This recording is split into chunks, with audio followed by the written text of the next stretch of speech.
Hello everyone, welcome to Shmup Slam 7, live from the Akihabara Arcade here in Colorado.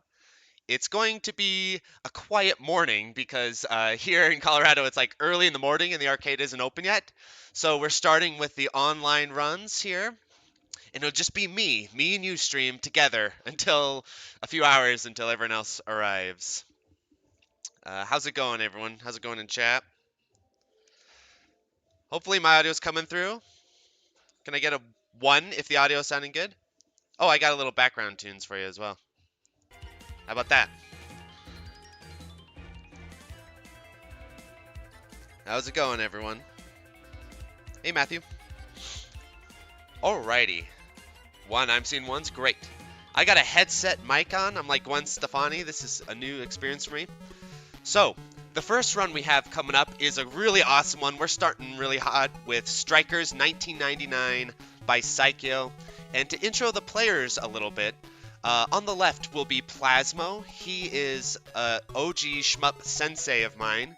When I first got into the genre, PLASMO was the guy who told me what's what and helped me discover so many things and understand the genre. So he's a real legend here on the channel. There's a lot of old podcast episodes in the day with PLASMO. He's an awesome guy and an amazingly talented player. He just destroys Psycho games. He destroys Donpachi. He's awesome. He also does these great record keeping on the Shmups wiki for the Hall of Records.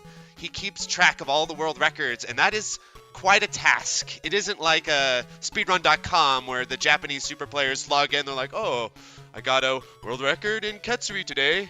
No, PLASMO's got to hunt these scores down and document them. So he's a real legend. And then on the right will be MERISCAN. MERISCAN is like the Psycho master. I have an old episode where he and I did a little Psycho tier list and ranking. He's a great, amazing player, a super chill guy, one of those guys that is extremely good, and it's kind of hard to understand why. Like, how did you get this good? But he's amazing. So they're going to be doing a scoring duel, I believe, and it's going to be legit. So we're going to be switching over to that right now. Stay tuned, everyone.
Hey there everyone, how's it going? JAIMERS here. I'm gonna talk a little bit during this one. Gonna ramble a little bit.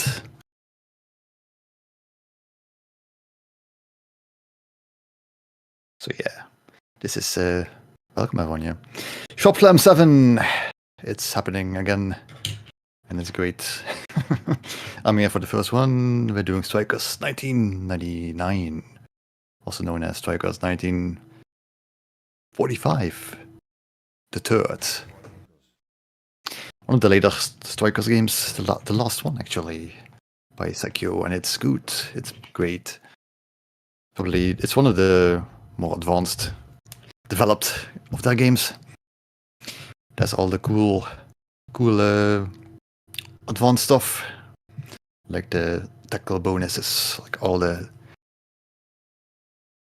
later hardware. And I guess we're going already. Yeah, I guess we're going. PLASMO is going to see. So we're going to see a double play not two players playing 2 games, but it's something very cool actually, because we're going to see a very big variety here. Because you're basically seeing like the best shot in the game and the worst one at the same time here. The MERISCAN is using the X36. It's like a secret chip, and it's like by far the best shot in the game. Like basically, I think like also just the best shot in general, like in Psycho, I think. Very strong ship. It's very fast. It has a good shot, powerful shot. It has homing. It has a very powerful charge shot. It can do anything. The only thing it's not that good for is the bomb. The bomb gives you a lot of iframes, but it does like no damage. But you don't really need it. Because yeah, it's a good ship, and scoring you don't use bombs anyway, so it doesn't matter. PLASMO, on the other hand, has to be different as usual, and is using the stealth. The stealth is bottom tier in this game. It's just like a wide. It's like a wide shot. It does no damage. It's very slow. Can't dodge anything. Charge shot is also bad because it's very short range. And basically the bomb is also not really that great. It's very, very bad. It's pretty despairingly bad. Basically the only thing that the ship can do damage with is the little mines it shoots. You can see besides the shot, there's like the mines that slowly go up the screen. They remind me a little bit of like the Dangan Fever and like missiles. Like they go up very slowly, and you have to leave the screen or explode before you can actually shoot more of them. And those are basically the only source of damage for this ship. If you can point blank, they do like a lot of damage because you can shoot like as soon as you get its shot limit. You can if you point blank, you do like very fast shots because there's no shot limit because you're immediately shooting them. And disappearing. And that does a lot of damage. It's actually maybe one of the highest damage DPS in the game.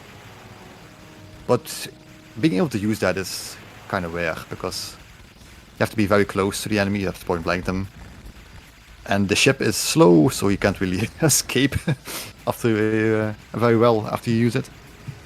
But there are some edge cases where it's very useful.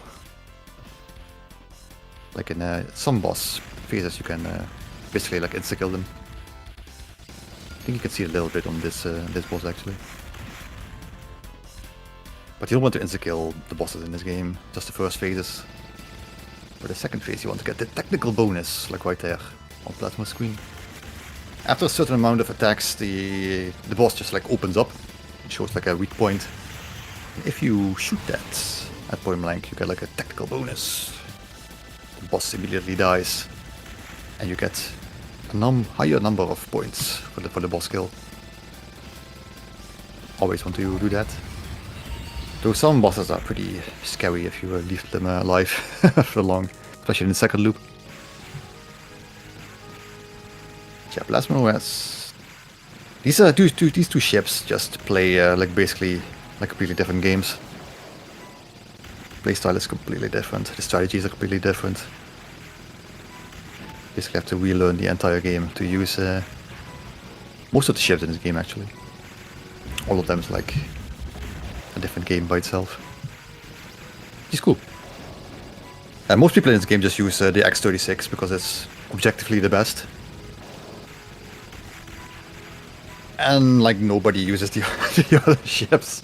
Like there's barely any resources, like barely any videos on the internet of the other ships. There's like one video for the stealth, I think. There's like a good reference. Besides that, there's like nothing. There's plenty of X36 though. And yeah. The X36 is basically the ship everyone uses for scoring. It's super fast, very powerful, like I said. You get the most score with it easily. So yeah, for scoring in this game you can see the medals. They rotate. Once they move to the front, they like flash a little bit for a couple of frames. If you pick them up during that those frames, you get the maximum value. And if you get multiple in a row, you get like a little bonus of 200 points. Unlike the later Psycho games, you don't really chain them per se. Like in Gumball 2, they keep increasing in value to like 4,000, as long as you don't break the chain. Don't break like the front-facing value. It's like a big score thing there, but it's not really a thing in this game. So yeah, besides that, just kill as much as possible, destroy as much as possible for the points, get the technical bonuses, and then most of the score come from the end game bonus actually. There's a huge end game bonus in this game. It's like 100,000 per life and like 50,000 per bomb. Which gets really hard because you can hold up to 9 bombs.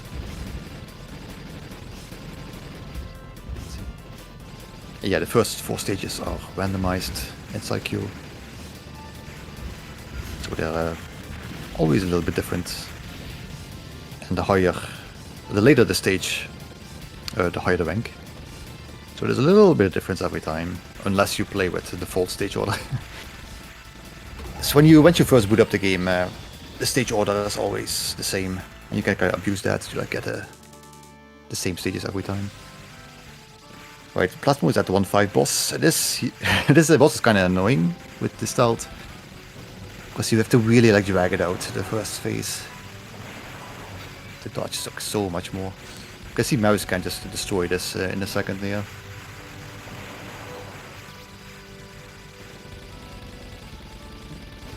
Stage 5 is a little bit of a break, I think, after the first 4 stages. Also it's hard though. Yeah, let's look at MERISCAN, how he does the boss now. Let's see how much faster it goes. Yeah, basically let's do a charge shot and it's immediately over. Don't have to worry about it. Don't have to do all that silly shit. Yeah, the charge shot in the game, you build it up by shooting things. It goes up to level 1, 2 and 3. You mostly use the level 1 because it's good. Level 2 is good sometimes. Level 3 is not really used at all, because it takes way too long to charge up. And it's not worth at all. It's not worth it at all. It takes like an entire... It takes like stages, I think. Like 2 stages to like fully power up. To a level 3, it's not really worth it. Stage 6 is a little bit unique because the boss, there's like 2 different bosses here you can get. If you stay in the middle, you get one boss. If you stay on the sides, you get a different boss. PLASMO is going for the middle one because it's way easier. It's a way easier boss than the one on the side, Geobite. It's a bit of a bad idea to go for Geobite with stealth, because it's hard enough to just beat the game with stealth. And Geobite, I think MERISCAN go for Geobite, so we get to see both, I think. Yeah, for this, I really want to speed kill this first phase. Otherwise, the two bosses will just overlap and create a mess.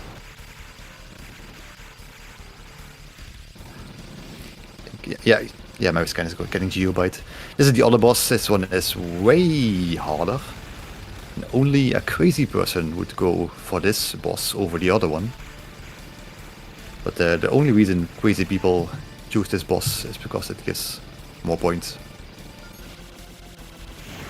Yeah, this boss is crazy hard. It's probably one of the hardest bosses in the game, actually. It's easily the hardest boss in the game, I think, actually.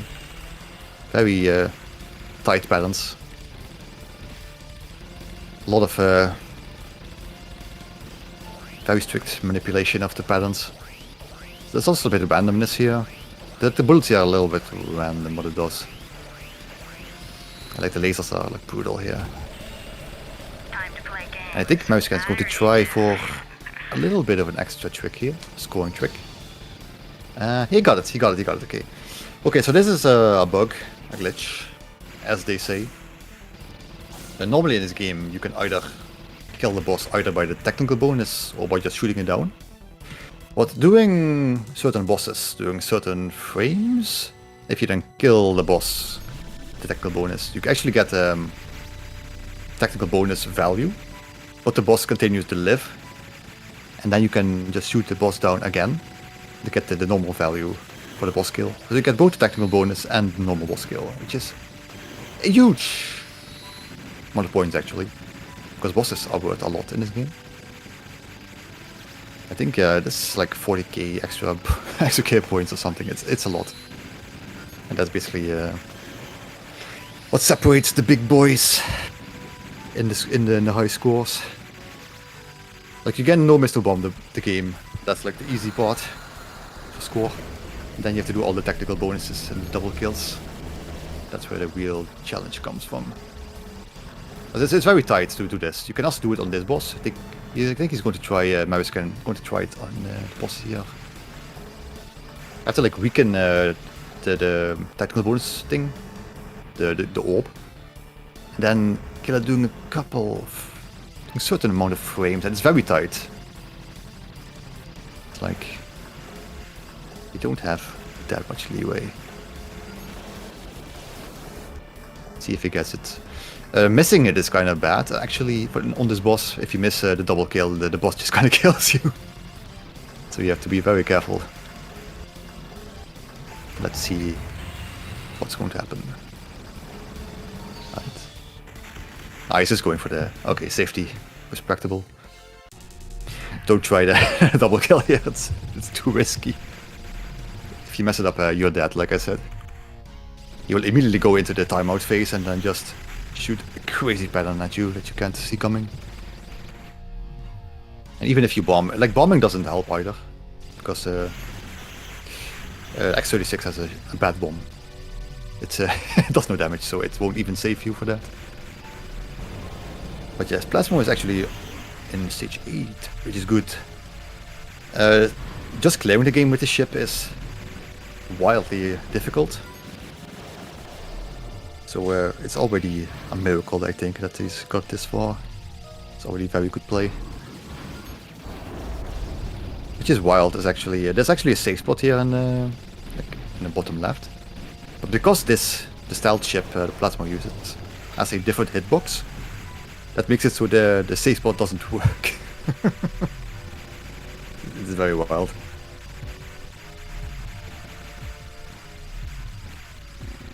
Yeah, there's the final boss, like a big bee kind of thing. Pretty difficult boss.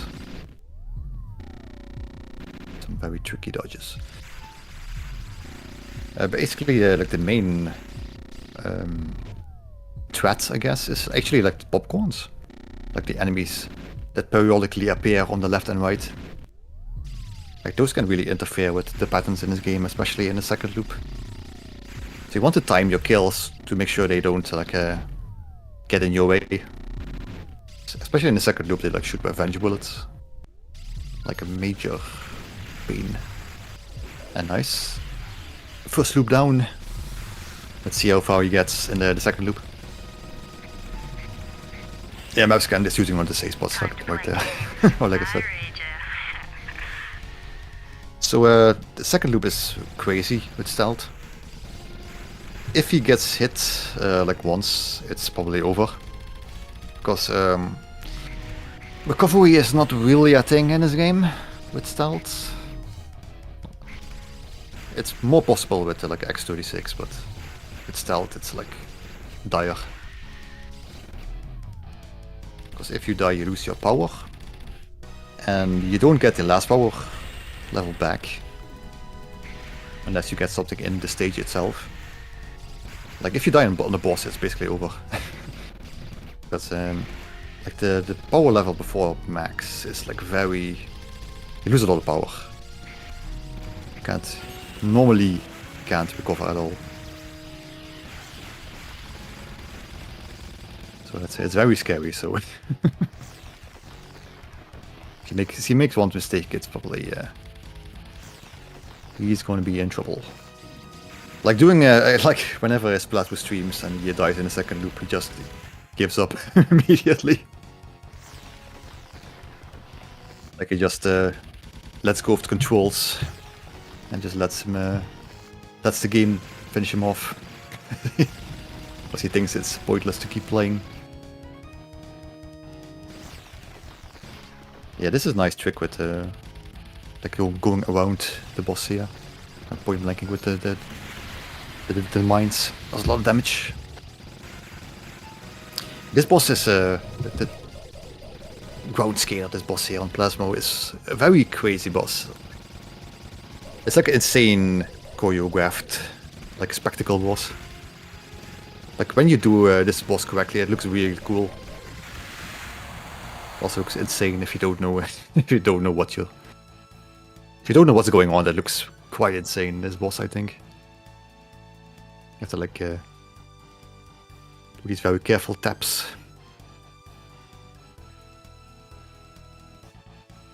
The speed of stealth is actually kind of useful here because it's like the perfect speed to like like dodge those aim shots.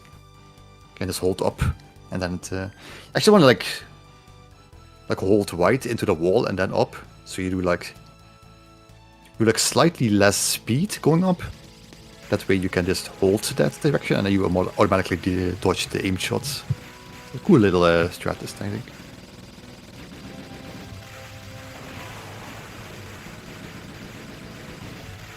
Right. MERISCAN now in the second loop. Yeah, you can see like MERISCAN did like some scoring stuff. And he did the double kills. That made him have to prolong the bosses. You can really see like the difference here. Just like an entire stage ahead now.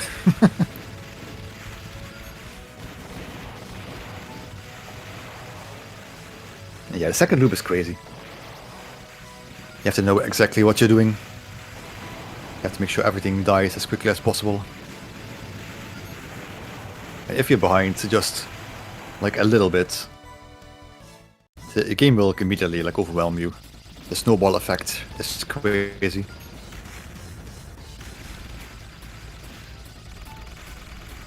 So you have to be really, really vigilant in your enemy killing.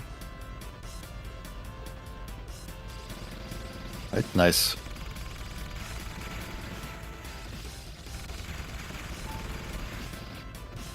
So this is already extremely good for Plasmo, from what he told me. I don't think he was very confident in getting far into the loop at all. Wait. He has cleared the game 2 loops, but extremely difficult and a very low chance of like doing it in a in a live setting.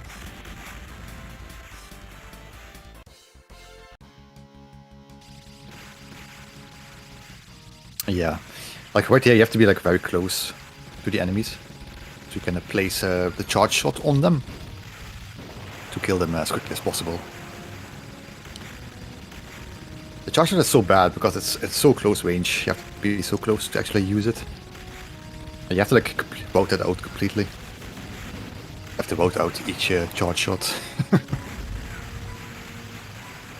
Yeah, X36 is chilling. MERISCAN is chilling. No problems at all. And just stay all the way back with the charge shot on X36. Don't have to worry about crazy things. Just shoot and kill. Yeah, these guys have like crazy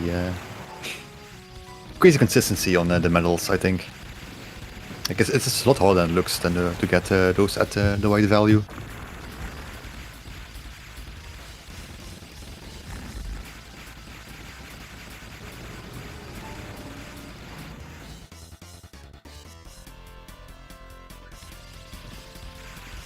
Yeah, just delaying the boss for the technical bonus.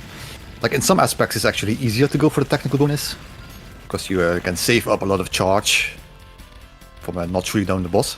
You can instead bring that charge into the next stage and use it there. It's actually pretty good strategy.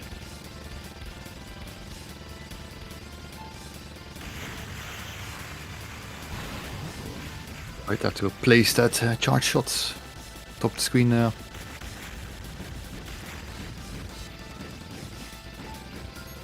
Both players still on like 8 and 9 bombs, which is very, very good actually. The absolute Psycho Classic is dying with 9 bombs in stock. I hope we're going to see that here as well.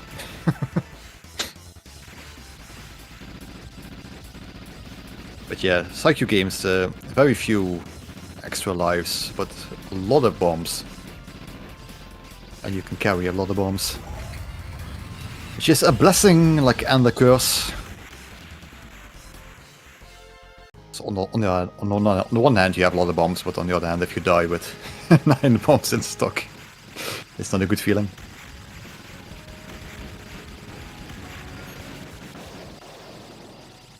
Right. Almost past the first random stages. The second loop random stages. From stage 5 on, there's no randomization in the stages anymore.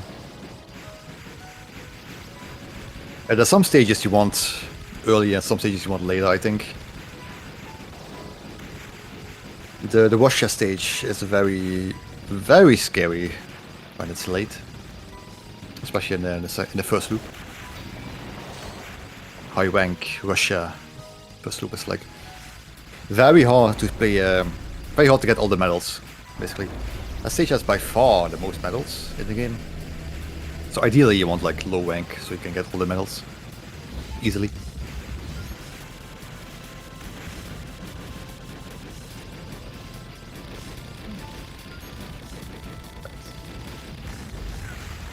Yeah. See, MERISCAN is timing when to kill the first phase.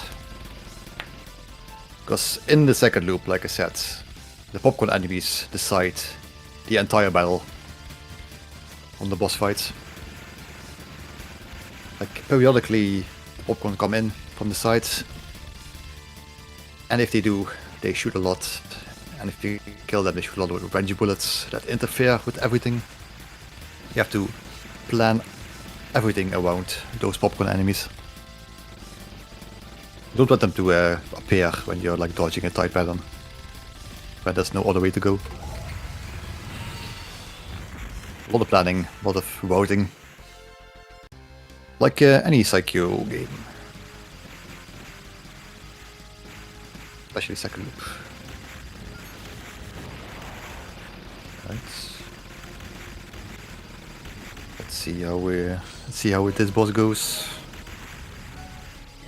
The stage 5 boss is so annoying with stealth, as you have to do the first phase for like so long. Nice one. Yeah, he timed he timed out the first phase there. Accidentally. That's how long it takes. Do it with stealth. It can just time out if you're good careful. Right. Just direct the bullets. The MERISCAN is on the train stage. This stage is very crazy if you make a mistake, because then everything steamrolls. If you die, you can't kill like a line of trains, and then another line of trains appears, and then another line of train appears, and they all overlap and start shooting you at once. And then that's like you can't do anything. Like I did in one of my ones, I died on that stage, the train stage, and then I lost like 2 more lives. I did like 6 more bombs just to get back to where I was. Because like everything overlaps at once and it's insane. And the bomb does no damage. You can't. Really bad place to make a mistake. Everything snowballs. But yeah, we're doing great actually, both players. Very far into the loop. Still on no miss. Still with most bombs in stock. Ooh, that's scary. Okay. What MERISCAN there. Yeah, this is one of the first parts where like the random revenge bullets start becoming a real issue. Except for all these popcorn enemies here. And the revenge bullets are a little bit random, like how they spread out. Like a couple of them are aimed, a couple of them are like randomly aimed away from you. Can create a bit of a mess. Let's be very vigilant.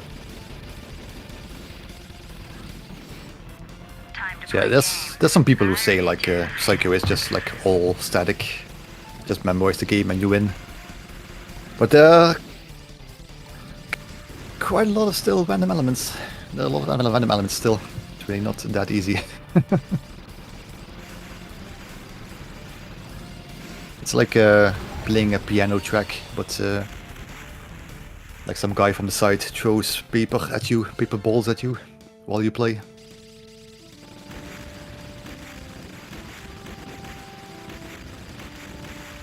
You have to stay vigilant. Especially the stage Plasmo is on now. This stage is really crazy in the loop. This is like Revenge Bullet Central. And I'm still not completely sure if there is a way to do this consistently every time. Because it's like so random.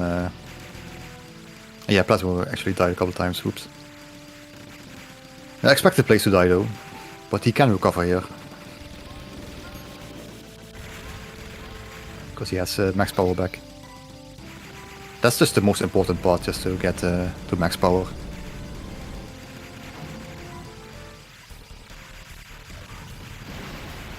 Yeah, brutal stage. Brutal stage. Also kinda unique for a Psycho game, I think. Can't really think of any other Psycho game with like a stage like this.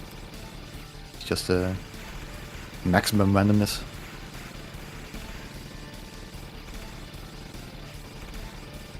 Right. No. Okay, that was kind of bad actually. You can kill the boss. No. Shit. No matter. Good one though. It's a lot further than you thought you would ever get. But yeah, theoretically you could still kill the boss and then maybe recover in the next stage. Like right at the start there are some enemies that drop the big power items. But yeah, good stuff though, good stuff. Good one. Let's play it out. And now Scan is also going into the crazy stage. Let's see what RNG he gets. It is obviously a lot easier with X36 because of just the speed of the ship. You can create much bigger gaps with just dashing to the other side of the screen. It still doesn't work all the time. I know, like some enemies just like keep shooting like entire lines of bullets sometimes, and I'm not sure how that works. Like they shoot a lot more than you would think. A little bit too close to the sun there. A bit too close to the enemy.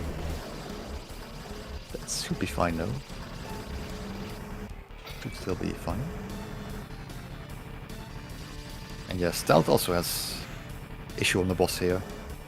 Because X36 can just like macro dodge the entire wave of most things here. While stealth is slow and has to a micro on the bottom. Which is also bad because it's also random. And yeah, those were the juicy 9 bomb in stock that. Glad we got to see that. The exquisite Psycho that. Maximum damage. Maximum mental damage. Emotional damage. Absolutely devastating whenever that happens. Something you can only experience with Psycho. I would recommend it. Always want a good 9 bomb that.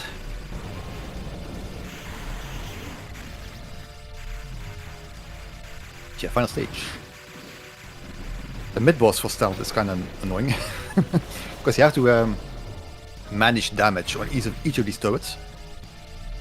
Like, you want to kill the turrets and then the boss, but if you kill the turrets and then not kill the boss immediately, the boss goes into a rage phase and will probably kill you immediately. And stealth has to do like those bombs. It has to like shoot like those bombs on like every turret individually and like time time the damage. I think like each turret has like 3 or 4 bombs and you have to like count to make sure you're doing the right amount of damage. It's a lot of extra work. A lot of extra work. Do some accounting while waiting for setting up the boss kill. Yeah, you can see they're both using the safe spot on the start of the B. But that safe spot is very weird because it's like the boss. It's like the boss can only shoot in like so many like angles, and that angle on that exact pixel is like the perfect angle where he can't shoot right at you. So it like goes like just to the side of you. It's a very funny safe spot, but they're very precise. You have like a couple of pixels of leeway, I think. You can use the bomb indicator, and usually you want. The way I set it up is like with the 9 in the bomb. If you don't have 9 bombs, it can be a little harder to determine. Yeah, I think MERISCAN is doing a little bit of milking here. Yeah. So on this boss in the second loop, they drop like a bunch of medals after each attack, and you can milk it a little bit. Plasma got to the end, nice. Yeah, some of the world record players are like do some crazy stuff here with the medals. It's a sight to see. And nice bolt cleared. Plasma got the 2 CC, which is very good for stealth. Like, it shouldn't be underestimated how insane stealth is. It's like 3 times harder than the X36. 3, 4, 5 times harder. That was awesome. Amazingly played. Both of them got it then. And MERISCAN got the 2-all. Plasma got the 2-all, which is almost as good. With the difference in ship. Damn, that was awesome. Yeah, very good ones, actually. Very good ones. Alrighty, so let me pull up the schedule. Hell, great commentary, JAIMERS. That was awesome. Yeah, thanks. I was just rambling, so. You have 2 runs at once. You're like, okay, over here on the left. Wait, no, on the right. I'm just sitting here with my milkshake, just shooting the shit. Plasmo would be proud of the milkshake part. I did not prepare anything. Well, you know these Psycho games really deeply. Yeah, it helped that I played the game a little bit. Well, awesome. Do we want a word from the players? What do you think? I think it's mandatory. Okay, we'll bring in the players. Hold on, everyone. We're not going to hear from them. There will be protests in the streets. The people need to hear from them. Okay, 1 second. We'll pull them in.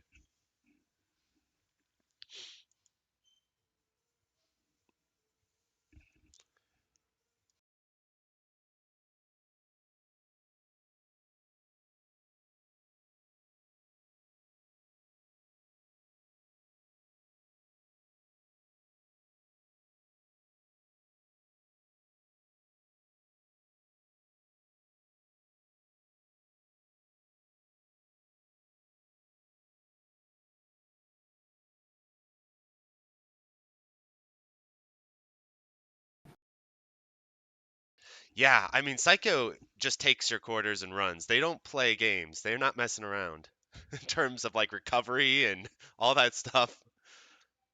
Usually it's not that bad, but in this game it's weirdly hard to recover. Yeah, I can imagine. Like, the power level is just so much different, but so much high. So it's such a high difference between max power and the one before it. Yeah.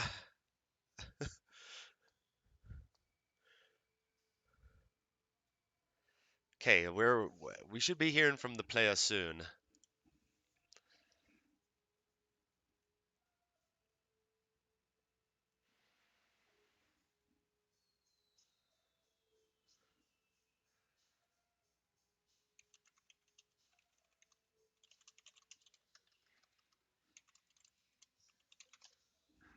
Well, while we wait for the players, I want to go ahead and thank some extremely generous donations we got during the run. So Retro Apocalypse, Retro, I can't speak, Retro Apocalypse, $200. That is insanely generous. Thank you so much. I really appreciate that a lot. And then Tom Fonzie donated $5. Also, thank you very much. Time Cube, another $5. Thank you. That's really generous of you as well. And then Segfault, $5 as well. You guys have been, that's great. I really appreciate that a lot. I don't know. The players are they're being elusive creatures. Maybe we'll get Mary. Gonna bring out the whip, I think.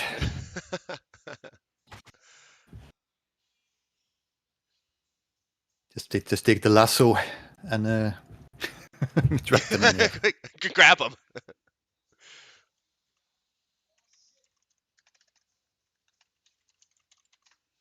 I can put on a little tunes, I suppose, while we wait. Hold on. How about that?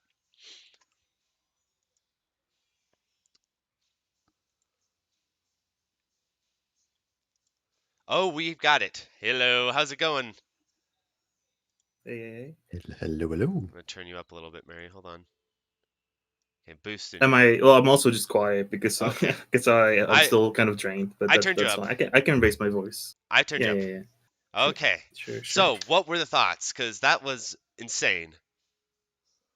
I had a much worse preparation run, so I'm very glad that it turned out the way it did. Way worse than this. So same for me, actually. I've played worse in practice, and I got further into the game than I was expecting. I didn't really expect to get the 2-all, so instead I got the 2CC. Should be good. There you go. Well, I JAIMERS think was both are saying recovery off is expectations, crazy. I think. Yeah, JAIMERS was saying that recovery in this game is insanely difficult, and that PLASMO was playing underpowered weak ship, which seems in character. Yeah, basically lost already in the ship select screen. It's fun to play still. So it's obviously a handicapped choice, and it's way more difficult to use, but it's still interesting to see how far you can push it with an underpowered ship. That's always fun to figure out. Less resources to work with, so you can come up with some creative routing still. Yeah, that's like some people talk about skill expression and what does skill expression in Shmups look like. I would say playing underpowered ships on purpose. Now that's some skill expression right there. You know, that's you making the choice. Especially in cycle games. Especially in cycle games, it seems like there's always like one or maybe two obvious choices that are completely overpowered in one way or the other. And then there are like 5 or 6 more ships or characters no one ever tries. So Psycho has some great variation there to still figure out and check out. So yeah, go for it, I say. Yeah. It's like in fighting games where you pick like the bottom tier characters. Dan, you're playing Right. Dan just to style on people. Yeah, exactly. Well, that's awesome. Any final thoughts, Mary, before we switch over to the next run? Nothing else. I'm glad we're able to show the game. Yeah, it was cool. I think I love these duels too, because you get to see two runs simultaneously, and you can see just how dynamic the game is, even side by side, how different. Because like JAIMERS was saying in commentary, oh, Psycho, it's just memorization. It'll be just like plugging in, you know, ABC. Then you watch it, you're like, oh my god, they are scrambling. This is crazy. Yeah, I wish it was that easy. Yeah. That'd be the day. Yeah. Thanks a lot for having us. That was a great opportunity. And I'm really looking forward to the rest of Shmup Slam. It's great to be back here. Yeah, I know. And I was saying in the little intro for you guys, I was saying that Plasmo, you're like the Shmup sensei when I first got started. When I was like a baby. I didn't know anything. I was like, Plasmo, teach me. So I really appreciate you coming back. Yeah, sure. Anytime. Thanks for having me. And MERISCAN, thanks. I was saying you were on that Psycho tier list with me and how awesome that was and going over the games. Oh yeah, that was. I might need some. I need to do some revisions. I was about to say, after today, how does Strikers 1999 look to you today? Well, I definitely love the game a lot more now that I've played it more, which is That's a bit. cool. It's like, I know it's a bit obvious. Well, saying that, sometimes you but- play games more and you're like, oh my god, this is a nightmare. Wait a minute. So it's a good thing it gets better as you play it. Yeah, Yeah, absolutely. but this is for also sure. one of my favorite Psycho games, I think. I think it's a little It's very- It's just so underexplored it's too. so comfy game. Yeah, It's a comfy kind game, of yes. under, it's all about Strikers 2, and I'll admit I have a Strikers 2 board, but I've like Strikers 99, I haven't played it that much, so it does get slept on, that's for sure. Can't go wrong with Strikers too. That's all I'll say. Yeah. Psycho rule. They're amazing. Also like the X36 ship is just so much fun to use. It's like pretty unique for Psycho. I can't go think. back. I can't go back. I have thought about changing to a different ship, but I'm gonna get annoyed by every little detail. That like, oh, why does my homing weapon not automatically kill everything? Yeah, yeah. Like, the whole time. Next year we'll do a ship switch where Plasmo plays your ship and you play his ship.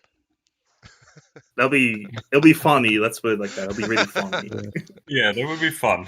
You know what we should do one year? punishment I'm stream. putting this out there for you guys to submit. One year you guys should do a random ship selection thing where like each of you have to randomly God. select your Oh, ship no. for the run. Oh no. That would be really it'd be entertaining for me, but I don't know how pleasant it would be for you guys. Have to learn every ship. Yeah, you'd have to Every learn different every. game. It's like Psycho Grandmaster. You have to learn all the ships just in case you get a bad one or something. Well, Well, awesome. it's an idea. Yeah, like all the ships are like a different character in Street Fighter. Yeah. Random select. You know, some players would do that back in the day for just to style on people. They just random select a character, beat you with them. Okay. So up next, we've got Touhou 4. I think it's a lunatic run as well, which is always insane. So thanks so much for joining for the very first run of Shmup Slam 7. A great way to start it. Psycho score duel. Can't go wrong there. Yeah, it was my pleasure. It was nice. Absolutely. Yeah, great commentary, by the way, JAIMERS. That was really great. Okay, we're swapping Oh, over thank you. to the next run. Adios, everyone. Adios. Shaboom. Hello, chat. How's it going? Put a little on background tunes for you. Yeah, so that was a really awesome run. I love Psycho games. And Plasmo and Mary are insanely talented players. So we're going to swap over to the next run, which is going to be a lunatic clear, I believe, well, an attempted lunatic clear, let's hope, of Touhou 4, which is pretty crazy. So I think that's pre-Windows, so that you get like that old school PC vibe from them. Also, yeah, let me thank some donations we got in the meantime. So Jeremy donated $10 earlier. Thanks so much, Jeremy. I really appreciate that a lot. And just now, STG Colt. I always pronounce it that way. I don't know if you say it. It's Tropical Bits. Okay, I recognize Tropical Bits. This guy has an insane PCB collection that just is the envy of all shmup players. So, and I got to meet him in Spain. He's really cool. He's featured in the Passion Against Reason documentary. There's a little bit of interviews with him. Thanks so much for the donation, Tropical Bits. I really appreciate it a lot. Okay, so we're going to swap over to the next run. Stand by, everyone.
Hello, everyone.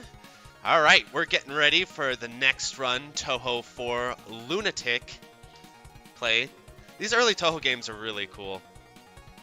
So, we're getting the commentary all set up here very shortly. One moment.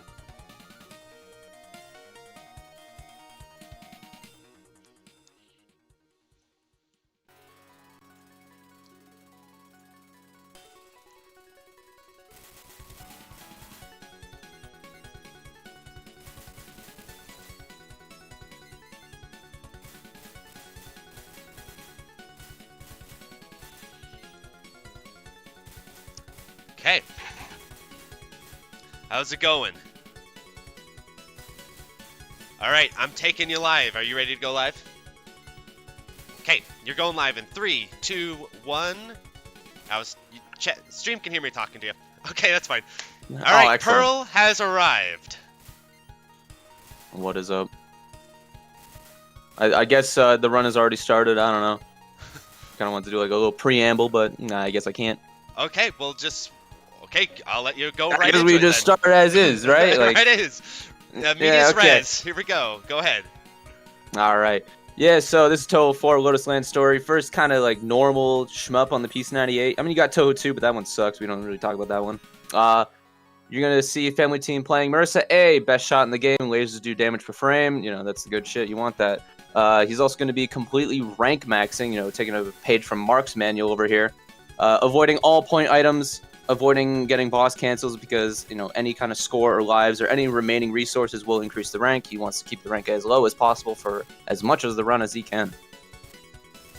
That's about it, really. Basic kind of Touhou fare. You got your bosses, you got your stages, you got your point items that you just avoid. But we're getting on to the stage 1 boss at this point. You got all these little kind of aimed bullets that spawn at you before each boss. Classic PS98 bit, always happens. But, this is boss 1, it's orange.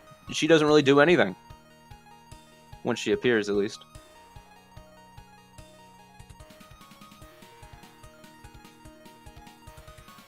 Yeah, JAIMERS, who would play or let alone end Touhou 2? Yeah, I don't know who you're talking about. Yeah, let's carry on from that. So this is orange, she does nothing. You can see already how strong Marissa A is because of those lasers. Again, damage per frame in a, you know, shmup where everything does like 8 damage. Completely melts every single thing in the game. Best shot, by far. Nothing comes close. Everything else is, in fact, terrible compared to this. Final pattern, it does absolutely nothing, and he gets no cancel, which is good because that is lower rank.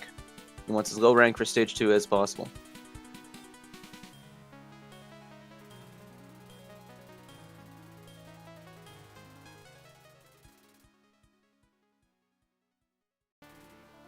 Got stage 2. As Family Team says, this is the you know, least consistent stage in the run. I mean, I kind of agree. The boss has one really hard attack that kind of like kicks you in the nuts a little bit. But the stage itself is full of these tanky saw blade enemies. If you are a little bit uncareful, they will just kind of snipe you. You'll notice that all these enemies are also shooting pellets. Yeah, those are random. They shoot pellets randomly in Lunatic at a random rate, random frequency. They can completely screw over a route that you have planned. Kind of see he has to do some weird dodging already. Coupled with, you know, some enemies having a little bit more HP than they kind of should, especially, you know, for someone that's just kind of spawning from the ground. It makes things a little awkward. I don't know why he avoided that power-up, I'm not gonna lie. He's gonna time out this mid-boss here, just for less score, and also for less enemies after it, because this runs on a caravan format, more enemies if you kill the boss faster. You never want to do it, by the way, even in scoring. Hilarious. So this is Kurumi. You can see her kind of floating around, going back and forth, back and forth. That's about all she does, really. Has one hard attack. Hardest thing in the first 4 stages. Looks like an NES game. I mean, you're kind of, you know, probably has a similar color palette. I think it's 16 colors. How many does the NES have? I think 24 or 32.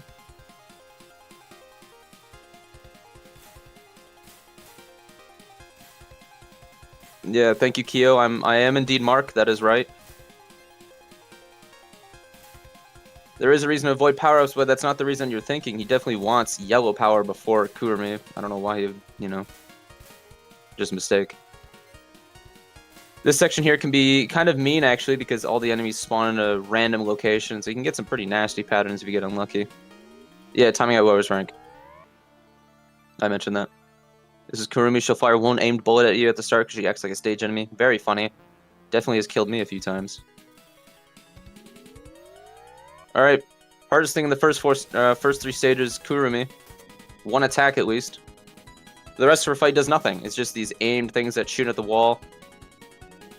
And yeah, that's about it, really. Alright, you got yellow power. These rings are the hardest thing in the first 3 stages. At higher rank, it can be a complete nightmare. But he got pretty lucky. He got through it, no problem. And the rest of the fight kind of just doesn't really do much. This thing dies before... Ooh. I see why you avoided that power-up now. So you can get a screen clear.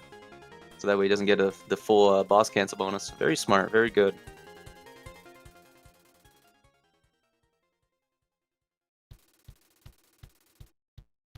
Alright, stage 3. I mean, you can already see in the bottom right, that's where Bad Apple comes from. Yeah, I mean, it's a song. It has a cool animation. That's all I'm going to talk about for that.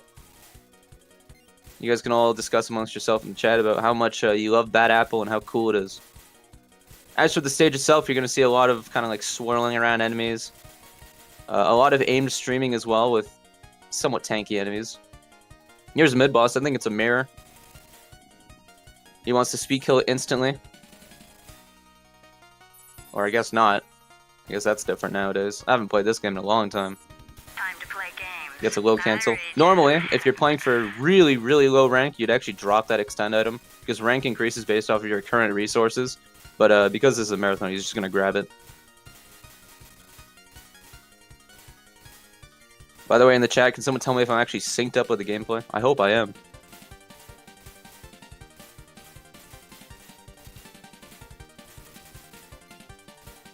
We got the second half of the stage, just a bunch of, you know, these like bat enemies that shoot 3-way shots at you with these yellow electricity balls. Again, they can make some pretty nasty patterns if you get unlucky. Their spawn order is completely random. But, I mean, nothing really happens much in this stage. It's pretty chill for the most part. I'm synced? Awesome. Cool.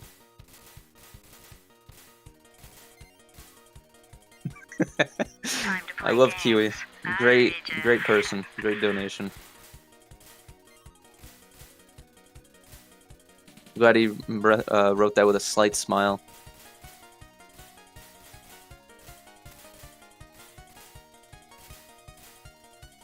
Alright, so we're gonna get to the boss soon. I don't really have much else to talk about on this stage because it's just kind of aimed bullets every now and then.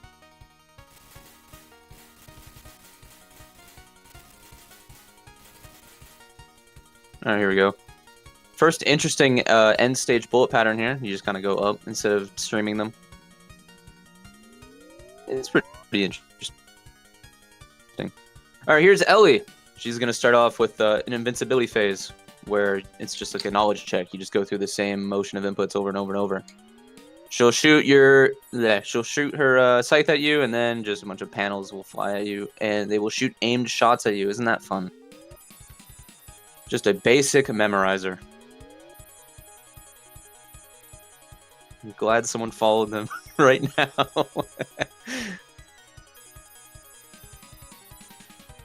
Yeah, but anyway, the panels are done. Now we have the actual fight. Very basic attacks, but what makes it interesting is that she's shooting her scythe at you, and you have to dodge it the whole time. It is completely invincible, and it aims towards your location later in the fight. It can be a pain in the ass, really. Yeah, it's like Dad Shmups, you're right. It's Memo. So he's stalling this pattern a little bit, just so he has a better pattern order on the second half of the fight, because there's one pattern that's actually hard on this boss. So if he does it right, he completely avoids it. Isn't that awesome? God, I love shmups. Alright, so here's phase 3. The scythe will kind of loosely aim at you. And let's see if he damaged it right. Ooh, yikes. He had to actually cut through it. That was the only hard part of the fight. And he died to the pellets. That's unfortunate. Oh no. That's, you know, that happens. You might think it's completely over, but it's not that bad actually. 2 lives into stage 4 is perfectly fine. Considering that you get like, what is it, 7 extends in this game? No, it's 8. It's 8. You get 8. Here's stage 4. Touhou stage with ground enemies. I know, very, very interesting, very awesome. In practice, they don't really do much. They just kind of spawn from the ground and shoot aim bullets at you. But it's cool that they're there. I like their animation when they pop out of the ground and they just kind of like sit there.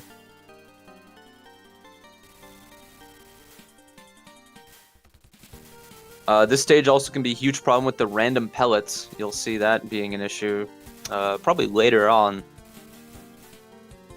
But this stage and stage 5 are arguably the hardest in the game. I'm not sure which one is considered harder. Both of them have complete nonsense yet to deal with. In this stage, it's these mid-bosses here. I forget their names. I think it's like Flower, something Flower. Unfortunate. So that pattern right there, the one that he died to, one of the hardest things in the game. You have to do it twice in each run.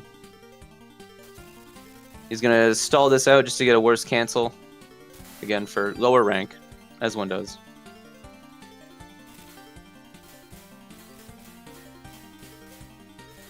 So this is cool. Danger from the bottom. I'm glad it tells you about the memo. I wouldn't want to be scared or anything. But the actual hard part is the pellets that these things fire. Again, completely random, so even if you do know where everything's going to come from, you have to react on the fly to everything. Which I think is pretty cool. It's a good way to balance this kind of section. Racing song. No. Alright, here comes the flower boss again, whatever her name is. Yeah. Typical. I mean, dying twice there is honestly expected.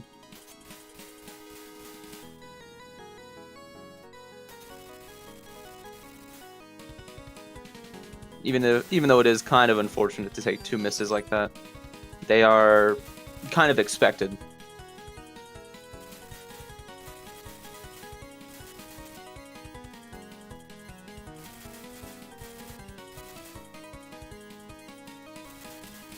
So 2 lives. Again, you might think it's completely over, but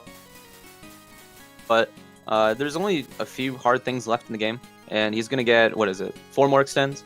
So things are still looking pretty okay. He just needs to not train wreck on the next boss, and then we're pretty good. Lazo, you can die 10 times before game overing if you get every score extend and every item extend. Thank you for the question.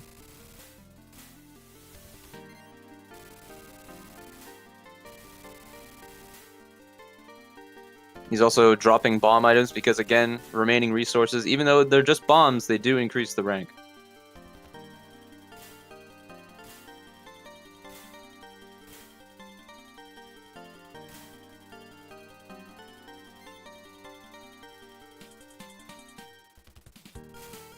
I love ground enemies.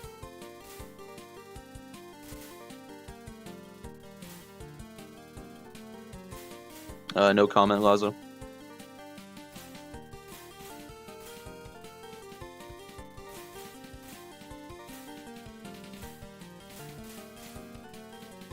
I will not turn on camera. You will not see me. Alright, so here's the stage 4 boss, Reimu. I believe at some point people would call her the hardest boss in Touhou. Not sure if that was ever true.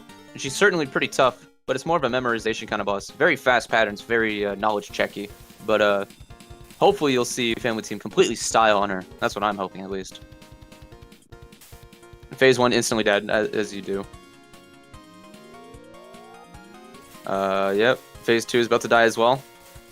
Marissa is just so strong in this game with her lasers that it kind of just trivializes most of the game.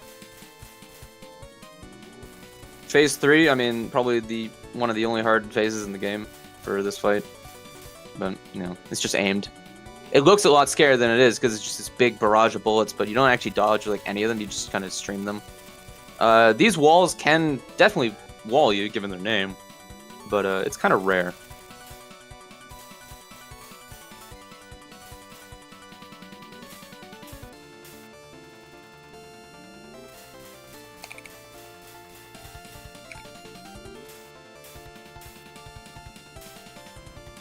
Alright, final phase. I mean, this can kill you because it is pretty fast, especially at higher ranks. But since he's low rank, plus the 2 deaths, or no, 4 deaths at this point, it's pretty manageable.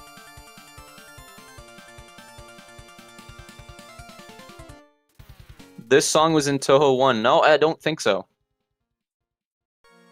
Alright, here's stage 5. Very slow stage. I'm not sure why it's this slow. But you'll see the final ground enemies in the game, that these like fairies. They shoot they shoot rings at you. And then when you kill them, they fall over. And you can just see their sprite the whole time. It's very funny. But this is home to, arguably, again, the hardest pattern in the game, the rings. We'll see those at the end of the stage. And let me tell you, they don't mess around.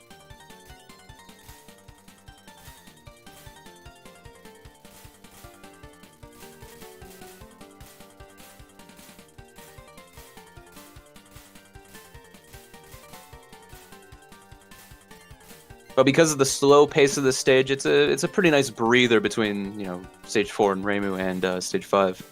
Stage 5 boss. I just wish it was a little bit faster. Oh, FT, please do not die to these slow bullets. Magic Mirror, I don't even know what song that is.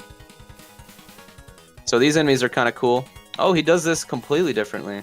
So the way I used to do this back in the day is going on the right side. You can see how the pattern kind of opens up to just make a lane for you. Instead, FT kind of sits at the side. So here's rings. I would say the hardest thing in the game, bar none, like completely unreasonable at high ranks.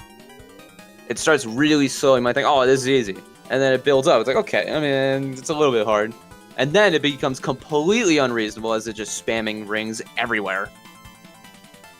Yeah, expected death. Completely expected.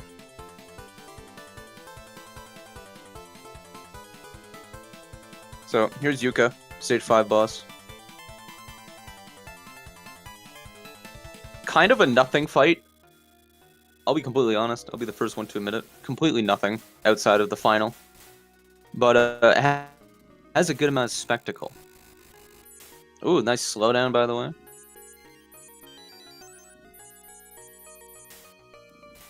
I mean, the phases end so quickly and they're so short that they don't really get a chance to do much. Not like there's much to do. Even if you stall these phases down, nothing really happens.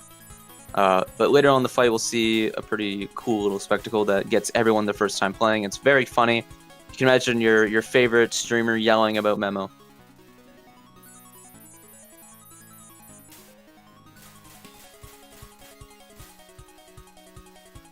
Yeah, snoozer fight. Yeah, I agree. Cool safe spot here, at least. Alternatively, you can just sit at the bottom and do like 1 frame tap. So here's the Master Spark. You just kind of sit in the corner. Alternatively, you can tap up, up, down, down, I believe, is what I used to do. It looks cool. The hitbox on it's broken. Doesn't exist at the top of the sprite. Very funny. But you deal with 2 of these Master Sparks.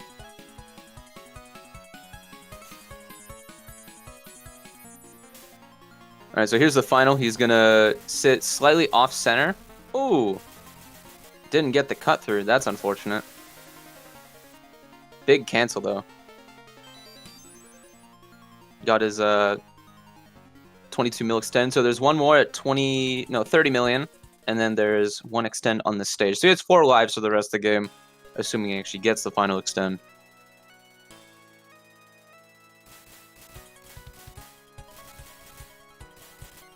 So what I was going to say is he has a different strat there to start slightly off-center because you have a damage cap when you're hitting everything on the same frame. So he staggers his shots a little bit so he actually does more damage.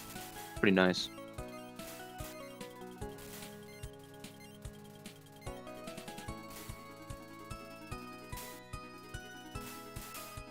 In the Touhou style of making stage 6s very boring and nothing. Yeah, I mean, yeah, this one takes the cake as well. It's probably one of the least nothing stages for stage 6, because at least it lasts for more than 35 seconds, and you know, there's enough bullets on screen to keep you occupied. And if you're not paying attention, you could get sniped by these aimed fairies here.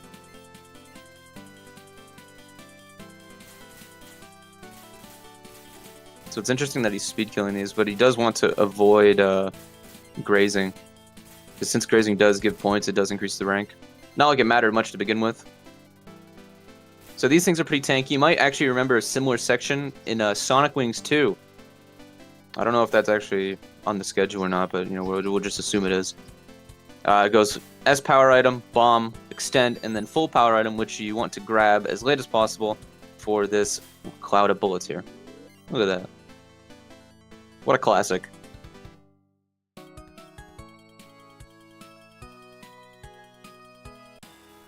Okay, here's stage 6 boss Yuka.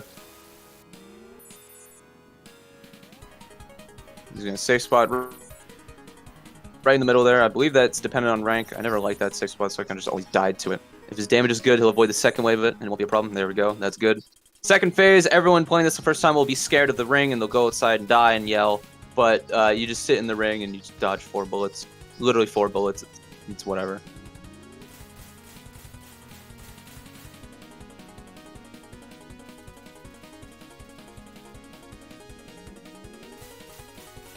No, I don't really know why he's stalling. Oh, okay, I get it.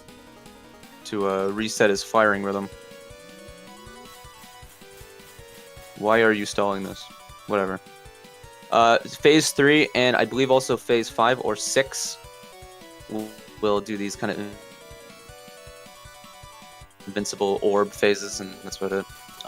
He does this above Yuka, which is good for one specific attack, the yellow attack. We might see it. It can be a little bit unreasonable at the bottom of the screen. Otherwise, you just sit on top of Yuka, damage her, and then go to the top and instinctively tap stream, because that one attack you just saw before. This attack right here, this yellow one. It can be pretty unreasonable at the bottom. That's why people do it at the top. I don't like it. I think it's scary at the top, but, you know, people do what they do. Though it does make this phase go on and on and on and on and on and on and on. And that's why I don't like doing it, is because the next phase starts with you right in its face. And not really a big fan. Next phase is going to do the exact same thing again. Yeah, very creative, Zune.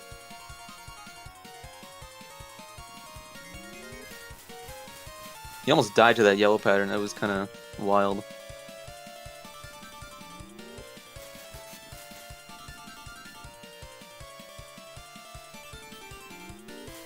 Ooh. A little bit late on the draw. Almost died.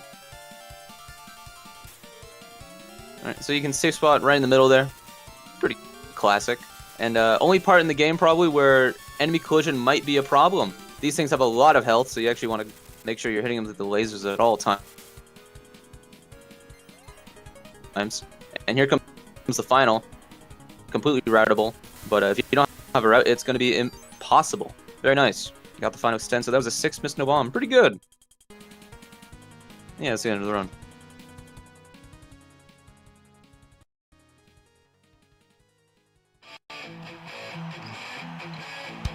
Oh, yeah.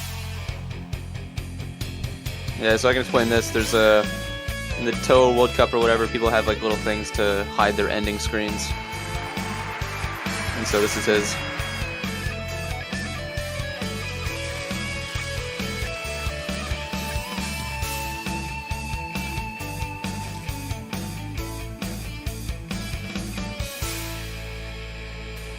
Yeah, presented by Sega. PB, nah, well, I don't know about that.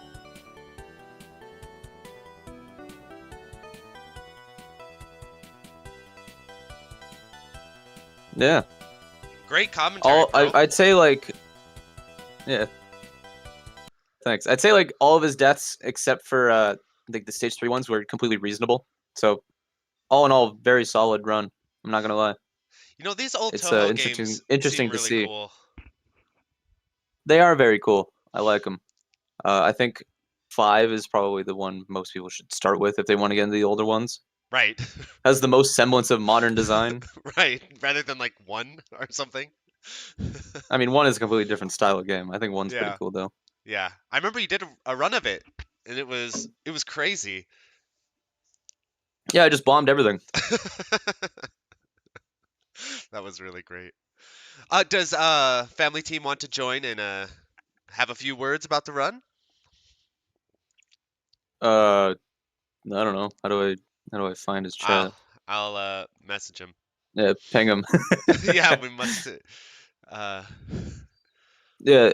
Let what's his name? M Night said 3 is like TSS. Yeah, it's TSS, but with actually like really good single player. So if you want more Twinkle Star Sprites and you want like, damn, I want like a good single player experience to sink my teeth into, you play Touhou 3. Cool. I messaged. I think we'll hear back here very shortly. Whoops. Switching overlays Yeah. on accident.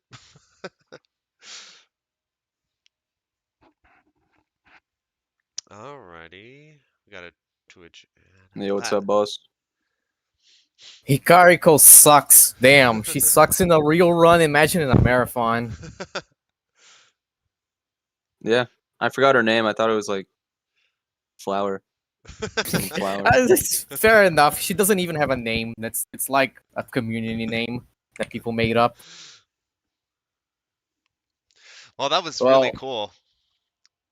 Yeah, Yeah, very I solid managed to run display overall. a lot of new strats. Yeah, a lot of strats that Pearl probably didn't see back in the prehistoric days. Yeah, I'm a fossil at this point, but like a lot of this stuff is really new to me. Back in my day, we played with like max rank. Like we didn't care about rank manager. We're just like, yeah, whatever. Just kind of go raw. Yeah, do max rank rings. Yeah, no problem. Just do it. Yeah, max rank rings. Yeah, rings is already probably the hardest parry in this series without rank match. Imagine with. Yeah, it's completely damn. unreasonable. Yeah, good run overall. Shame about the Ellie though. That Yeah. kind of was a little cringe, but that happens. Every Yeah, other I miss managed was to screw up expected. the setup for Ellie. So this ended up 6 miss. It could have been 4 that hadn't Yeah. happened. If you didn't die twice to Ellie, it would have been a nice 4 miss. But I mean, 6 miss is still good, right? Like, other than Ellie, you know, your misses are just like the standard bog standard stuff. So Yeah, other than they're that, very boxy. solid. Thank you, Mark. What do you think? Then you used to play this game? No, I haven't played the older Touhous. I've looked at them and I need to get to them, but this one looks really cool. I was shocked to hear there's ground enemies. Innovation in the Touhou universe. Yeah, they go away actually. There's like maybe like one more in Touhou 5, but that's it. They go away. Yeah, it's Oh, a shame. I like the ground enemies. I wish there were more in this series. They're cool, but they're functionally kind of the same thing as air enemies. Yeah, right. Eh, I wonder whatever. if that's because Zun didn't want to have like ground in the background, so he's like, well, that's it, the end of them. I mean, I guess the perspective is a little weird in this game. It's like she's staring at the floor and you're looking at this from a bird's eye view. Maybe that's why. Yeah. Yeah, it's really cool, Xevious though. style. Even in these early Touhou games, you can definitely see like the signature aesthetic, even in like this format, which is really impressive.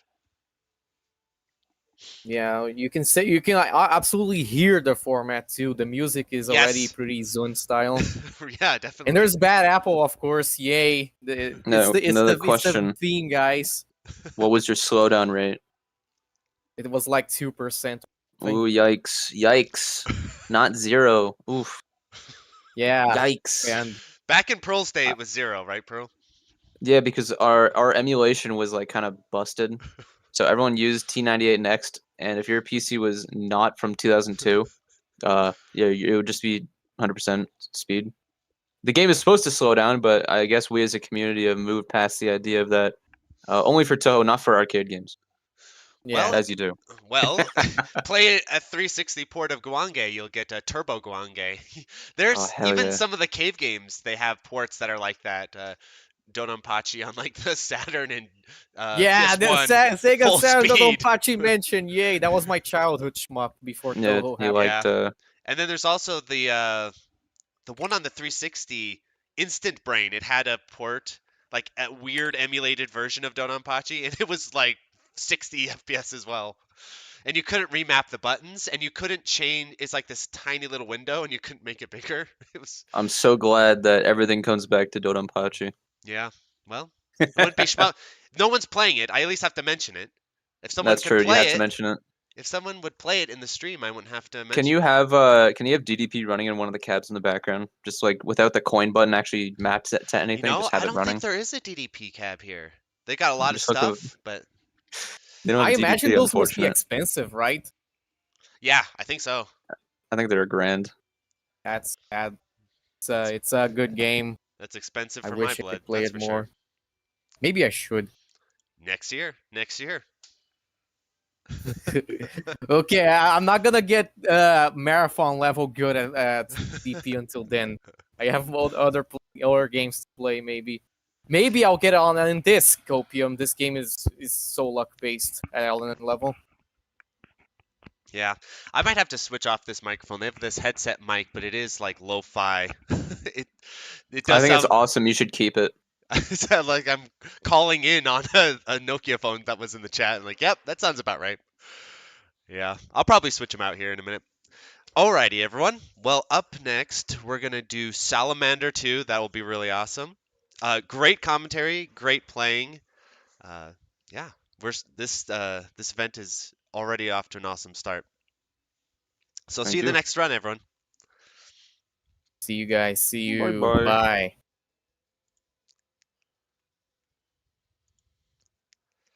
Hello, chat. So let me get the background tunes going here a minute.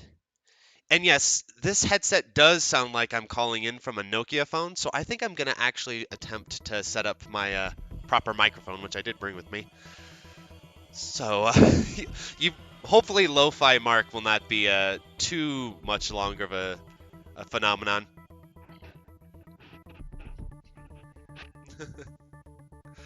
True, true. Alrighty, I'll disconnect. Okay. Alrighty, everyone. So up next we got Salamander 2. That is going to be a really awesome run. Can't go wrong with some old school Konami shmups. They're some of the best of that era, definitely. Gradius, Salamander, huge fans of those. So also, I want to thank, during the run, I got some really generous donations. I want to thank for that. So Sanhek donated $10. Thank you so much, Sanhek. That's really generous of you. And then Kiwi, I recognize him. Thanks so much, Kiwi. He donated $50. That's extremely generous as well. So yeah, thank you so much, everyone, for supporting. That helps out a lot, and I appreciate it a lot. So we're gonna be enjoying some tunes. Yeah, it sounds like I'm in a Call of Duty World of Warfare match. Yeah, this is their headset. I'm gonna break out the actual legit mic here in a minute. Okay, everyone, stay tuned.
Hello, chat. Are you ready for some Salamander 2? Some Gradius, not sorry, Konami, a cousin of Gradius, a sibling of Gradius.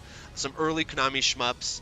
Konami, you know, they're in a state of disarray these days, but back in the day, they were some of the greatest developers of all time. I think extremely important to the history of the genre. Gradius especially is a real landmark.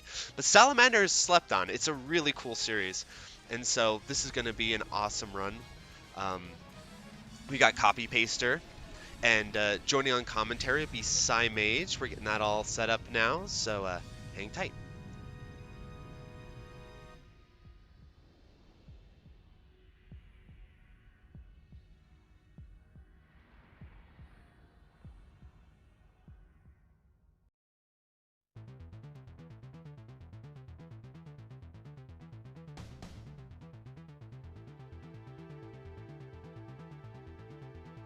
Alrighty, everybody. So this is going to be a 2-all of Salamander 2 done by CPS. I am PSYMAGE. I am doing the commentary for this. So we are just about ready to go here. This run is going to be starting very soon. This is honestly one of my favorite Konami games, so I was honored to be here to do this. One of my favorites. So CPS will be starting any minute now.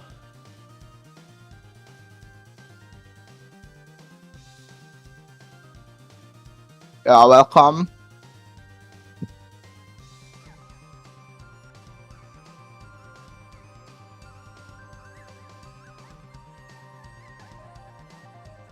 All right, you ready to go, CPS? Yeah, ready. Let's go. Alrighty. So, okay, so Salamander 2, CPS, you're gonna be getting going very soon, right? So I'm ready to go when you are. Yeah, I'm all in. All right.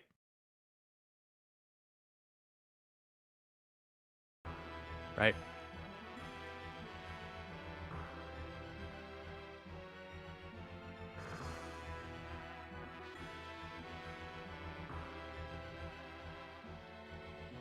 Yeah, hopefully no tech issues this time. Yeah. Great. Time to Okay. play games. I read ya. So yeah, my current goal is to trying to clear loop 2 to all. And this is the controls and default settings in case Time to if play anyone's games. I gonna read ya. asking whether this is setting on easiest or hardest when this is on defaults. And I think we are good to go, and let's go. Game start. Ready to go.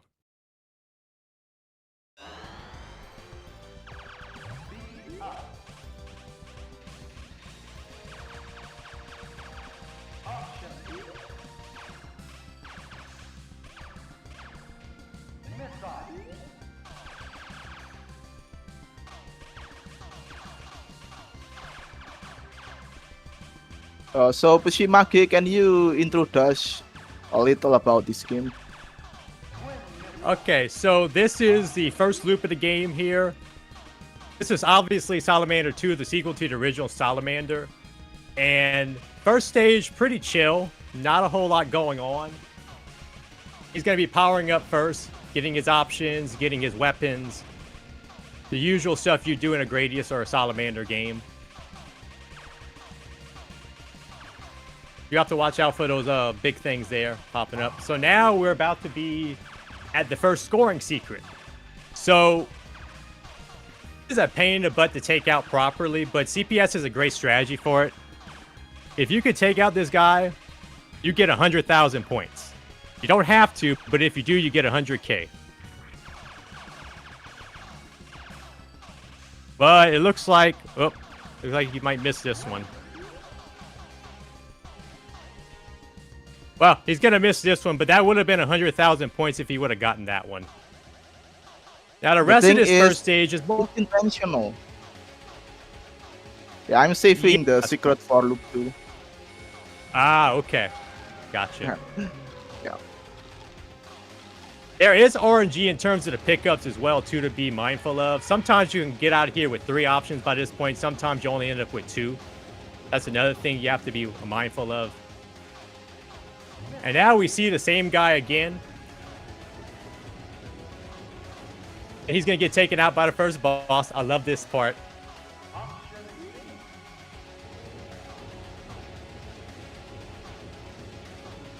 So this guy's not a big threat in the first loop. He's going to shoot those little guys out, but you just got to watch out for that lunge attack. It's not that hard to dodge. You just want to take out that little piece in the center. He's going to line up his shot to take that out as quickly as he can. Not a hard fight overall. Time to play games. I read ya.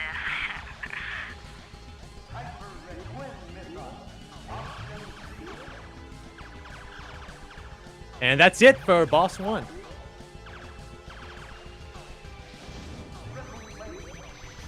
Alright, so stage 2, this is the first vertical stage.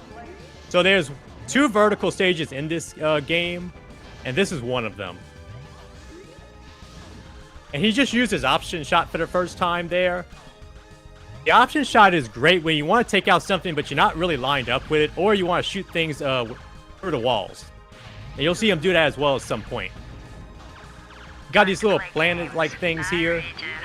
Shoot out flames. Kind of reminds me of Gradius too. Too crazy so far. Using the twin laser. Twin laser is pretty good. I know CPS likes the regular laser for a lot of sections because it can pierce through enemies. But twin laser is not a bad weapon either. You also have to watch out for the fire right there. And then these guys here, you got to misdirect them. They're not too bad in the first loop though. They get crazy in the second loop.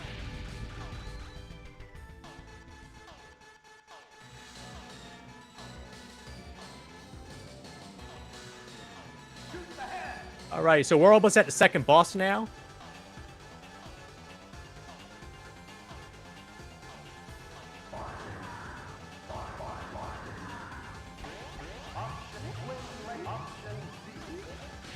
Alright, so this is the second boss. You gotta take out the heads. So in the first loop, this guy's not too big of a threat. Once you start taking out heads, it starts getting a little bit easier. But you do have to watch out for the big fire attack right here.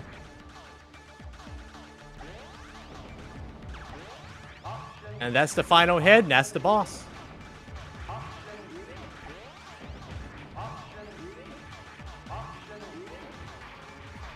Alright, so third stage. You gotta watch out for the enemies on the floor, the floor and the ceiling here. Those worm-like things, not too big of a threat here. He's using his option shot to take them out a little bit quicker. Bullet speeds are not too crazy yet.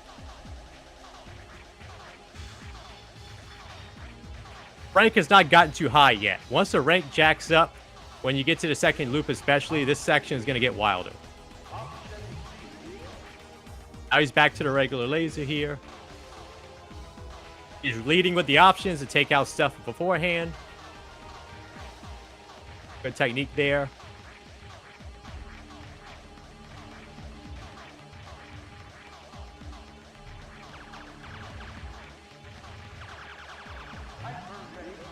Time to play games. I read ya. Alright, so next session coming up.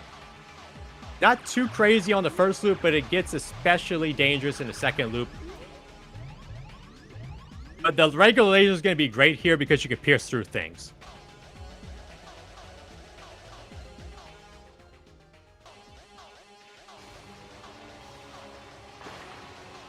Yeah, we do a little bit of milking. And first extend.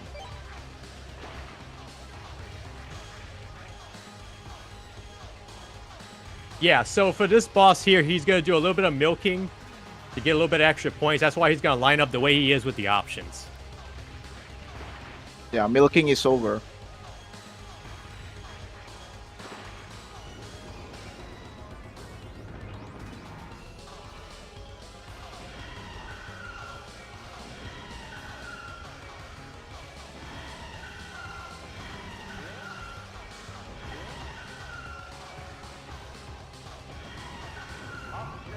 Alright then, so the next phase though.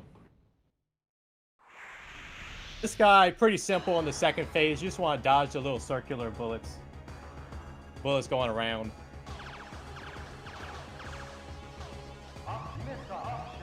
Not too crazy.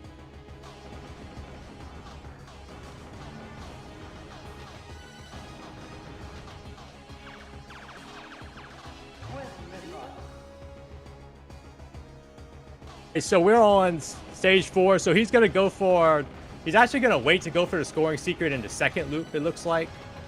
If you take out those big battleships the right way, you end up getting an extra ship to spawn, and you end up getting another one that spawns. That's a golden one, and you take that one out, you get a 100,000 point bonus.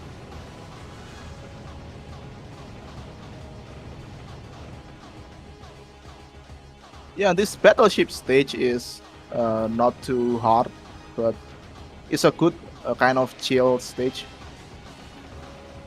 Yeah, good stage Absolutely. to chill out. Yeah. Yeah, in Loop 2, the soundtrack was bangers. Yeah, I preferred the Yeah, Loop we'll- 2 version of this song over the Loop 1 version for sure. Yeah, we will see in Loop 2 if I ever reach it. Oh, I think you can reach Hopefully, it just fine. yeah, hopefully.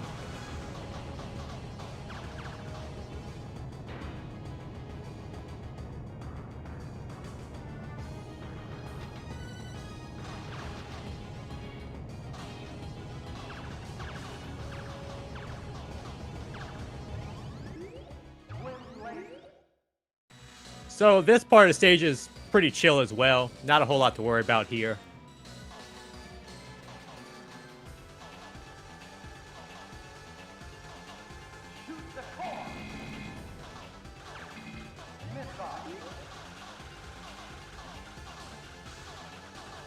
Alright, so for the boss here, there is an easy way to take him out if you line up your options the right way. But it looks like CPS is going to demonstrate how you would normally beat this boss. And he actually took it out pretty quickly.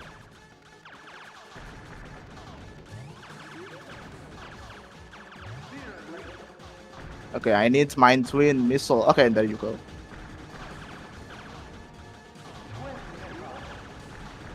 Alright, so stage 5 is where I think things start to get...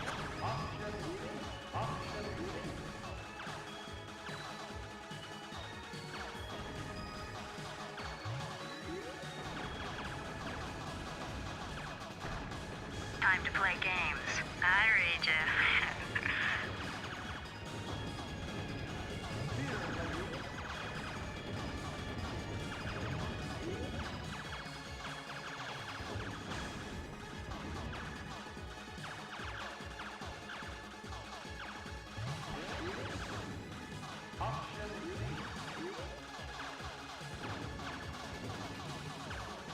So there we go again, we just had another use of the option shot.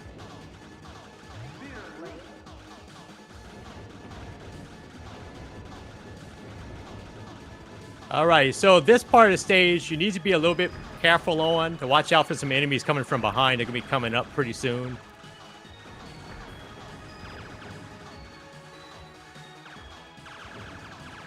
CPS has a good way of handling this. And then right before the boss, you're going to have some enemies pop up. You do have to be careful there as well, too, to route properly for that. Tends to be pretty consistent.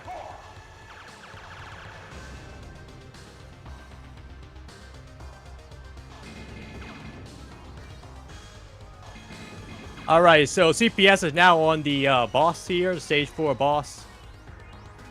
He's actually going to try to take this one out instead of trying to time it out.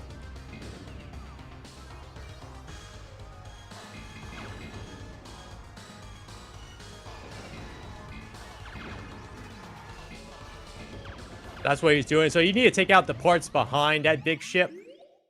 And he just took it out.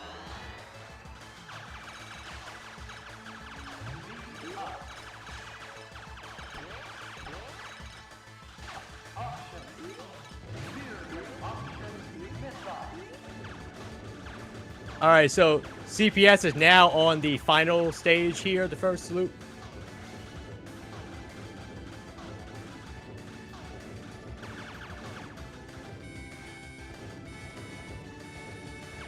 So this stage is the hardest in my opinion, whether it be the first loop or the second loop.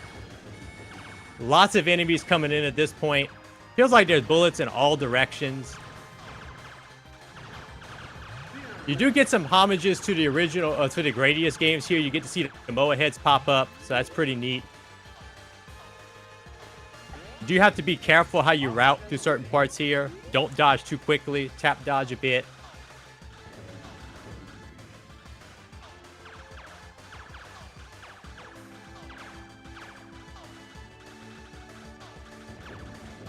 We should be coming up on the crystals pretty soon.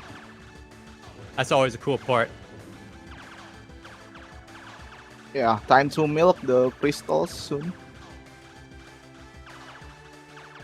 Yeah, more milking.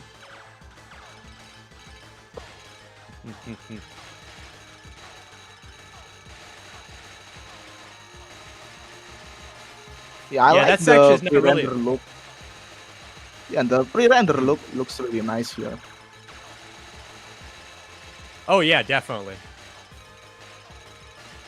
Absolutely.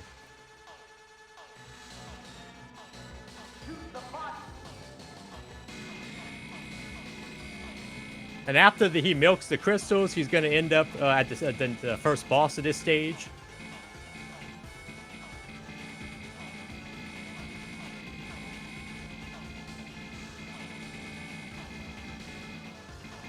So the key with the boss, the first boss for the for stage 6 is you want to take out one side at a time. Once you take out one side, this boss gets a lot easier. You'll have to watch out for some fixed patterns here and there, but overall it gets a lot easier.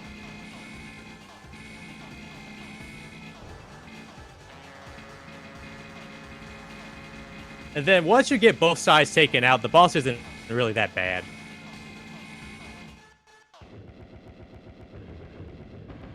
Yeah, final boss time. Final boss time. Oh yeah.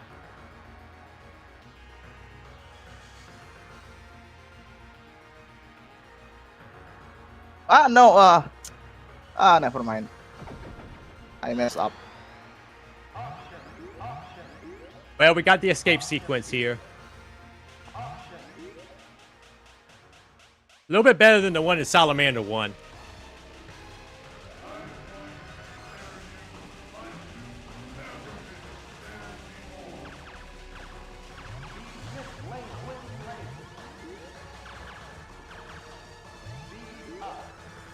Alright, so we are on the final boss now. So this guy is definitely the scariest part of the game overall, if you ask me. Especially if you're just going for your one-all. Patterns are pretty consistent though. One of the only Gradius final boss that actually fights back.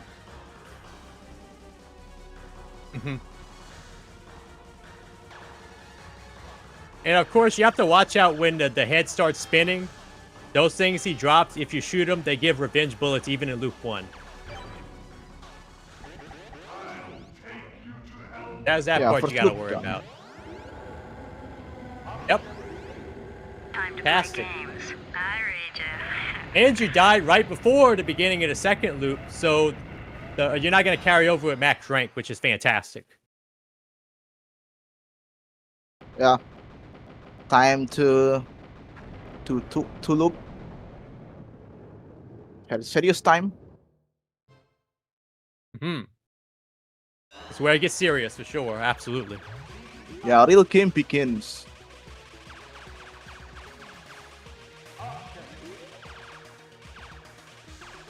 Yeah, if you And the guys reason notice, why the music changed.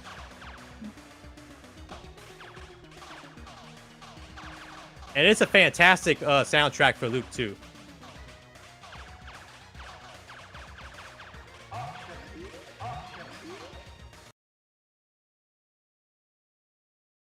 So, Okay, yep. time So to do loop the 2. secret.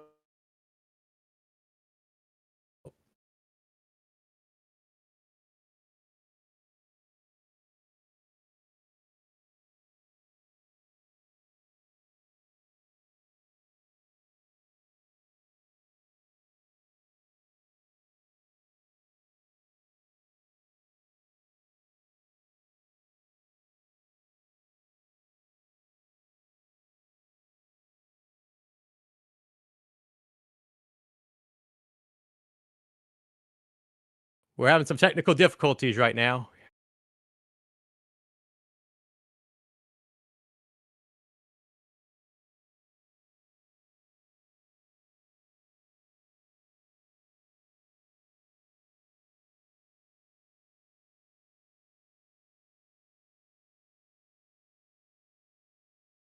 Hey, Mark. Obviously, we're having some technical difficulties.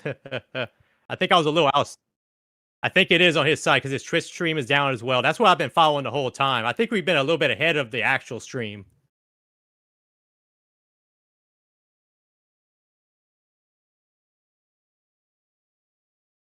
The stream went down.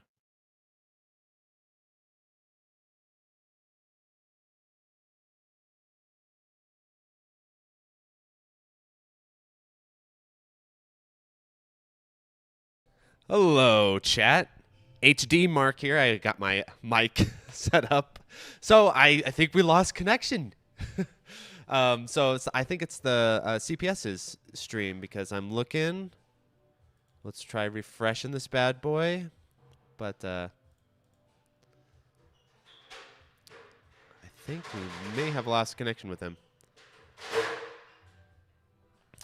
Well, hang tight. We'll see if we can reestablish connection. But sometimes, you know, online runs, this type of thing can happen. The internet is a fickle beast. It is a cruel mistress sometimes. So hang tight.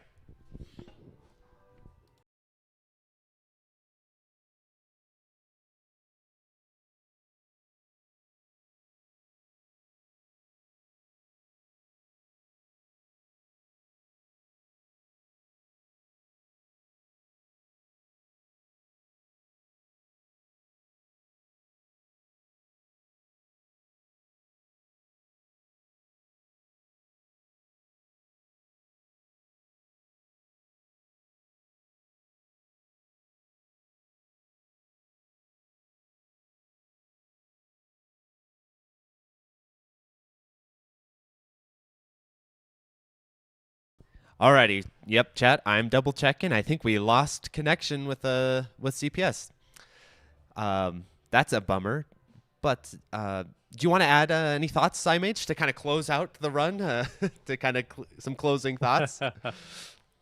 Oh, he did a fantastic job with the 1-all. He was very clean. He did a great job with the suicide at the end of the first loop to not carry over to max rank to the second loop. Fantastic run overall. It's just a shame it ended like this. Because I think he would have had a good shot of getting the 2-all, to be honest with you. Yeah, you know, Plasmo was saying in the Discord server here that since he's playing on the port, maybe he could pause it, like paused it and press start again if he reconnects. But we may have lost contact with him. He's lost in the internet. That happens though. Like the internet. One of my fears with the early slams is that the entire stream would just die. You know, so that can happen sometimes, unfortunately. But a great run. It really was. And also for everybody watching, my apologies if I was out of sync. I think CPS's stream was a little bit ahead of the actual stream. I'm not sure why that happened. Well, who knows with Twitch and buffering and all that? Because I actually directly capture from their streams, so who knows? You know, if there's buffering happening or something. Yeah. Alrighty. Well, we'll take a look at the schedule here. I think we have a little bit of a break anyway.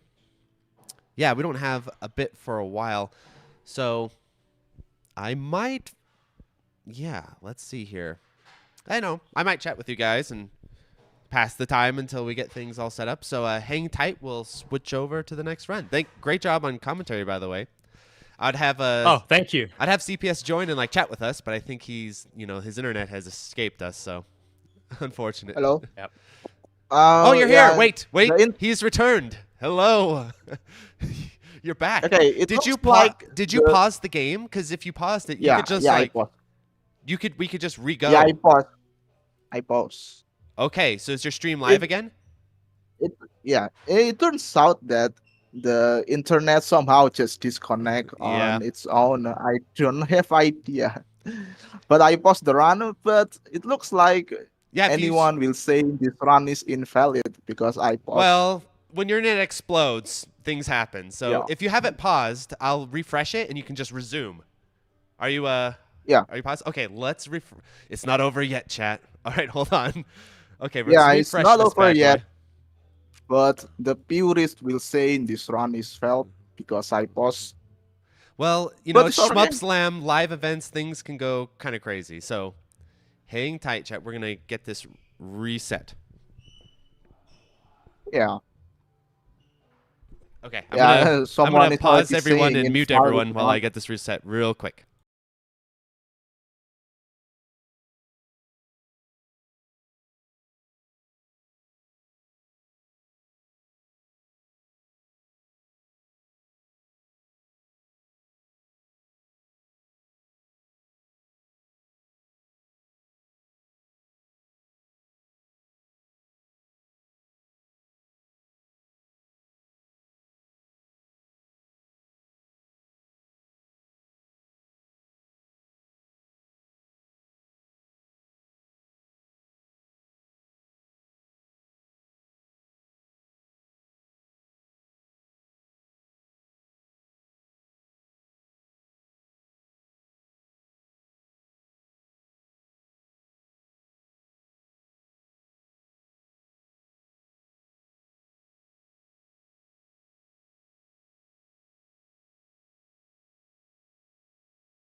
Is the stream up?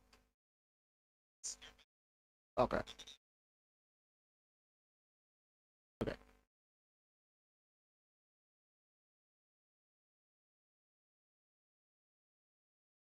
All right, chat. We're back. Salamander cannot be stopped. We have reestablished connection with our player. He's luckily playing on the PlayStation port, so the pause button, this is what it was invented for. I'm not a huge fan of pause buttons normally, but now I see they have some uses, like when your stream explodes. So here we are. Sai is back. You guys ready to resume the run? Okay. Okay. I'm gonna resume it now. 3, I'm gonna 2, resume 1, it go. Okay, we're back. Okay, we're back.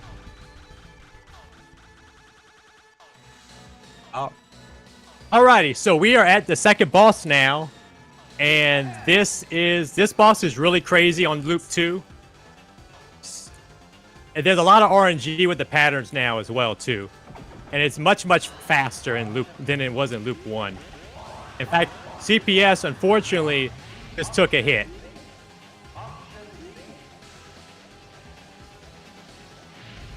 Anyways, he's got it down to only a couple of hits now. He's watching out for the fire attack. That was down to 1 hit. Watching out for the fire attack again. And he's got it.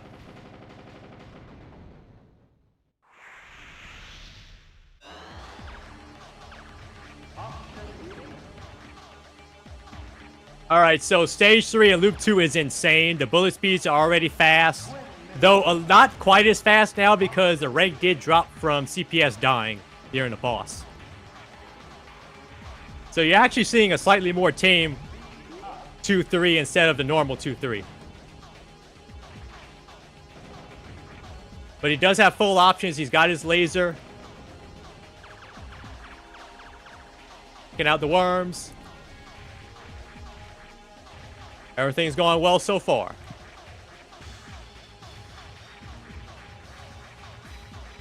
Alrighty, so once again taking out stuff on the ceiling and the floor, just like he did in loop 1. But bullets are a lot faster, and you have the revenge bullets to deal with as well.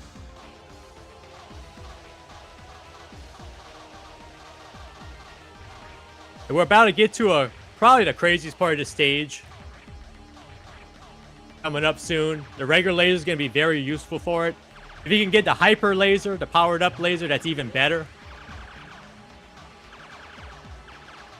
But right now, it's not as crazy as when CPS did its 2-all a while back because the rank is down. Seeing this thing quite as crazy as it could be. It could be a lot worse.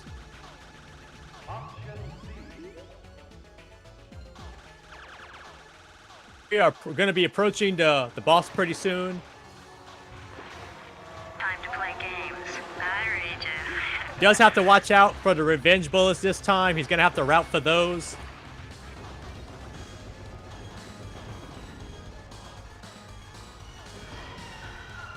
And then he'll be on to the second phase of the boss.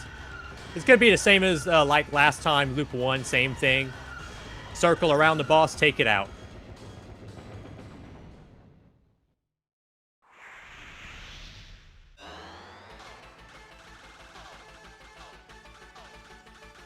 Alright, so now we're going to be on stage 4, and I think he's going to be going for the scoring bonus this time around. He didn't show it off in Loop 1, but now he's going to show it off in Loop 2, and the key is, as long as you take out those battleships without taking out the back engine first, you'll get another ship that pops up. So he's being very careful right now to not take out the back of those ships.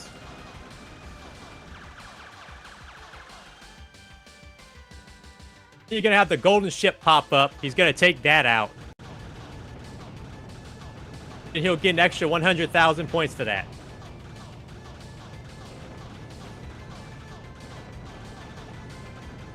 Now, the rest of this stage, not that crazy, honestly. And in the second loop. Yeah, the music change also very good. This is probably my favorite one. This is probably my favorite one. Oh, yeah, I definitely took note of that when I was watching your 2-all not too long ago. Love the song.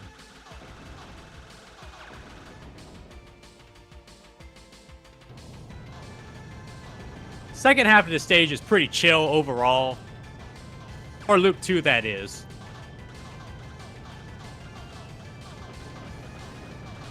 Not a whole lot here you have to watch out for, even in the Loop 2. Not too crazy. I think CPS is right when he said that this is kind of a chill-out stage.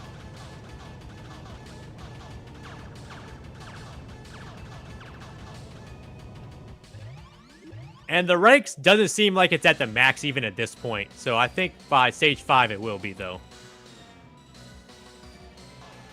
Alright, so now he's up to the boss at this point. So he's going to be taking this guy out with the speed kill here.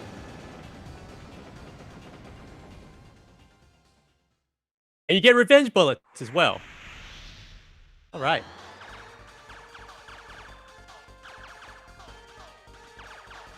Alrighty, now we're on stage 5, and this is where it gets crazy. You can already see the bullet speed is getting faster. The rank is picking back up for sure.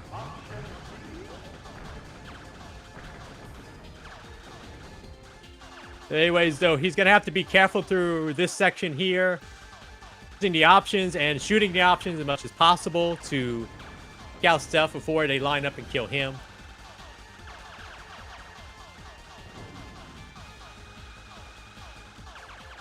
Bullet speeds are definitely crazier than they were in Loop 1, that's for sure. Ooh.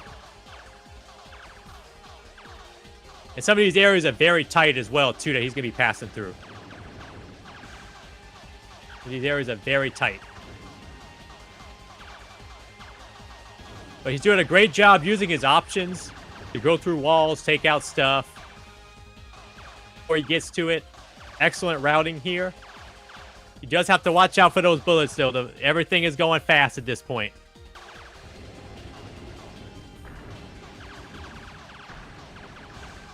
Especially where the enemies come from behind. He's going to have to watch out for the revenge bullets on that. And the last little part right before the boss. He's going to have to watch out as well, too. You got to be very careful.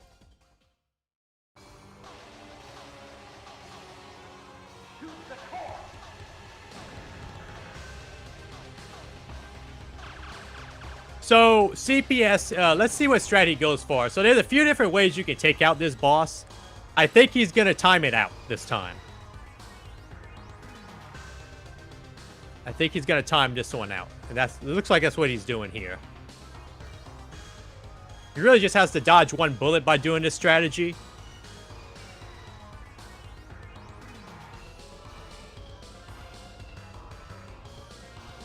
It doesn't take a huge amount of time to time it out, thankfully.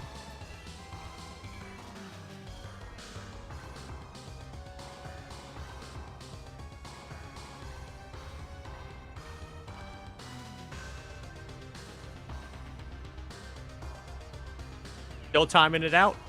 Haven't gotten there just yet.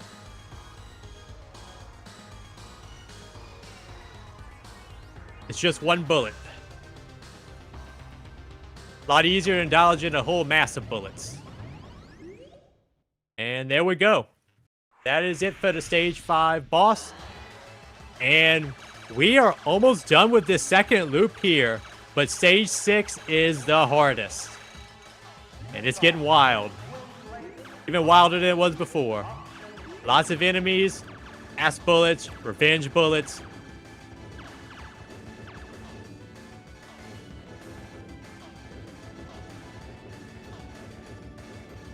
From all sides of the screen.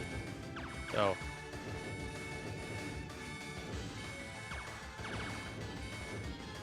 And you can tell at this point the rank is pretty high still, but we're near the end here. We're near the end.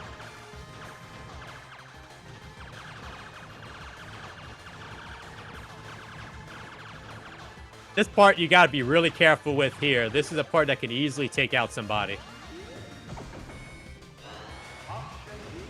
Oh, he just died. He's down to his last life at this point, unfortunately, but the rank will go down. See if he can do it.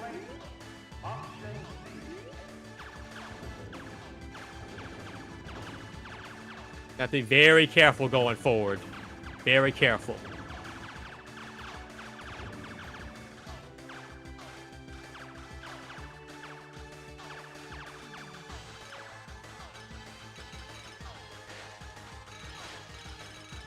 Now for the crystals here.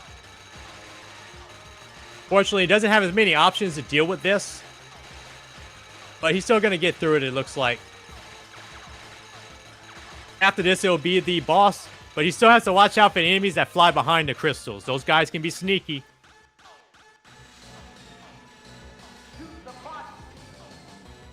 And now he is on the first boss of the last stage. Oh, it's over. And that's it. Right. Oh. Yeah. Yeah, I died at the very unfortunate part there. Yeah, he's a killer. He's a killer. Oh.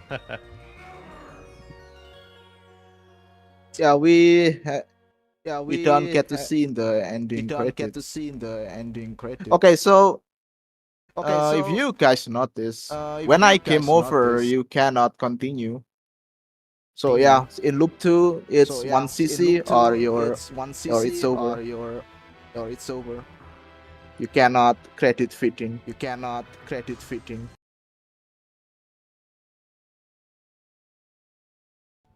Great run. You were so close. Well, I'm glad you were able to play it through, though. That's really good. Yeah. Well, I mean, it's not the end. Tomorrow I have a new contract coming up. Oh, tomorrow. yeah. That'll be really cool. Yeah. That now we're talking really interest on that game. Yeah, well, great job on Salamander, too. That game is ruthless. Yeah, I also noticed that my run is the only one with Konami games on there. Yeah. It's only Salamander 2 and Neo Contra. Yeah, you're the Konami, you're holding it down for Konami, that's for sure. Well, great job on commentary, by the way, PSYMAGE. That was really Fantastic. Thank you. This is my first time doing this. You did great. Yeah. I'm glad we're Thanks. able to reconnect and get closure because we're like, what happened? You know, Yeah, cliffhanger ending. I realized that it's probably my internet connection is suddenly turning off for whatever reason, and I check it, and yep, it was. Yeah. The Ethernet connection just disconnect by itself for a reason I don't know. You never know. Sometimes your neighbors are all they're all waking up and streaming 4K or something. And it just kills your connection. Who knows? Yeah. Well, that was Okay, really awesome. You now- recovered, and great job. Yeah. Alrighty, everyone. So we're gonna take a quick break, and then we'll be back with Stella Vanity. See you in the next run. Yeah. See you tomorrow.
Alrighty, hello chat.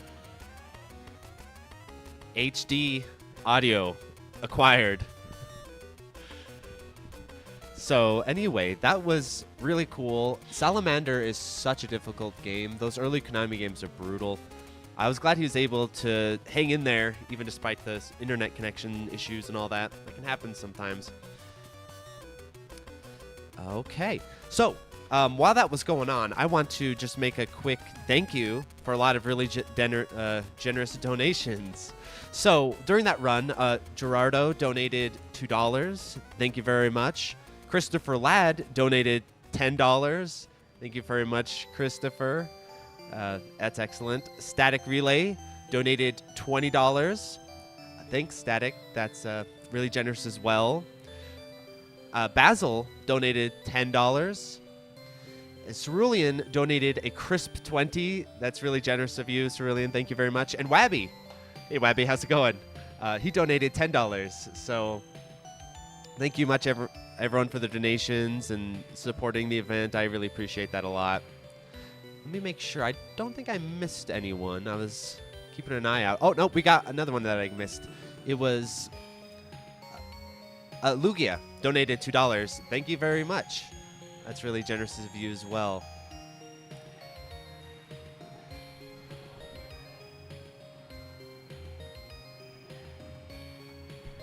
Okay, so up next we have Stella Vanity. Stella Vanity I've played, and I did a review of it way back in the day. This game is crazy. There's so many gadgets and meters. You guys will see in the stream. It's a wild game, and yeah, so it'd be cool to hear what's going on with Stella Vanity. I think there's been shifts and updates since back in the day, so that'll be fantastic. Oh, thank you very much, Michael. Michael donated very generous $50. That's fantastic. I appreciate that a lot. Yeah, this year's been really fun. I'm really glad we found this Akihabara venue. I think it's the perfect setting because trying to find other venues has been so challenging. It's always been sort of the great barrier to Shmup Slam is finding like a nice venue that people can go to, have fun, but also like a lot of venues back in the past when I was trying to find for earlier slams, they'd say no gamers. Gamers not allowed, no gaming events.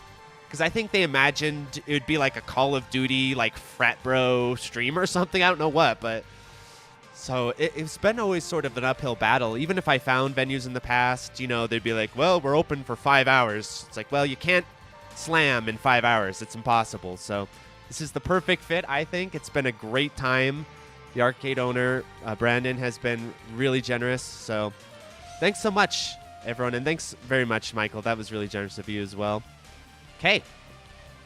So we're not too far off from Stella Vanity, so I'll get that set up here.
Hello, chat.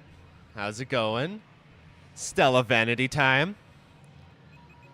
We'll get the game audio balanced a little bit here in a moment. So, Stella Vanity. This game, I believe there's been like some updates or changes over these years. I read ya. Oh, thanks so much thanks very much, Spiders, for the donation. I really appreciate that a lot. You guys have been really generous, and I say it all the time, but I don't know what else to say. I really appreciate it. It's fantastic.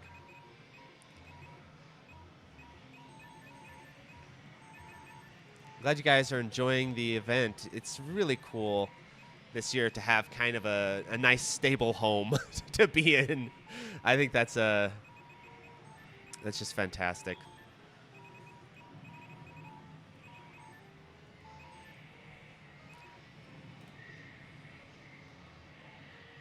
Okay, we'll be right there. I'll be switching over very shortly. Stream, hold tight.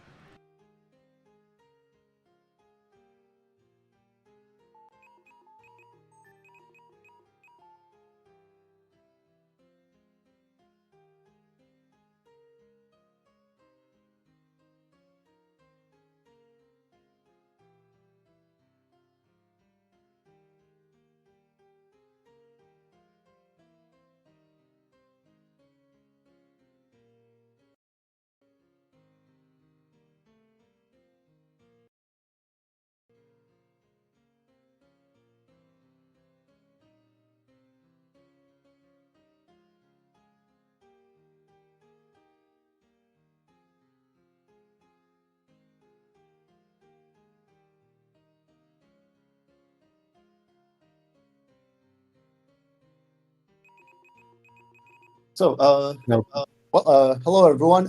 So I'm Inaki, and I'll be coming for StarCat's Stella Vanity scoring run. So in case you haven't heard of this game, Stella Vanity is a really complicated, like to understand game that. So I feel like we could like mention the history of this game for a bit. So 1.0 came out on December 31st, 2011, and the game was updated till I believe January the 13th, 2013. So that was the active update cycle, and then in 2022 in March it got a small update to fix some small issues. So anyway, that's 1.23, the version that's basically the standard. It's completely standard, like basically nothing happens with the others. Now we're gonna go onto the game itself. So we're gonna be Sarkat's gonna be playing with Azurite Type S. This is the highest scoring shot type in the game. As you can see here, we have a bit of an RPG menu. So you have points that you can assign to your stats. You have levels that you gain by getting experience from playing. You have accessories that you can equip both in those.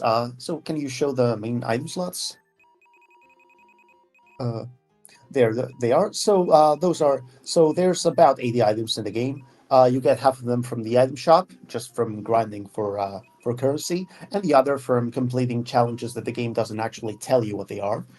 But anyway, you can equip any two of them in the item slots, and then in the customs menu, you can use these abstract points to equip to equip items from a subset. So for Type S, you actually need as many slots as many custom slots as you can get, which you only get by going up to level 50 on your character, which is the maximum. Because you want to deal a lot of damage in this game, you want to be at max level for scoring as well. Okay, so that's how the RPG systems work. Now, we're going to reveal one thing that hasn't been public up until this point, which is items that we figure out how to equip, but that you can't unlock. You can't unlock them. You can only equip them. So, try showing a Blade Extender. So if you equip a Blade Concentrator and a Blade Diffuser at the same time, well, those are incompatible. Their effects are the exact opposite. So what the game does is it gives you a Blade Extender, right? Which is a bit of a mix of both. That's pretty cool, right? It's a pretty neat Easter egg. Okay, then there's a few other items that work like that. And then Okay, so now we're gonna do some satanic rituals. First, Black Heart. Then, Wrong. No, demonic chime. Okay, so first demonic chime, right? Necronomicon. Then on the same slot, we override it with Necronomicon. And finally, what item was it? Oh yeah, Black Candle. So once you do that sequence of events, the slot will have Gate of Purgatory. So, this item is fucking insane for Type S. It gives you 10% extra damage. It gives you 1 extra bomb per life. And if it's supposed to be that if you get hit at all with this item equipped, it's an instant game over. However, it doesn't account for auto guard, and that still works, which makes it an absolute no-brainer for Type S scoring because you get so much benefit from it.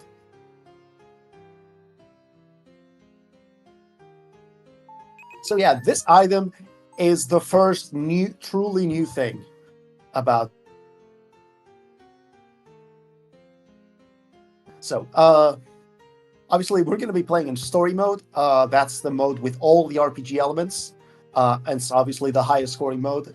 And again, Azurelite, faster character, more damage, and Type S. This is the complex system with all the mechanics that you've probably seen from Stella Vanity. Type C is the more simpler one, more cave style. Type S is the really, really unique one that's more Helsinger-ish. So, with that said, let's get going.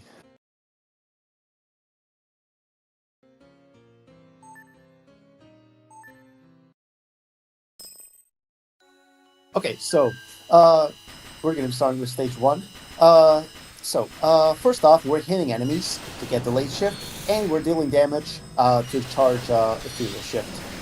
Now that we have Ethereal Shift charged, we can just get a lot of enemies coming and kill all of them with Blade for coins. So you get more coins, you get Infinite Blade or your Ethereal Shift. This is the first thing you want to start doing when you start a stage. Then you do Blade Shift. This cancels bullets. You get all. This is a screen cancel from killing the big enemy, but now we're gonna. But that charges Counter Shift, which happens when you end the late shift, right? And we'd use that to get a nice big overkill. You basically. So you see that plus number that's glowing blue right now. So that's gonna be our main chaining number for here. For this, before mid-boss, 30,000 jewels, we're way over that. First off, Ethereal Shift, and now Great Bomb. Okay, so this is gonna be the big overkill chain. So you get a fraction of the previous overkill value, plus the damage you deal to the biggest enemy you kill, times some multiplier that depends on your jewels, and that is absolutely massive because we use the bug to get to get damage with the bombs without ending the overkill, and then another bomb to restart the chain with a different overkill. And because the damage number still hasn't left the screen, we get what's called an overkill dupe, and we get it's like we do the raid bombs twice over. So with that overkill chain and some overkill and some multiplier from keeping the chain up and overkill more enemies, we start this delayed shift, and we get all of these enemies. We spawn more reinforcements by going to the top of the screen, and then we get this big ass fucking cancel, several bill, 2 bill, just from that, and we're gonna get some more now. Boom, and boom. That's pretty much 8 bill already. So, bosses are a much smaller score game in this the Type S. So, we use Ethereal Shift to get. We start the fight with Ethereal Shift because otherwise you have to wait 10 seconds to use it. And then, when you have Ethereal Shift and you overkill, I can take this time to explain while this is going on. So basically, you overkill by using Assault, So by when you tag a big enemy or a boss at low health, you can raid that. So you go up to them, you do a blade combo and go down, and you're invincible the whole time. That also extends your overkill, and you also get and you can also overkill by using assault, which is the lock shots. They work like Ketsui, but you can also activate them. But you can use them separately for mirror main shot. So yeah, basically and that's why you could raid bomb on the mid boss to get that massive overkill chain. Now we're just doing some simple canceling on the boss. We're not gonna raid the boss, any of the bosses. We're not gonna raid LOL because that cancels your overkill chain. And so when you ending a shift ends the overkill chain, but it doesn't clear the value until you raid or overkill something or make a survival mistake. There are fun facts about this game. We don't have time to explain for now. But yeah, so right now just waiting for the level 3 counter shift. The bigger the counter shift level, which is the pink meter on the top left, the bigger the value of the jewels that you get from the castle. So we're going to be finishing stage 1 with something like 8.3 bill. Starcat's best score on this is 8.5 bill, so we're facing off a really good start to the run.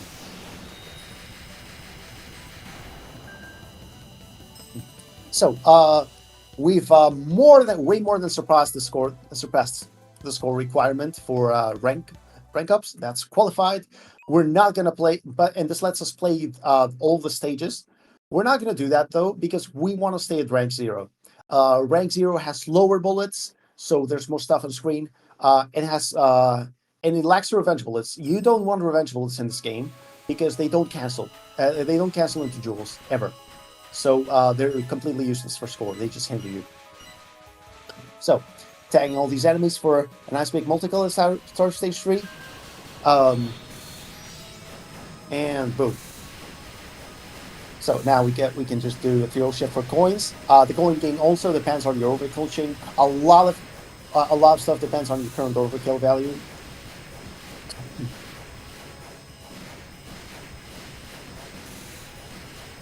So okay, that's now for some jewels.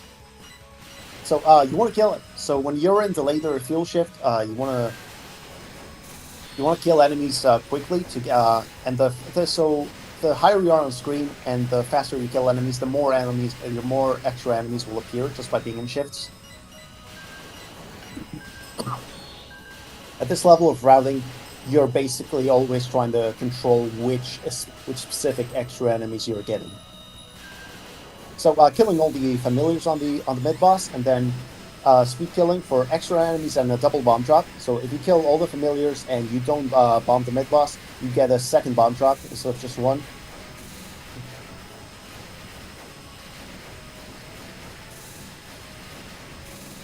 So what do the other notes say? Okay, so only thing I have left to explain are numbers. So yeah, we don't have any reference for now, but yeah, I'm trying, please ask questions. From now on, I'm gonna have a bit more time to explain things. That was a bit of an unfortunate hit, but it didn't affect. That's okay. That's not so bad. That's not so bad. Okay, so those hits are we were gonna end the overkill chain anyway. That's a raid bomb there. After relic, 23 mil overkill. Oh yeah, that's oh no, wait. Oh yeah, this is no, yeah, this went wrong. This went quite wrong. The overkill is not nearly what it's supposed to be. We're still gonna get 1 bill. It could be like, I think that lost like 300 mil. But well, we can we're still stage 3 is the lowest scoring stage in the run, thankfully, so it's okay. And we do get some resources to spare. What's the lore of this game? It's very complicated, and it was only ever explained on a website that's completely dead now. So yeah, yay!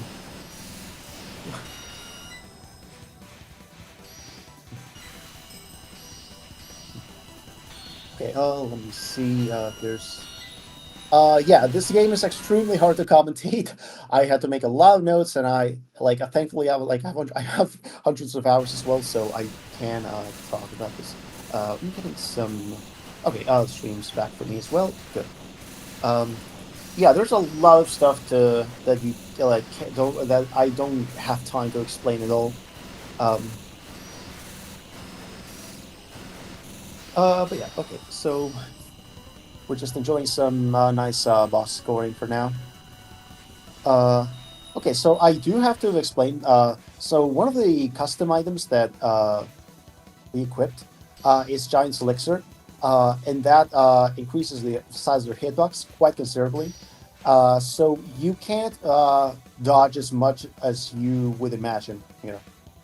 And also, but we do skip, thanks to Gate of Purgatorio, we do skip Scarlet Sword, which is an item that would also increase the hitbox size. We don't have to equip it anymore, thankfully. Okay, okay, so what's the difference between gem colors? They give, the higher the gem tier, it gives slightly more score. And at really high tiers, they also give more jewel counter, but that's not really relevant. Experience is not getting counted for anymore. Level 50 is the max.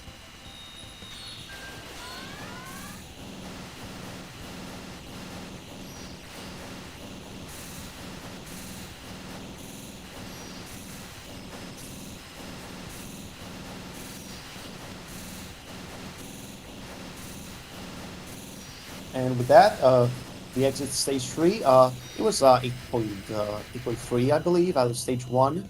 So we're getting 10.3. That's 2.1. It's a bit below target. Target was 2.2, but that's fine. That's fine. Now let's keep going. Again, skipping the stage, even though we can play it because we want to stay at rank 0. Stages 2 and 4 don't score much at all with Type S, so we don't want to play them. Now, we're going to start seeing some pretty nasty stage enemies here. So, those enemies that sweep across the screen when they enter, they're called X-Spinners. You want to kill them with either Blade or Discharge, depending on your type, very quickly, otherwise they get really nasty. And if you try to dismantle them, they shoot a lot of bullets. So, okay, I've explained reinforcements already. So you are trying to get the 3, so that reinforcement with 3 gray enemies, they're called round edges.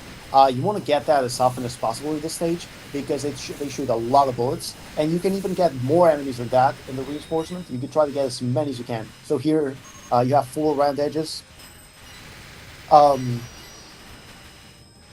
Okay, so I haven't had the chance to explain the exact timings. I did have notes about that. There's just too much to process here. Anyway, so we are using Ethereal Shift here to kill the floors and the tops of each of these towers that appear on the sides of the screen. If you do that for every tower in the stage, you will get an extent. As we'll see when we reach the end. For now, we're just getting some nice juicy cancels out of these X-Spinners and round edges that come with them. And now you dismantle the X-Spinners, and we do that nice big counter shift. So we get to the mid-boss. Boom. Again, we're quickly raid bombing. So you want to finish this raid. You want to stop holding Blade to let the raid finish. Between 10 and 9 seconds left. So 10, and now, boom. That gets the perfect timing to do this bomb and another Rubicle, and that gets you a dupe. So now, the hardest part of the stage, you wanna use your laser R to keep the chain, but you don't want to kill this backdigger. You want to just keep the chain going, this particular chain going, because if you start a new chain, that's gonna be a much lower chain because it's gonna basically multiply this value by 70%. So now we're just changing through stage. Oh no. Okay, that's a pretty big mistake. So a new chain got started. The multiplier got the overkill multiplier got lost. That's sad, but we still have a pretty big overkill chain that we can use for relation at the end.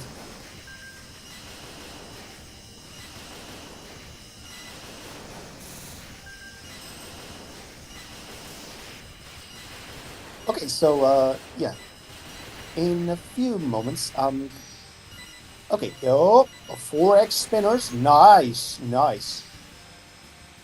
Overdrive to get in place, and life tube. There's the life tube. So, new trick that we've discovered. If you're right on the enemy center when it drops the extend, you get 2 lives instead of 1, which is absolutely fucking stupid and fucking massive for every single category in the game.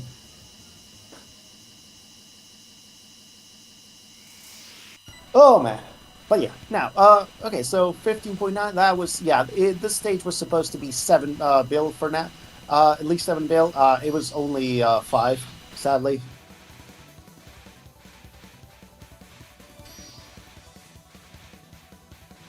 Okay, let's see.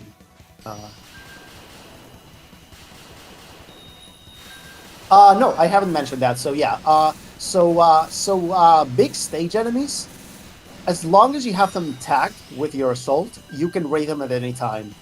But for mid-bosses and bosses, you can only raid them when they're below 6,000 HP, at which point you hear that ding, ding, and then you can raid. And yeah, this is the game that's only been beaten by 2 people on the maximum difficulty, which is Pandemonium Brag X. Starcat is one of them. So that should give you an idea of like what kind of level of play we're seeing here.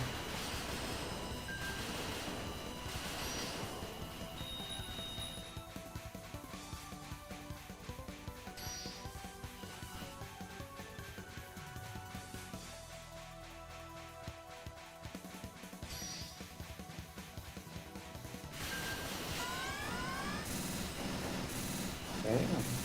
I'm checking chat. Like, please fire questions if you have them.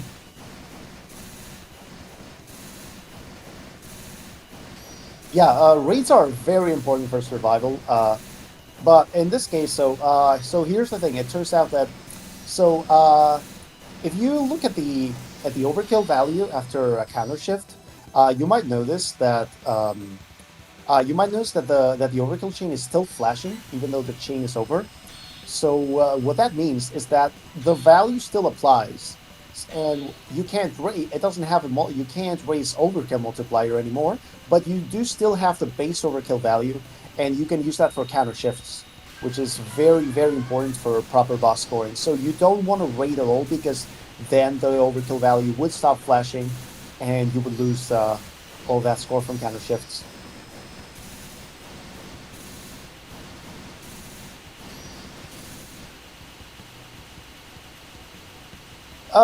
I wouldn't say the game's mechanics are the problem, but rather how obtuse it is about explaining them, and how much drama there's been about it. But the drama is behind us now. So that's something like 6 bill. Again, it's quite a bit behind target. Target was 8 bill, but whatever, doesn't matter. Now we're going for stage 6. This is the big fucking stage. This is a huge stage. So, for context, the world record on this game is 34 billion. We're already at 16.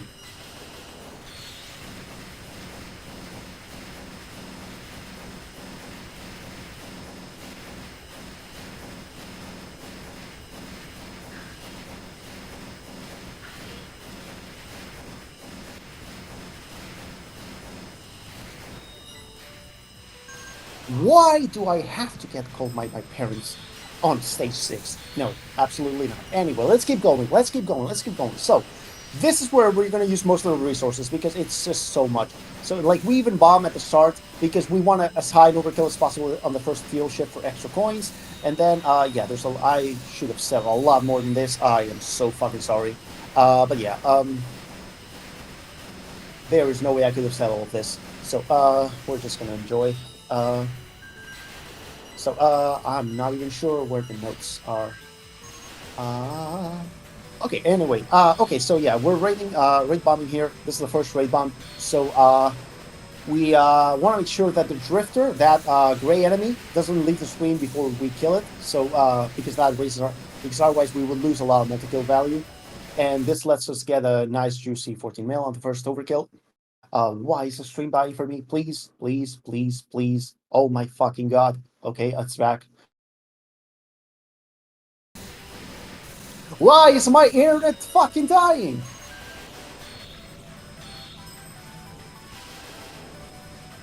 I love living in the countryside. I fucking love it. Oh my god, I can't even fucking explain this. Oh god, there's you want to keep the right rosary there for the second overkill because then you're duping and you want to get a multi-kill on the dupe. Shit. Okay.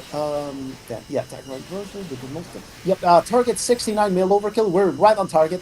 And now we found Starcat just today found a new way, found a better way to build overkill multiplier. So I'm really excited to see what's gonna happen now. Okay, so do not raid that bloom. Just blade it without raiding, because otherwise you're just killing your overkill chain. Absolutely fucking in massive detail. Okay, so just going for those level 2 blades. You don't want a level 3. You don't want to do a level 3 blade combo. That's a waste of meter. You want to do overdrives. You want to do level 2 blades. And now we're going for that massive fucking delay shift. Okay, boom, boom, boom. Okay, getting the reinforcements. There they are. Boom. Okay, we've already beaten world record, and we still have quite a bit of stage left. 42 mil, 42 mil, 47 mil. Let's go. We're already 13 mil past the world record. So target was targets don't even matter anymore. They're like not if this matters anymore. We've like this is the yep. We found a lot of stuff. We and yeah. Obviously 34 mil was not the world record anymore. We were just shutting up about it till now. But yeah. The boss is just irrelevant. It's only worth 1 bill. Okay, so that was 16 bill. This was actually a pretty low score for the stage. Because it was barely above target for the what was it? 16 it was 10 16. Yeah, it was like 16 bill. Yeah, only 21 bill. Like it's quite a bit below target, but it's still hilariously above the public world record. So yeah, you get to watch this. Man. Okay, how can you get this game? It's on DL site. It's you can pay for DL site points with PayPal. In case you're wondering, it's a bit of an obscure process, but Mark's review of this game does explain how to buy it.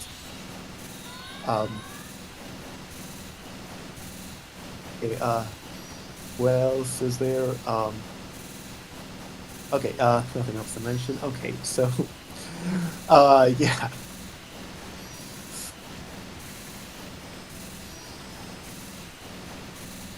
I honestly, I'm so fucking stoked about commentating this that I don't even know what to say anymore. But yeah, the boss is relatively easy.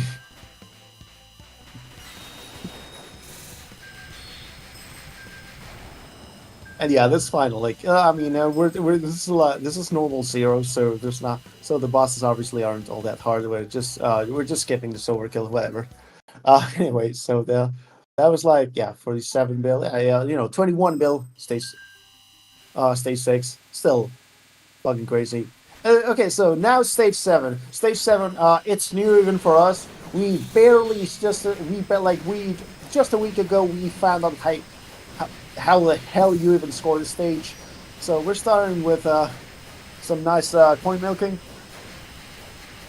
But yeah, most runs of this game, even for scoring. Like most scorers of this game don't really care about stage 7 because after that stage 6 fucking circus, you didn't have any resources. But now, thanks to the live dupes, we actually have some resources to work with, and this lets us do some scoring on stage 7. So we're starting with some pretty standard scoring.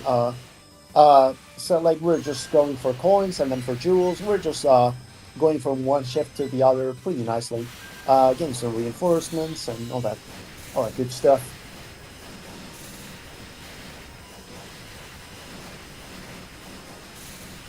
Okay, let's see.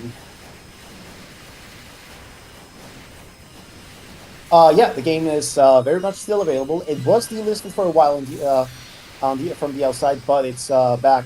It's back up now. It has been for years. I love all that old information still being thought of as new. It's the joy of those in games. Getting some juicy cancels from those point rushes. Not as juicy as they look, though. The side info, yes, believe it or not, like most of this info has been used by someone at some point, but it's not always useful. Obviously, no, it's very situational. A lot of it is very situational.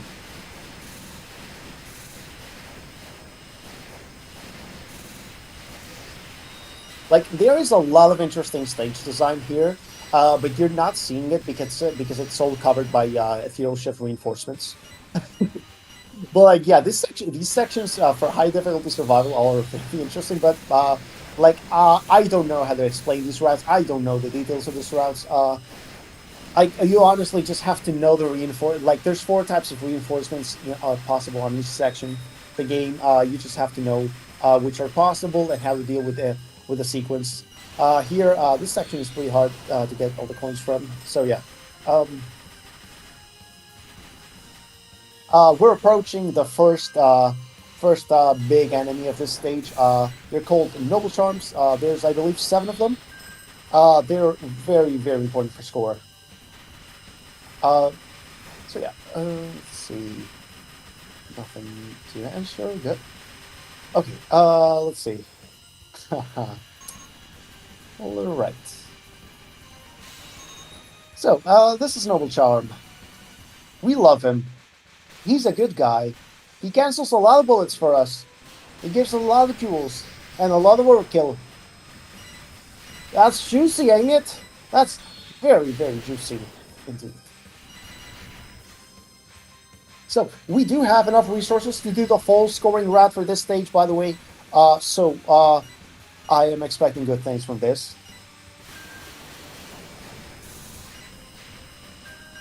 That nice big multi-kill right there. We are only just getting started with this stage. This is a 7-minute stage. Shudder, 35k coins, very much above target. 45k coins, very much above target. We are doing well right now. So, we get some of these sideways sections. We're going to be going left and right for to Gale, 2 mid-bosses.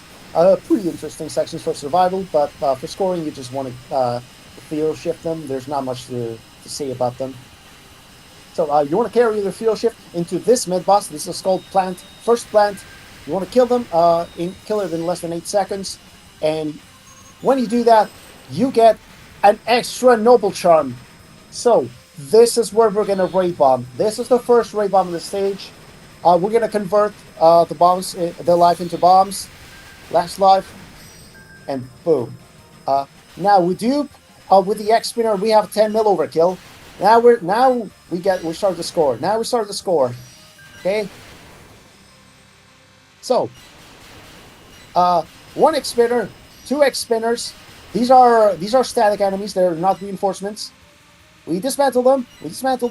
And now we wait. We attack them and we wait for that big counter shift.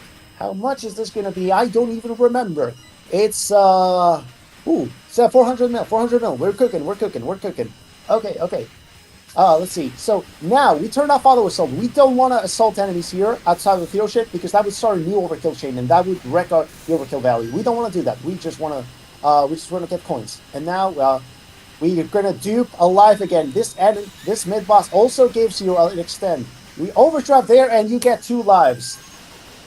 And that's all the resources we're gonna get for the rest of the game. With still a massive amount. 2 lives there. So another ray bomb here. Boom, and we dupe on that X spinner, and that's 13 mil overkill. Nice. Wait, 13 mil? Are you sure? I think that dupe went wrong. I mean, I think that should have been higher, but I'm not sure. And my stream's dying again, please. Please. Okay, I'm back.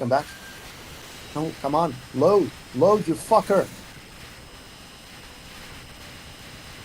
Anyway, not much is going on. It's just an NTO shift. Like, there's just easy section for on normal. On normal 0, this section is quite easy. We're just getting coins here. Let's see. Okay, so we're approaching the next raid bomb. We still have a lot of bombs left. A lot of bombs left. Great. No hits. And now, boom. It's going to be 4 raid bombs on this enemy called the Back Digger. Oh no. That's bad. Only 2? Oh no, I'm not. That's not supposed to happen. It should be 4. But if you have to tap, you have to press bomb at the right moment. If you don't do it right, you don't mash, that might happen. And you only do less bombs. Oh no, that's a hit. That fucking murdered the chain. And yeah, and like no point in chain. Usually we would chain through this Back Digger, but there's oh no. Yeah, Blade Bomb is supposed to get some overkill. Do I know I'm on camera? What do you mean?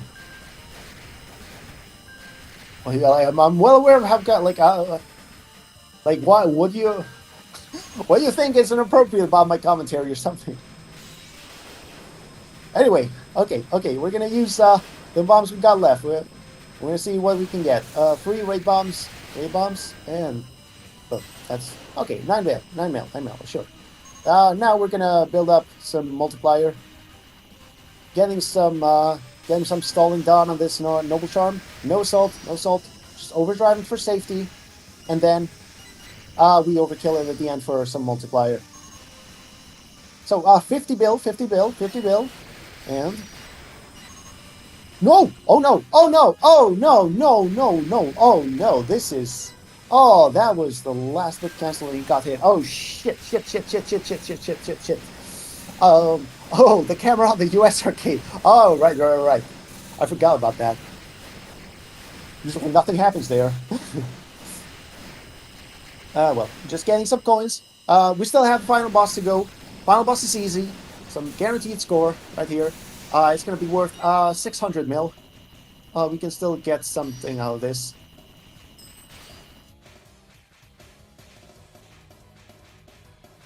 But yeah, this stage, like, it went quite wrong, but that's because this is a very, very technical stage. The strats have just been found. We don't have as many consistent setups for it as with all the other stages. So it's natural that in a live setting, like, we would not expect this to go well. It went well enough as it is already. We got like half the score you could get from it.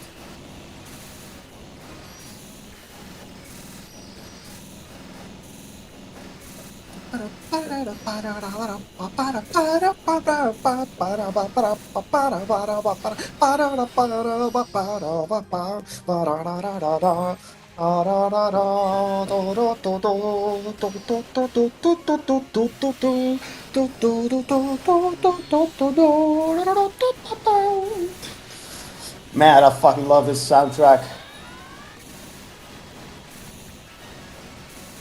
This face is already dead, man. Oh my god. Level 50. Level 50, it just does things. Like, normal is balanced at around level 10 for reference. Like, you have so much more damage than you're supposed to have for this. That's why the faces die so fucking quickly.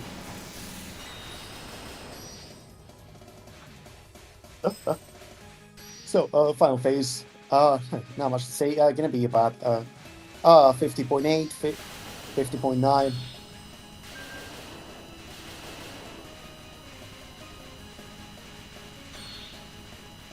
Okay, so while I'm here, so the actual world record of this game currently is 51 bill.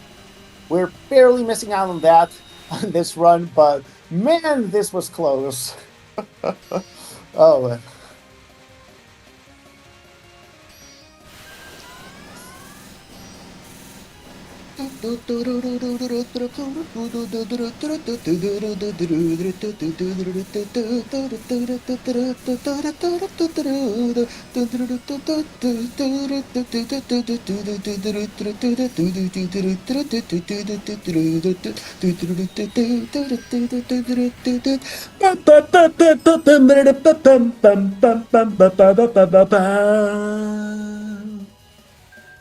$50.99. Oh my god, that's fucking crazy. That score couldn't be more dramatic. But yeah. Oh man. Fucking GG.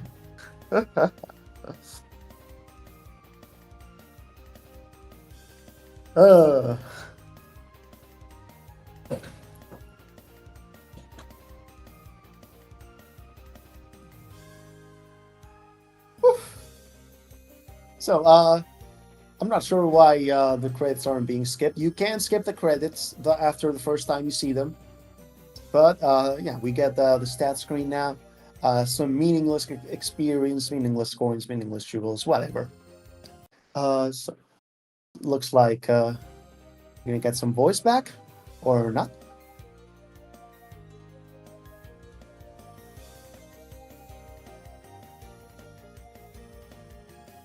I'm hearing some weird noises from Mark's audio. Time to play games. I read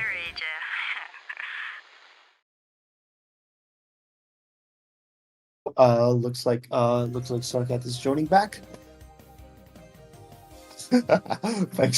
Thanks, Prue.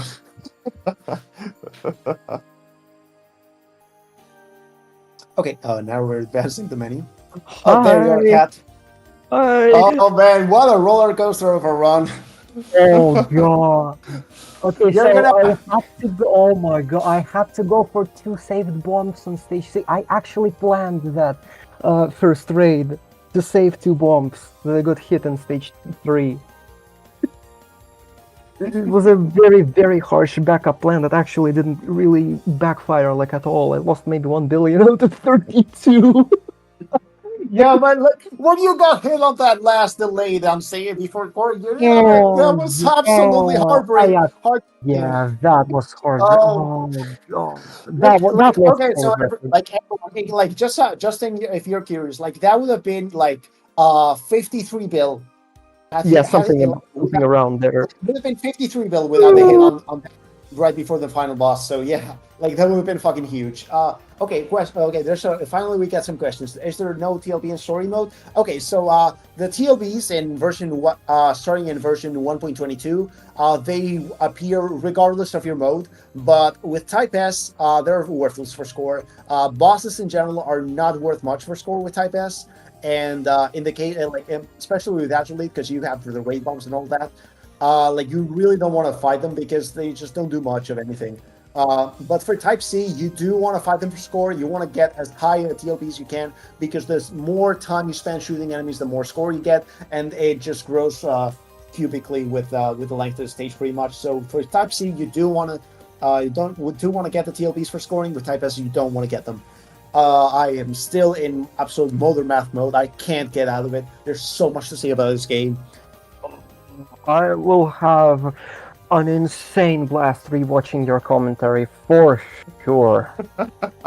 I wasn't able to say everything. I wasn't able to say all the details I had noted down, but like I was also having to deal with this stream dying on me and like absolutely everything. It was so fucking nerve-wracking. Like you're gonna enjoy it anyway.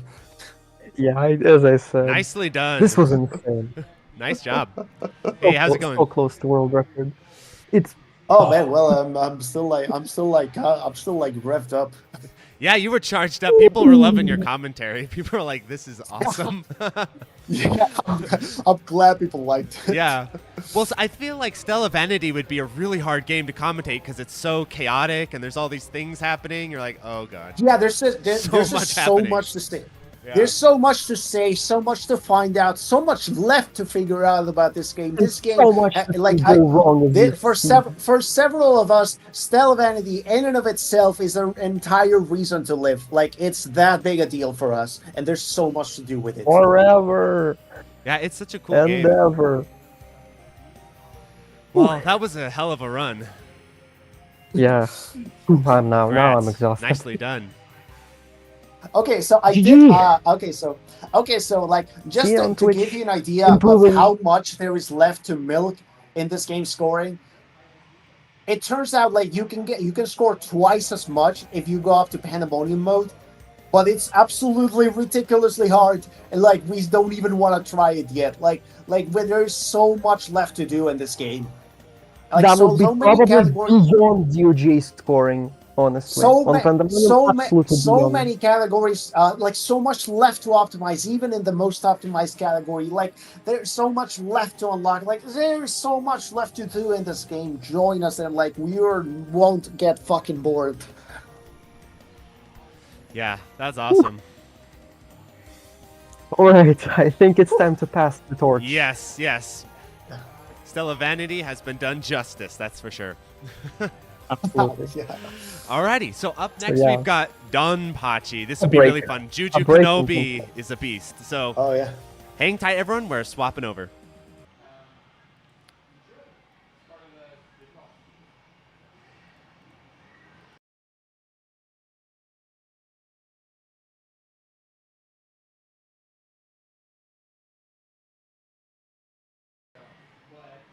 Hello, chat. Alrighty. We're gearing up for the next run. Stella Vanity is wild. I remember reviewing that game. It was like, oh my gosh, I may have to discover the theory of space and time to describe Stella Vanity. It's just such a crazy, complicated game, but obviously has so much potential and is really deep and cool once you kind of get a hang of it.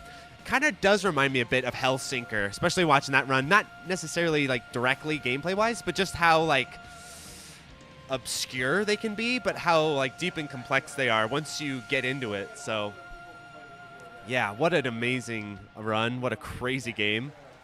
Thanks so much, everyone, for tuning in. And I got a few donations I want to thank during that run. So Megalong donated $10. Thanks so much, Megalong. That was really generous of you. And Prate, I think, PRIW8. Oh, Prate Plan, maybe? He donated 10 PLN, so thanks so much for that. That's really generous of you as well. Will Goku reach the end of Snake Way by the end? You'll have to tune in for the final run to see. Maybe, yeah, we get to the King Kai planet and he learns the Kaioken and all that, so yeah. Time to play games. I read ya. Oh, thanks so much, Shinkansen Land. Thank you. That's really generous. I appreciate it a lot. It's awesome. This has been really fun, and we're just getting started. You know, the online runs have been really, really solid in terms of like connectivity. I know we lost CPS for a bit there, but he came back.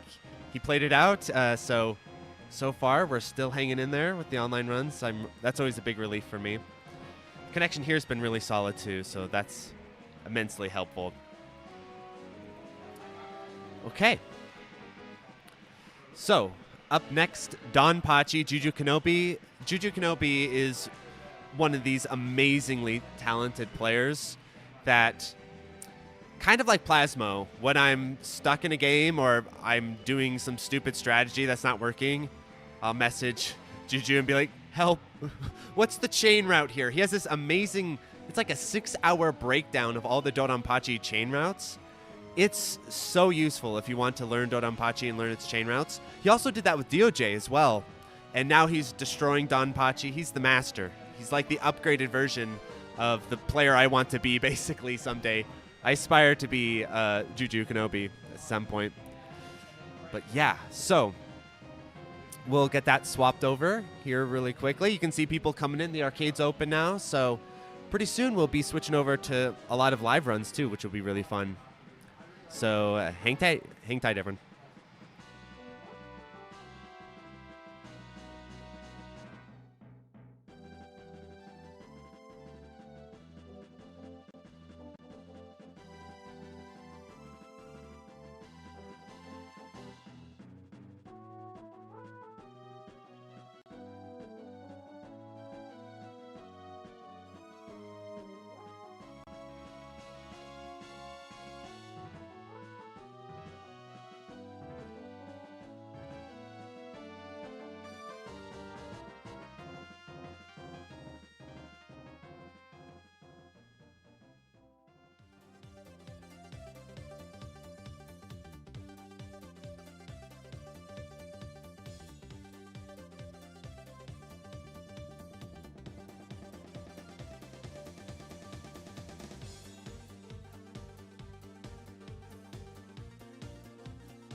Hello, hello everybody. This is Donpachi,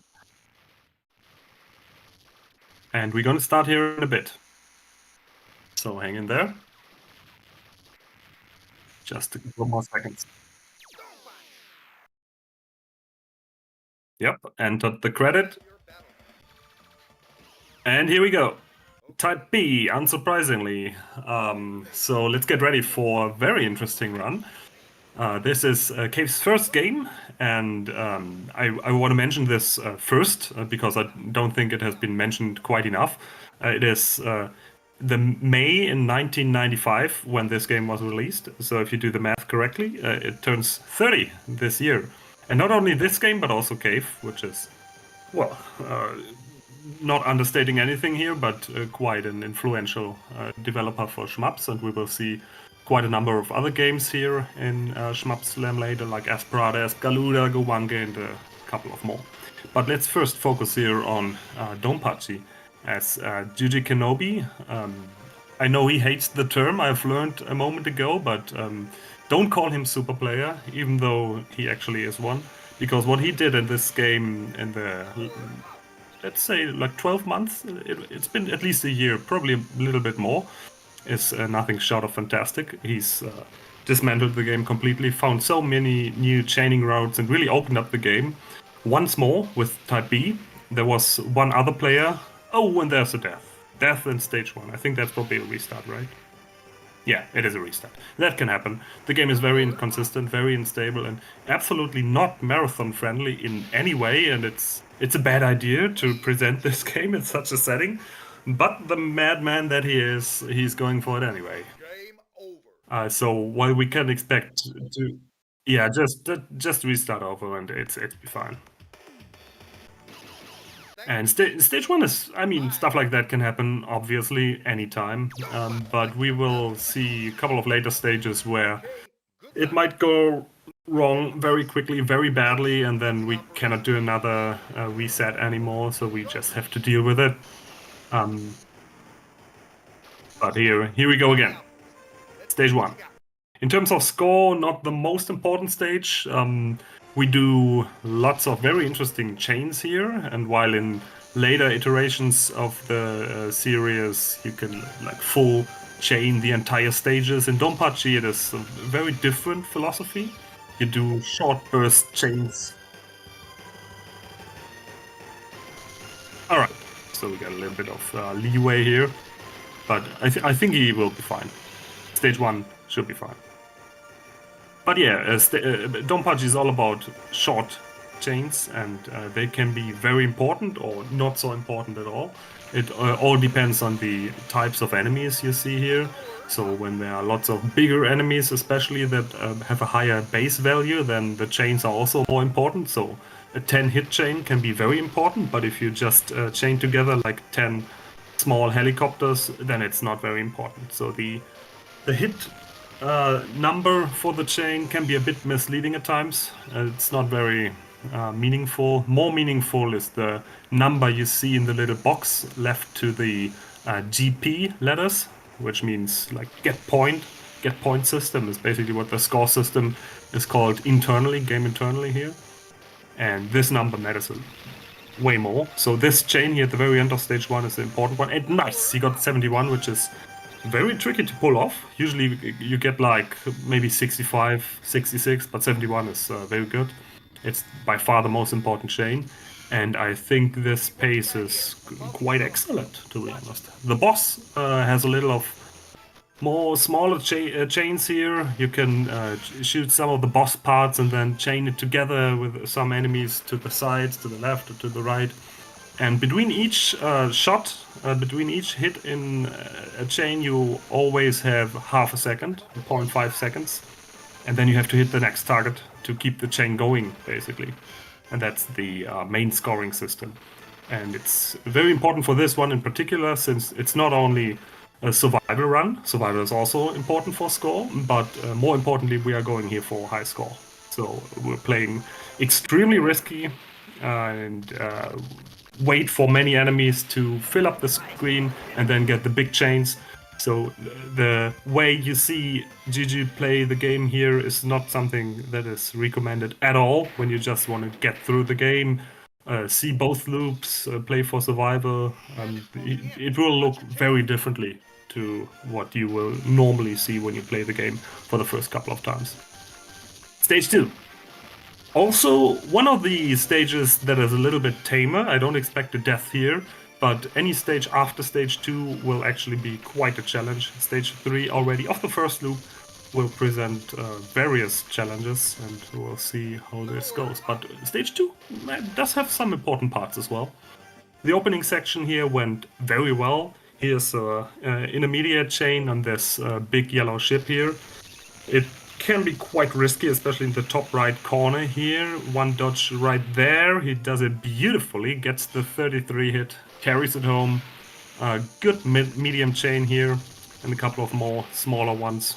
The big ones, again, are at the end of the stage. There are two big chains, one that yields about 700k, and the other one, well, depends, like 800k maybe. So we're gonna look forward to those two. The setups for those chains are very interesting.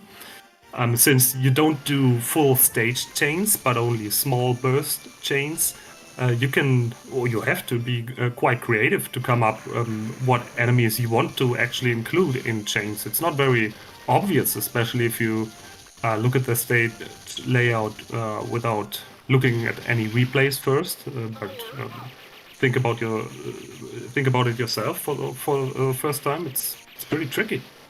So this part, very important one. You have these 3 medium ships, and you want to damage them until they do not blink anymore. That means they're close to destruction. Get the right one down, and now start the chain with these 2. And you got it going, 100k, 200k, 300k, and it breaks, 370k. So 500,000 lost there, no big deal. There are much bigger point gains later on in the game. It's important to not die. Because Donpachi in particular is very stingy with resources. You do get a lot of bombs. When you bomb, you even get more bomb slots, and you can fill those up with bombs then. But since we are playing for score, Juju tries to never bomb at all, especially in the first loop and first half of the second loop at least. Which means basically that we do not have any bombs at our disposal. Because bombing is bad for score, so we basically don't have any bombs.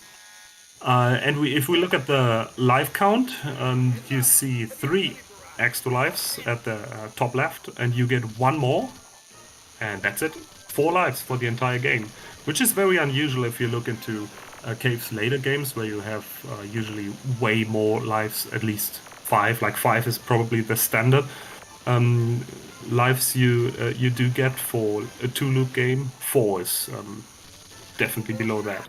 And in many games you have more, you have like 6, sometimes even more. So resource-wise, not so much to deal with, but since we're playing for score, no lives, no bombs are allowed anyway. Entering stage 3 now, I'm getting ahead of myself here. Almost 5 million, which is absolutely insane pace, to be honest. I think the maximum you can get out of this at all with his current strategies is maybe 5.2. 5.3 maybe, might not even be possible, so this is very, very good. The opening chain here already a very tricky one, and this is the first stage where like small things can instantly end the run, which means we have to continue because resetting now would be a bit tedious, and just for the sake of the marathon we're going to continue here.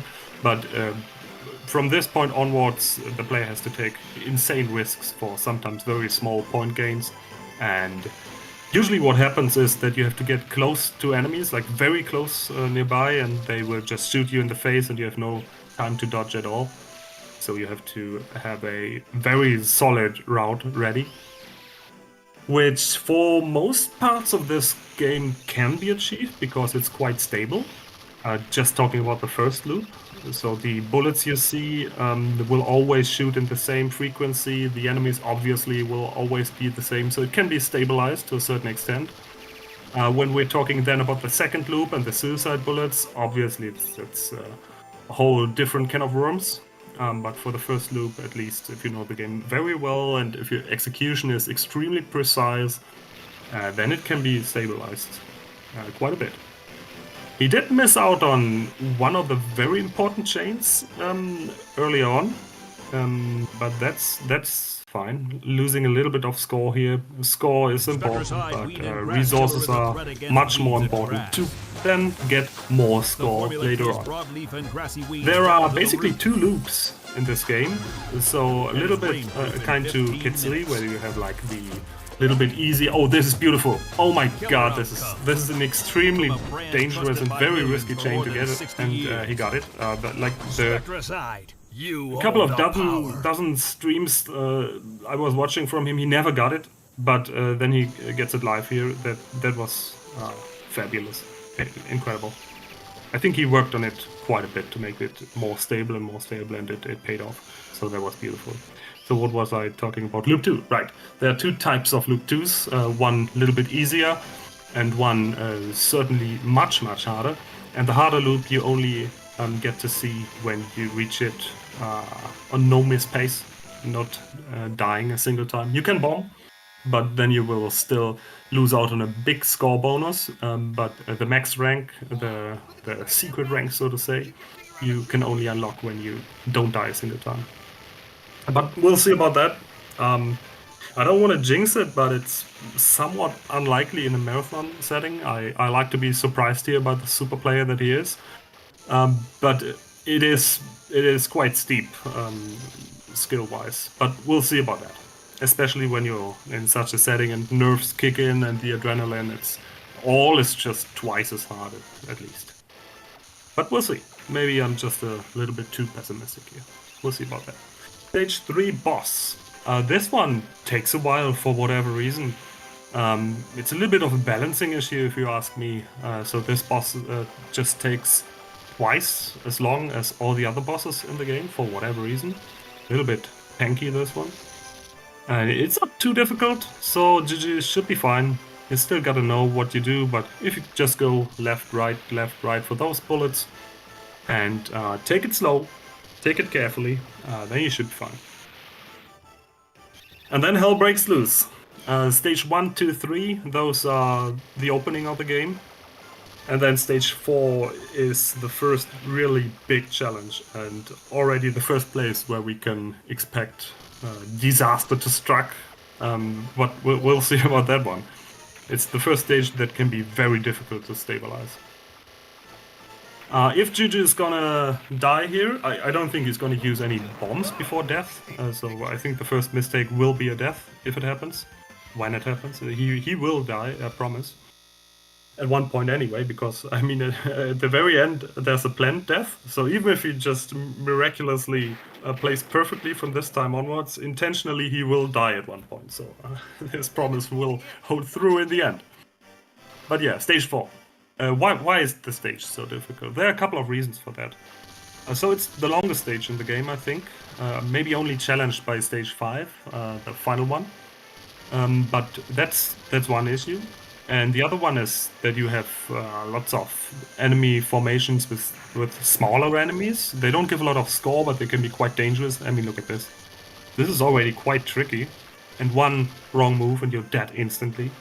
Your hitbox as well is a little bit bigger, like not super large. It's not like Toll Plan size hitbox style, but it is bigger than what you're used to from later cave games, that's for sure.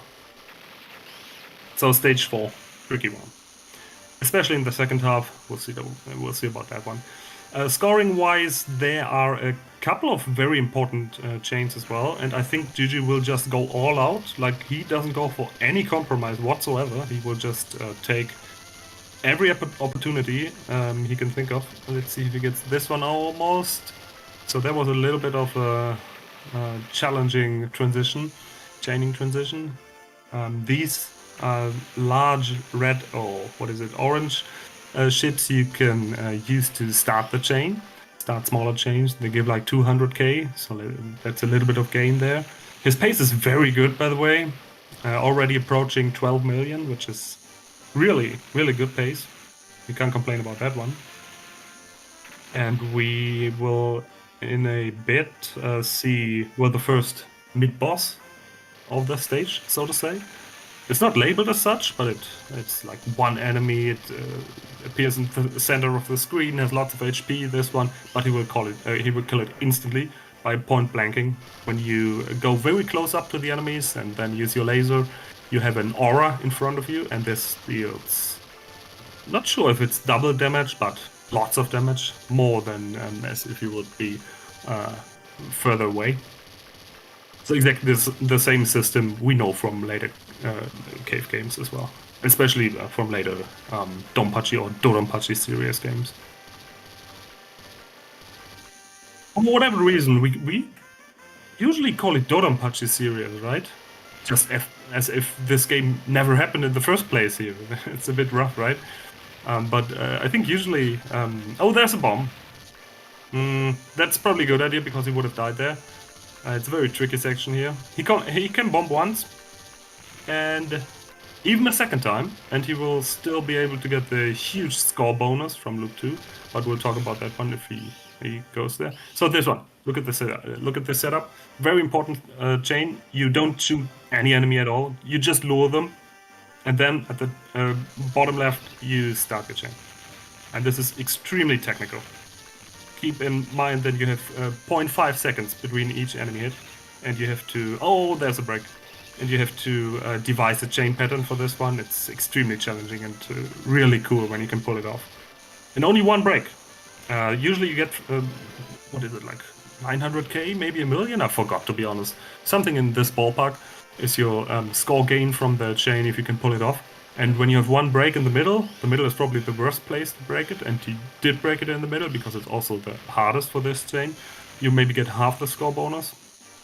So a huge drop there, but that's alright. Pace still looking good and can be recovered anytime.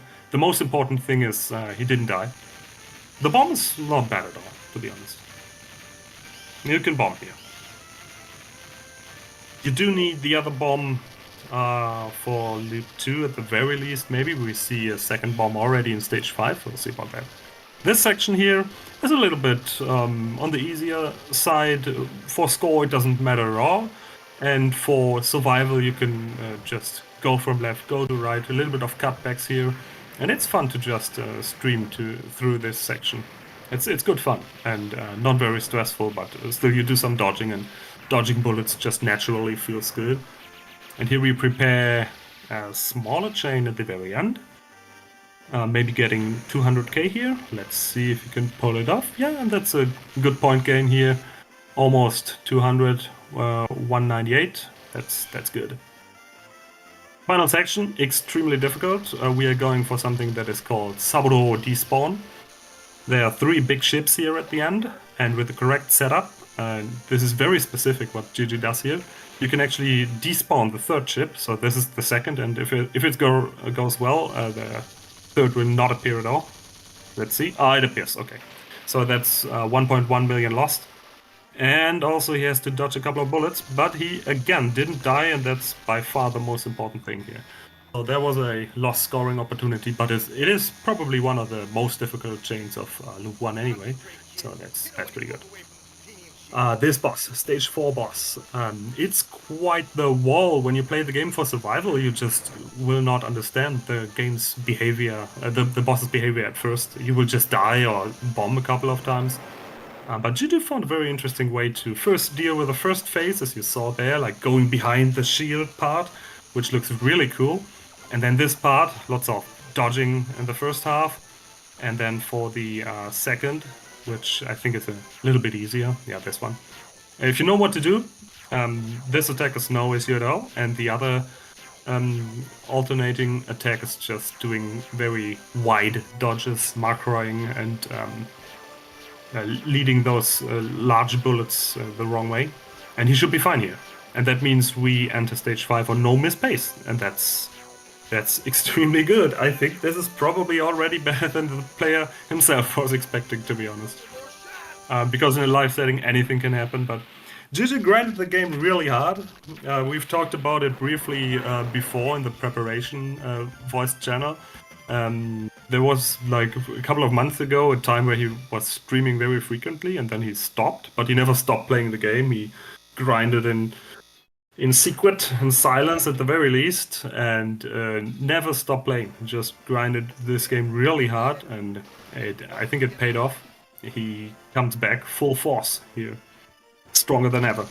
So let's go. Stage 5. Stage 5 is by far the most important for scoring, and among stages 4 and 5, like those two at least, are the very difficult ones for survival as well. The opening chain here. Yeah, I saw what he did there. He activated later at the end because he noticed that he will not be able to hold the chain anyway. So he just wanted to safely get the remaining hits there and get a nice, what was it, like 700k chain. This is good. This chain, extremely difficult, very unstable because some bullets are random. They cannot be routed to like 100% degree. But he managed to pull it off. No death, again, is the highest priority. And he also got some good score out of it. The end, he couldn't connect, but still extremely good. 17.3 here is very good. These enemies now, for scoring, completely irrelevant. For survival, they can be mean sometimes. When you don't move at all, the part at the top will stop, and from the bottom it will spawn a separate part, and it will just ram into you.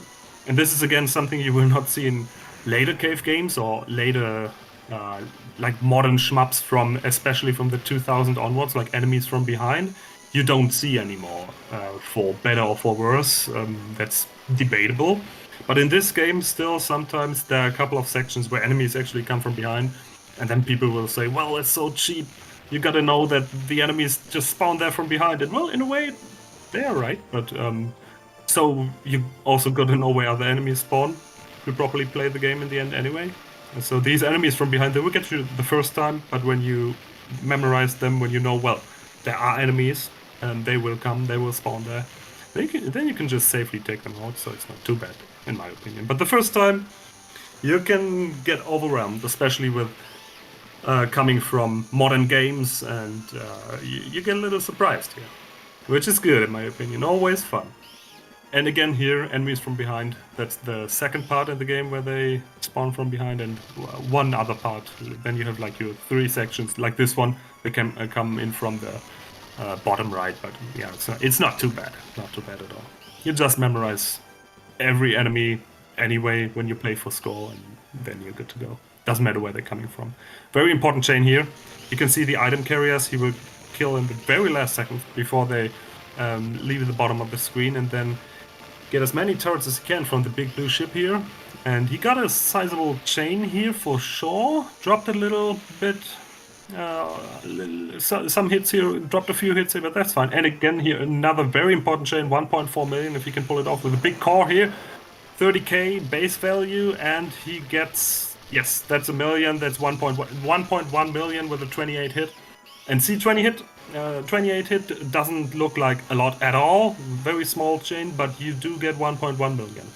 That's what I was talking about earlier. Like the don't look at the chain counter. It's meaningless. Look at the GP counter, and then you see what the score value is actually that you get. All right, 19.7. It is ridiculous. And we will see here the biggest chain in the entire game, the most difficult by far, the longest.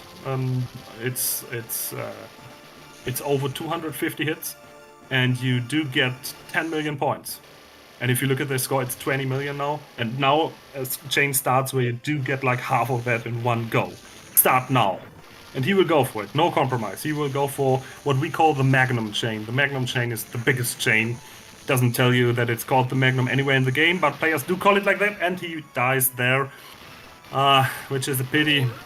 You just have to go for it. I mean, it looks so cool, and it's so valuable for score as well, so you just gotta hit the chain, and sometimes you just die there. It's extremely difficult. So, now everything changes. Like the entire approach of the game changes. You can see it already here. The player bombs, probably not because he was in very risky scenarios, but simply because now that you have died once, you will not get the huge score bonus in Loop 2 anyway, because you only get that on no miss pace, which means you want to save up resources. And you do get more bombs by bombing more, which is quite strange. But you see already the bomb stock at the bottom left has extended. It was at 3, now already is at 4. And the more the player will bomb, the more the bomb stock will extend. And after each stage, you will get a couple of bombs back. So after stage 5, you will get 5 bombs back. And after then loop 2, stage 1, you will get 1 bomb back. And then 2 after the next 3, after stage 3 of the loop. And so on. So you will get a couple of bombs after each stage as a little bonus. And these bombs you will only get back when you can actually hold them, and that means you want to extend your bomb stock. So when you play for survival, bombing already in stage 1, stage 2 of loop 1 is a good idea, because you then get a lot of bomb stocks, free empty bomb slots early on, and then you can fill those up. You have more resources at your disposal. So this is the main change in his approach now. So we will see at this boss 2 more bombs, because he has 2 bombs. He just want to get rid of them to get more empty slots. Even when there are no risky scenarios, at the very end of the boss fight, at the very latest, you will see him bomb. If he doesn't bomb, it basically is a mistake. And since you will get 5 bombs back, you will get all the bombs back. When you bomb here twice, you get a new slot. That's all you need. The boss itself isn't too bad, especially if you know you do have a safety net here. And that's the first bomb. Now go for a second bomb here. Final, doesn't matter. Don't even bother dodging those. Who likes dodging bullets? So here, 5 empty slots. Those will be filled up now. And we do enter loop 2 with 21 million, which is high, but unfortunately the Magnum chain, he couldn't get it. So he could have been well over 30, but scoring at this point doesn't matter too much.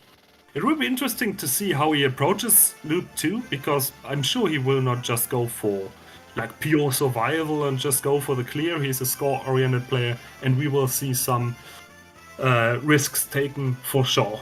But since the rank is now lower, the chains will be different to get. I don't want to say harder or easier, but just different. And when you're used to a higher difficulty and your routes will be suited to this level of difficulty only. Playing on a lower difficulty isn't really easier in any way. It's just different and throws you off. And this will be very unusual for him to play on this lower difficulty, and we'll see. The main change, when you enter Loop 2, you have already noticed, when you shoot enemies, they will shoot back at you. So, revenge bullets, sometimes you call them suicide bullets. I think revenge bullets basically is a more fitting term for that is actually happening there. So we just call them revenge bullets. And they are lines of bullets. And when you go to Loop 2 on no miss pace, there will be more like clouds of revenge bullets. Here they're more line-shaped. And also the revenge bullet behavior will change a little in later stages of the loop, but we'll see about that. Stage 1, not too bad. It's also interesting that in Loop 2 Stage 1, you do have more firepower, so you have more control than in Loop 1 Stage 1, where you will start the game obviously at no power level at all. So this, you feel a little bit overpowered. And to counteract, they put more HP on the first boss, so it just takes longer to kill, because the developers knew, well, this just takes way shorter if we had the same HP. Nice little chain here at the end, that's what I'm talking about. 500k for the end chain here of 2-1. That was quite good. Most important chain still here, the end chain for Stage 1. And let's see. The boss, as I said, a little bit more HP, but the gist of it is still the same. The idea is still the same. Blow up a couple of turrets to the left and to the right, and go for the center, like the standard stuff. Nothing too special. If you want to get extra fancy, you can point blank a little here. We do want to see one bomb, because he will get one bomb back after this stage, so it's a good idea to use a bomb here. Hopefully he remembers it. Because sometimes in the heat of the moment you just forget to bomb, because you don't need the bomb here, because the boss isn't too difficult. But it is the better strategy here, especially for the later stages, to have more bomb slots. So we'll see. Yeah, okay, he got it. Just bomb once, you get one bomb back, and that's good. So those extra bombs that you want to get rid of, you obviously only want to get rid of at the boss at the very last moment, because maybe you want to use them naturally in the stage before, so that can happen anytime also. Stage 2 is the first that becomes very interesting in terms of, well, the revenge bullets. You will see the player here go right into point-blank range, going very close up to the enemies in order to seal those revenge bullets. The revenge bullets will only come out when you shoot enemies from a distance, but as you can see here, when you shoot them very close nearby, no bullets will come out. And it's very risky, obviously, to fly up the screen and kill the enemies all point-blank, but you will be rewarded by having to dodge fewer bullets, and fewer random bullets as well. So those revenge bullets can be very nasty sometimes, especially when they fill up the screen. If you just stay at the bottom, you think you play safe, but actually you're not playing safe. Go high up the screen. And in the long run, this is the safer way to deal with those bullets. But obviously then you have to learn the enemy layout, the stage layout. You have to memorize a lot. But it will all pay off, and then it will look so easy as it looks now. But I can tell you, like, even those movements GG does here, they are not easy at all. Like, everything has to be very precise. In this stage already, and in the succeeding stages even more so. Like, this game demands very high precision, like most shmups do if you do them on a more optimized level. And this is a very high level GG plays the game at. His PB is extremely good. I think, what was it, like 66 million by now? And he's still at it. I think 70 million is his next goal, and he will crush it. Just keep at it. It's difficult to have such a long project over so many months, and don't lose your focus, but keep determined and keep at it. Focus on that score goals. It's very demanding. It takes lots of discipline. But that's all easy for GG. All right, stage 2. We are approaching the end here. Just a couple of more helicopters, nothing too fancy. And then stage 2 boss. Very interesting bullet patterns on the boss.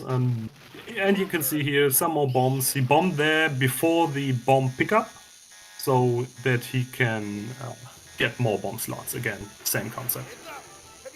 If you look here at the bullets fired from the main guns, they almost look like lines of bullets, like in a little bit like those. They're coming out now. Looks extremely tough to dodge. Well, there's a trick.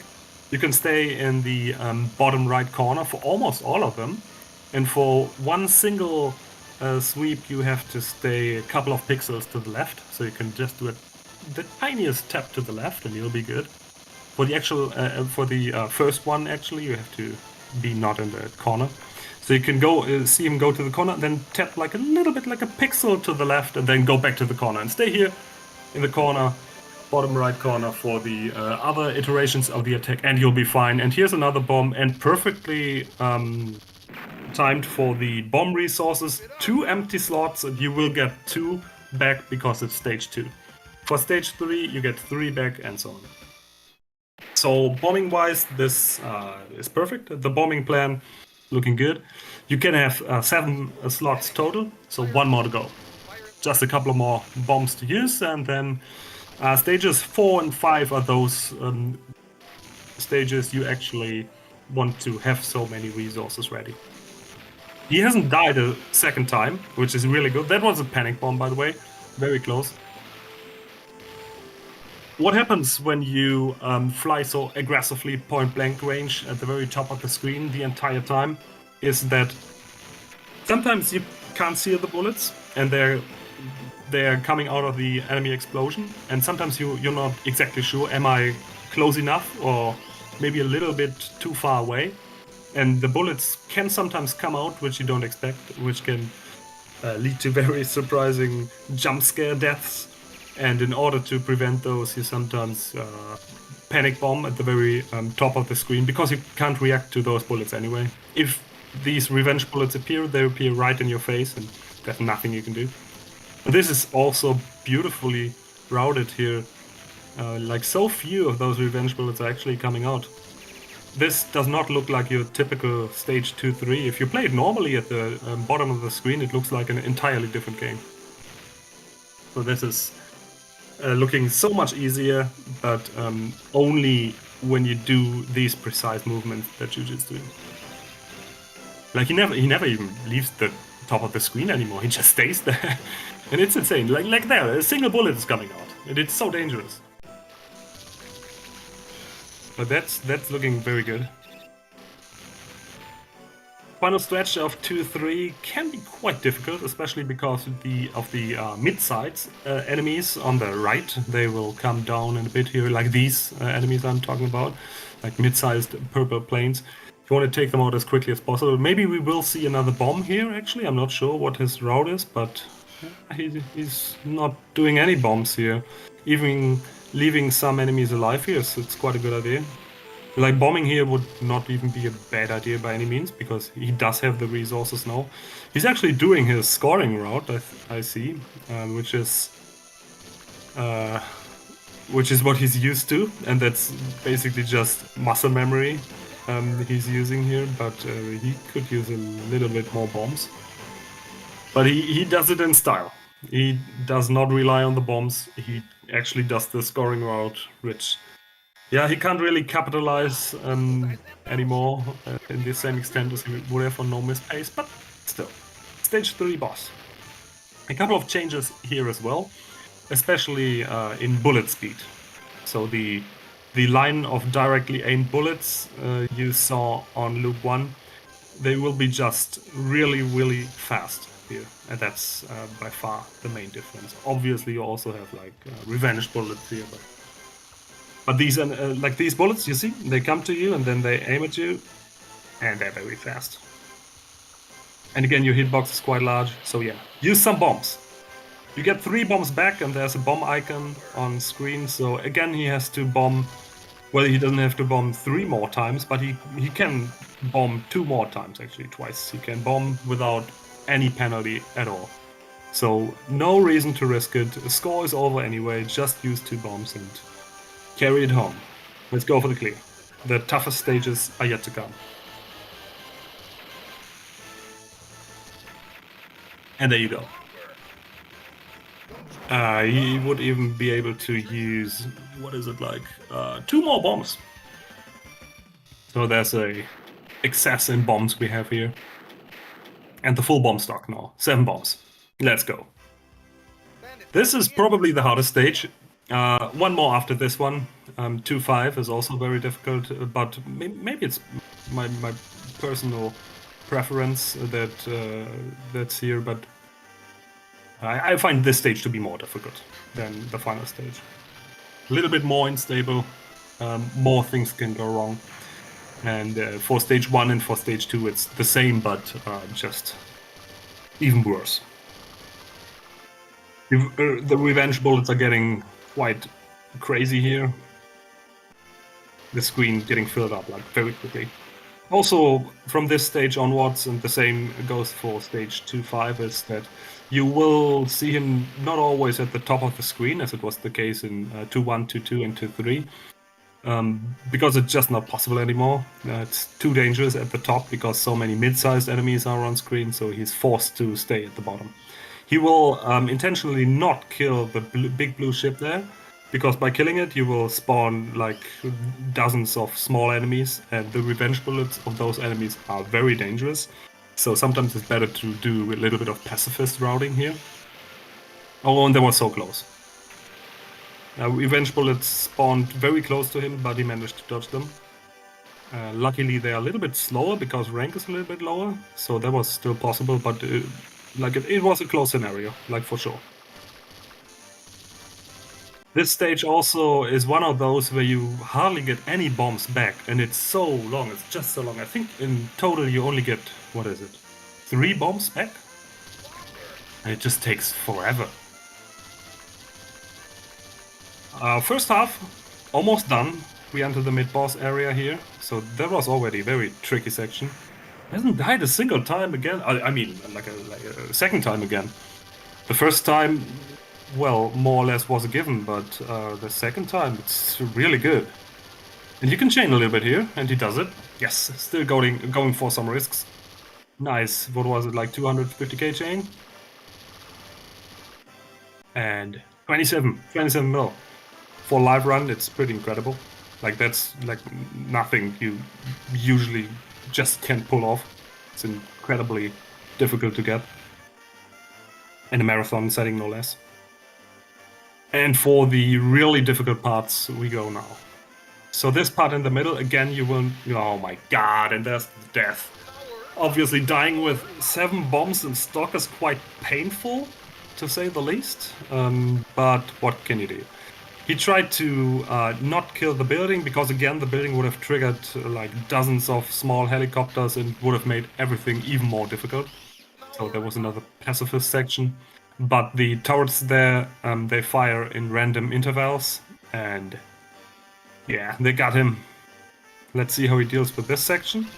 He starts it as if he would go for the chain. He will probably go for a little chain and then just go for the bomb. I think he's even going for some scoring here. For 2-4, you want to have 2 routes ready. When you die here, you still want to have a second route ready for lower rank, and I think he's used to 2-4 on lower rank more than he's used to 2-3 on lower rank, so he knows what he's doing exactly here.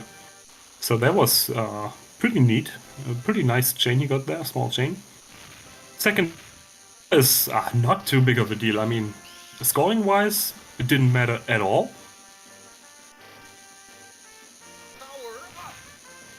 Survival pace. Because obviously, final stage is still ahead, and you want to have all the bombs, all the lives you can get. But still looking very good here. This section can be very scary, very, very scary. He's going here for the on around the world trick, cycling the screen here. And that's also because you want to spawn as many of the revenge bullets as you can at the top of the screen and do the other route just in pacifist mode again. Very beautifully solved here. These red enemies you have to shoot, there's no way around, and it can create very difficult scenarios. Again, these lines and clouds of revenge bullets are all random, so it's very difficult to control. You can lead them a little bit in that direction or the other direction, but they will spread out, very difficult to overcome. So on to the final section. Again, we see these three big ships here, and he's probably going for a pacifist route here, maybe scoring on the final, I'm not sure. Let's see what he does here. Yeah, just go for pacifist here, because again, you don't want to spawn extra enemies. And just dodge these clouds of bullets. They are random as well, so there's a little bit of dodging. Nothing too bad. And the third enemy here, he could do a little chain, but he's not going for it. No, he's just going for survival. And to be honest, it wouldn't have been like a lot. Maybe 100, 200k at most. And what is more important is to get as many resources as we can get for the final stage to secure the clear. Let's see. 2-4 boss. It can be a wall sometimes, but if you do it correctly, it shouldn't be too different compared to its counterpart in Loop 1. And the shield is already gone. There's a little bit of dodging here. A single stream of revenge bullets will escape the boss in a bit, and this will be spawned off screen if everything works. And yes, so only revenge bullets on the right side of the boss spawn, but on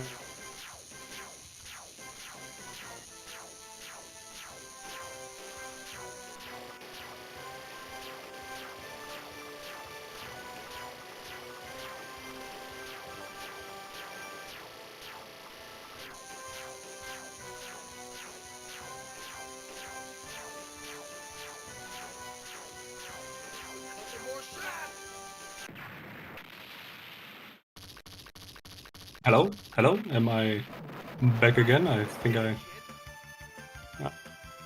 lost connection here. But yeah, looks like I'm back. Well, stage 2-4 boss. Luckily I didn't miss anything too interesting. I see he has all the bombs he needs for...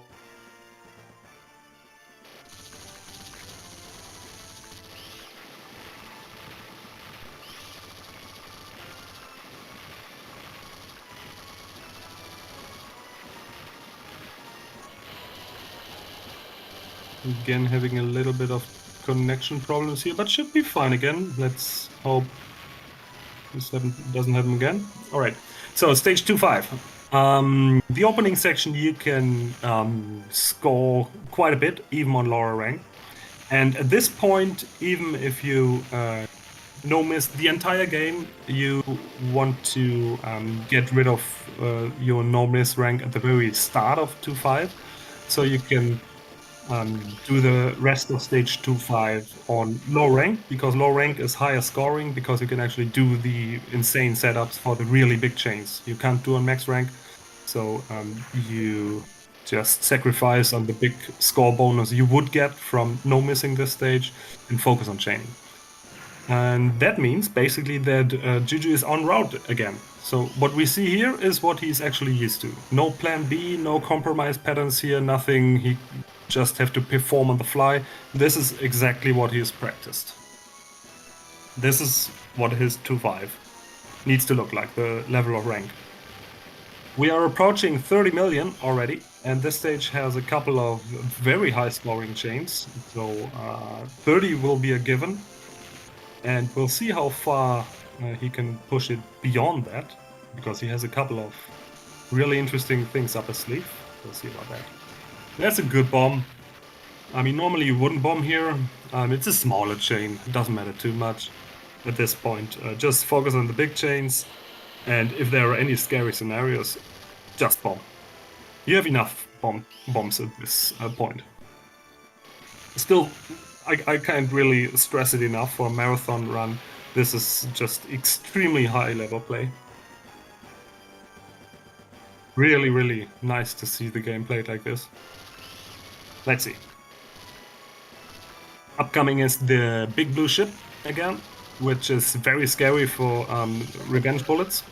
He goes forward chain here. You see the 2 item carriers he leaves behind. Starts the chain just as he did in loop 1.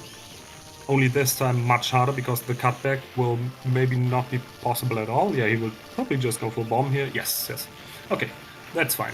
And for the big core here, the 30k base value core, there's a 1.4 million chain waiting here for him. Can he pull it off? It's extremely risky, but let's see. He has practiced it, and he had to bomb at the end, but I think he got close to 1 million, which is really good. 31.1, crazy score for live run. And again, the mid boss. We will just want to survive this one here, and then we see the big chain at the end of stage 2-5. The big chain, the counterpart in 1-5, we call the Magnum, and the big chain here at the end of 2-5 is called the Phantom. And the Phantom is incredibly difficult. Let's see if he even goes for it. It's probably a bad idea, but he will go for it. It's just crazy. Yeah, it looks like this is the setup. He will go for the Phantom. I mean, he has the 2 lives, and I think he will, even if he dies here, still be in good shape for the clear. So why not just risk it all?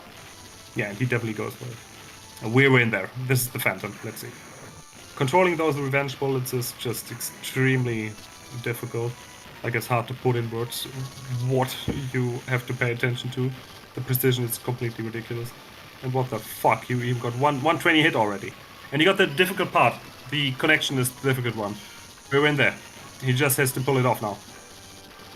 Second part is a little bit easier, but like nerves are probably through the roof. 180. Approaching 200. Connection to the tanks? Yes, alright. Almost. Oh, there's a death. So close, so close. 205.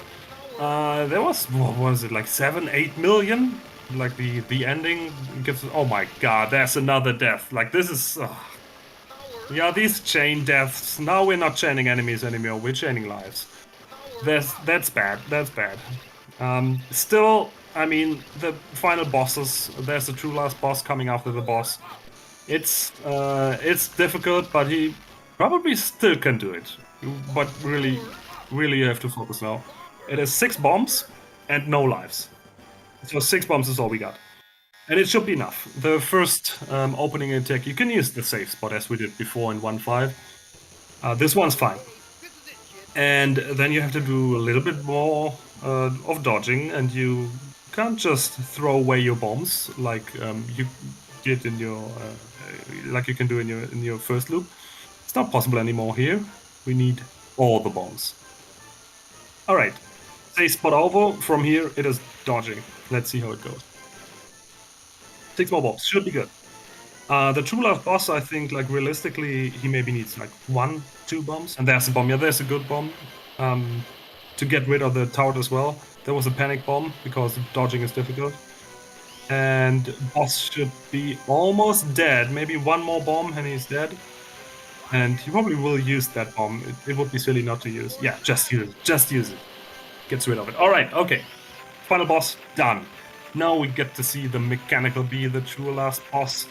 The very first true last boss, which becomes quite the theme for many cave games, right? The secret boss at the very end of the game. Usually at loop 2, sometimes just at the end of the game. You get a secret message here that they have one final weapon to end it all. And we'll see. 3 bombs. Should be good. You can chain the scenery here a little bit, and actually you can get like high hit count numbers, like 70 hits there, but those chains are not that important anyway. Approaching 38 million. Ridiculous. Point blanking here for the extra aura damage, which you absolutely need. Oh, that's a panic bomb. Almost got a hit there. But that's fine. That's still fine. Safe spot, bottom left. Oh, actually, with type B, it works a little bit differently. I don't even know how it works. He got through it. Doesn't matter. More point blank damage here. Go back to the bottom. Kill those with shot here. Does more damage. Oh, bad transition. He was forced to bomb. He did too much aura damage before that, so you have to control the damage. Not only just do as much damage as you can, but just balance it right in the middle.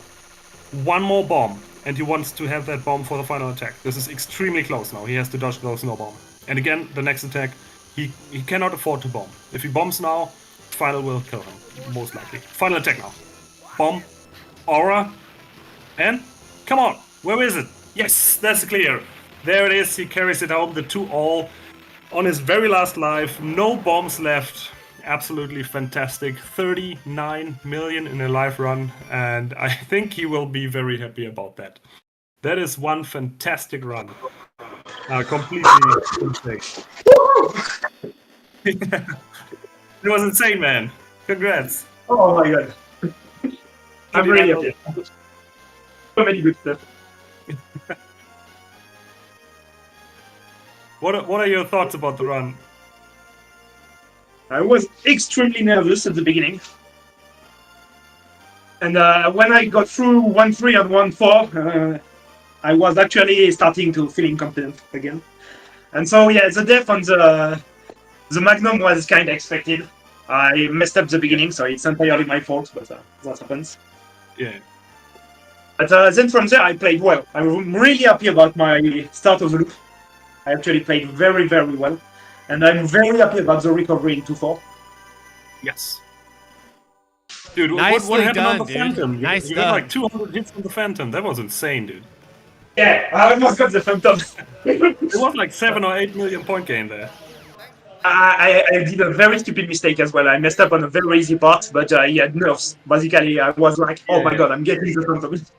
You got all the hard parts done, basically. It's completely unreal. Yeah, it's one of the easiest parts of the chain where I messed up, which is kind of sad, because basically I had at least 260 hits in the bag very easily. Right. And yeah. But yeah, Crazy. I actually showed a lot live. I'm happy. And yeah, and at the end, The pop-off. I scared I myself at sensed, the end. Juju, I sensed a pop-off at the end. Was there an IRL, like, pop-off that was so stressful. stick throw? I was so scared at the end. Really happy that's clear. Yeah, nicely done.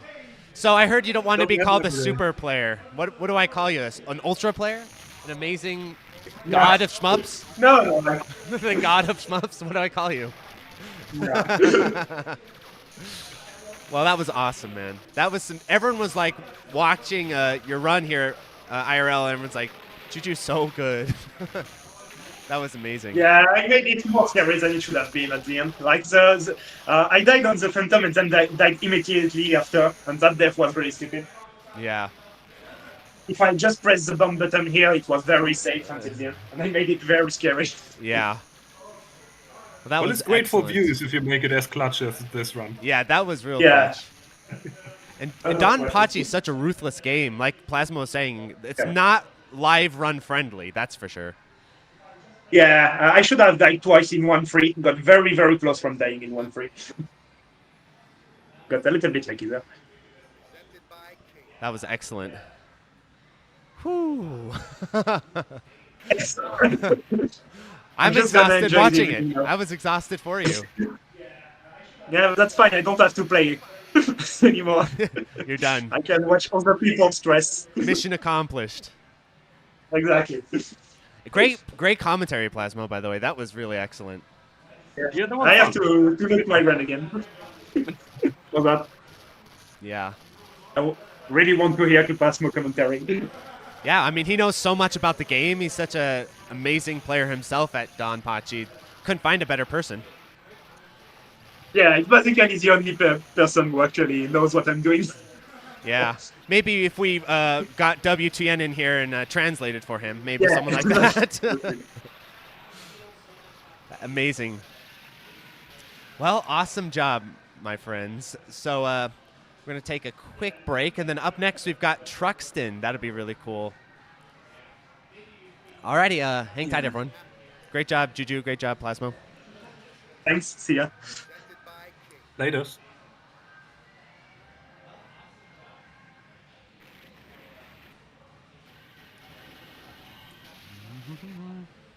Okay, swapping over. Alrighty, hang tight, everyone. Chat. Great job, Juju. Great job, Plasmo. Whoa, hold on a second. Thanks. See ya. Hold on. Sorry, I don't know why that's so loud all of a sudden.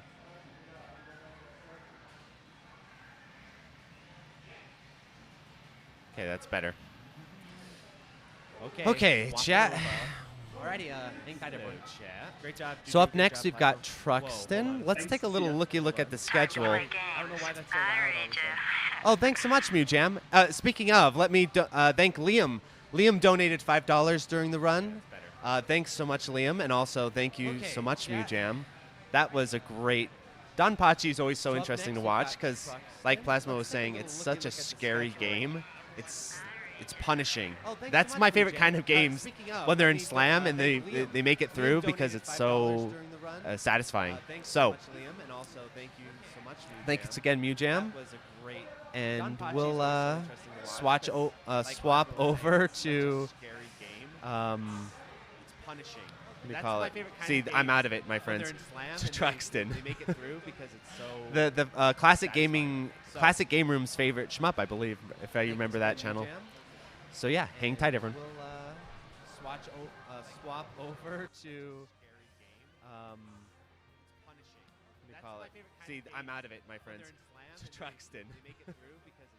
The classic game room's favorite shmup, I believe, if I remember that channel. So yeah, hang tight, everyone. Swap over to see, I'm out of it, my friends. Time to play games. I read ya. Oh, thanks, Christopher. I just saw that. Thanks very much. That's really generous for the $5 donation.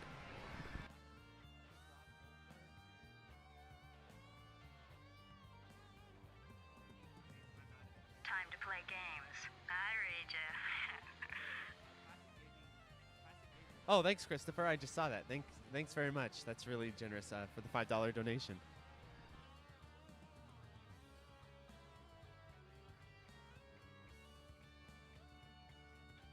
Time to play games. I read ya. Oh, thanks, Christopher. I just saw that. Thanks very much. That's really generous for the $5 donation.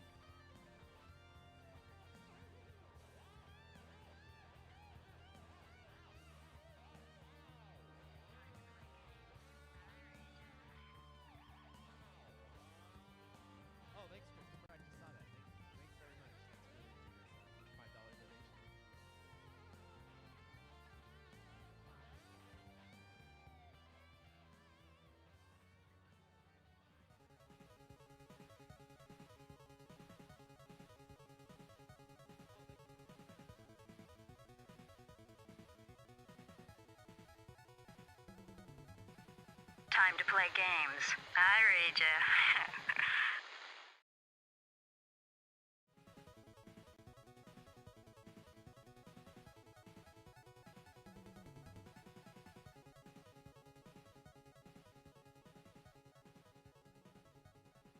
Time to play games. I read ya.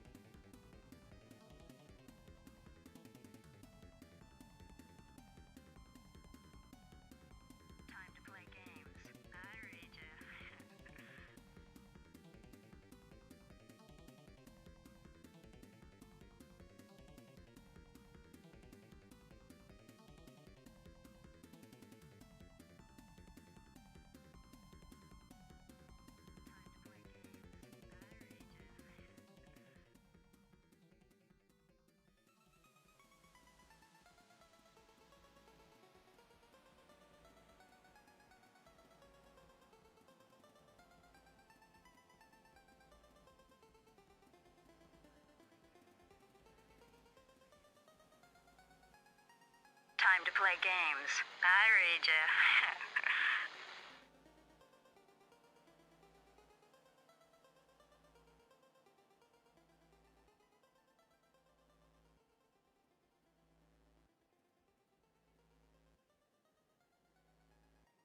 Time to play games. I read ya.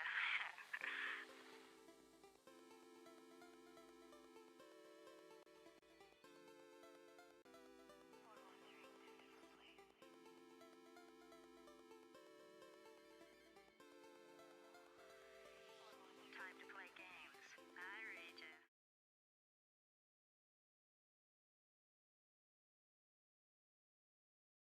Hello, chat. I've turned off the echo. That should be resolved now. And we got some Truxton on a CRT. That's really cool. So let me... one last thing. Nope, I can't remember. So hang tight. We're going to swap over. Oh, yeah. I wanted to thank for the donations. That's what it was.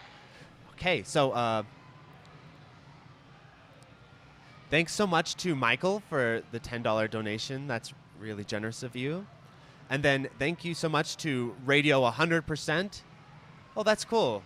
Radio 100 saying that he found the channel from the channel Garega and Fight and Rage. That's really awesome.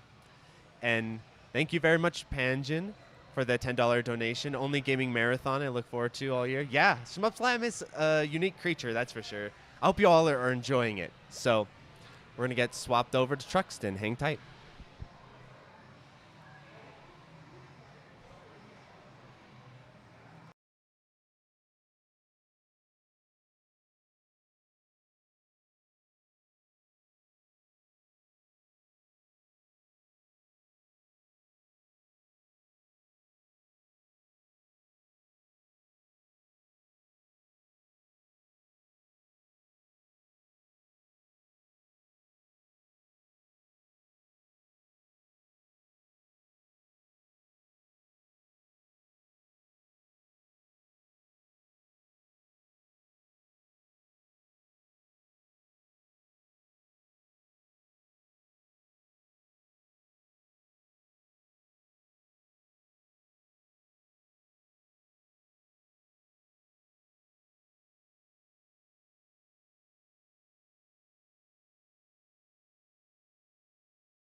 What do I got? I got a stuffed nose.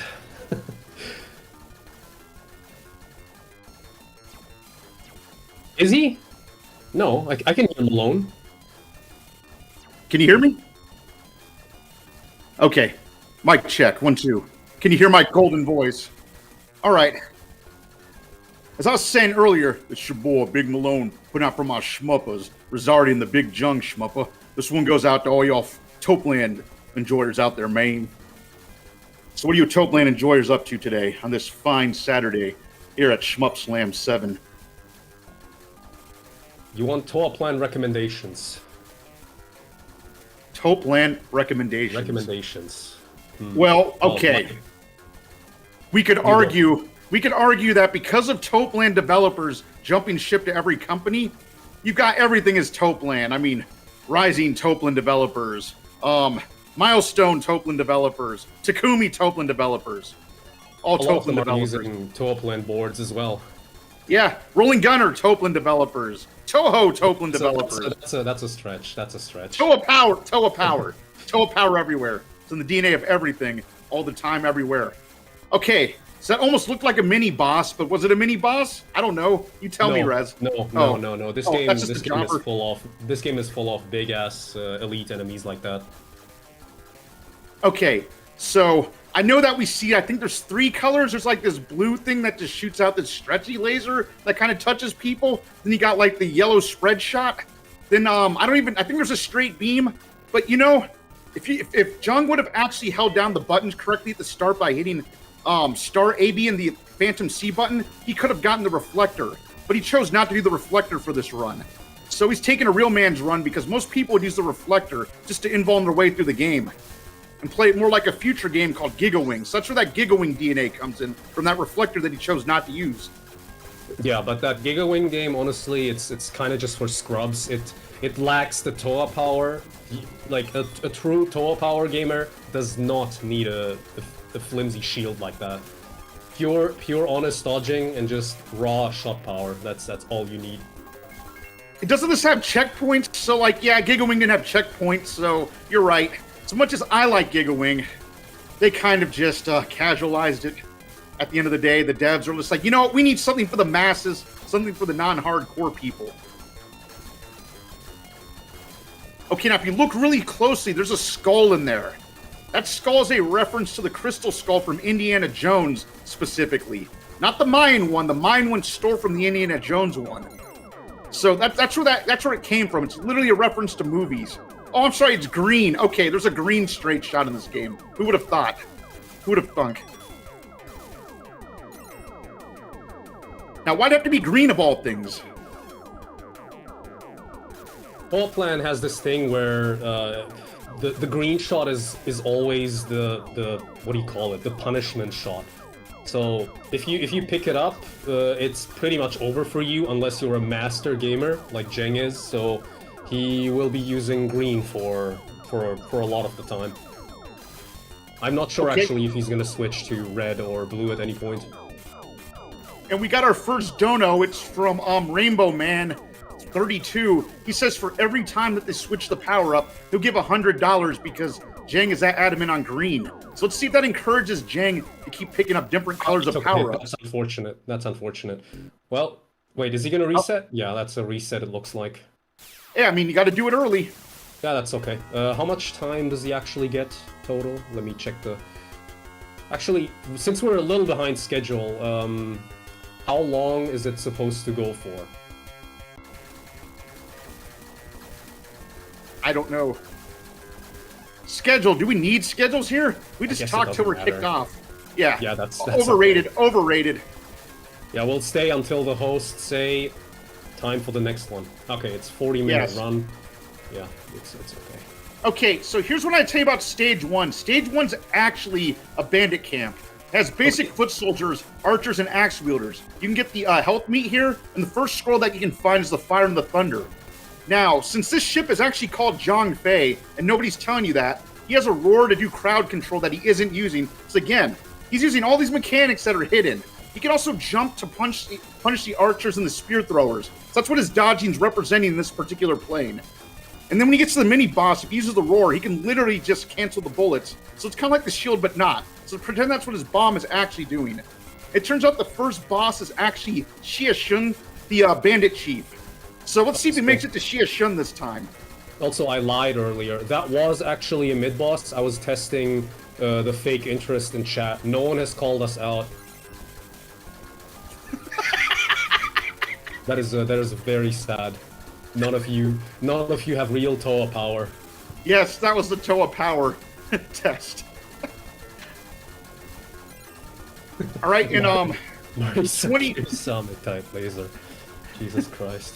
20 soy tokens from Reflect and Regret. This game taught me that sometimes the best offense is a mirror full of glowing plasma. Here's $20 if we can get a no-bomb boss kill. Thank you for the donation. Yeah. Man. Okay, here we go. Here we go. This is the mid-boss, I think. The fake interest mid-boss. Oh, no, again, it's a job. That's the spear thrower. That's a spear. So, see that jump technique that Zhang Fei is using? Then he's going AA, quarter circle A. Do you guys not see it? That was actually another mid-boss. Oh, okay, even more mid-bosses. Well, normally, if you don't speed kill the bosses with auto-fire and point blanking, or in your facing, as we like to call it sometimes. Yes, in your facing. And then that thing can last for like half a minute or longer, easy. Okay, let's see if he makes it past that bullet this time. You know, I call that the button check when you die early. It's just a button check. Oh, yeah, Lazo, you talked about a secret auto-fire strategy. Yes. So, wow, I just got a $200 dono from Big Boy Gaming. He said, this is the Big Boy zone, and we don't use auto-fire here. Here's $200 if he turns off his auto-fire. Well, JHENG, you heard it. Yeah, I hope JHENG can turn off his auto-fire, because I'm not going to do it. You know, I'm in Small Boy Gaming. That should be called Small Malone at this point. Yeah, I do not pretend to be an expert. Here's some funny trivia. This game, supposedly, the name is called means expert in English. Oh. Okay. Another mini boss for you. Speed kill with 2 bombs, easy. Wow, that was a whole mini boss. Okay. I gotta make sure that I'm aligned with the actual stream as well. Let me check before I talk I mean, some more. just you know what? It doesn't really matter. I mean, I had to refresh it once, but it's gonna do what it wants to do. But as you can see, he's back on green. Yeah, it's Jung on the scene. You know, it ain't easy being green, but he did it all for the Toa. The Toa. So you can take that green and stick it in his yum. All right, let's see what we got here. Okay, so he's just blowing up a chain of jobbers again. Okay, so if you guys didn't know, this is actually the spider boss. The spider boss's right face takes more damage. If you happen to be playing Birthday, you can use a bomb on the right side of the eyes and immediately kill the boss before it can do anything. But if you screw that up, it turns into 2 bombs. So be really careful when you encounter the spider boss. Point blank it like that and use your bomb and just hope and cope. Okay, it looks like he's getting the extra man again. He got the extra man. We got a donation by Big Gamer 69 for 7 social credits. He says, "Lucky number 7, may your run be blessed by the RNG gods and power." Oh, big Toa. And chat. Looks like Rainbow Man's building up some of that money, switching between orange and green.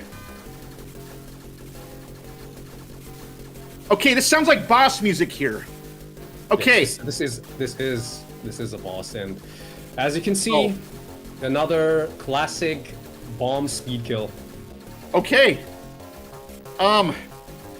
Yeah, that was Robo Gobo. You see, Robo Gobo, his gimmick's supposed to be that he has this spinning like a morning star, and he can randomly unleash it anytime he wants. You can like tick farm him for a really long time if you know what you're doing. However, he didn't even give the dude a chance to throw out the morning star. He just went to Robo Gobo and cold cocked him and knocked him out. So that kind of just ruined the entire Robo Gobo fight. Whoops. Right. So yeah, that's what we call true gaming. Sorry. Yeah. After this boss, we're gonna enter the Space City Center. Was it the Space City Center? No, I kind of reminded. I don't know, man. I remember it being the Bridge Strike. I think it's that level where you're basically trying to get rid of the dragons that have a bunch of transports. Wait, no, this looks like the Space City Center. I don't know. You tell me about the Space City Center, and I'll tell you what I remember. I think you're thinking of the Industrial City. That's a completely different stage. Oh, the Industrial City that has a bunch of flowers and stars. And you can get your reflector if you know how to do the zing zing zip maneuver. Okay. We got a little bit of BFB in here, and is it just me, or is the bottom of the screen cut off? Because I can't see the bottom of the screen right isn't cut off. So for all we know, he is playing with a busted CRT that requires high T to use correctly, because you don't even get the full screen. That's right. Jung here is memoing so hard that he doesn't even need the entire screen. That's what I call big boy gaming, not lack of auto fire. That is true Toa power. True Toa power. Okay, now you guys missed it. He went past this little like dock thing. If we would have actually went to the left long enough and went to the right long enough to go, whoa ho ho, he would have gotten this really cool shield in front of him that lasted the entire level, that made the game easier again. And every time something hits that, it reflects. That's not Toa. That's too easy. Oh, yeah. You can't do that in Toa. You can't do cool mechanics like that. It's too easy. Okay, he's got the side shots. That looks like a reference to DDP, because I swear they're kind of beaming upwards. Actually, that's a reference to G-Maho, Great Maho Daisuke-san, or whatever you want to call it. No, this is also a Donpachi reference. Oh, actually, no, I'm sorry. It's a Hot Dog Storm reference. This Hot Dog Storm came before this and used this mechanic. Then the Toa dev from that just stole it for this. He's like, dude, I don't know what to do. How are we going to make this game more fun? Don't worry, brah. I got you covered with Hot Dog Storm. All right, in this stage, if he hovers over the right pixel for a certain number of time, he gets the secret flying battleship boss. But I'm not sure we'll get this. Oh, this weird. Sorry. This boss is called the Naval Destroyer. It shoots lots of missiles that you can just keep milking for points again and again and again. You got to get all the turrets, and then boom, you just get lots of points. But he decided not to milk because he didn't want to make you guys wait that long. Actually, there is audio on his stream. I am watching JHENG's stream. There is definitely audio. Yeah, there's some wonderful 10 out of 10 music. Yeah, because I read Mark in chat saying he had no sound. Okay.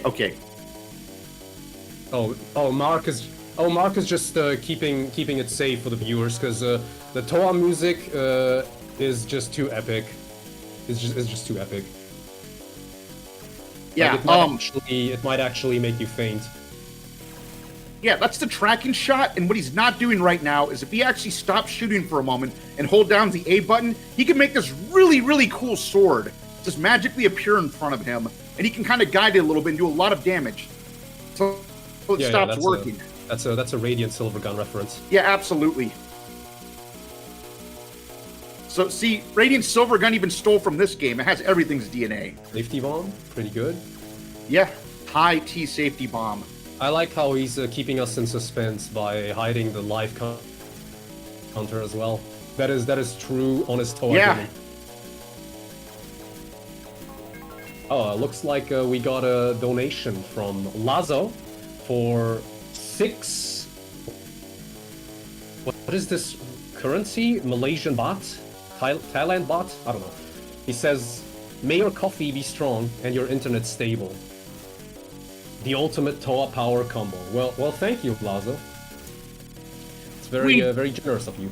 We just got 10 euros from M Night. He said, "Oh man, you just missed the secret dogs and the milestone logos by not using the right combination of shots. Maybe next time. But here's some consolation cash to make up for it. Maybe next time you get the TLB, Touhou Power." Thank you, M Night, for the 10 euro donation. Thank you. He did get an extra life, but we still don't know how many he has, so I guess we can just guess. I think. Yeah.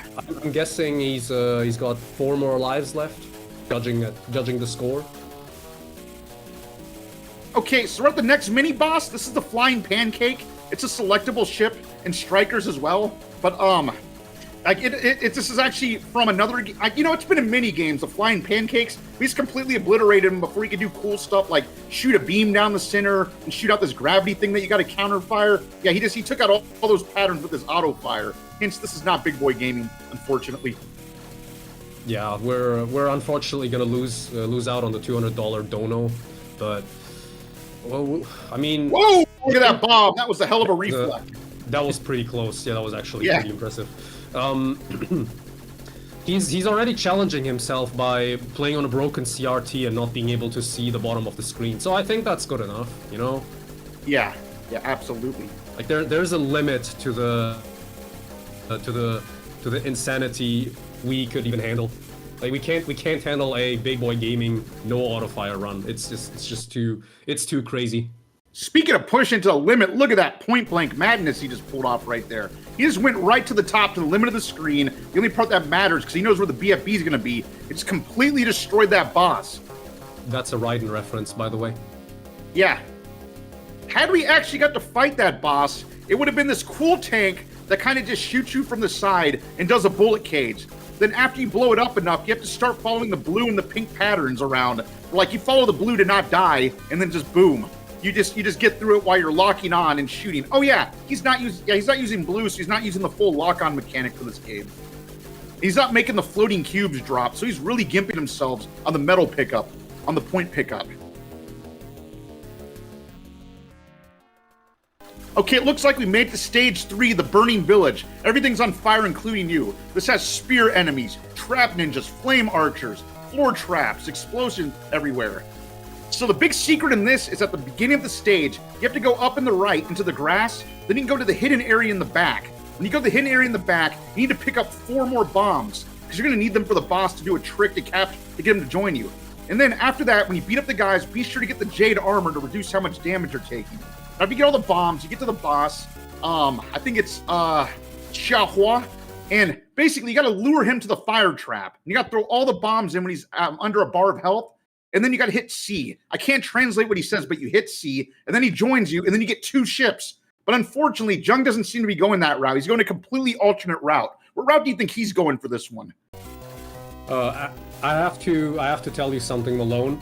The Jade armor is actually kind of a bait, because in this game, if you take 1 hit, you just die anyway. So the increased armor unfortunately doesn't really help him here, but it kind of looks cool at least. So I don't think he might get it in this run, though. I think he missed the secret pixel perfect spot. You're right, you're right. That 10% damage decrease doesn't matter when you're taking full hits every time. But yeah, they get hollow point bullets. Yeah, they're future hollow point bullets. Bummer. Oh, I think JHENG's CRT is malfunctioning right now. Yes, I keep refreshing his stream because I'm trying to keep up with it. But I think JAIMERS talked about the secret time stop ability. That mechanic is straight out of Hellsinkers. That was stolen from Hellsinkers. Yeah, you know what? Somebody said too much TOA power, so they use time stop, too much TOA power. What do you think about this too much TOA power stopping the game?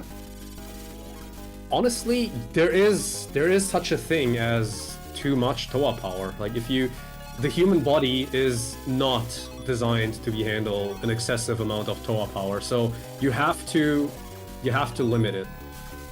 Yeah. Like this is an extreme TOA power section because you get like 10 bombs, so you can just spam bombs left and right. And you know what? I realize JHENG is not using the mechanic that'd be perfect during the time stop. In this game, most people don't do this, but you can actually bump the enemies. You actually don't have collision boxes to get hit with the enemies and die. In fact, you get points for it. So the boss that's coming at the end of the stage, it's like this weird tank thing. You go to the bottom right corner. If you start bouncing correctly, you'll never get shot. You got to shoot the gun carriage in front of him all. But once you get there, you'll just bounce till he times out and get lots and lots of puntos, lots and lots of testosterone, and lots of extra mans and bombs. But again, I think he's not going that route. He's probably just going to go the speed kill for safety. Well, he does have the bombs, but I don't think he's using the cheat frame button that you need to be able to do that exploit or trick, I guess. Oh, you're talking about the one frame switch that is banned in some arcades that are not based. Yeah. Any game after 96 is not allowed to use it anymore. However, this game was made before 96. Oh. So not only can I do 30 megahertz auto fire and still be on Big Boy Gaming, I can also do the one frame switch? Hell yeah. Exactly. Wow, look at that. This is on Twitch, yes. Yes. Oh, well, watching JHENG's run, which is on Twitch. Yes. And that boss, that satellite boss, what I remember about it is it has several stages that it keeps breaking out into. When you hit it, he's just doing it so fast, you're not really seeing the stages. And then when you get to the end, this little robot's going to pop out. And then when you hit the robot, you got to either choose left or right to determine where you go next. And I think if he chooses right, he actually gets the ability to graze enemies for points. He can just start grazing. Then he'll start leveling up his gun if he goes right. But what does he do when he hits the left? I forgot. What power can he choose by choosing left from the robot at the end?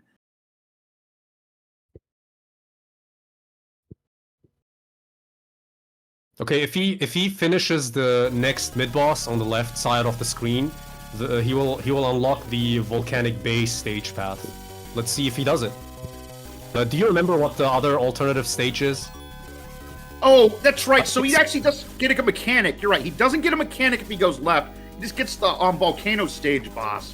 But if he goes to the right, he gets fortress entry. That's a level where you're just flying above this really generic place, and then eventually you have this bell that gives you a bomb. And then this thing just craps out a ton of bullets at you. Then if he has a reflect mechanic, he can get massive points. He can also get a pity extend if he's behind. But this dude don't need no pity one extra mans. No, as you can see, he just point blanked it. Yeah, now see the robot? He was so fast, you guys didn't even see him. You guys didn't even get to see the robot because it's that fast of a decision.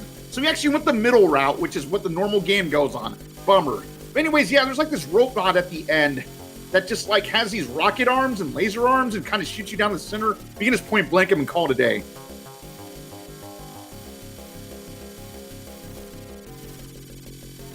Okay, next stage. He's going to Red Cliff. Okay, this is where he actually has to take on. He has to fight Zhuge Liang. He also has to fight what's his name? Dong Zhuo, and he's gonna fight Liu Bei all at once. It's gonna be a triple boss rush all at once. They all have some really cool abilities, but if you stay in the center, like another franchise that had Toplin developers, you know, Psycho. You won't get hit by anything. You just stay in the center and keep eyeballing it. You not get hit by a single thing. Exactly. See, I'm looking forward to see if he has the clutch to do it with a missing bottom screen. New Jam says Toa stole from Touhou 20 because the enemies have AI, just like the backgrounds were made by AI. That actually is that is a dark secret of Touhou Plan. Everyone, every company, every game developer has a dark secret. Unfortunately, it was laid bare right now. Yes, Yuge-sama hasn't actually hired a female artist to draw all the sprites. In fact, it was made by their own in-house AI. But since it was in-house, it's still kind of original, I would say. Like no one else has copied it. So it's a unique style. Yeah. Also, Jung is not using the trick here. In this stage, I believe it's stage 5, and then the desert stage, which is 6 or 7. You can just go on the upper right of the screen, and if you actually push against the screen, you can kill everything before it spawns. There's even some big ships that drop barrels that explode off of the space water, and like there's some tanks that show up, and even a little dude on a camel. But you can get them all if you just keep using your anti-surface weapon while you're hugging up against the upper right of the screen and destroying everything with a pixel-perfect spot. But Jung is going the safety route because the bottom of the screen's cut off, and he's just trying his best to do what he can. So if JHENG left that last asteroid or whatever, the last ground enemy on the previous platform alive, then after this mid-boss, he would have gotten a hidden extra man. It's extremely difficult to do because you're usually using the blue weapon here, and the coverage just causes you to destroy everything in any ways with your insane Touhou power. Unfortunate, but I don't think you'll need it. Now there's a blue. Anyways. Yeah, there was a blue spiral that he missed earlier. It looked like a galaxy in the background. If he would have actually waited for it to spin and shot it, he could have gotten way more points out of it. And then it would have also spawned this really big thing that he can point blank to crank his rank. Like he just stays on top of it. You just watch the rank meter go up and up and up as you point blank it. Then if you shoot at the end, you get another extra man to decrease the rank. What were they thinking? Oh, this is also a no rank control run. Normally, you just wanna, how do we say this without offending the YouTube? Stand on lava in Minecraft. Like that's a thing you do when you want to reduce your rank in. I call it the Bookadook. Yeah, stand on lava, the Bookadook, the sewer adventure. Yeah, but nope. Just didn't go for it. Oh, there's a mini boss. Let's see. That mini boss, if you wait long enough, he starts putting these little crappy towers down, and then he kind of shoots at you with them, and then you just gotta keep destroying him. Then you gotta do this like left-right sweeping pattern again and again while you're cranking the rank because you're using 30 megahertz auto fire. But he avoided all of that just by getting blue and just doing a bunch of lock-on fire. There you go, missiles, auto missiles. Did he tell you if he was going to try and get the secret super shot upgrade? Oh, the secret super shot upgrade? I think he said, I think he told me it's going to be a surprise, but it looks like he's missing his chance because every time there's that like longer blue spiral galaxy that he's not letting flip for the spinning plates for extra points, he's just not getting it. But I think how you do that is you have to get a chain of blues. You have to like chain blue even longer than this. And if you go even one red or yellow, not a blue, one red or yellow, you are just completely screwed, and the game's unplayable if you try to go for that setup. So he decided not to go for it. Okay, he managed to dodge all of the other weapon power-ups.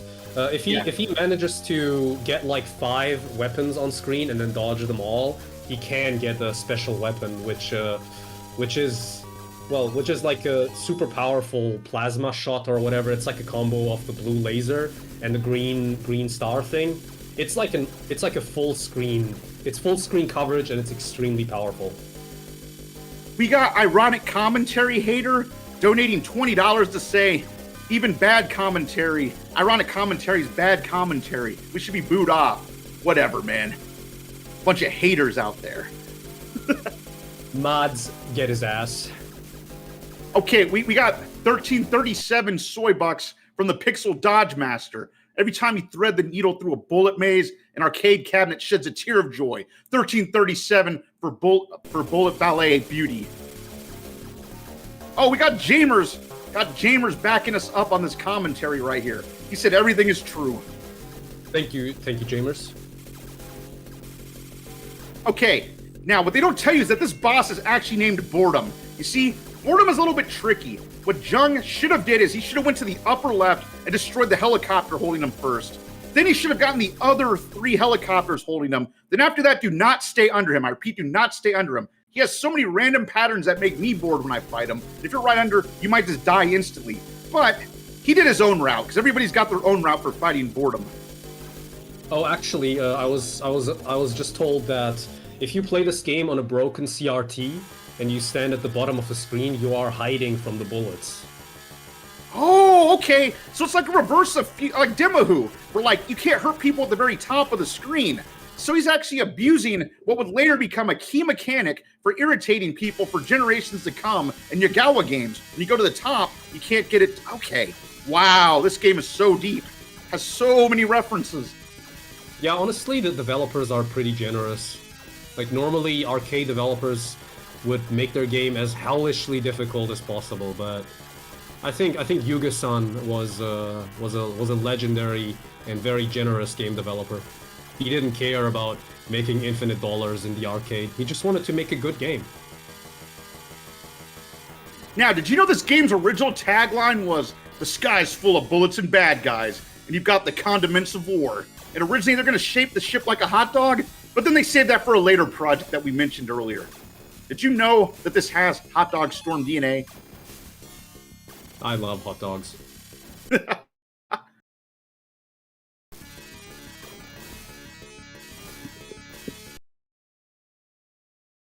All right, so he's about to meet the triple bosses from KOV. From Space Dynasty Warriors. We're gonna get it. I think, maybe? Nope, the stream keeps blowing up. I guess in the lag of having to restart the stream, we didn't get to see the triple boss fight. Oh well, life goes on.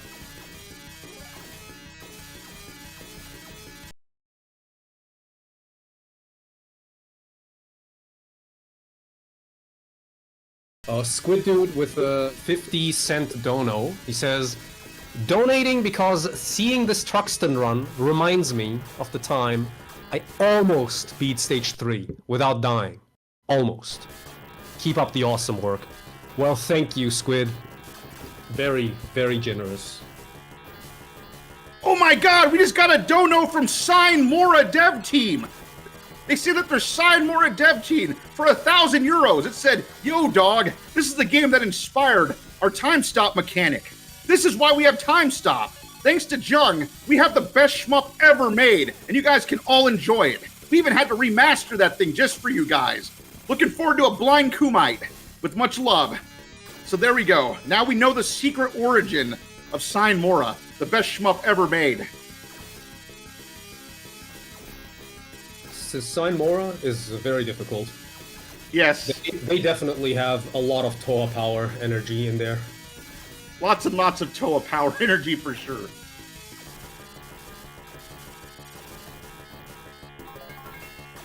Okay, now this boss is gonna troll us. See, there's like this little battleship you had to fight at the second stage that's like blue or red, but you're gonna fight both the blue and the red, and then they combine together to make this really, really, really friggin' difficult boss, okay?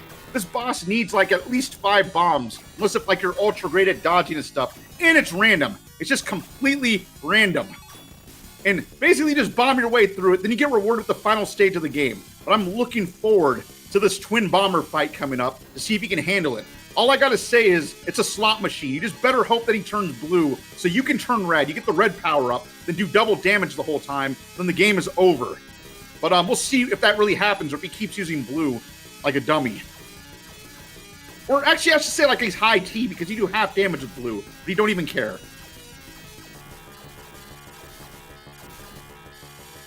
Oh, time stop again. He's gotta stop abusing the time stop power. It's gonna end up with his CRT burning because Yuga-sama has actually patented the monitor breaking technology that Yagawa uses in Battle Garega. If you don't know what I mean is, if certain sprites in certain shmups, if they are on screen for too long, they will break your monitor. Oh no! I think he took a hit. He did. But you know, Yeah, he's so high T, he has recovery. Yeah, he used he actually self-destructed by accident, because if you use too much time stop, you just explode.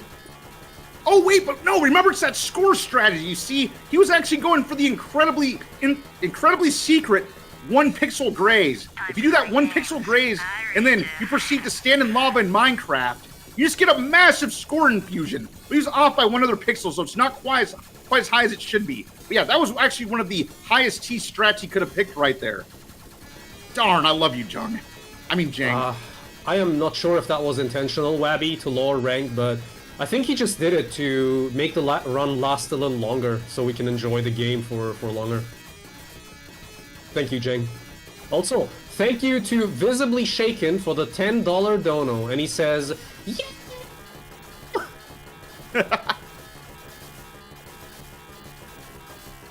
$42 from Twin B for life. 42 because the last phase had more bullets and Hitchhiker's Guide had pages.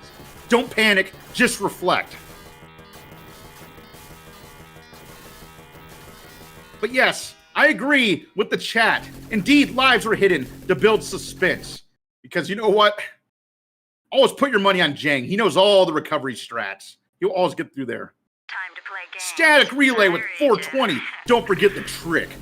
Psst, Toa power. The Jang filter. Yes. All right, I'm watching a slideshow of the boss fight. Okay, so this boss, he's really notorious for shooting this particular sweeping pattern where if he starts on the left side of the screen, you have to go to the right. Otherwise, you're going to get stuck in the bullet cage, and you go left again. Then he shoots out many versions of himself for you to get your power-ups back off of, but Jang is so hardcore, he didn't even opt to do that. And then you have to fight him twice, but the second time you fight him, he also blows up into a squid or something, I don't know. But it looks like we made it through the, boss, hell yeah! Yeah, that slideshow strat, that's how you really take on that particular boss that has a heart and just happens to be color-coded. But boom! Oh, and is that the game? The screen just kind of went dark. Did the PCB explode? Okay. I think Toa literally blew up the PCB. Well, that was that was the loop. That's why. Oh, that was the loop? Okay. Well, I guess I'll take us out. And I got a song for you guys. The little assistant from Real Interest. These shmuppers ain't real, nah. Talking big on the form, but they can't chain for real. Claiming 1cc's, but they still credit feed still. We know the truth, brah. You ain't got no skill. They be posting all caps, saying easy, clear. But I saw you run, 90 deaths, no fear. Saying rank don't matter with max power on. Got to stage 2, got hit on stage 2, that credit's gone. Talking like they loop in Battle Garega, but don't even dodge when the screen get mega. Flexing with replays that ain't even theirs. Bought a PCB, now they're acting like heirs. Said no missed Katsui cap alert. I seen him crumbling as soon as the tank boss lurched. Throwing shade at Gradius saying too slow, but dropped all their medals in stage uno. These shmuppers ain't real, they just act like pros. Talking high score grind, but they using save codes. They ain't got clutch, they ain't clean, they ain't learned them flows. You ain't ever touched the loop, man, we all know. Rolling up the cab, talking about DOJ. Can't chain a B, can't clear the spray. You play on easy, that's fine, just say. Don't flex on folks who grind all day. Saying, I prefer Euro Shmup, bro. All right, what you dissing, Psycho? Calling bullet hurting luck, that's fraud. You ever face Hibachi? You ain't met God. You got a hitbox, but no hits to drop. Got a bomb stockpile, but always pops. Talking no bullet hell can phase me, fam. But you just died on stage 1. Garbage jam. These shmuppers ain't real. They just pose and post. Rhyme out clears, but they ghost the most. When it comes time to grind, they bange like toast. You can't fake them dodges. Skills get exposed. No miss, no bomb. That's the real flex. 1cc, no panic. Earn that check. You can front online, but when the shots connect, only real shmuppers dodge. All else is wrecked. I'm in the cave with the CRT glow. Practice for weeks, that's how I know. But when I say I cleared, it's the truth, no lie. Not a single continue, and my fingers stay dry. So keep posting lines with your pixel drip. But we see through the fog. Your run's a blip. This is here for all the ones with the twitch and the grind. All you fake shmuppers left behind. Thank you. Power. We're out. Peace. Nicely done. Go play Mars Matrix, by the way. I'm off to play beat 'em ups. GG, everybody. That was a hell of a like ending rap there. That was pretty awesome.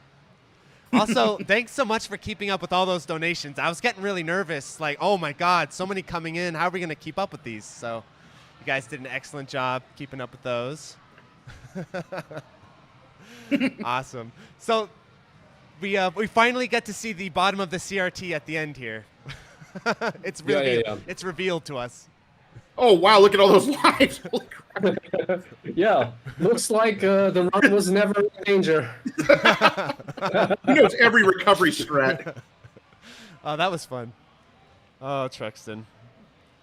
All right, awesome All right, it was job. a pleasure. Anyways, This is Boy Malone awesome. signing out. Awesome Yeah, job. signing out. Peace. I need to put like the Malone SoundCloud link or something for that rap at the end there. That's awesome. All right, everyone. What a run. So we're going to swap over. We've got Viper Phase 1 next. So we're switching over real quick.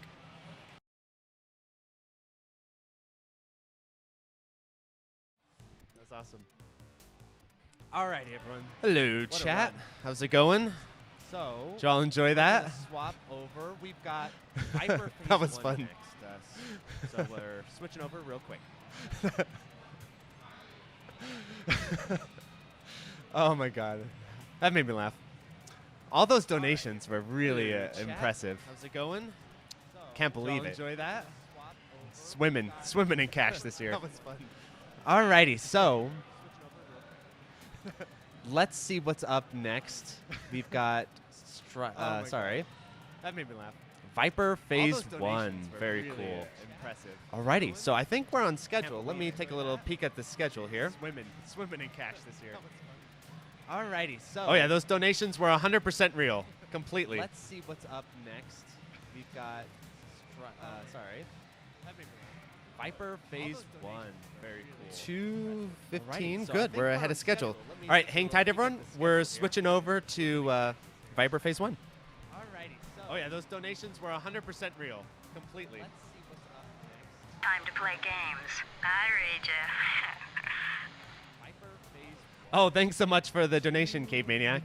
Good. We're ahead of schedule. Yeah, this has All been right, really hang fun. tight, everyone. So we're switching reaching over the tail to, end Viper of Phase the 1. online runs for today. There's going to be more tomorrow, and a few more at the end of the day, actually. And we're going to do some IRL runs. Those will be really fun. So yeah, hang tight, everyone. Oh, thanks so much for the donation, Cave Maniac. Good. We're ahead of schedule. Yeah, this has All been right, really hang fun. tight, everyone. So we're switching reaching over the tail to, end of Viper the online runs for today. There's going to be more tomorrow, and a few more at the end of the day, actually. And we're going to do some IRL runs. Those will be really fun. So yeah, hang tight, everyone. Oh, thanks so much for the donation, Cave Maniac. Yeah, this has been really fun. So we're reaching the tail end of the online runs for today. There's going to be more tomorrow, and a few more at the end of the day, actually. And we're going to do some IRL runs. Those will be really fun. So yeah, hang tight, everyone. Oh, thanks so much for the donation, Cave Maniac. Yeah, this has been really fun. So we're reaching the tail end of the online runs for today. There's going to be more tomorrow, and a few more at the end of the day, actually. And we're going to do some IRL runs. Those will be really fun.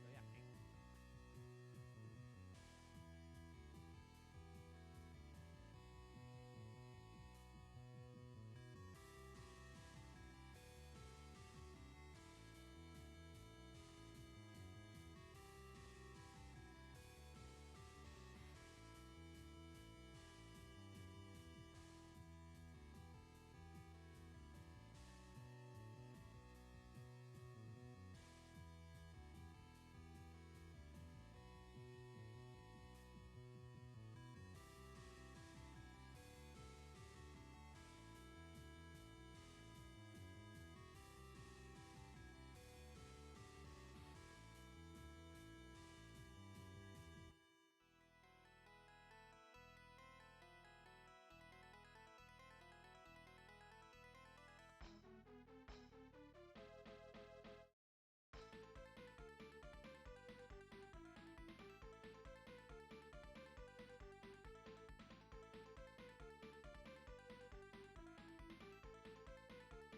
All right, welcome everybody. Today we're going to be showcasing Viper Phase 1 new version, which is a 1995 vertical shmup from Saipu Kaihatsu. The basic premise for this game is in 2050, all of these random planetary systems are searching for habitable planets, and of course, feuds arise between the colonies and Earth as distinct cultures and scientific pursuits emerge. A powerful rebel faction soon gains strength, setting its sights on Earth. So in response, Earth initiates Operation Viper Phase 1, deploying advanced space fighters constructed from salvaged enemy technology to combat the rebels. Yep, hello everyone. Something I want to highlight is that Saibu as a company has been treated rather unfairly by the Shmup Slam, because none of their games have ever been played on this event before. But thanks to our friend MAUCAST, this injustice ends today and Saibu finally gets a spot on the Shmup Slam. He's been playing this game for Score on and off for 2 years and has been grinding it pretty hard in the last few months. So, yeah, we're about to see some great play. Yeah, I'm really excited to see his progress, because as Daniel mentioned, he's been grinding this on and off over the last couple of years, and I think his latest PB is like 15.3 million, which that's pretty hard to get if you haven't, if anyone here like has been playing this game for a long time. Just there's so much stuff to manage between getting all the enemies destroyed per stage, managing bombs, and like just milking enemies and stuff like that. It's a lot of work put into it. Yeah, his score is insane, and he has the community record in this game. Okay, so for this game, you put in your credit, you're already just like shooting everything in like stage 1, and even in stage 1, one of the main things you have to keep cognizant of, there's all these like background things that you can destroy between like enemy crates, enemies themselves, and powering up your main shot, which pretty much amounts to, there's different sub-weapon drops you get from item carriers, but the one and only one you want to focus on is the W, because that gives you a wide shot, which powers up to max after 4 levels, and with 2 different auto-fire setups, with one being a low 8-9 hertz rate and one being 30 hertz, not only does it have like the best coverage out of any other weapon, but it does tremendous damage at point blank range. So it's just, you pretty much use that for the entire game. Yep. And even yeah, you only use W in the new version, but in the old version you want to use different weapons depending on the situation. That's right, because in old version, the sub-weapon actually has an ammo counter, which depletes depending on how much you press the shot button down. But the main issue with that is that you can't really control how, if you want to save ammo for a particular part. So what ends up happening a lot of times is, for a lot of survival players, they'll just like not shoot at stuff, and you try to hold on to like laser for the boss, and kind of weird. I don't know if it particularly works as well as it does in theory, but they basically got rid of that in this game, so you just use wide and everything. And on top of that, there's like some other... Yes? Another difference between the old version and the new version is that the old version has a slightly smaller hitbox, and the bomb takes more time to deploy. Mm-hmm. Right, and for new version, there's some like additional stuff they added to, with like more metal pods, where I believe in old version, the bonus metal pods that you see here on screen don't appear until stage 6, but you get them basically from the start. It also has the metal mechanic similar to Raiden DX, where if you uncover a metal item, the metals will shimmer, they'll briefly stop, and then you can pick them up when they stop shimmering for some extra points. And for a lot of the times, it's like, it's really only useful for like certain sections of like, you uncover the metal on the ground, wait for it to pick up, but there's like not additional enemies shooting at you, or you're trying to get the enemy metal pods picked up. And there's one spot, I believe, on stage 1 where I think he did this earlier in the run. He waits for the third lift item box to go up into the carrier, and then when it comes back down, it spawns a special medal, which you pick it up when it's not shimmering, you get like 100k. Yeah, and it's the only trick in the game like that. It's the only medal that is like that big. And also, the thing about metal shimmering is that it's kind of, it's not something that you'll actually optimize in the game, because most of the score comes from the end stage bonuses. So metal timing is something that you do once you've learned everything else in the game. That's correct. Yeah, the enemy destruction rate is probably the most important score gain you can focus on when you're getting used to that, because if you get 100% enemy destruction on a stage, that multiplies the accumulation of your bonus score by 100 times multiplier. Whereas if you're at 99%, it's only 50, 95 to 90, it's 40, and then it basically goes down pretty significantly past there to where it's like, you want to optimize for 100% enemy destruction. It's like, you could probably get 10 mil pretty easily just by doing that for every stage possible that you can outside stage 4. Yeah. And it goes down so much that missing in one enemy in any stage is basically a reset. Like, there's just no point to playing.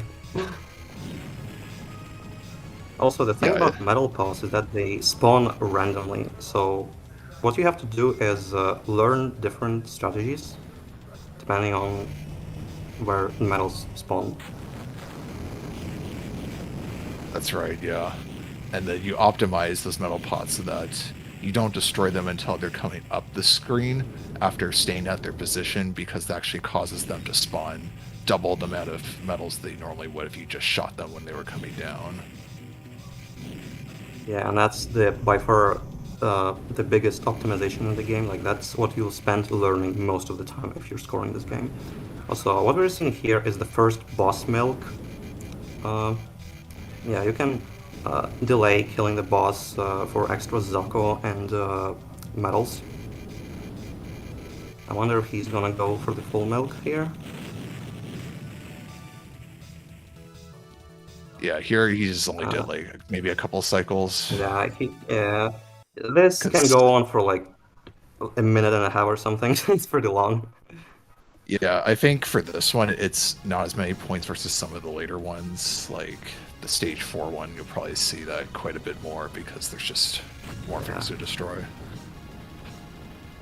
Which, funnily enough, I believe there was an interview done for Shmup Relations where one of the game designers actually talked about this aspect of like, we based a lot of the stuff in this game on enemy destruction because he wanted to get players thinking about the lines of destroy them all, and also added the metal element because, you know, Americans, you know, we love money, so it's only natural we go like picking anything shiny like metals, collecting items. Yeah, I read that interview. It's pretty funny.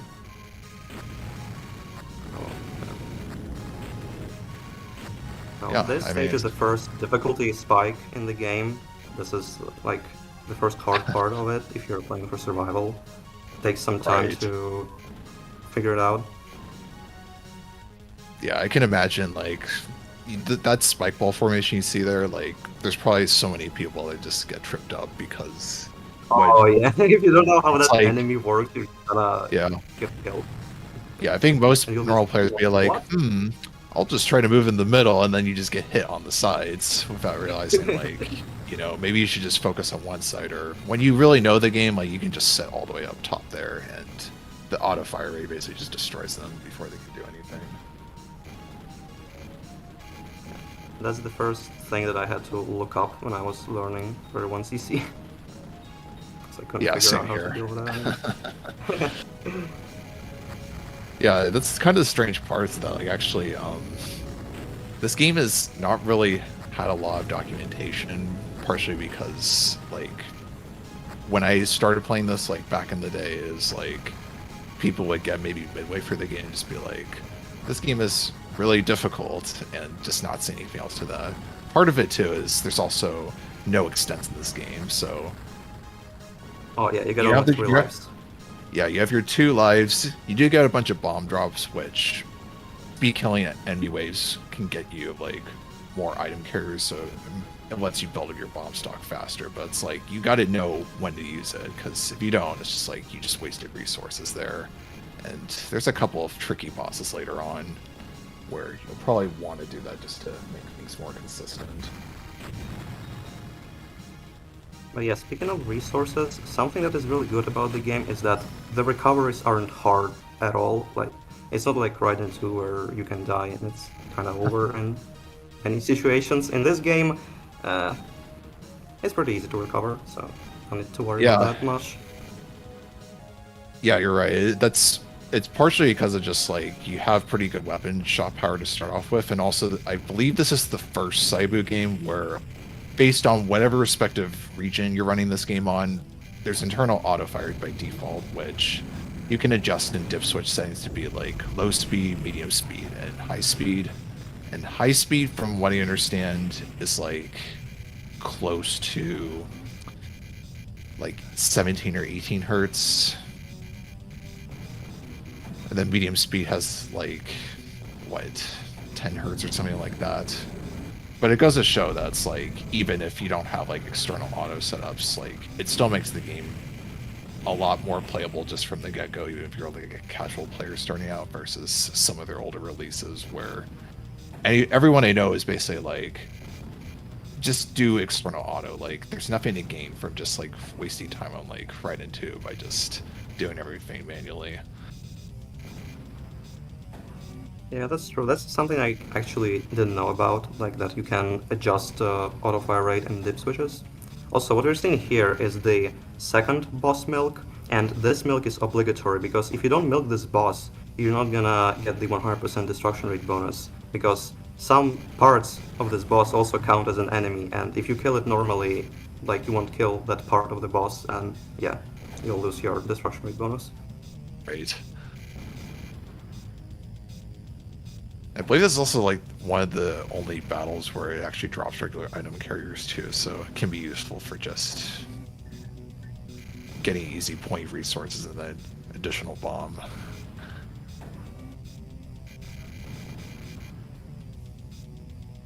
Yeah, there's also a thing about the game is that if you kill the enemies fast enough on some stages, you can get an extra power-up, which is like an extra 1000 points or something.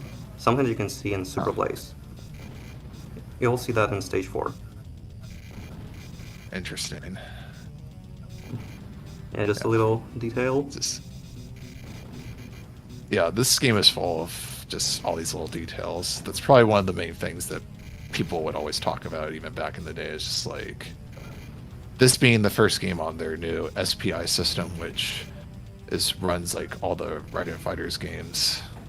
Like all these like extra like shadow smoke effects too on the bosses, which kind of makes it really stand out and gives it kind of a personality of its own.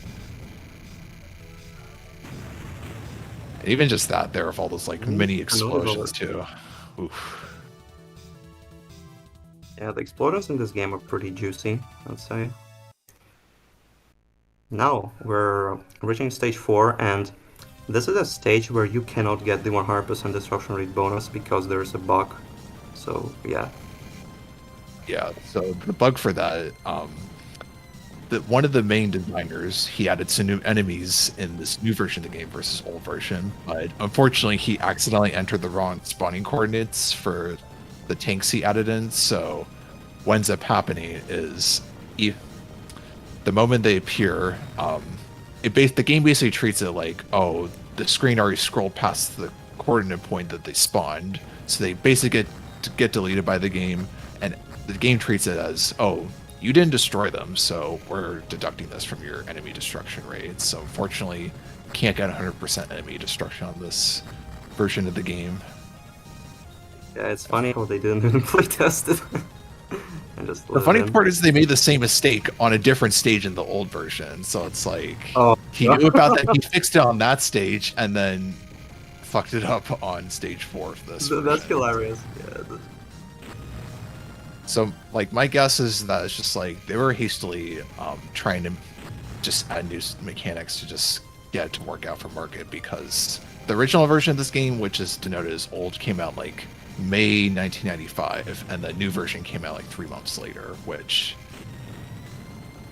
I think now most people would see like those content updates as pretty normal, but I think back then, like considering how expensive these games were, like a 3-month turnaround time for a new version is pretty unprecedented, and probably a signal that like, yeah, we need to get something that is more suited for just like the general demographics of the market, just so people will Yeah, just the old version continue is not playing them. very polished. Like, the popcorn enemies in the old version are totally brutal, because you got that narrow shot most of the time, and you're slow as fuck, and the hitboxes are gigantic. So the most dangerous enemies in the game in the old version are just popcorn enemies that like fly to the bottom and just keep sniping you. It's funny. Right, and you can get blocked off too if you're not careful either, especially in some of these later Yeah, stages. yeah. So it's like, Yeah, I think by the it makes, kamikaze enemies especially. yeah, like from a general player standpoint, it probably makes sense that they did some of the changes they did with like making the sub weapons just permanent. Even if I think probably if they had more time, they probably could have figured out like, you know, maybe there's a reason to use some of these other sub weapons or something like that. But I guess really that's just more of a matter of practicality and making things work, and maybe at some point someone will reverse engineer and make a hack of it. Or maybe we can get M2 to do Well, it I at would some like to point. see a ROM pack of this game that fixes some of its problems, but I'm not sure if we're getting it anytime soon. No, I figure this is one of those things where it's like, if a company's going to do it, it's probably going to be M2. But M2 kind of overpromises a lot of stuff, and it's hard to tell at the moment, like, what they're planning to do in the future for just other IPs and stuff like that. But I guess we'll see. But now we got another boss, which Yeah, instead of this another 24 boss milk. Yep. Normally, by the way, fun fact, in the old version, this boss can die in like 3 seconds of point blanking and bombing, but in the new version, you have to actually fight a little bit. I guess I figured it was just too Yeah. easy, even with the regular setup without sub weapons. Yeah, even without sub weapons, you can point blank and split kill most bosses in the old version, because everything just has so little health, and your normal shot is so freaking powerful. You can just destroy everything so quickly. Makes sense, yeah.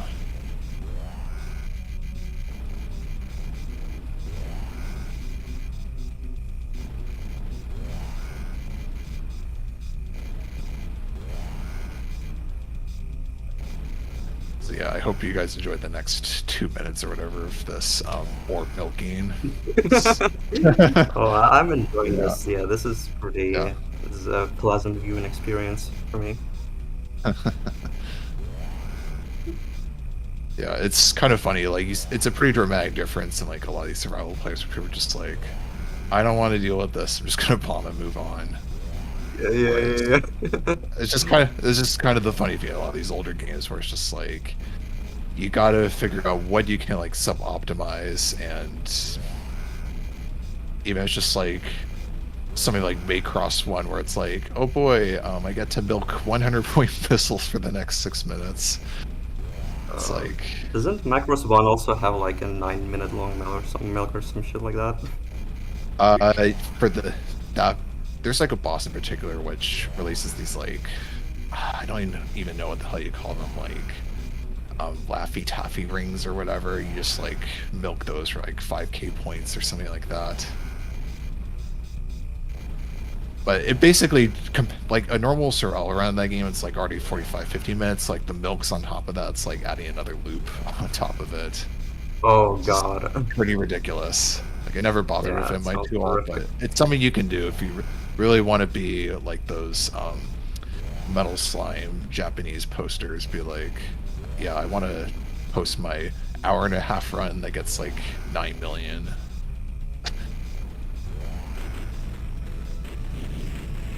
Yep, and the milk is over.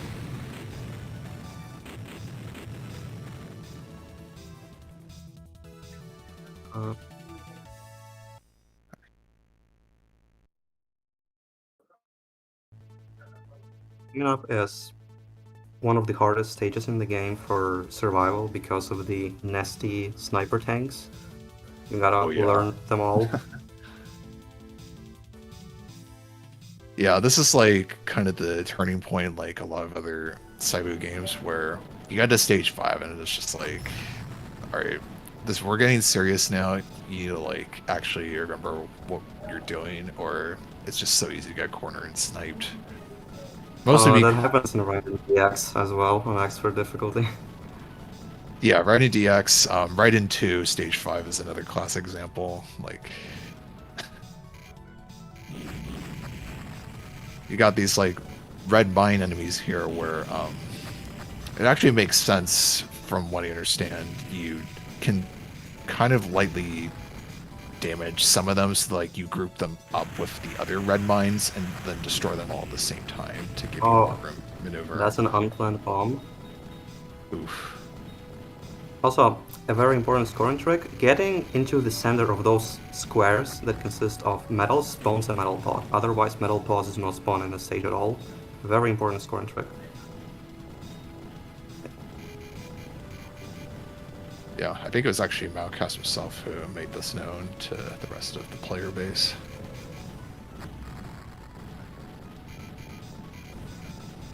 Yeah, as you can see here, this is the part where very slowly there'll be like single to like 2 sniper tanks appearing at a time, and like the spawn positions can be pretty low on screen at times. So yeah, This is by far the most Raiden-like section of the game, just sniper tanks sniping you. Yep. People often say that Viper Phase 1 is Raiden in space, but I don't really agree with that because most of the time in this game you point blank big enemies to prevent them from spawning like those ugly bullet patterns that you don't want to dodge. Yeah. But Raiden is more about nasty sniper tanks. Yeah, and this is basically the only stage where that happens. Yeah, and I would say in Raiden as well, there's like, at least in the classic games, there's a lot more emphasis on like ground enemy design combined with just sheer numbers of like Zako enemies, especially random ones on certain stages. Yeah. And especially coming off the planes. Yep. So yeah, that was a cool boss. That's by far the hardest boss. That's by far the hardest boss in the game for survival. Like getting into that safe spot at the start is pretty hard, and the bomb timing is difficult. Yeah. And even with alternate methods of like you can just stay either low and like misdirect some of the spread patterns it throws out, like you still want to do enough damage because the last phase is kind of a pain in the ass to like dodge normally. I've tried to fight that boss normally and it's kind of painful. Yeah, I don't really recommend it unless you just want to enjoy the background a little bit more, because it's like a digitized picture of Venus from the Magellan Space Probe mission of the late 80s and early 90s. So if you're like some like astrology/astronomy space nerd, you know, you'll get that shout out there. Nah, they should have added a boss milk on that boss, so you could watch the background even a little bit longer. Unfortunately, there is no milk. Yeah, unfortunately, you can't milk the boss, so that's pretty sad. Yeah, they weren't Touhou powered enough. This stage doesn't have much scoring, but it's a pretty difficult survival stage. You have to position yourself very precise to point blank those big enemies, and your whole movement is very planned out with this section. If you're even a little off, you'll just die. Yeah, they'll just like the turrets will they'll just shoot you in the face. Yeah, and you don't want to dodge anything in this game with that hitbox, trust me. Yeah, no, like all these like strategies, it's like he obviously put like a lot of time and practice into that, because it's just so hard. Like if something goes wrong normally, especially when you're trying to like time some of those big ship kills between like one of those metal pods spawning. Like, he just did the hardest part of the stage without bombing. Nice. There was an unplanned bomb earlier, but he got this one without bombing. That's pretty good. And now the rest of the stage is trivial. Like, there's kind of just nothing happening. yeah, it's just you avoid the BFB in the back. Just go to the bottom left. And you get rewarded with another epic background that you can look at. Yeah. Along with just the destroyed enemy sprites, which I think that's just like a bigger version of your ship, but like with extra armaments on the back. Oh, really? That's a detail I've never paid attention to. I mean, it kind of looks like that, but that's just me musing. Also, good luck. Good luck trying to deal with those enemies in the old version where all you have is your normal shot. It's so fucking painful. Yeah, that's the part where I stopped in old version. Yeah. It's just such a pain in the ass. They just get walled so easily. Another epic boss. We'll just check this out. Yeah. Point blank, W. Bomb. And it's dead. You can actually milk this boss, which is what super players do, but MAUCAST isn't doing that because it's very hard. Trust me, it's risky because it's like you got the bigger hitbox, and then it's like you have to align yourself with the way the boss is moving into like in between the straight shot slash spread. It's so annoying to dodge. Yeah, and it's like there's so many cycles of it you have to do too to like make it worthwhile. So unless you're like going for like really top tier 16 mil. Run right now. Yeah. 10 mil at this point. No miss so far. Very good. Yeah, this one's probably I want to say that stages 7 and 8 are probably one of the easiest stages in the game. The game has very interesting difficulty curve where like the beginning isn't hard, but then the middle part, stages 5 and 6, are very difficult. But then the rest is kind of like not that hard at all. Yeah. This might be a no miss run because he already got past the hardest part of the game. Yeah, and especially like for people learning survival for this for the first time, like he's probably gonna speed kill these big guys here, but like certainly because if you're playing for survival, you can just not kill those guys and like wait and then kill them at the very end, and a lot of popcorn will not spawn. Like if you're playing for survival, you won't see all these enemies. And that makes the stage very easy. But he's playing for score, so he has to take out those big enemies very quickly so that more popcorn spawns. Yeah. That's the trick. There's gonna be another one coming up.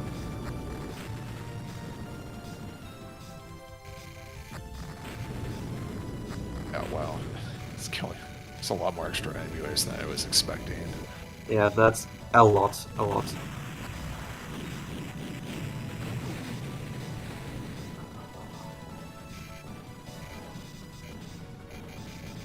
Yeah, probably the trickiest part.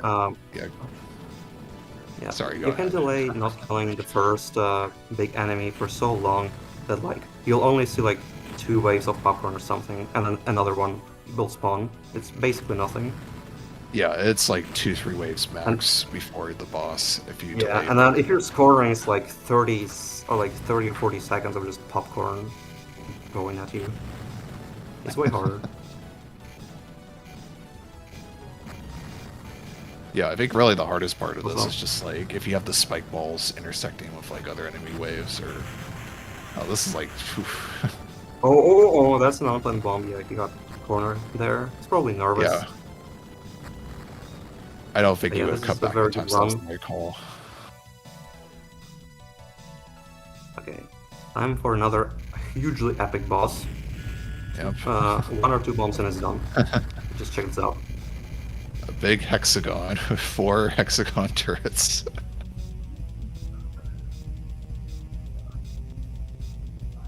Oh, he's doing something different here. Okay. You want to weaken like those enemy turrets, because when you kill 2 of them on the sides, does the second phase pattern, and then also has tanks spawning in from the sides. So it makes sense to just like weaken all of them before you destroy. But I'm curious if he's going to go for the main core instead of destroying the last turret, since I believe that's worth more points.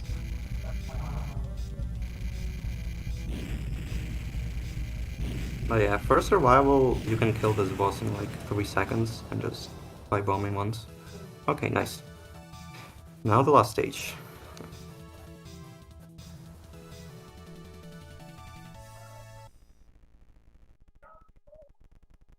Oh yeah, 11.1.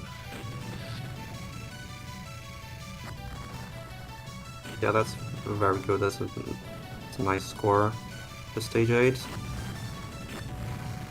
Now this stage is not too difficult. It's like there's one hard moment when those spike enemies spawn and there's like a big enemy on the left. Oh, I but the know rest what you're is talking about. Yeah. Oh yeah, this thing. It's kind of tricky to learn, but the rest isn't that difficult. Yeah, you might I mean, see an enormous one here. Yeah, it's pretty chill up until like the last boss at this point, which you can also milk because there's just constantly spawning enemies from the top. Oh yeah, but I doubt he'll be doing that. Yeah, I don't know if he wants to risk it because I know the last couple of times he got PBs, he's like kind of a little ticked off about missing a stuff like enemy pod.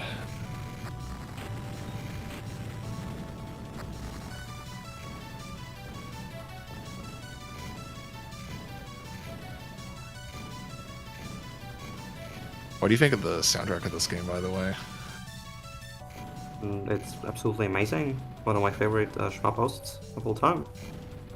Especially stage 3 and 7. Yeah, stage 7 is probably my favorite. Just Ghost Auto did like all the he did right into DX before this, and it's just like kind of interesting seeing him basically go with a completely different style into this game and make it work.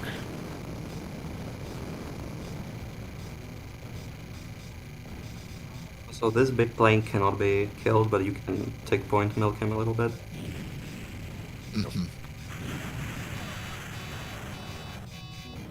Oh, that's an unplanned bomb there, but he's playing it safely, because you don't want to die in this game.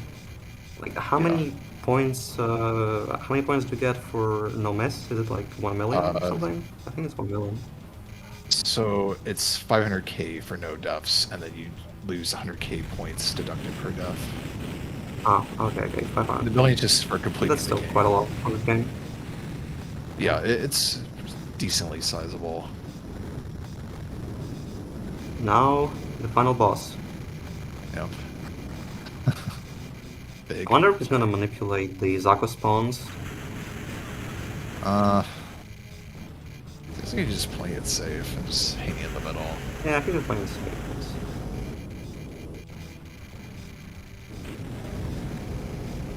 You can manipulate the Zako spawns by staying on one side of the screen, but if you don't do that, then they're kind of random and unpredictable.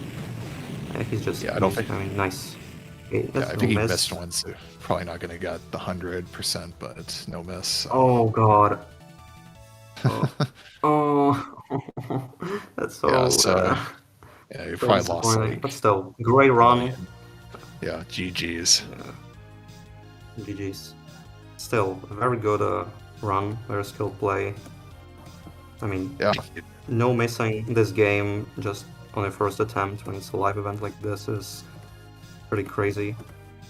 Yeah, congratulations. Yeah, there's also end bonus stuff too beyond this. So like he gets 1 million for completing the loop or just the game itself, and then you get 100 points per enemy destroyed, 1k points per medal collected, 500k points if you don't use any bombs for the entire run, and then 500k points for no But deaths. that's absolutely insane. Yeah, I don't think. think. Yeah, not unless like you're basically world record tier. Yeah.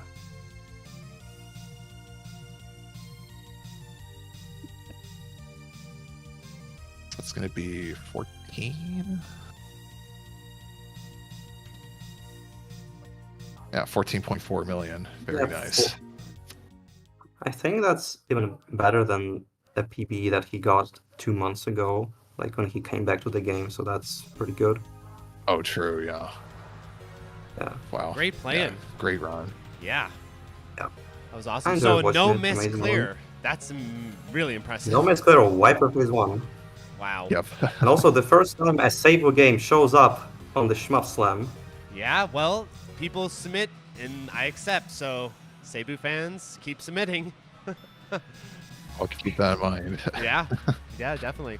You know, I actually came across Viper Phase 1 randomly at a pizza shop a little while ago. And I was like, what is this? Oh, wow. And I was really impressed and I looked it up. Oh, yeah, really? it's like related to Raiden, like you said. Yeah, it's a spin-off of the Raiden series, but with like a lot of the same designers that worked on 2DX. Yeah, I do like its feel a lot, though. You're explaining how it's got a different feel than Raiden, definitely. I think it's really cool. Yeah. Definitely underrated. Yeah. I'm surprised that. Yeah, it doesn't even have a Shmups wiki page, and it's not really talked about. Seibu fans, So I'm they gotta surprised do it that, justice. that there was. I'm surprised that you had a cabinet in a pizza place, because I thought this was a very rare PCB or something. I think it is. It was the most random thing I'd ever seen in my life. It's like, what the hell? I'll have to go back and get a picture of it. Yeah, definitely. I don't think I've ever seen this though, like in any arcades I've been at. So it might just been one of those things where it was more common at a certain point of time, since there was like a specific USA version. Maybe, yeah. Which is basically just new version, just with a couple, like the Winners Don't Use Drugs logo. Yeah, no, it's interesting. Growing up, the only shmups I ever saw were Raiden games. So for a long time, if I saw a shmup, I was like, oh, it's Raiden. So yeah, that would make sense. It would be sort of in these same areas, even though it isn't technically a Raiden game. Maybe, you know, when they were buying Raiden 2, they're like, hey, we got this Viper Phase 1. All right, we'll go with that. I don't know. Yeah, it's cool. Yeah, FabTech is the distributor for like all those Seibu games, so they were basically just like pushing it hard in like any advertisement they did. Yeah, that's so So cool. like, yeah. Well, great commentary, by the way. Yeah, Oh, thank you. OSG8 or OSG86 says Raiden likes. That's exactly right. When I was a kid and I saw like 1943 or something, like, oh, that's Raiden, I guess. Because every cab was Raiden. That was the only like shmup cab we had. Yeah. That kind of tracks up for me too. It's just Raiden 2 or like Yeah. one of the Raiden fighters. Yeah, exactly. Well, awesome. Great job. Great plan. Up next, we've got our very first in-person run. Interstellar Sentinel is the game. That'll be really cool to check out. So yeah, hang tight, everyone. We're going to get swapped over to that.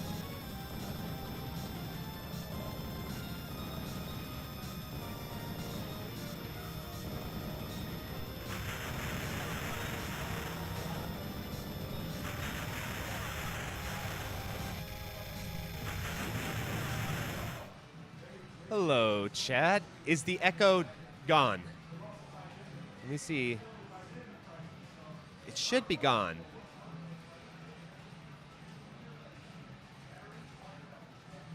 Yeah, the Raiden likes. I think that's funny.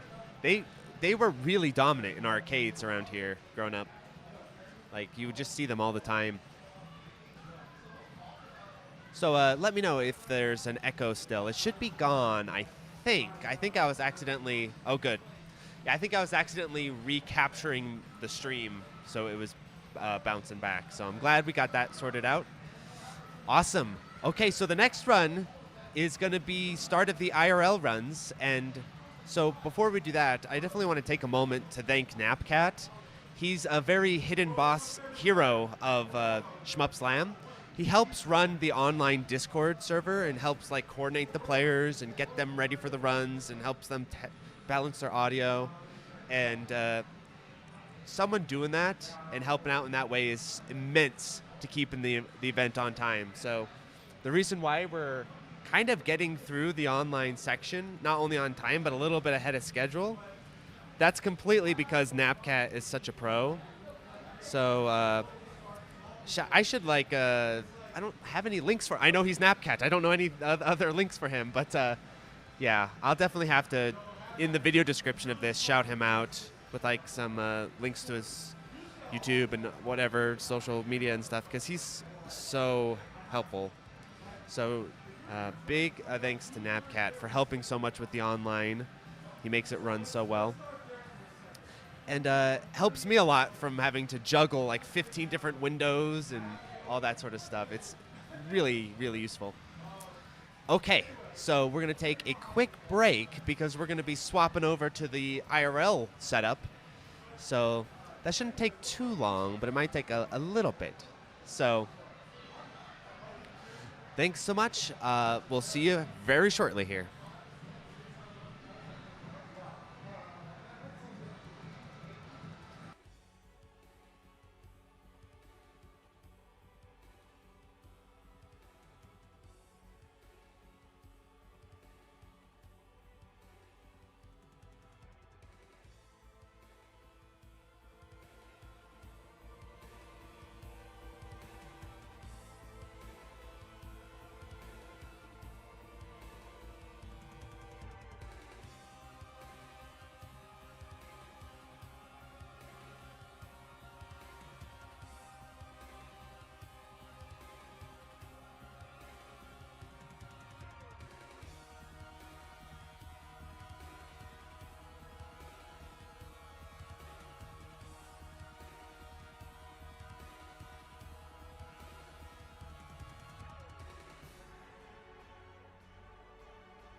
Yeah, there's a big delay. Yeah, so Yep, it'll be 6 seconds. you're going to DBK. You're going to do the initial like introduction, right? Sure, why not? All right, we're Yeah, good to go? Okay. And All right, yeah, we're good to go. let's see here. Hello out there to the folks on the stream. Thank you so much for being here. I'm going to attempt to do a 1 credit clear on heroic difficulty for Interstellar Sentinel. I am the game developer. It's been in development for a number of years. We keep polishing it. It's a labor of love.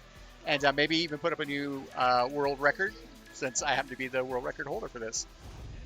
And our lovely ELLEROCH is on stream, community manager for the Uplifting Goat Studio, and she is going to be doing commentary from a perspective of a player that has also gotten her own 1CCs in Interstellar Sentinel. So, with all that preamble, let me get jamming. We'll do this on heroic. It's go time. And I'm going to be Alright, quiet hello and focus. everyone. Yeah, I'll take it from here. So hello everyone. I'm ELLEROCH, community manager for Uplifting Goat, which produced the game we will be watching today, which is Interstellar Sentinel. So yeah, DRBOSSKEY is going to attempt to beat his all-time record for Interstellar Sentinel at heroic difficulty, and his score is at 4 billion, just over 4 billion. So let's go. See if we can maximize the score Level here. 1. Alright, so we're shooting Helm Masters right now on level 1. Weapons up.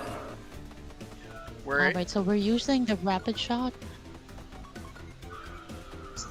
So real quick, As we're of the in moment. pacifist mode right now. So the objective of this mode is we strip down your weapons and we kind of let you bootstrap, especially if you're behind, to only be on surviving. You can still collect your Loki power-ups, and there's a countdown at the bottom of the screen for how much longer we have to live in pacifist mode. And it really kind of amps up the kind of adventure shmup flavor challenge that we got going on here. Shit, God damn it. Take it away, ELLEROCH. Alright, so there's a lot of dark mazes on the screen. So pacifist mode is just dodging all of the bullets and enemies. So it also gives you an extra life once you completed this. And so it's getting crazy right now. And Robonoids are coming in. Alright, pacifist mode is done. And we're also getting all our power-ups. So there you see the monster trophy, and that will increase the max chain combo cap, which is of course going to give us more high scores, and it's also going to spawn more monsters as well. So right, just screen clearing the enemies right now.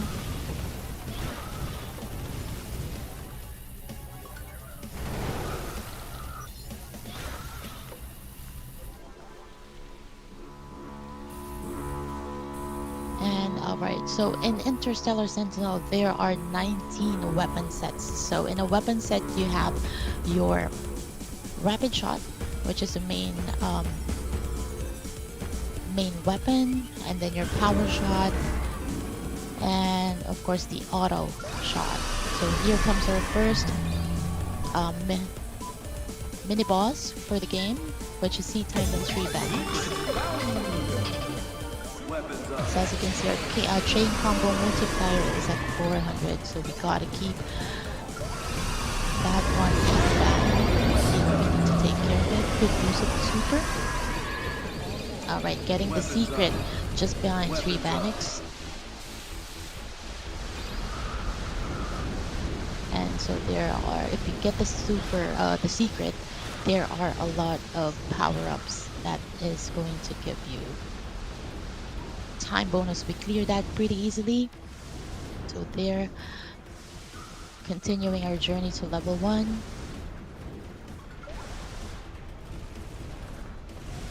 And Helm Masters are coming in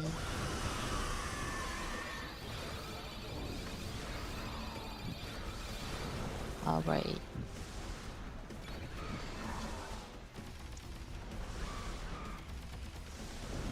So their Lokis are giving up power-ups as well. It gives us a super.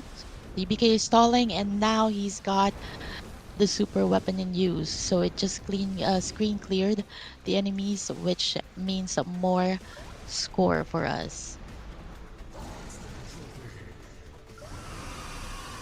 Alright, he's really getting into it. So we can take advantage of this weapon that we have.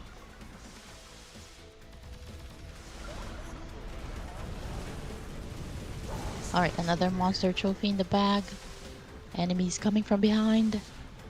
And use of the super again.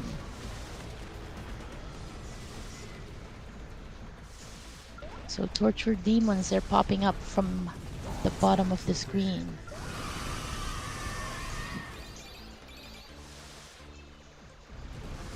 Alright, here comes the Satan worship.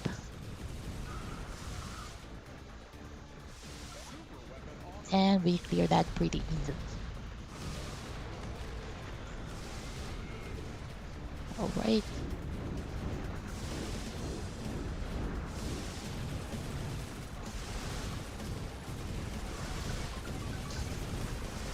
Weapons up.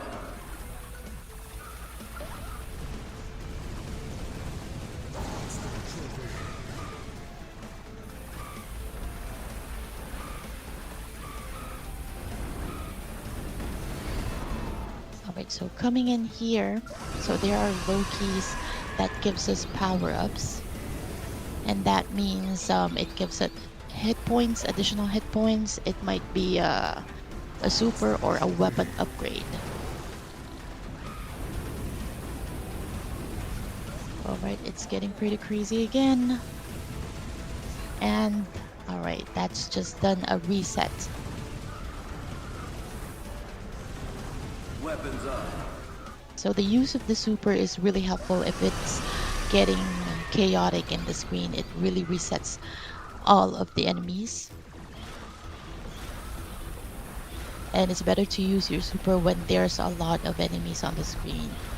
So you can take advantage of the star gems, which is going to add up to the score. There we go.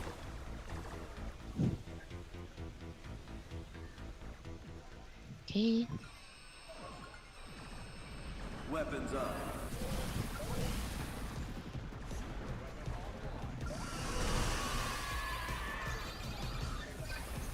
Alright, so coming in preparation. And our first boss monster. Alright, this is the Fortress of Flesh.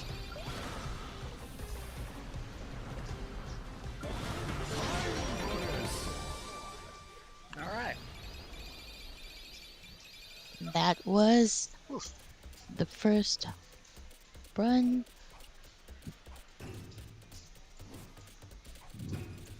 One of my better scores coming out of the into level 1 here. 417 million. 9 monster trophy medals. Alright, we just cleared it. Awesome. Alright, Advanced 9 routes- medals in the bag. Advanced routes going into level 2 here because of that level 1 performance. Who is going to get hot? Right, yes. So we have a supreme being rank, so an S+ tier rank. We got everything, all the checks, the check marks. 417 million, yes. So coming into level 2, it's going to give us the advanced monster trophy. And the Satan worship, the demon chopper is welcoming us with all of these bullets. Alright.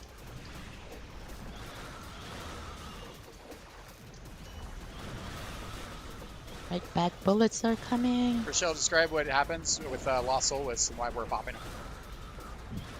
Yep. Alright, once it comes up, I'll definitely do that. No, I missed Okay. something. Oh no! Fuck. Alright, so that lost soul wisps. Alright, those wisps are absorbing all of the bullets. And you need to pop them out so you can take damage on the enemies. Oh no, the monster trophy. We missed something.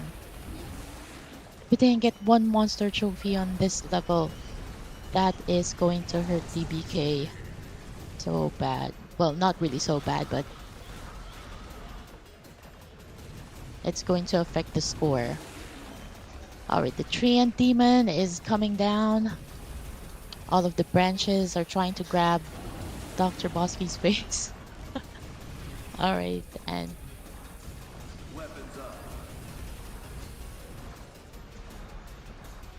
alright, another branch coming down, which is just easily destroyed.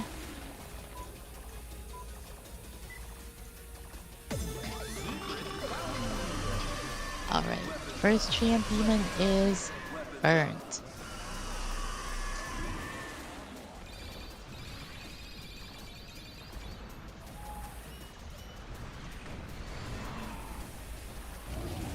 Alright, so those Lost Soul Wisps, yeah, they are pretty annoying because they block all of your bullets and you won't be able to hit the enemies that's behind them, so you need to pop them. And once you pop them, they spray these bullets. That is going to take real damage.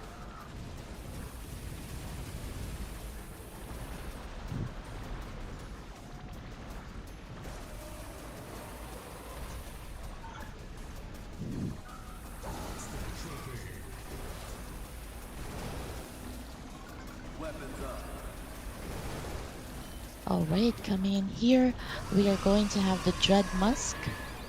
This is a very annoying enemy because he's it's giving us a lot of bullets, a different type of bullets. So,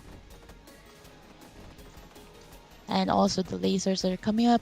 Good use with the super. We have pacifist mode down there. And we got the pacifist mode. So pacifist mode usually lasts 40 seconds. It gives us an extra life.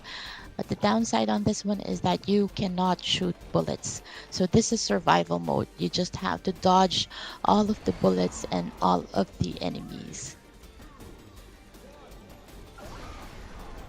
Okay, it's getting pretty crazy. It's hard to dodge everything there. I am also personally having a problem in that stage because I also like more than 100 hours in on this game. Alright, so we have the advanced monster trophy. Okay, pacifist mode complete. And we've got weapon upgrade. And coming in, those fairy nests are just spewing nadas. That is indeed a nasty section, yes, Arson.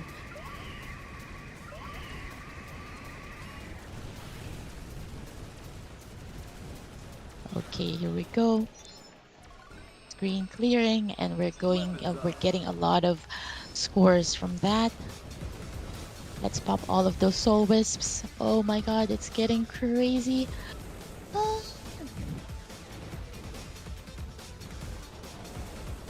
Okay, nice dodging. Did you see those dodging? That was crazy. Alright, so coming into level 2 boss, we have the Vampire General. So Baterus is spewing all of his bats.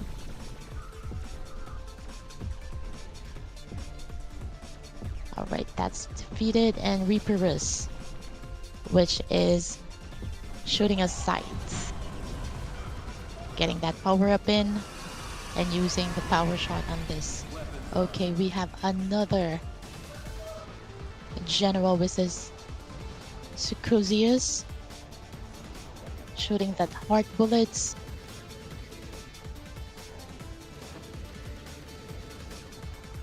Alright, now it's going to be a combination. Good use of the super.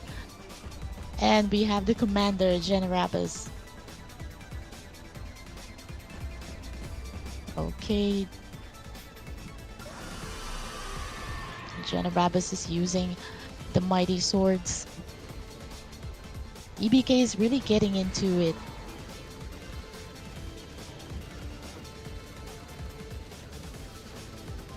Alright, we're just...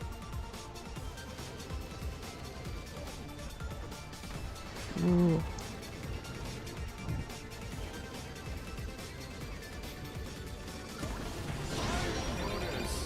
Right. Oh, combo. Generabbus is getting angry. He's doing all of the types of bullets. He's throwing everything at DBK right now. Almost there. We defeated it. Awesome. That was super close. Alright, so we got all the low keys. Pacifist mode is complete. Unfortunately, we didn't get all the monster trophies, but we are still on track in terms of scoring.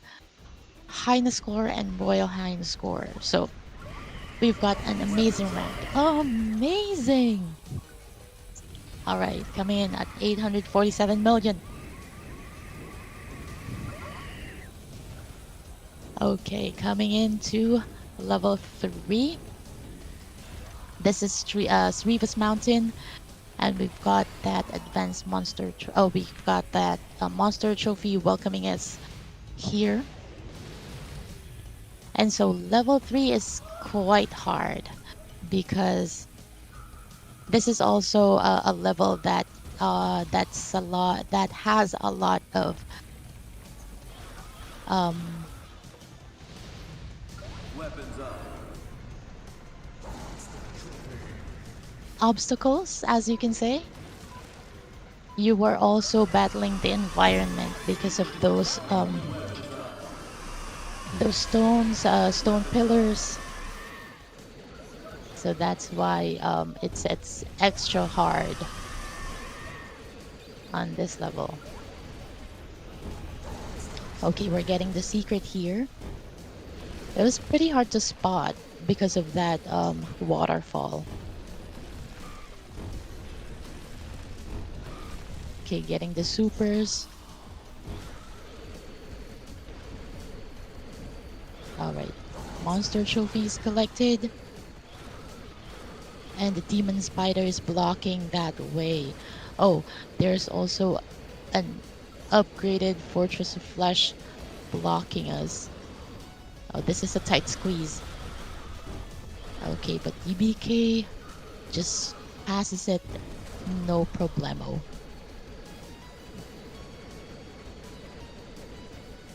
Alright, we're going to get that super.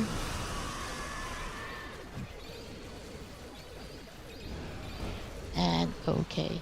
I like this power shot, the weapon, the lightning ball, because it just goes through all of the structures. Oh, that's coming from behind. Skelly Scoochers.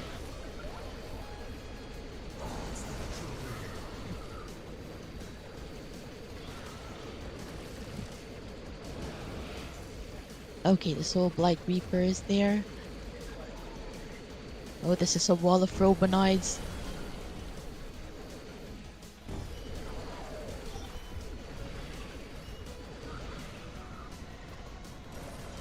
Oh, ooh, look at those dodging. That was super tight, but he didn't take any damage on that one, so hooray.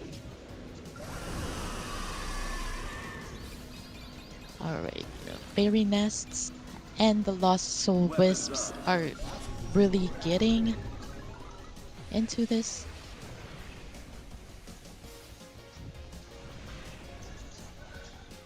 Alright, coming at this section. Alright, great timing on that screen clear, just in preparation to get the pacifist mode tile. Alright, so now we need to do our dodging skills here.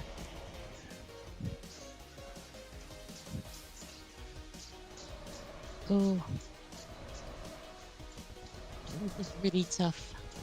With all the tight spaces and all the enemies plus the bullets, it is really a challenge. Ah. Those homing bullets are really hard because they are really hard to shake off. Alright. 5 seconds in the pacifist mode.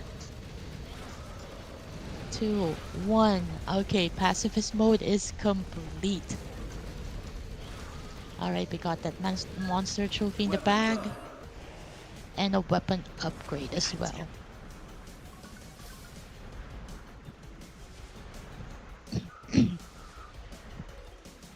Alright, now it is getting super crazy.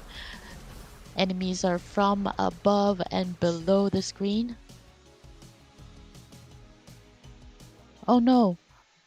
No, we missed one monster trophy. And another one. Oh no. This is not good. So coming in here, level 3 boss, which is Skarzen.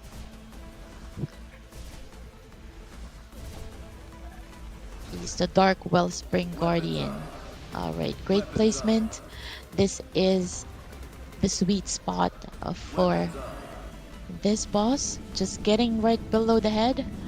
And now he's going to be moving all over the screen. Okay, the stone heads are destroyed. Watch out for the tail whip at the end. Okay. So Skarzen is now just fire breathing us along the way. Alright, that was fast. That was a fast kill. Oh, we didn't collect all of the low keys, but we did get the pacifist mode. Hopefully we're still on track for Monster. a 0 death run. But man, missing those monster trophies is rough. Yes, it is. But I think we are still on track. B rank, we've got 1 billion, 1.2 billion. So I think we are still on track in getting the ending 4, because there are 4 endings in this game. Alright, so here we are at the Dark Wellspring Court. Yes, bodacious. Bodacious! Yes, looking for pants. Thank you for that.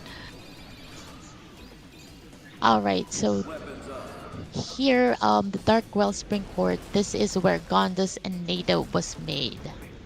So it's crazy on the screen right now with all of these bullets. Okay, great use of the super. We cleared the screen.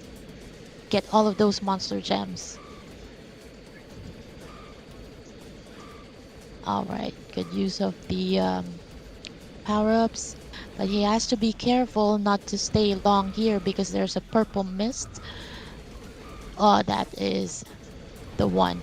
Those purple mist at the center, you don't want to be in there. You don't want to smoke machine yourself because you're going to take damage. Alright. Enemies are coming from the well.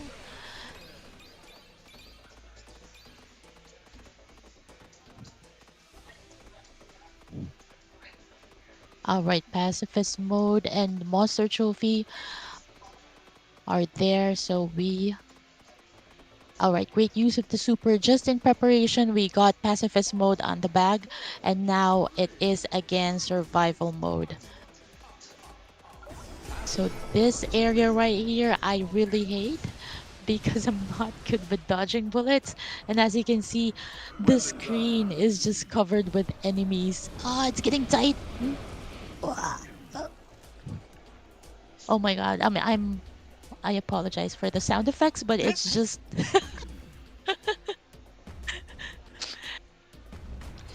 Alright, let's go. Alright, trio soul blight reapers. Okay, the lanterns are not going to spew bullets. Alright, let's find our sweet spot here. Ooh. Okay, that's good. He screen cleared it, turned all of those bullets into soul, monster soul bits. That's going to charge up our chain combo multiplier. Okay, Gondas is not happy. Gondas is not happy. He's sleeping. Alright. Okay, we're getting the secret right now. So Gondas took us into a cosmic battle, friends. And we're getting the weapons and the super. Oh, I thought we're going to miss that super. The super power-up. Here comes Gondas and Nada. So apparently Gondas is so gigantic that right now we're just fighting his crotch. Alright. Yes, it's a crotch boss.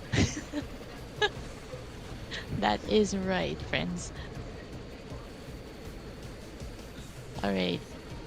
That's point blanking the super weapon right there, which took a very big damage for Gondas. Here comes the Mammer. Okay, we're going to get squashed. Oh, okay. We easily just destroyed that Mammer.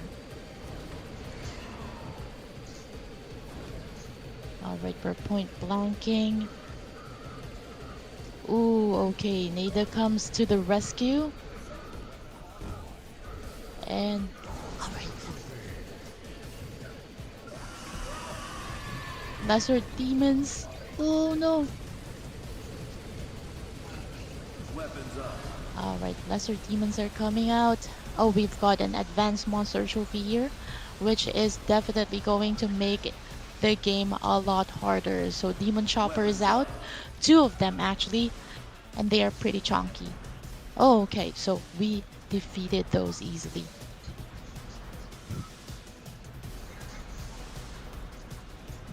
Okay, here comes a train of Nadas. Just blocking the screen with bullets. Okay, Gondas is now advancing. He is not happy.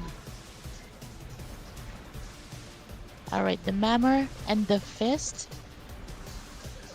A combo from Gondas. Oh my god. We almost got squashed.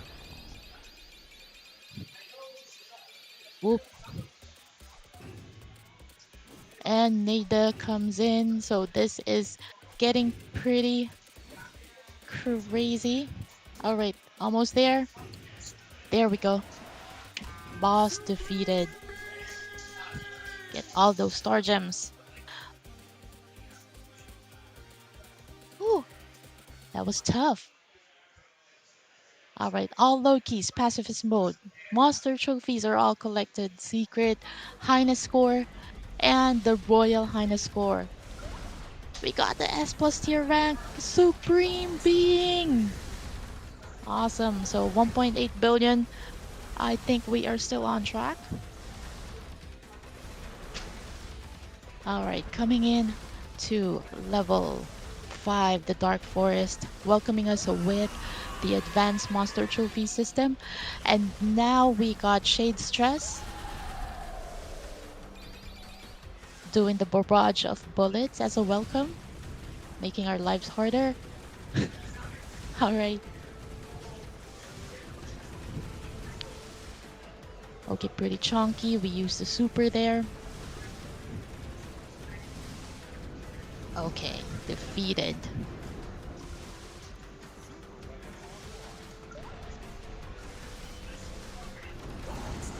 Alright, I like the environment of this stage. It's just so, like, magical and whimsical.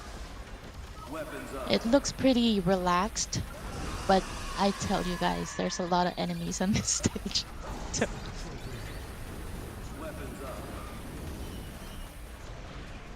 Alright, Hellmasters are coming in. Robonoids are coming from the back. It's just getting crazy. Crazier by the minute. Okay, we got Monster Trophy coming. And the Treant is going to try to squash us. Oh, there it goes. The arm branch are coming down.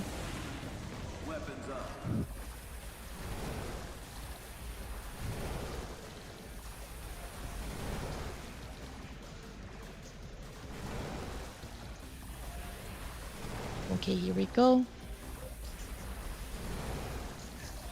Another branch. And the Treant is destroyed.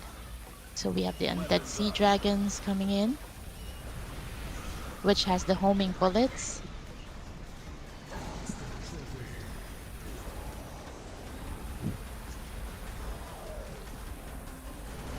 Alright, so we're taking a breather right now. This is a pretty relaxed stage, and then we have the Lost Soul Wisps wall.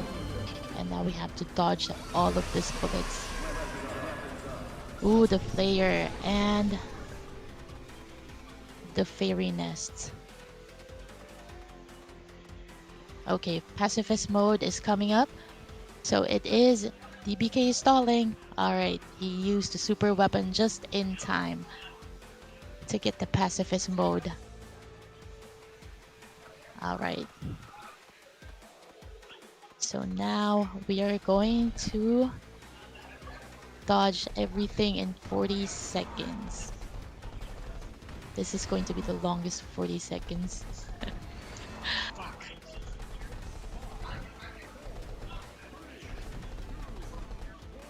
Alright. Ooh. Oh my goodness. It is hard. Alright, there's a lot of bullets on the screen right now. And 2 Satan warships just sandwiching DRBOSSKEY right now. Okay, pacifist mode is complete.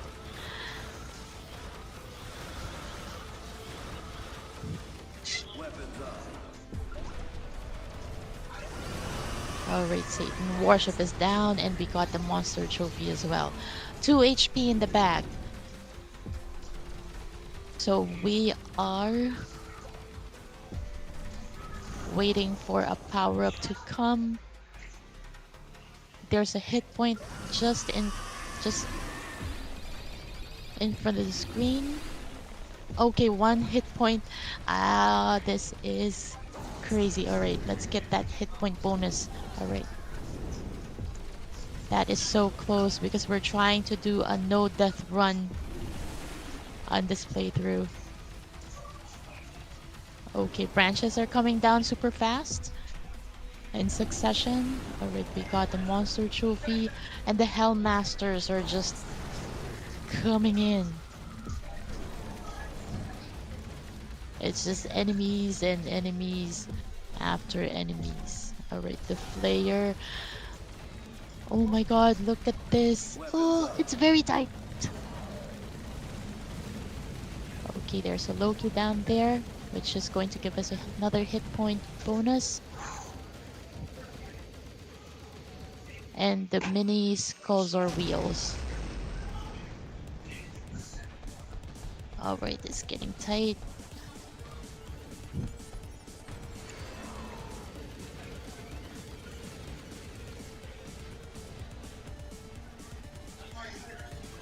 Alright. Coming in here, we are faced with skulls or the boss of this level. Oh. Okay, so we're having the ghosts and the evil eye following us around. So this phantom ghost skulls. Okay, could use the super. Oh my god. Ooh, I missed a Loki. Oh no. Okay, almost there, almost there.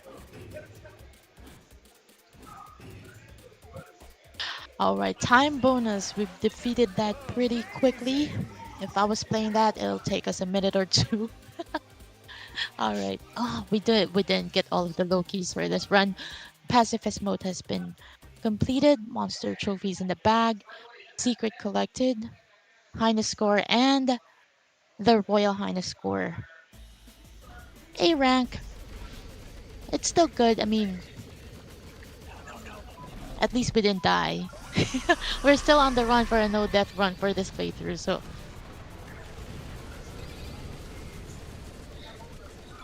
Okay, coming in. We are over halfway. This is level 6. And so we are welcome with the Satan warship. Oh no, that was not intentional, guys.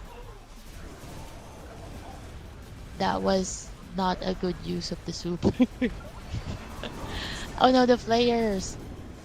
The flayers are really annoying because they spawn or they shoot these bullets, this wall of bullets that are really just hard to dodge.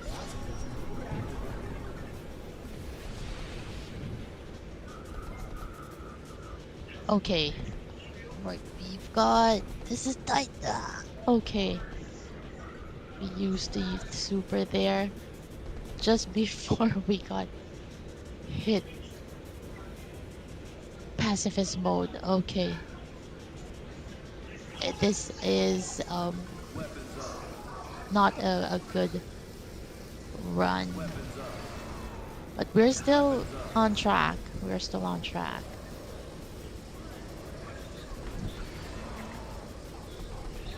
Okay, the demon chopper is making it hard for us to collect all of those Lokis. Yeah. Oh my god, it's just I can't talk right now because craziness.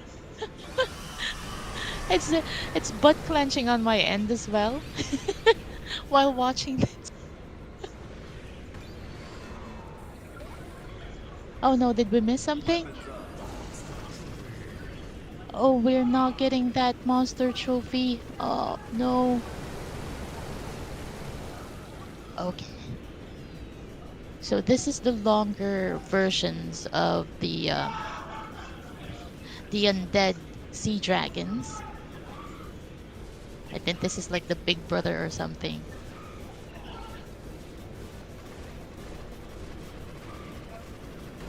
So they take up a lot of space in the screen, which is making us move in very, very tight spaces.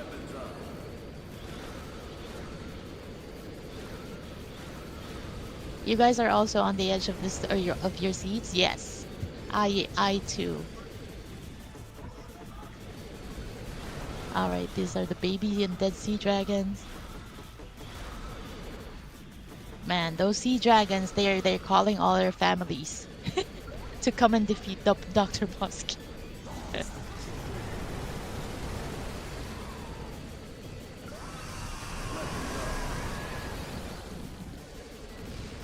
Alright, so we're just jamming our weapon into the enemy right now.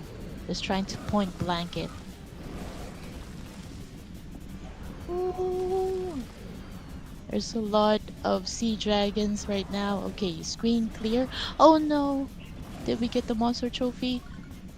I'm not really sure. Okay, the flower imps. Right there. Okay. So we're past that sea dragon section. And now we're onto the flowers.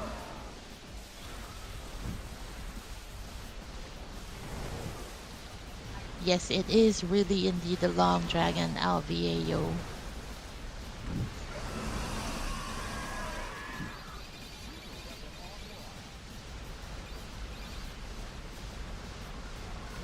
Alright, we got a weapon upgrade, which I think is more effective on this stage. Because you're shooting bullets right above and below, which where the enemies are coming from. Okay, great screen clear on that one. Good use of the super. And the skelly scoochers are just throwing you flaming bones of hell.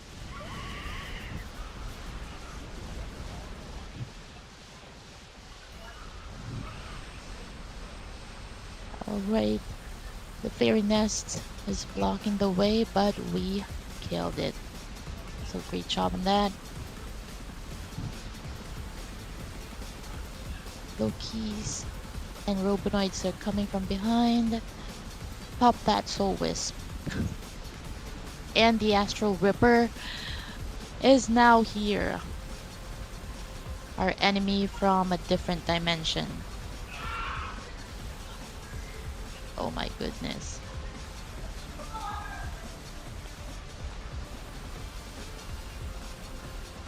Look at those lasers. Okay, the spiral bullets are coming in. Oh no.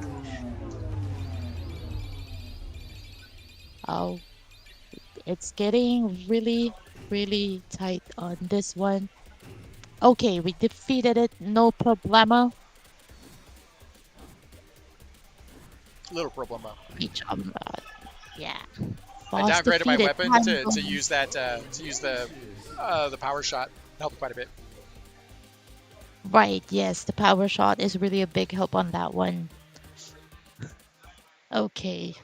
Oh, we didn't get all of the monster trophies on this one. And we didn't collect the secret. Oh, God damn it.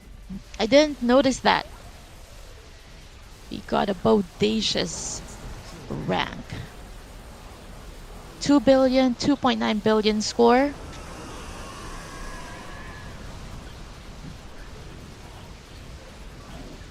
And coming into level 7, the Weeping Forest. We are greeted by the Advanced Monster Trophy system with the Lesser Demon, the giant Lesser Demon, which has now been obliterated to bits. I saved the super for that. Alright, yes. So the supers actually help for mini bosses, like at the beginning of the levels. Alright, the Dreadmask is shooting us bullets, and it's harder to, like for me, it's harder to see because it's a very rainstormy on this level, if there's such a word. Oh, look at that.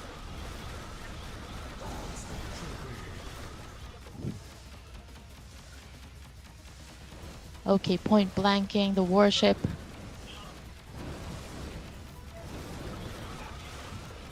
Oh my god. DBK is really good at bullet leading. He's really good at everything he does. I wanted to be DBK.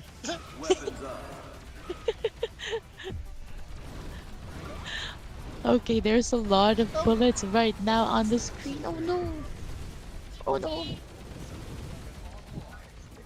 Okay, great screen clear on that because it's getting pretty heavy on the bullets. Get that power up and the monster. Ooh! Oh my goodness!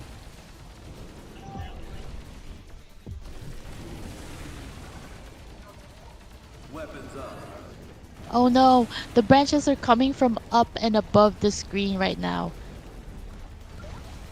And from behind as well. Oh my god. We have demon spiders below.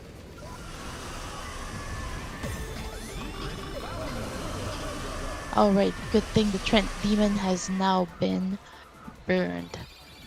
Okay, the stone heads are just coming right at us. And then the player, oh.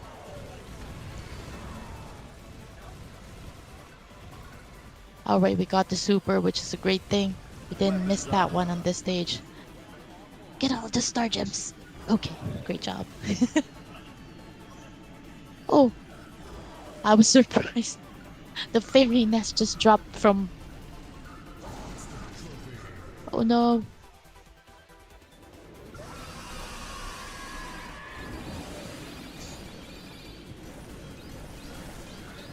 Oops. Alright, fairy nests are just dropping from the sky.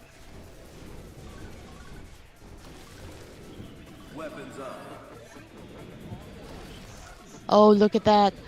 DBK is stalling and used the super. And that has now all been converted into star gems, which is going to bump up our score.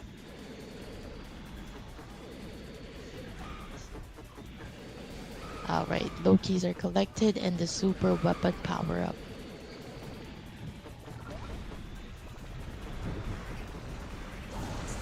Oh, look at that. A branch is carrying a fairy nest.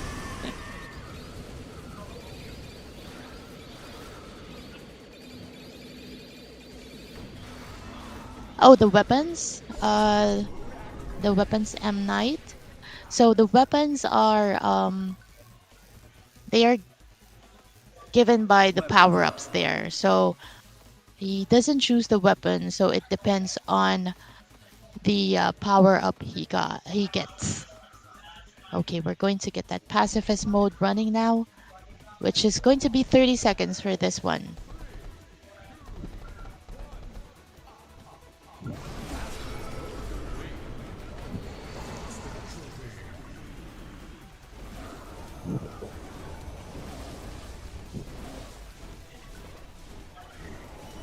Right, yes, that's right.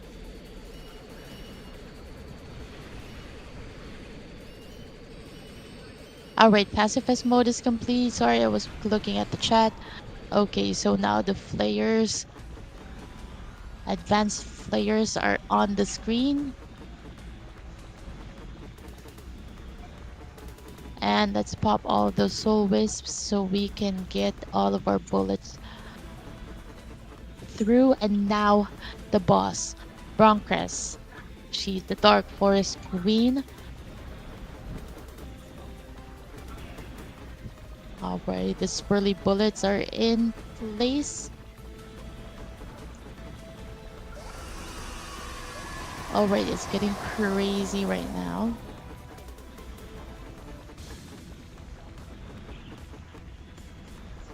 Alright, using the power shot also to defeat. Oh my god, look at those bullets.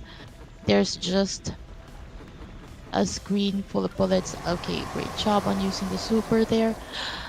And now the Broncrest is mad. Look at the 3 swirly bullets that she's spewing right now. And it's getting crazy. She's not done. She's not done. Okay. Phase 1 has been defeated. Alright, we're now at phase 2 of this boss. And now spiders are coming out. If you're not a fan of spiders, then this is not the level. Oh, we defeated Broncrest. Hooray, time bonus. We defeated it pretty fast. Okay, let's see the ranks. All low keys are collected. Pacifist mode complete. Monster trophies collected in the secret. We earned ending 4, by the way. You're going to see it for the first time. Oh, ending 4. I haven't even seen the ending 4 myself. So we are at 3.7 billion with the Supreme Being rank ending that level. Supreme Being! That's like... Don't mind me, guys. I'm just... Coffee! Sorry. Alright. Okay, welcoming us is a pacifist mode tile. And the Hell Masters are just lining up, making it harder for us to get all of the low keys. Skelly Scoochers, they're throwing like flaming bones of hell. Oh my god. I thought we were going to get hit by that. Alright, no sudden movements. Ah! Okay, great job. We completed the pacifist mode and the wall of flesh. Okay, let's get all of those weapon tiles. Those are weapon power-ups, by the way, guys. Oh, thank you, looking for pans. That means a lot. Okay, great use of the super on the flesh of walls here because that's going to really amp up our score. Look at those multipliers. Alright, we have the demon spiders, demon flying spiders, by the way. Yes, if you don't like spiders, get off the web. Thank you, Morog.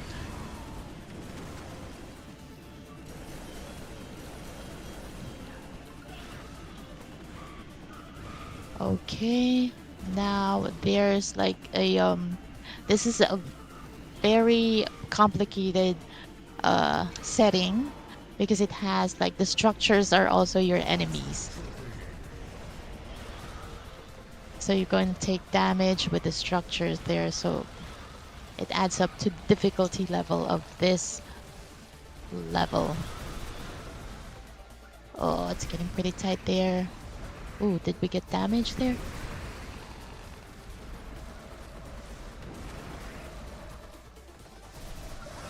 Alright. Okay, this is advanced walls of flesh on the screen. Is DRBOSSKEY going to use a super? Probably not. We'll see. Oh my god, the Dark Mage is just spewing bullets of hell.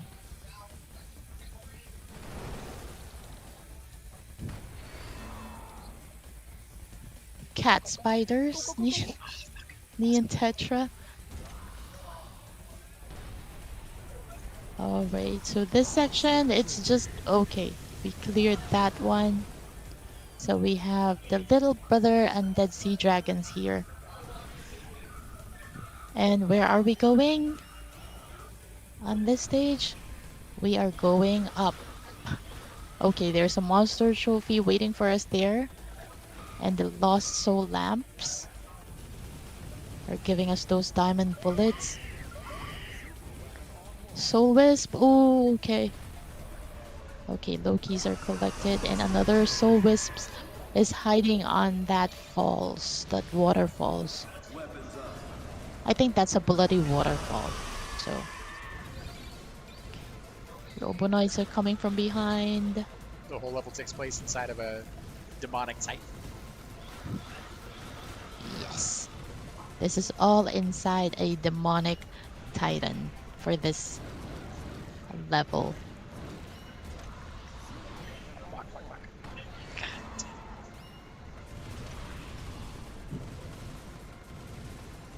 Oh no. Ooh, did we take damage there? No.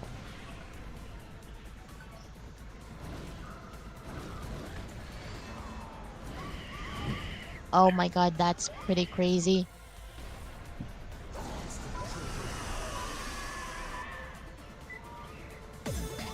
Alright, so the structures is really making it harder. And plus the lesser demons are spewing those balls of bullets that comes right at you. Okay, let's get that secret also. And the monster trophy in the bag. Okay, secret has been achieved.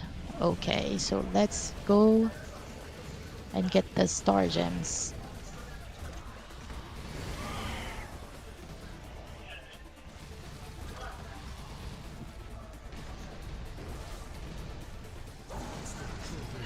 Oh, there's a flower imp. Okay. Oh. This was a different route that I used to take, and that is the harder route to take. Okay, let's get that lamp killed and the... Oh, the Nadas. I think we're gonna get the hidden mini boss. Uh-oh. Oh no. Alright, so the flesh, the walls of flesh has been destroyed.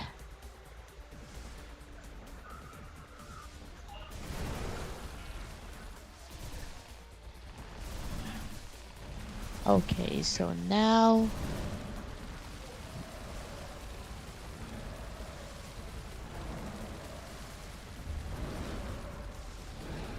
alright, let's see where we are going. So we're going down. And there's like rotating walls of flesh here. These are all advanced enemies because we got all of the monster trophies. So monster trophies give you more. Oh, we got the mini boss unlocked. This is a giant robonoid. Look at those lasers. Lasers plus bullets and bigger bullets is always not a good thing. Okay, use of the super. 25% health for the robonoid. And oh my god, this is a wall. Oh, did we take damage there? Oh my god, it's getting crazy. Okay. Okay, we're good. We're good. We're clear. That was really tight. Sauron be gone. Yes. For Frodo. You guys are so pretty. Yeah. Okay, we've got Brood Mother, the boss for this level. Okay, look at those bullets. Okay, phase 1, and look at this. This is a very hard one for me. This is the laser maze.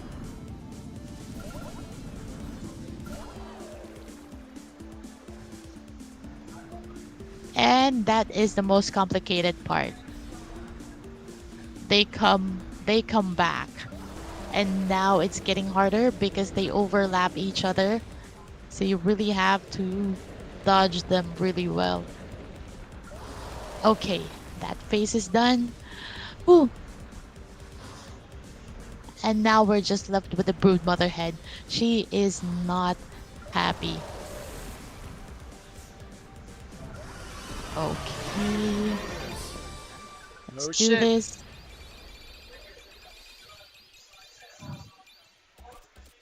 Oh no, there's a lot of Brood Mother heads with wings. I missed a Loki in there. Shit.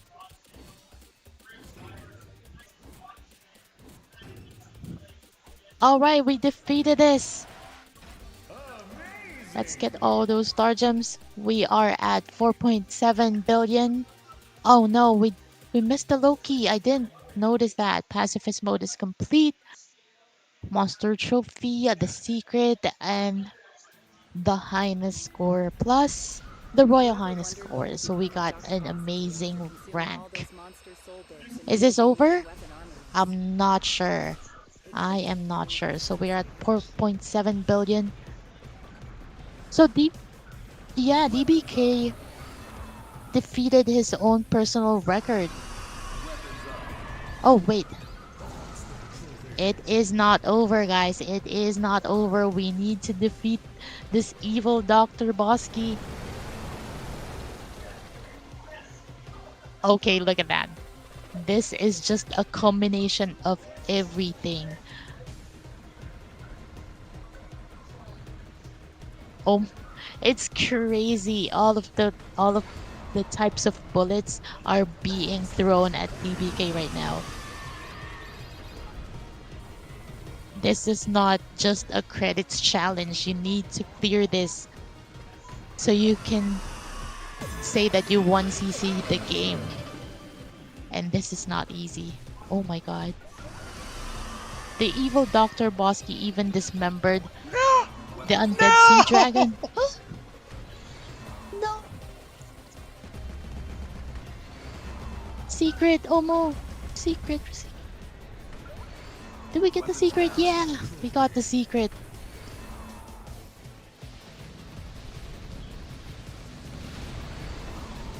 Alright, power-ups.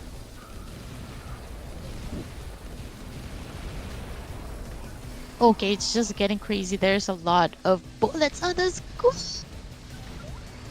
Oh, damn. We died. I was about to say that we're able to clear the game with a no death run.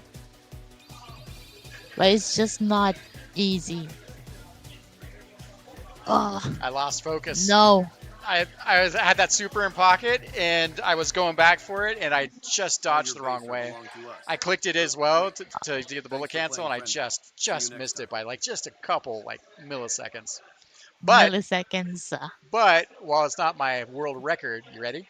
You ready? Yes. Yes. Ready, guys?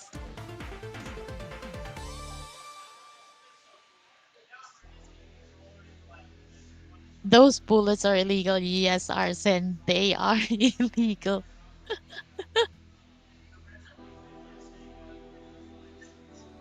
It is possible, though.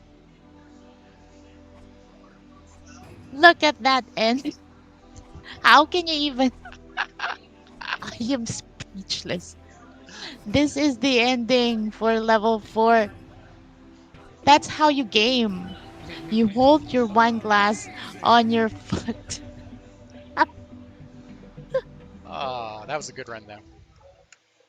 That was a good run Wasn't my indeed. best run, but that was hella fun. Oh my god. It was. It was really butt All clenching. right, let's see. Well, we made the leaderboard. And look, that's our new all-time best on this. 4.8 billion. New 4.8. So new. We were able to hit our goal. Your goal. Yep. Our goal. Wish it was a 0 death run, but hey. Yeah. Thanks, But everyone. I mean, it's settled. All right. Thank you, everyone. Thank you for the for commentator. watching. Thank you for narrating, commentating, and Airlock. I appreciate you. Thanks for everyone Thank watching. you. See you next time. Thank you. Bye. I got slayed.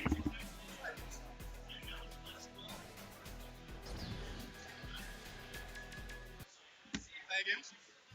Yep, yep. Yeah, I'll take the headset. It is. It's Gradius 5 link. There we go. Hello, chat. Alrighty.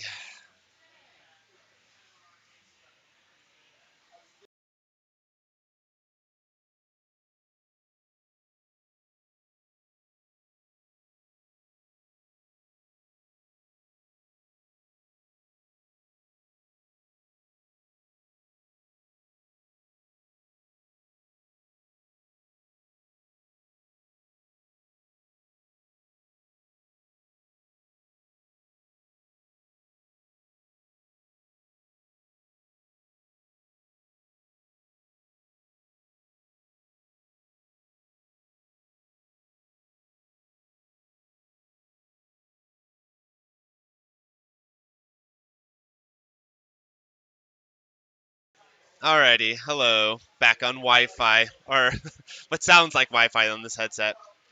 So, let me check, but I'm not seeing our next runner. So, in that case, that's why I'm the understudy.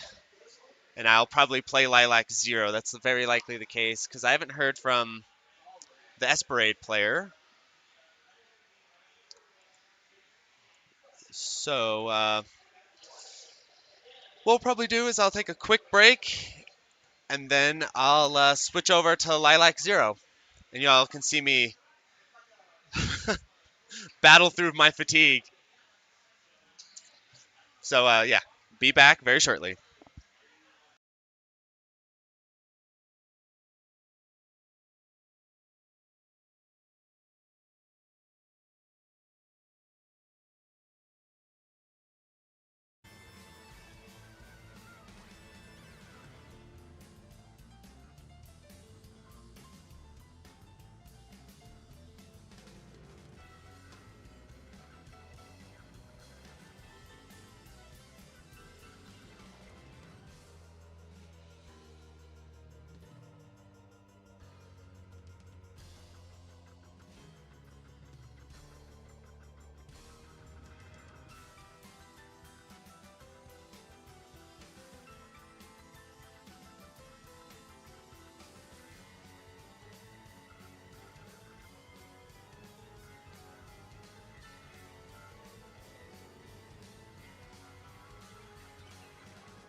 Okay, chat.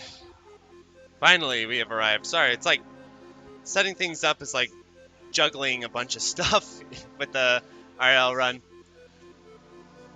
But anyway, here I am. We're going to be playing Lilac 0.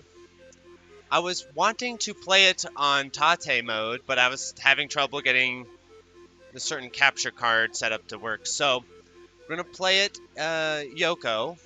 So hopefully that doesn't throw me off too much. But yeah, it's party time.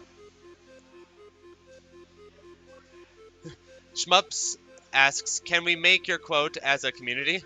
I'm not sure what you mean, but sounds cool. Oh, my note? Yeah. Oh yeah, sure. Yeah, what do you want my note to be? That sounds fun. What do you guys want me to put there as my note? I can update the card. Player card.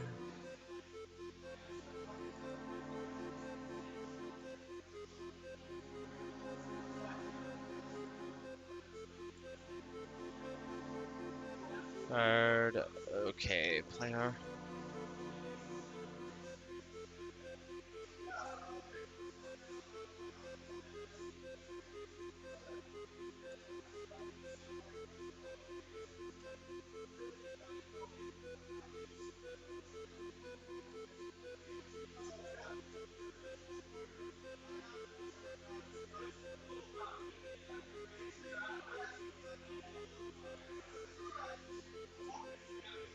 Alright, what do you guys want the quote to be?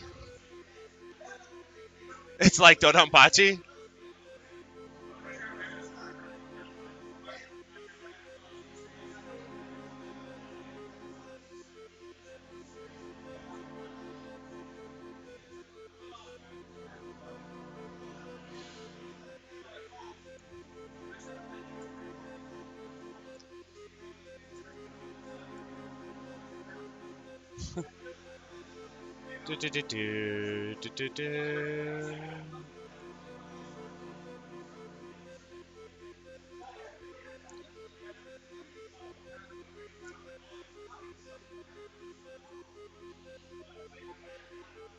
Okay.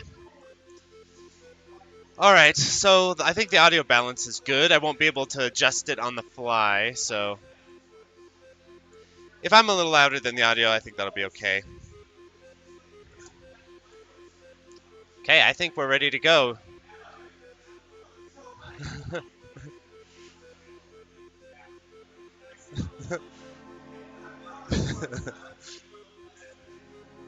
Okay, here we go. Let's do it. I always play kind of shaky and slam these days because I'm always fatigued and practicing at the last minute, but we'll make it happen. Hopefully. So, I was initially going to do a very honorable run where I was not going to abuse the sword mechanic and I was going to like try to play for score properly. But as I was practicing earlier, I thought, alright, I'm kind of out of it. I need to abuse as much as possible for this to be reliable. So here we go. I'll give myself a little bit of a restart in stage 1 or 2 if I'm having trouble. Especially because I have to play this in Yoko, because the Tate capture is fighting with me. So, that's like minus 10 skill points right there.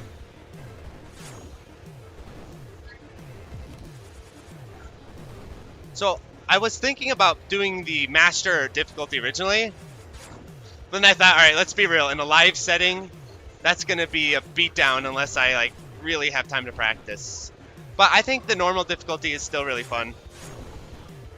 And you can kind of see, I'll kind of do like half a commentary, half a review at the same time, I guess. Hopefully I don't embarrass myself so much. You can kind of see the game evolving, not just in terms of difficulty, but also in terms of quality of design. Where I think the game literally gets better as it goes, because he probably worked on the stages in order, as many shmup developers do. So stage 1, for example, it's really solid, but I think it's a little underdeveloped in terms of, like, after this pattern here, I'll show you. So we get this guy, slash things, get the overkill. there's this really naughty strategy I came up with in Master Mode where I intentionally underscore so that I can, because there's a extend cap in this game. And so on in Master Mode, like, there's this massive difficulty spike at the end. So in order to kind of cheese the level cap, what I did is I intentionally underscored, and then in the final stage, after I took a hit, I would get that last bit of score to get the extend. I'm not going to do that because this is normal mode, and I honestly don't have the brain capacity to calculate scores as I'm trying to play anymore, but I think just playing straight up in a normal difficulty will be fine. So there is a 6 extend cap. So that's as many as you can get. Zero Ranger has 8, so I think 6 is kind of a cool bit of strictness. And so if I'm playing well and not badly, I should hit the level cap, the life cap, by the end or near the end, and then kind of the final boss rush of this game is kind of like Silvergun, where that's really the make or break moment of the run, which I think is really cool. So what should happen, the emphasis on should, is that I should get through these first few stages without taking too many hits, without having too much trouble. Should.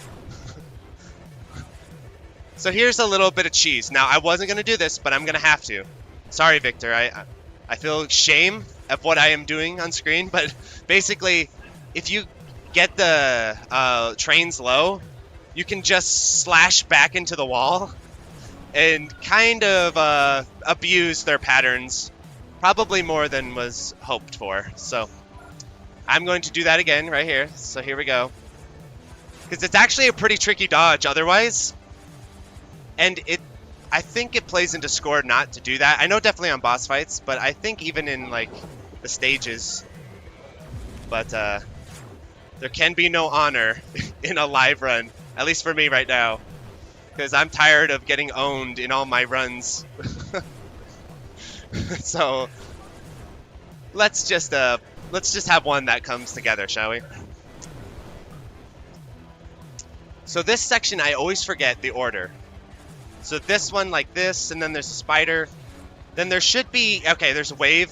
I always mistime this, so let's time this right for once. Okay, there we go. Then you go like this. I was a little off, but we'll take it, as long as I'm alive. So the dash mechanic, you aim it, and it is like 8-way directional, sort of, so you actually have to aim this damn thing. And if you miss dodges, or dash attacks, which happens fairly often if you're not really careful, then you can get yourself into some really ugly positions. So that's one of my worries. So we'll keep an eye out for that. Basically, am I going to dash into a bullet? Am I going to dash into like a wall or something? You're not supposed to do it this way. You're supposed to get both in each dash, but... Okay, so this guy's first pattern, I'm going to do the 100% on the bosses, so that you can see the final attack. If you just kill him without destroying the swords, you don't get 100% and you don't see the final attack. So this pattern is evil, except this little safe spot area. Like this. Just abuse this safe spot, because actually dodging these little things is actually quite challenging. We kind of, there we go, break it. Okay, then, okay, this one here, you can get real cheesy with it, which we will do here in a sec. Just watch this. Oh, I didn't even need to do 2. Usually I do 2 in the... Okay, now I can't attack him because if I break his phase, it'll break the thing too early. See? I miscalculated the... I thought I had 2 sword slashes. That's gonna be probably a recurring theme here. I have to pay really close attention to how many sword slashes I have. So now I have none, so now I actually have to dodge. Here we go. I could just attack him, but I'm trying to get the little final attack, so here we go. There we go. So it's fine that I got hit there, because we're going to hit the cap anyway. So it's fine. In the first stage or 2, there's a little bit of leeway with that. I shouldn't be doing this. I should be dodging this honorably, but Victor, I'm like barely able to function here in terms of, it's like playing like drunk or something. My hands are shaky. The bullets have like extra after image. It's all a blur, extra motion blur, it feels like. So there we go, and then we slash him. There we go. So we hit the cap, we're fine. Stage 3. This stage is, I think, the coolest stage of the game. I think stage 4 is the best developed stage, but stage 3 I think is the most unique, original. Unfortunately, I can abuse the hell out of it with my sword, which I am about to do, but the concept is awesome. Also, Staryu is in the game. Oh, whoa. See? This is what's happening. I'm just running into shit. So Staryu is in the game. Don't let Nintendo know. I didn't mention that in the review just in case Nintendo were listening. So we should get another extend here. We really want to go into the last section with a 6 life cap, just to make it as safe as possible. Okay, watch this. Okay, not here, not yet. We're getting there, though. We're getting to the cheese here in a second.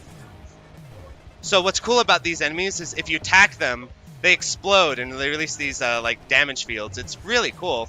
And if you're playing for score, it makes a great like risk and reward. But if you're playing for cheese, here's what you do.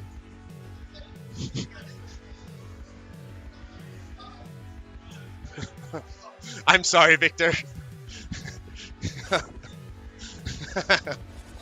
Do that. And we're going to do it again. This one we can kill. This one down here we can kill as well. Alright, now this guy here. These little bomb things are really cool. Okay, we need to keep an eye on our meter here. Make sure we have enough. See how poor my dodging is right now? It's like, you can see the little guy shaking as I move. Alright, this part's really cool. There we go. That's a little trap he put in there. IGN would be furious. Putting a trap in like that. You can't react to that. You have to memo it. What the fuck? That's illegal. That's illegal game design. I love that section. Okay, this mid-boss is actually really, really cool. He's pretty tough to just dodge normally because the mixture of the little delays on the bombs are pretty tricky. So what we're going to do is we're going to shamelessly abuse the sword. Sorry. Has to be done. Now this part's cool. You have to get under these guys and speed kill them. And they kind of drift. I don't think the sword slash animation does extra damage, but it's kind of cool to hit him with it anyway. Those white jellyfish always messed me up in my first playthroughs because I thought they were an active enemy. This boss, this mid-boss here, is actually really challenging unless you cheese him. So that's what we're going to do. Go like this, and then, oh my god. So cheesy. This I have to dodge a little bit here. Okay. One more. Oh, I missed the button. Or something. Something happened there. That was weird. Didn't come out. Alright, not so bad. We should be able to recover everything if I play well. I can beat the final bosses without 6 extends, but I just want to be as safe as possible.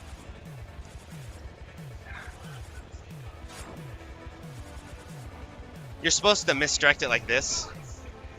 Okay, I found a new strategy for this one that's pretty good. That pattern's actually really tricky otherwise.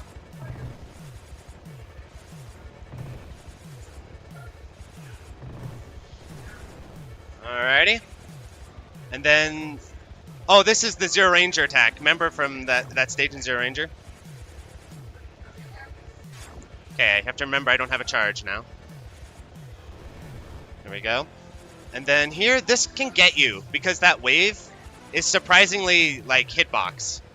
There's no give on that wave. It's all pure hitbox, so you have to be very far away from it when you dodge it. It always used to clip me. Okay, then we get the bonus pattern here. This part's cool. This reminds me of the second loop of Zero Ranger 2-2, where you have to fight it from underneath. I think there's a Crimson Clover mid-boss like this as well. It's really fun how like a lot of Zero Ranger and Crimson Clover are clearly referenced in the game. That was a little risky, a little close, but we should be getting close. Okay, this pattern, similarly, you have to be very far away from those waves. Don't be anywhere near them. Okay, here we go. I really don't want to lose an extend here. There we go. Okay. So far, so good. There are two. I'm thinking there's a scoring extend ahead, and also there are two possible extends I can earn. Stage 4 is definitely the most challenging stage of the game, and I think it's probably the best in terms of how he routed the enemy spawns. A lot of this you got a memo. It's you're not just purely going to be able to dodge this reactively with some of these spawns, like this guy. So you want to kill these little guys, because not only do they give you the flies, not only do they give you cancels, but also their bullets will fly across the screen and then spawn on the other side of the screen, like Defender or something like that. Pretty interesting. I'm going to leave that be alone. Normally I try to kill him, but we'll ignore that. Okay. If you speed kill this guy, you get an extend. The blinking bullets, I don't know if this is actually a change he made, if this is intentional, or if my AMD graphics card is like causing this to happen, because I'm playing on this crappy laptop. There's one extend. Okay. Should be another up ahead. So this bit here, again, is very abusable with the sword. Just got to be patient. And then hang back here. This bit here is interesting because it's not that hard, but if you miss one sword slash, it snowballs into a nightmare. So it's pretty interesting the way that works.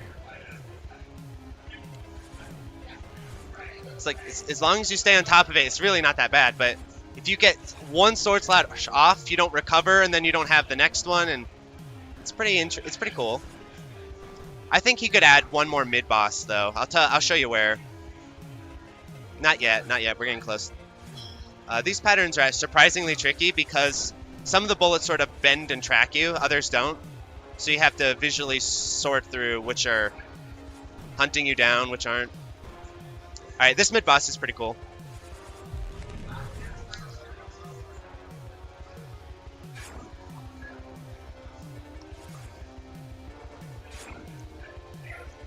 I'm like way far away. There we go. Okay, you can't miss these slashes. If you miss them, it's a big problem. Okay. I think there's one more.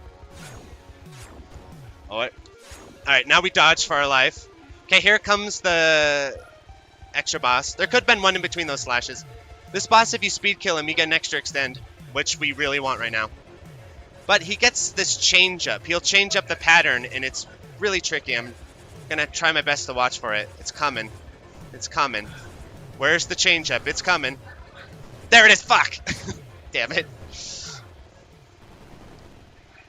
There, at least I got the extend. I should get a scoring extend, so I think it'll work out. Alright. Now I just have to dodge. This boss is a significant jump because you can't cheese it.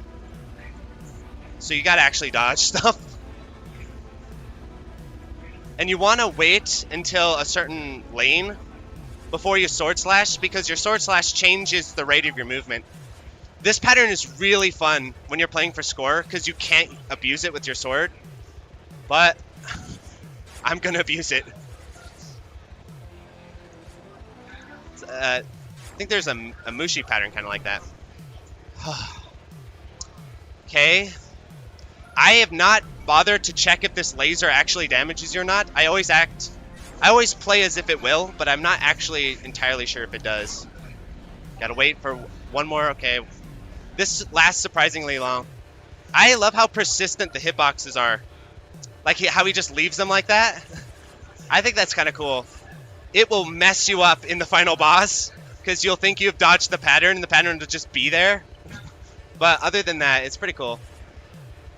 This, again, you can't really cheese too much with the sword because the angle makes it kind of tricky. So you gotta actually kind of dodge this one as well. So far, so good. Okay, and this pattern. This is the Ketsui pattern, the rotator. This one can be surprisingly tricky too, especially when your hands are just feeble. You can see how old and drunk my character is. He's like jittering. You gotta do this a time or two.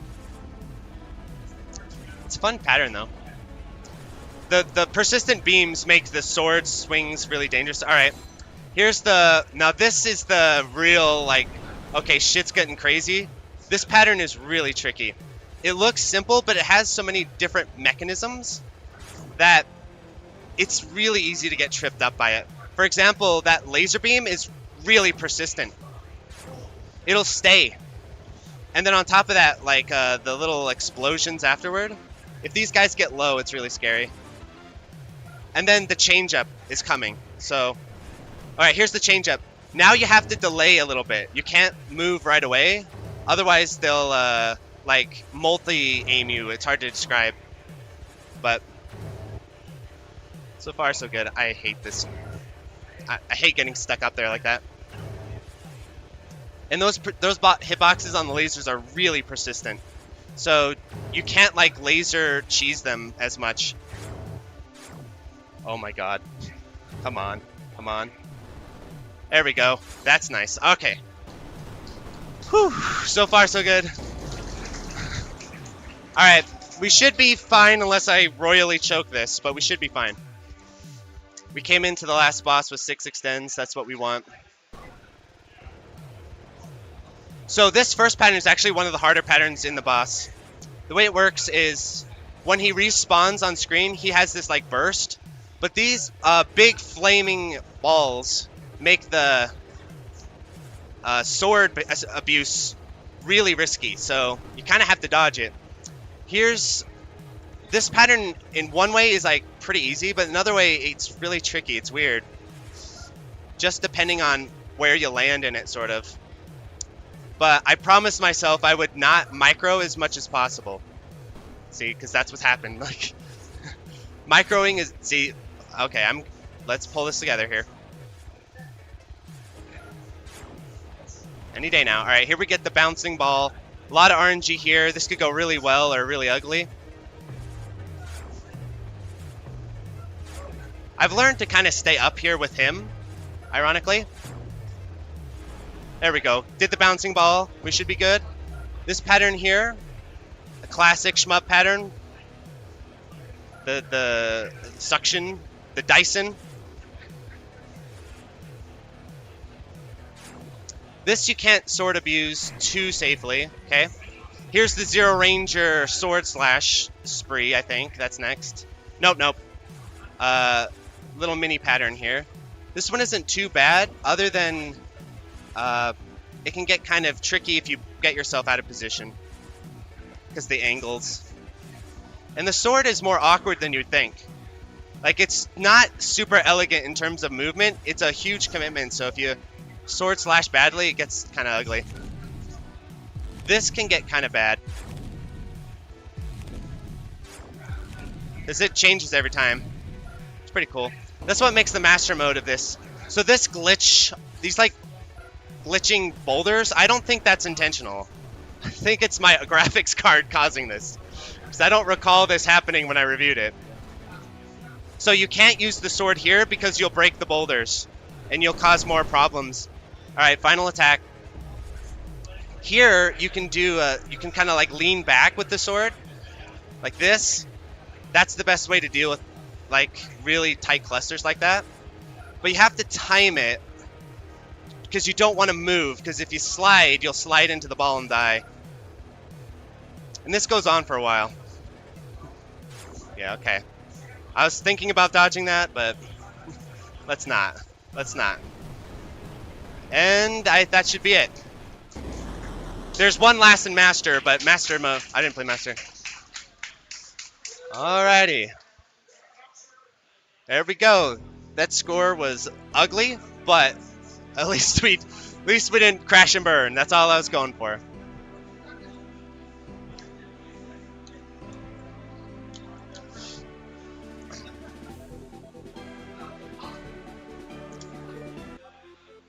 Alrighty. Okay, that should do it. Alright, we'll go back to the streaming station now.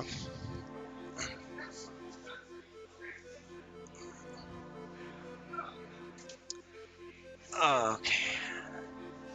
Alrighty, chat. Welcome back. That went well, so that's good. That's a relief.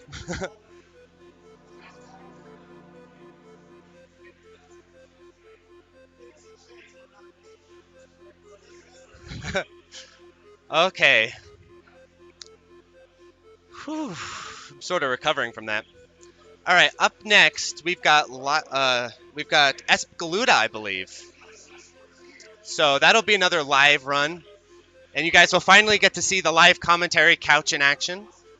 So hang tight. We'll switch over to that.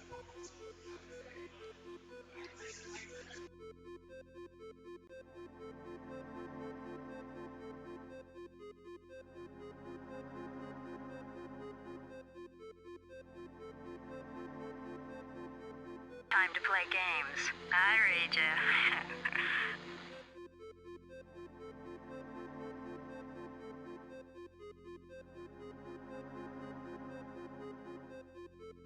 Wow, thanks so much for the donation, my dude. That's really generous of you. Thanks, Retro Apocalypse. That's really generous. Thank you. That's awesome. Yeah, he's been really great today supporting the event. That's awesome. Okay, so we'll get swapped over to Espgaluda. Thank you again, Retro Apocalypse.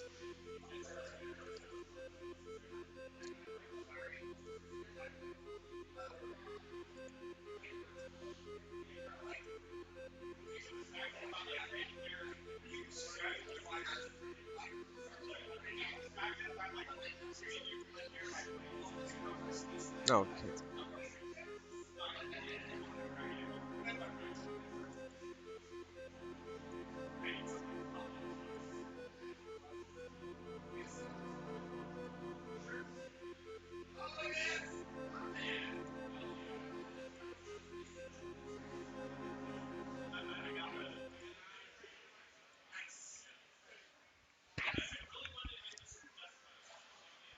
Alrighty, everyone, hold on, hang tight.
play games. I read ya.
If you got a question out.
He's not playing yet.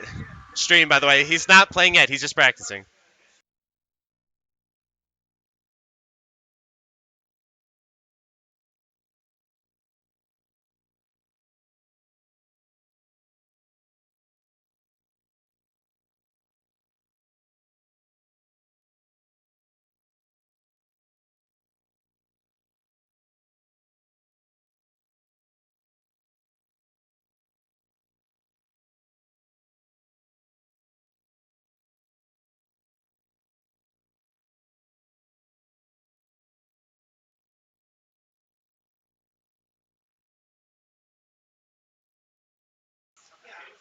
Alrighty. Hello, stream. Now we're properly IRL.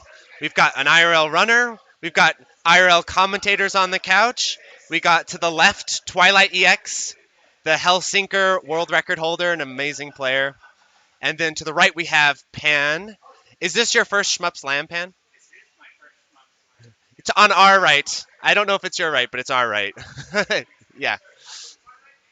Yeah, this is going to be really awesome. Okay, now I'm going to give the headset over to our player, Colonel Fatso, so he can hear and contribute as well. Okay. Okay. Hey, set up. You can hear them, they can hear you. Okay. And you can hear the game. Awesome. Yeah.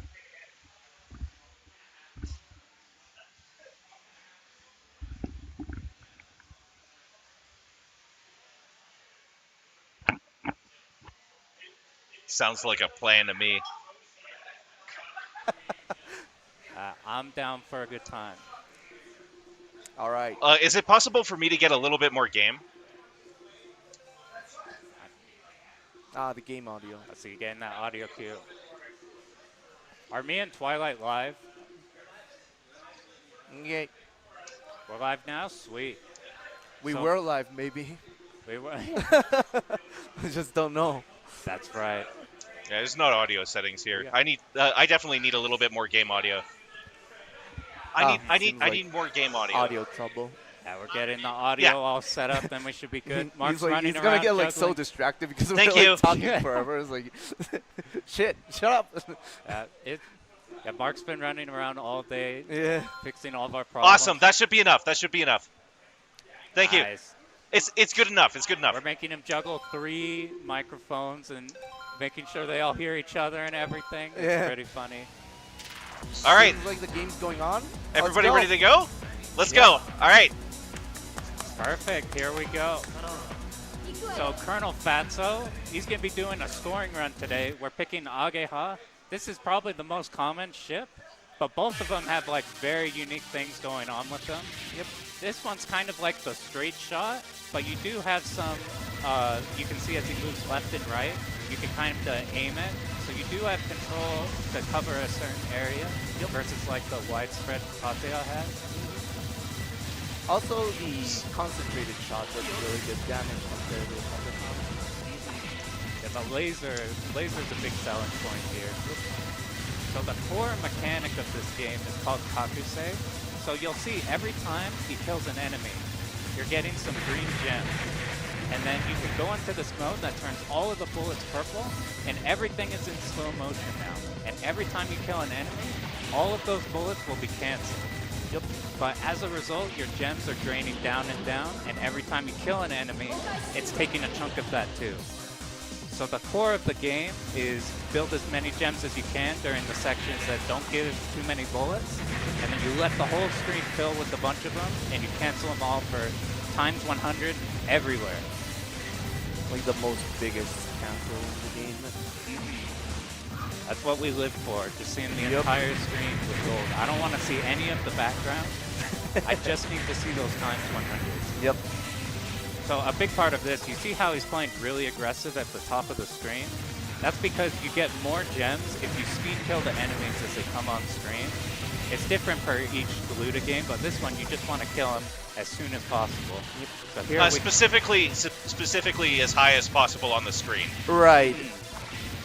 It is different from just speed killing. Yeah. Gotcha. So that way, it makes it pretty dynamic because you're constantly on the top of the screen, putting your life at risk so you could get the crazy score later. Now, this is an incredibly important part of the run because while this boss is pretty easy to survive in, there's a mechanic called overmode. If you're in Kakusei, which slows everything down, but you run out of gems, everything instead of being slow goes mad fast. That's but cancel? a benefit here, let's look at, you see the player sprite, you see how we're building a gauge?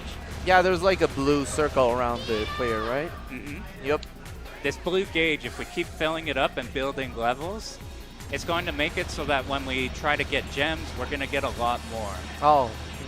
So the primary incentive for not dying in this game is to keep this Kakusei level. And this is an excellent part to build it early so you're good for the next stages. Good stage one. So I take one overmode level on the mini boss and then the rest of them on the boss, and it works out pretty well. Oh, it gives nice. you like taking one on the mid boss gives you just enough gems to like get a few more cancels. I like that routing. Yeah.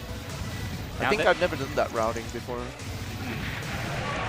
Now this second stage, what makes the second stage cool is while we got a little bit of the scoring mechanics in the first stage, the second one is when you really see it come into its own.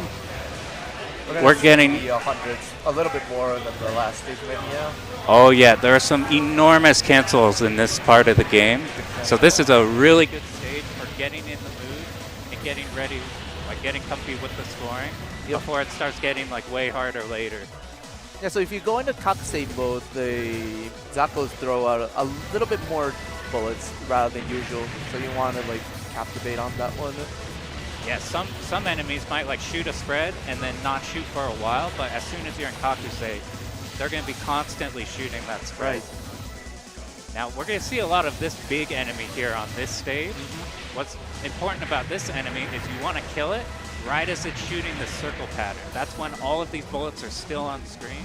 If the bullets go off screen and you kill them, then you're not going to get the points. There's like 3 patterns on this boss for the first piece. Ah, jeez. Come on. Bomb too early. I'm not going to lose too much. Yeah. It's going to be fine. Yeah. So he like bomb killed the boss so that he could get a little bit more enemies out here. Yeah, this whole area here is fixed, so if you kill the boss incredibly quickly, you get a lot of enemies and a lot of gems. Yep. And there are so many cancel parts on this part of the stage. Yeah. We're gonna cancel this one first. Just stop it. Yeah, we have a bit of room for like a few cancels, and then you can see we're building up a lot of gems. Yep. For the next section, when it's 400 is huge. Yeah. And it's gonna get quite a bit absurd starting now. So you see he's going to try to kill it as the circle pattern's going out. And you get all those juicy times 100s. Yep. Now we don't want to kill that front train. Yes. We want to milk all of these small guys for all their points. If you kill the train, then they all go away. Yep. Even the smaller guys like shoot Oh, damn. Oh, That's nice okay, try. it's okay. There's still another part for score here. Yep. This is about the last scoring next part one, of this yep. section. There we go. 2, 3. So this is the last test to see how many bullets you could get on screen by these big enemies. Should get around 800. Let's go. That's great. Good, good. Now this boss is interesting. The difficulty's still low, but the second half of it's where it gets pretty interesting. Now this is a lot of streaming, trying not to wall. Nice bomb. That's good. In a marathon setting, you want to be bombing as much as possible so you don't get clipped somewhere. I think this is going to kill this cancel, though. Yeah, a little bit early. Maybe you can try, but I don't know. Yeah, let's see how he can adapt to this. Here's a I'm going to get a little bit. Just a little bit. It's okay. Yeah. So you'll see he's sticking in Kakusei here because you do a lot of damage in there, so it's worth taking the damage. Yep.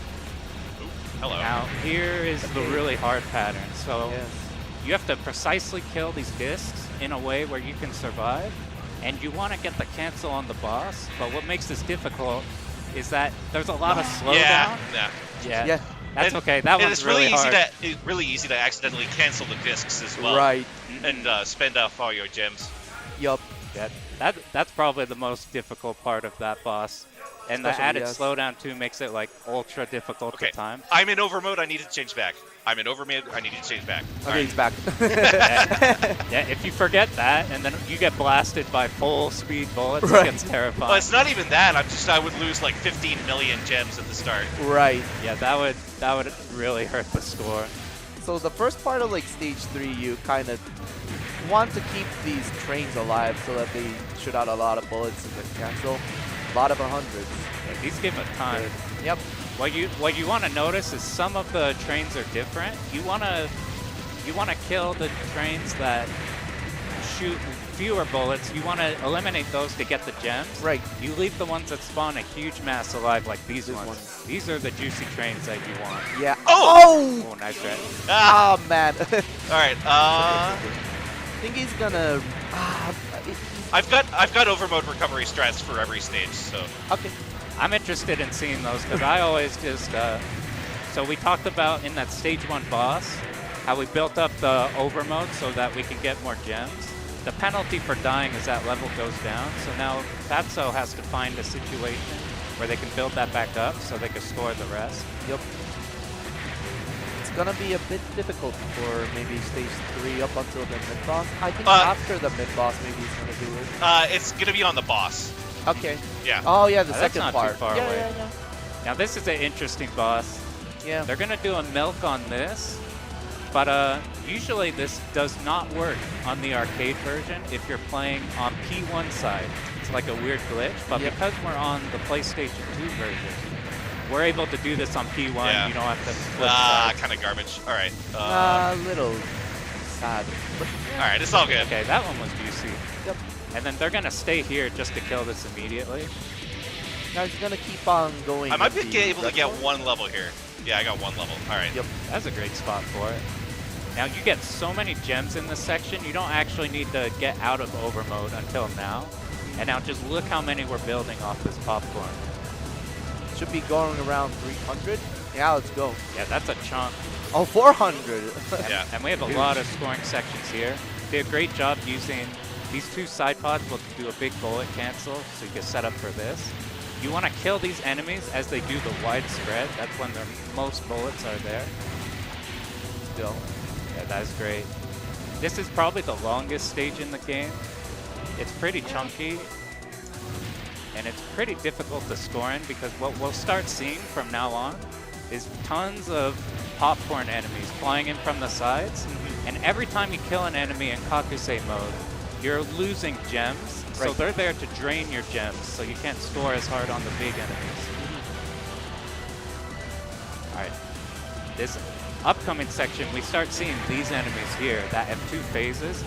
You can either cancel both or shoot it and then like milk the second, which puts out more bullets. Yep. But yeah, you see those Zakos flying and they just take all of your gems, so you have to be so careful. And what you really don't want to happen is for them to take too much and you run out, then everything speeds up really fast. You have to react really fast to that. Instantly, yes. Fatso's routing this very well. Good, good. What we also have on this stage that will be coming up fairly soon is this has the secret 1-up. Yep. We'll talk about that once it comes through. These are great to kind of clear the screen. We got more of those canceled. Should be up around now. The center part here, yeah. You use the Kakusei, you get the 1-up here. If you don't only Oh, reveal no, that. oh, no! Oh, no! I even missed it. Oh my god! Now the run gets interesting. Now it's it's hot. So we Getting hot. missed the 1-up, so now that's just gotta come in clutch. Yeah, he you only got has this, dude. 3 lives for every single, the remaining of the run, I think, yeah? Alright, whatever. Here we go. Luckily in this game, you get the max in a normal run is 6, so you got a fair amount to work with. It just sucks for score. Now this second phase, you'll see all of these pods flying out. This is a huge part for score. Right. You can damage them here, and then you get juicy cancels. Good cancels here. The only issue is the next section, which is insanely hard. This part. You can like survive here without shooting, but it's so hard and in a marathon setting. Right. That just getting this he's big gonna cancel here. Okay, is so good. here. Good. Right. Okay, he's gonna. Oh do yeah, the- that's a right. that's a perfect spot. When you're not shooting, the overmode charges super fast. Right. Yeah, Yes. I can't believe how fast that shot. So now they just, they made the crossover, and now we have the whole screen again to sweep around. Should come up to level 3 now. Yep. Let's go. Alright. I'm stealing that tech. Now he's Yeah, gonna, this- damage the boss pretty quickly with the Cops over mode. Should be 32 to 64. No, 34. Alright, so now we're moving on to stage 4. This game has 6 stages total, but the last stage is like primarily a big boss fight. Right. This 4th stage, things start to get complicated with the cancels because a lot of these mid-sized enemies both shoot a dangerous pattern and they have a lot of things going on with them. So these are the primary enemies that you're going to see throughout that are going to be trying to cancel. Yep. Here, like the start of most stages, excellent point to get gems. And because we refilled the Kakusei over mode, we're getting a lot more gems even though we died. Yeah. Made that great recovery. Wait, what am I doing? I'm not supposed to cancel that anyways. Oh, you're good. You You're lose good. a bit of gems whenever you flick it on and off, but it's not too many. You can afford a mistake like that and you're still chilling. I think like it depends on how much you've killed during the Kakusei. If you didn't kill much, then you don't lose too much gems. And these are a pretty great enemy. They kill so much in Good. one.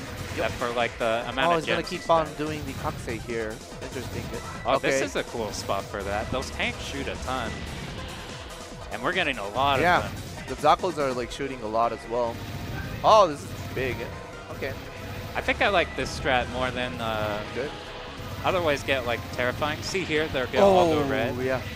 So as soon as he recognizes that the gems went to 0, we flick it back off so those red shots go away immediately. Now we're gonna speed kill this boss with the bomb. Yep. And this pattern, this pattern is so hard, at least for I me. got a bad start too. I might have to Oh bomb it. yeah, this is a bad pattern. It's fine. Yeah, if there's a pattern to bomb, this is a good one to bomb. You can't stay in the same lane. It like forces you to cross, and it's pretty tight. So if you're gonna I don't bomb, know if it's like an RNG or anything. It depends on where you're standing first. I don't know. Yeah, that'd be good to lab just to get the best Right, possible yeah. starting position. It's a great spot for a bunch of gems. Now we're gonna start seeing some enormous enemies, not like mid-boss level, but pretty chunky. And I don't have the balls to dodge this without Kakusei. I just either bomb that or Kakusei, but Fatso's got It's the pretty dodge in difficult, him. yeah. Good dodge. And we have a ton of gems. He's gonna start the Kakusei here. Yup. Something else is if you have a ton of gems, you're gonna get a lot of points because when you first start Kakusei, you start at ×1, then ×2, or like, and it goes on and on. If you stay here, it stays at ×100. So big chains will just, everything is ×100, fill the entire screen. All right, here's the second big enemy. We have Kakusei here. It's a bit scary because you see the gems went down a lot because of the enemies. Yep. But they have more than enough for it. Good, good. Very close to the end of the stage.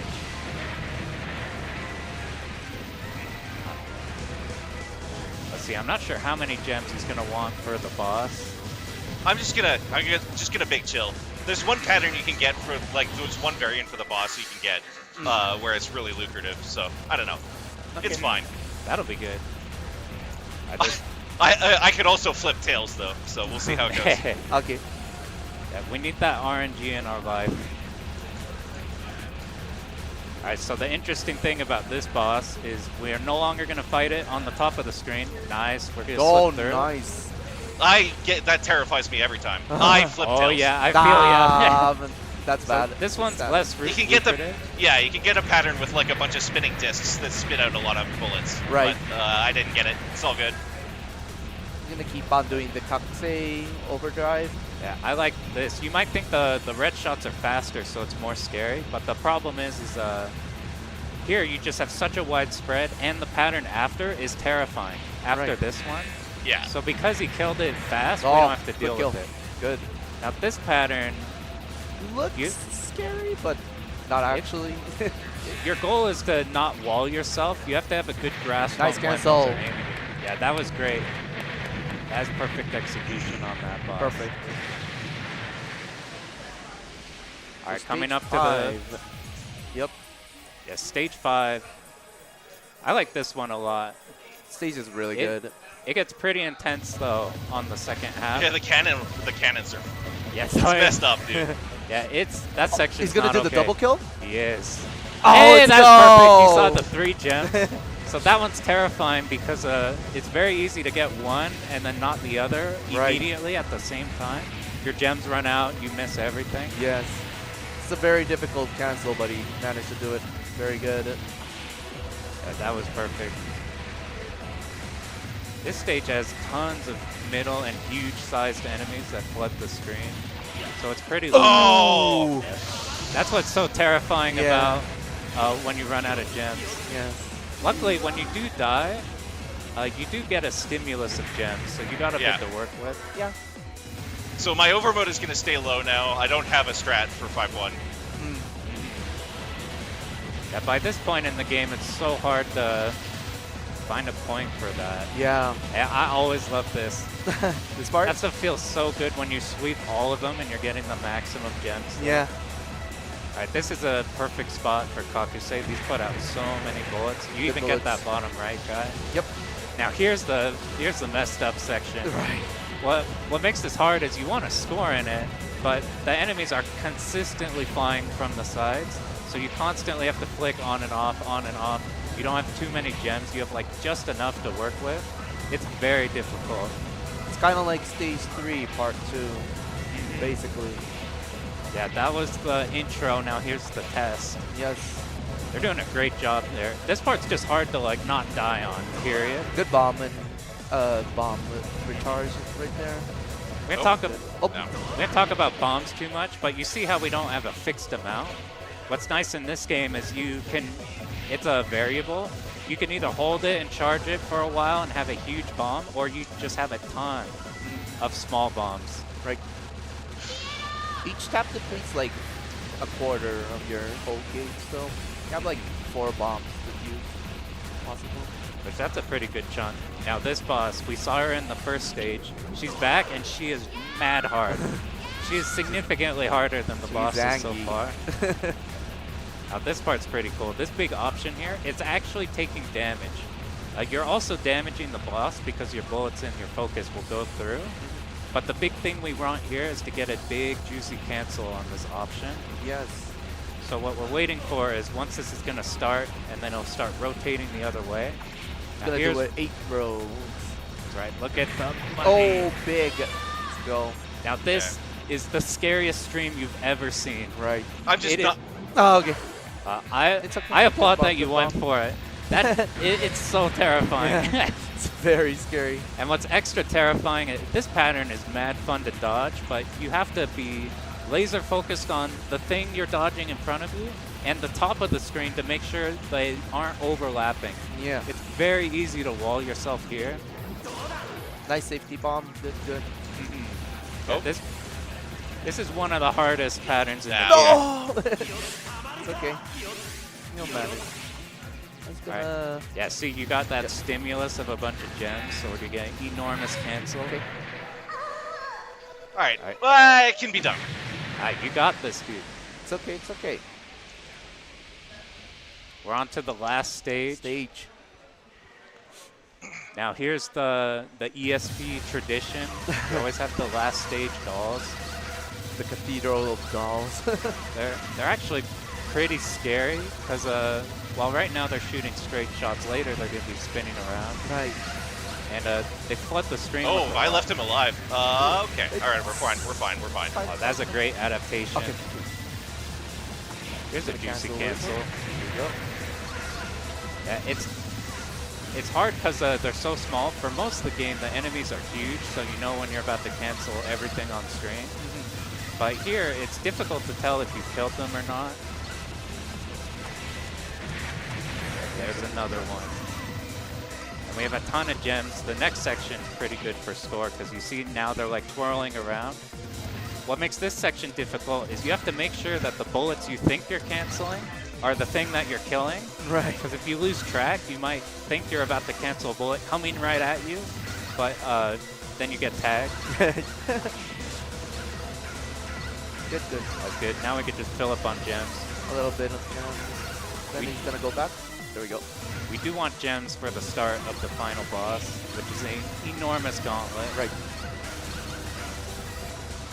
Doing a great job navigating. I get a free bomb charge here. Right. Yeah, that's perfect. That's Good bomb, completely good bomb. free to do. All right. Now this is our mother. We see the main villain here. This is our father trying to suck out the energy. What you're going to see Fatso do is they're going to kill these 2 wings immediately. This is going to make the pattern significantly easier to manage. Yes. It's much easier to dodge this than if all of them were dead or if all of them were alive. Right. You want to make sure not to kill all the wings or things get out of hand really fast. Yep. Yeah, this is perfect. I feel like he's gonna go for the cancel for the next wing. Oh, nice. I was a little bit early. Yeah. All right, now we're gonna stay in over mode here because it's actually not that different in speed, so we could take all this damage and like range we get from over mode, and now we're fine to go back. And you can see we've taken most of the space down. Wow, easy. Nice job. That's a pretty scary pattern as it goes on and on. Yeah. It gets pretty wild. All right, now here we go. We got our father. That's right. Now this boss is harder than the whole rest of the game. They are quite difficult. Yes. They're the big capstone of the whole thing. All right, good navigating through there. what's hard too is we don't have like enemies to give us gems, so we don't really have, like if we wanted to survive with Kakusei, we don't have much. If we wanted to score, we have to be tight. And you're seeing it's way better to get the damage in over mode here, because this next pattern's pretty rough. So now that we got all this damage in, we don't have to deal with it for very long. Very nice strategy. Now this one, this gets a bit weird. It either is very clean or it gives you like some awful pattern. Right. Good, they found the perfect line. Now we gotta worry about, we don't want these dolls alive, but luckily we have a bit of a hitbox on the side and behind us, so you can kind of point blank them even if they're behind you. Sometimes you get like tagged behind and lose everything sometimes. Glad that didn't happen this time. That's the nice cancel. Hey, that was perfect. Perfect. I was gonna say that's the final boss, but no, now we have 4 mad hard patterns. Why? These are pretty rough. So you see that you can bait the initial position, but it's gonna keep swaying back and forth and constrict and unconstrict. It gets really difficult. You sometimes have to move to the outside like this just to get out of there. Good maneuvering, good maneuvering. They're doing a fantastic job. Saving that bomb there is actually crucial, because I am very low. Yes. And very low on resources here. And This pattern is impossible. Yeah, this one is terrifying. It's a lot of patterns, you know you're in trouble and you can bomb, but this one, that was great. This one is very difficult to know when you're about to get clipped and bomb in time. It's very easy to drop. Oh, good. That was tight. Now here, I consider this the hardest pattern in the game. It is. It is. But you can bomb, so it's fine. Yeah, we got all that resource. And we don't need bombs really for the last phase. Oh my god, I'm getting the business here. This was so unlucky. The issue here is they all No! No! Nice try, dude. Oh well. That's alright, that one was freaking rough. That's possibly the rudest version of that pattern I've ever seen. I have never seen it that bad. It was overlapping the entire time. Right. Alright. Okay, they're going to show us this last pattern. Hell yeah. Okay. So if you're playing this for the first time, I recommend you use a fully charged bomb on the boss. This entire life bar will fill up to full. It is a sight to behold. Not just this phase, the entire phase. What? But this pattern, you have to get a really good route to survive here, and then you got to deal with all of the raining bullets. Yeah. It's a pretty cool one, and it's a good way to cap off the game. All right, good job. Good job. You took out like a huge amount of that final boss with like no resources or anything. That was hella clutch. I'm proud of say 4.5 stages of that run. Now you did a great job like recovering after the early deaths, and then did great on that final boss. Wonderful That's run, Espgaluda. All right. Thanks. I'll be back in less than an hour. Yeah, Fatso's going to come in for a second game. They're playing Rayforce. They're feeling pretty good about that one. Yeah. Hope he gets a 1cc next time. Yeah, that'd be nice. Yeah, he'd be good. He'd be good. That's a super entertaining run, though. That was really great. All right, thanks, What a great guys. run. Let's get it. Let's get it handed off now. Yep. All right, we're moving on to the next game. We're having a. This is the ESP block. We're gonna have Esperade, but now we're just gonna have Espgaluda now. Now we're gonna get Espgaluda 2. From there's a lot of carryover, so like the Kakusei will be similar. Yep. But what they do is they have like an added mechanic called Zeshikai on top of that like extra complicates the game. Just juggling the bullets over and over. Oh, It'll yeah. be a fun ride, I feel. You will not see the background. There will only be bullets, and then you cancel them and they turn into more bullets, and then you cancel them and they turn into more bullets. And you just see 500 everywhere. All right, and I want everybody to bully them into trying to do Shin Saseri. Right, yeah. There's a mid stage. There's a like mid game TLB if you don't die. Yep. That's like the hardest boss in the game by far. Thing is like very brutal for like a cave boss as well. Yeah, it's not okay. So you'll see like every score run, they always like make it stage 5 and then suicide. So they don't have to fight it. Yeah, that's what they do. All right, we accidentally tossed the Sega board around. Right. The final boss was too intense. Let's go. All right. We could fill in time, I guess, while we're waiting for the setup. Sure. Sure, if you want. Yeah, we're Hello, stream. I have returned. That was awesome. I was watching it on my phone. Yeah, that one was a really great run because we lost so many resources, but then like the final boss, they like went through almost the entire thing. Yeah. Like, no miss. Like 90% of it. Yeah.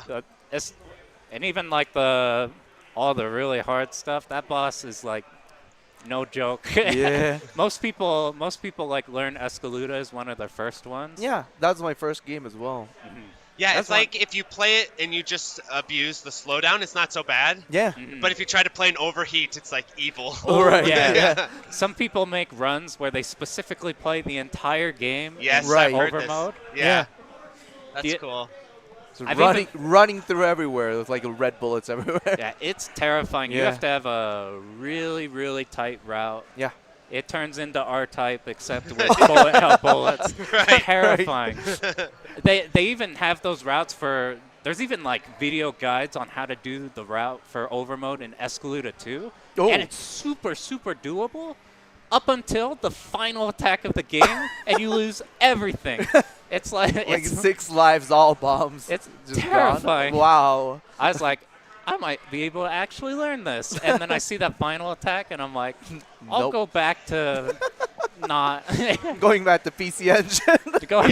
I'm going back to my one bullet on screen game. But we got Espgaluda 2 coming up. Yep. Yeah, good job on the commentary, you two. That was great. That's Thank really you. good. Yeah. Appreciate it. Hopefully Appreciate you it. guys mind my yapping. No. Pan is a commentary legend in the making. You did great. Yep. I appreciate Awesome. it. I was just rabbling and next time was like. Okay, so we're swapping over to Galuda 2. Stand by.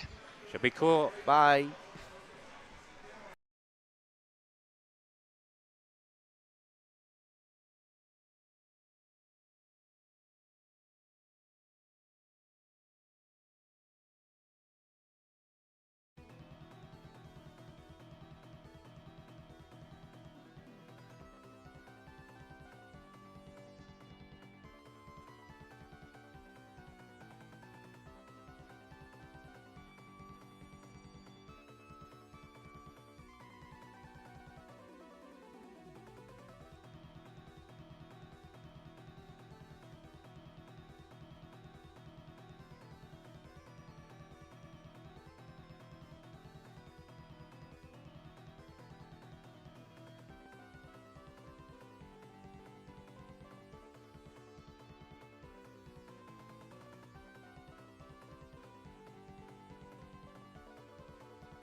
を待っていた。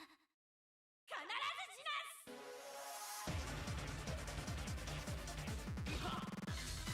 ところで。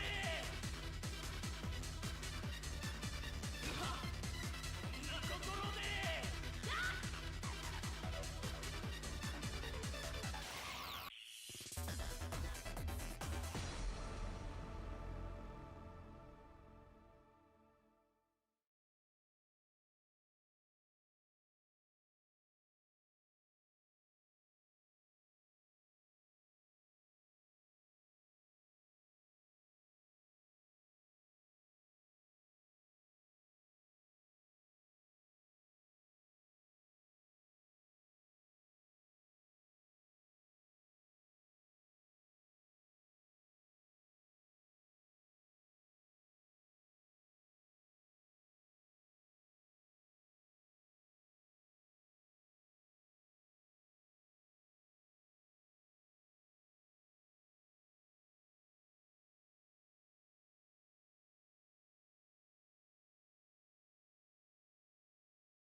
Talking, 1, 2, 3, still talking. This is going to be a very exciting run. I've got Maris's run notes here. We're going to see how this goes. I'm very proud to be here. This is going to be a good one. I'm talking. Okay.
Hello, chat. How's it going? Sorry, we are juggling like 6 microphones and all kinds of crazy stuff. But I think we have solved the experiment here.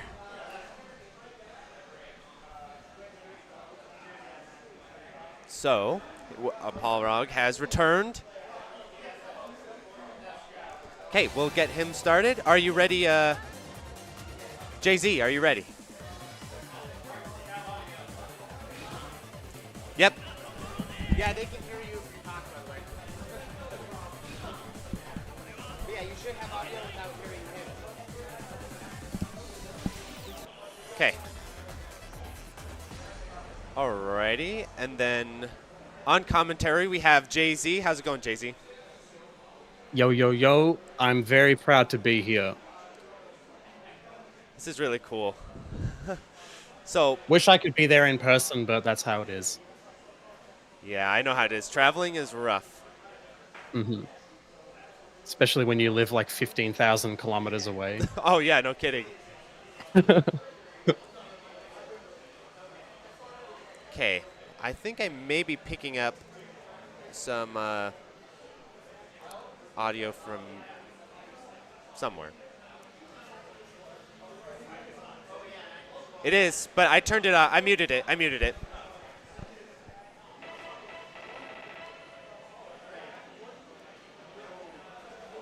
Okay, I think we're ready to go. Yes, I think so. Alrighty, Jay-Z. Can I start? Yes. Okay. What's up, everyone? My name's Jay-Z, or Johnny, and today we have a very special run here. We've got Maris bringing to the table Espgaluda 2. We just saw Espgaluda 1 courtesy of Colonel Fatso. Incredible run. And we're going to see the sequel. So Galuda 2 came out in 2005 on the CV1K Cave hardware, and Maris is going to be playing the Xbox 360 port. So we saw a lot of the mechanics from Galuda 1. They're going to come through in this game too, but the main difference is that scoring Galuda 2 is all about like the super intense form of Kakuse called Zeshikai. What that means is there's lots of revenge bullets, you can score way higher with it, and the multiplier goes up to 500 times. Right now, Maris is just chilling in the tutorial because there's actually a glitch you can do here where when the character on screen destroys a bunch of enemies, when Maris presses start during that, he'll actually spawn with that amount of gems, which is kind of a high level sort of advanced kind of scoring thing right here, because stage 1 is honestly the most intense stage for scoring. There's going to be a lot going on. I don't think I'll be able to cover it in detail in the scope of a marathon event, but I'll do my best. The core thing is that Maris is going to be destroying a bunch of enemies using rapid shot, like at point blank range, because that's the most efficient way to get gems. And he's going to also be doing a complicated scoring trick called Zeshikai queuing, what I like to call that anyway, where he holds the Zeshikai button down, and when he kills an enemy, Zeshikai will automatically activate even though he didn't have the resources to do that. So that's what we're seeing here. Normally to activate Zeshikai you need gems and gold, but because there's really no good opportunities to do that in stage 1, we have to do this complex thing where you like kill an enemy and hold the button, and then when you pick up the gold for it, Zeshikai automatically activates.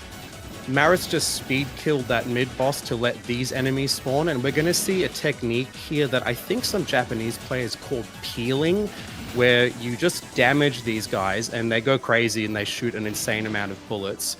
Normally you just like, when you kill these guys, you know, it's not really that big of a deal, but because Maris is a boss, he's going to basically just tap them, like tap, you know, rapid shot, to just damage them a bit, let them go crazy, and then melt them. Seems like he took a hit, which is okay because in this game and in Galuda 1, when you're in any of the awakening modes, you can auto bomb. So because he was in Karkase, he used half of the energy meter, which is that thing at the bottom left. So we're still in the game. That's okay. Another thing about using Zeshikai is that your gems and gold drain over time. So in Galuda 1, well, and in this game too, when you're in Karkase, it's just your gems draining over time. But in this game, you have to manage both resources. Another thing that Maris is going to want to manage is when you are in a boss battle, your gold drains over time. And that is a real hindrance to, you know, some of the specific scoring tech we'll see later in the game. But we're going to see a really cool thing happen here, which is an example of what we'll see with every boss in this game, where when you activate Zeshikai, like right now, the bullets double up, and that's the key to getting like the biggest sort of cancel, the biggest sort of score from it. Maris has already gotten both score extends just from stage 1, which goes to show how crazy this game is for scoring. There's only one other life he can get, and that'll be in stage 3 when he fulfills some specific requirements. But right now, we've gotten every score extend, and he's just going to have to work through the rest of it. So here's stage 2. Another thing we're going to be seeing is that part of the scoring tech in this game is that he has to leave these enemies alive as long as possible to make them shoot as many bullets as possible and then finally pop them. Do you get what I mean? That's part of the scoring tech in this game. It was those little boats, and it's a repeated thing we're going to see throughout this run. Looks like he did a safety bomb. It's still okay. We don't actually need to use a bomb until later, so... Oh, my mistake. He's going to have to change his route a little bit here because he wants to speed kill this boss. I guess that's why he's doing it in Karkase right now. Yeah, so he wasn't able to speed kill that boss since he had to do a safety bomb. I'm unsure if the intended strategy will still be possible. Let's see. If you speed kill that mid-boss, resource fountain appears. Okay, it looks like it didn't appear. I don't know how much that's going to change his route, so he might have to do some adjustment on the fly. Let's see what he does. So he's still working on getting up his gems. Normally, the resource fountain would have either given him gems or gold. It's a coin toss. But because he wasn't able to speed kill the boss, the mid-boss, excuse me, that wasn't possible. So this is another big Zeshikai moment. You can see that the basics of Zeshikai is that whenever you kill an enemy, they create revenge bullets, and when you're in Zeshikai and you kill an enemy, all revenge bullets that were already on screen kind of pop and then turn into more revenge bullets. So he's managing it decently well now, but I'm unsure what's going to happen when it comes to his route for the upcoming boss. He's a little bit low on gold right now. It might be okay. He's going to do this strat where you leave this dude alive until the last moment just to squeeze out some extra gems from him. Nice. Okay, so we're at 250 gems and around 100 gold. Remember, his gold is ticking down over time. So that's something he has to consider when it comes to the, you know, most lucrative scoring strats. He might do a Karkase cancel here. Yes, he is. Yeah, so that was a Karkase cancel to get a lot of gold back quickly, and he's going to use that to do some Zeshikai cancels a bit later on. There's some interesting tech here where the boss has 3 heads, and if you destroy 2 of them, this pattern is more lucrative. That's what it's all about. Look what he's doing. He's in Zeshikai, and he's letting as many bullets come out as possible before popping the phase. But it looks like he used a lot during that phase, so he wasn't able to get the final Zeshikai cancel. Maris doesn't look too happy with that, but that's okay. Honestly, if you ask me to clear this game in front of an audience, there's no way that's happening. Okay, so we're in stage 3, and he's going to build up his gold by using Zeshikai over. So We saw Overmode in Galuda 1, and this game has another more intense version of Overmode called Zeshikai Over. Basically, you get more gold from it, but the bullets move even faster. And that's what Maris was doing at the very start of this stage. And he's actually going to be working on getting his gold up all throughout this stage, just because stage 4 is the most lucrative for scoring in terms of just Zeshikai anyway. And he's going to be wanting to just Zeshikai pretty much the whole time in stage 4. So he's going to be working on it from now. But we're going to see another strategy here. Like we saw earlier, he's letting enemies fire as many bullets as possible. He's like moving to the other side of the screen to let them shoot more bullets and then finally popping them there. And you can see how it gets really intense really quickly. Maris told me he likes to refer to the cluster of revenge bullets in the center of the screen as the death ball, which I think is pretty pertinent, because that's one of the hardest parts about scoring in this game, is that just managing that cluster of revenge bullets in the center of the screen. Okay, he's going to get his gems up by doing the swaggiest move possible ever with with Rapid Shot. And now we're up to the mid-boss, where from now on, he's eligible to get the only item extend in the game, or the 1-up. This mid-boss has 6 destructible parts. There's 1 on each arm and 2 on each shoulder. And because he's a Galuda freak, I think he's going to try and score here, which involves just damaging each of the parts without killing them, then activating Zeshikai, and then popping them all in a chain, which is absolutely ridiculous. Massive props to him for even trying. This is like ridiculously complicated. Look how much stuff is already happening and how much stuff he has to deal with, because he's not killing any of the parts, he's just damaging them slowly. During this phase, the only bit of the boss that's actually contributing to decreasing its health is that green bit in the center. Okay, and here's a safe spot. You can move in that specific spot in the UI and you don't get hit. It looks like he's pulled it off. This is quite challenging because the boss can move up and down. Here we go. Here's the Zeshikai cancel. He's doing it. That was 1. 2. He's got to do 6. I'll kill the thing. Come on. Oh, that's a shame. That's how difficult kind of managing your resources for a lucrative Zeshikai cancel is in this game. If you run out of gems, it's really hard to get back on track. So Maris is making do with what he's got. He did another big Kakuse cancel there. Again, he wants to get his gold up for the next stage. And obviously he still has a lot of Zeshikai to do in this stage, but even for the next stage. Currently he's in Zeshikai Over again to get some more gold. Another fun thing about Overmode and Zeshikai Over is that you attain score over time just by being in that mode. You don't have to do anything fancy for it.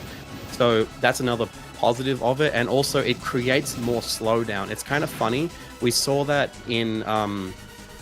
where did we see that in Galuda 1? I think it was in the stage 4 boss, where you go into Overmode and it kind of horseshoes back around, but it's even slower in this because, you know, the CV1K hardware is a bit janky.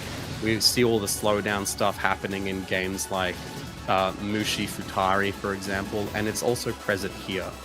So we saw some Zeshikai cancels where he was entering Zeshikai, popping an enemy, and then doing a interesting strategy where there's sort of when there's a lull in the action, you can kind of leave a lot of bullets on screen, then activate Zeshikai, and then start canceling stuff, and all those leftover revenge bullets on screen will automatically contribute to the multiplier. So remember in Galuda 1, we saw the multiplier increase for every point, for every bullet cancelled. It's the same here, except in Zeshikai it goes up to times 500. So getting that multiplier up quickly is obviously a benefit. There's the extra life. Bro, go get it! Why didn't he get it? Oh my god. Did he realize? I'm sorry, I don't know if he realized. He actually was able... He got the... Like, he made the 1-up spawn, but he didn't pick it up. I don't actually know. Okay, anyway, it's too late now. We're in the stage 3 boss. There's another There's another big Zeshikai cancel here. He's going to delay finishing off this pattern to let the densest...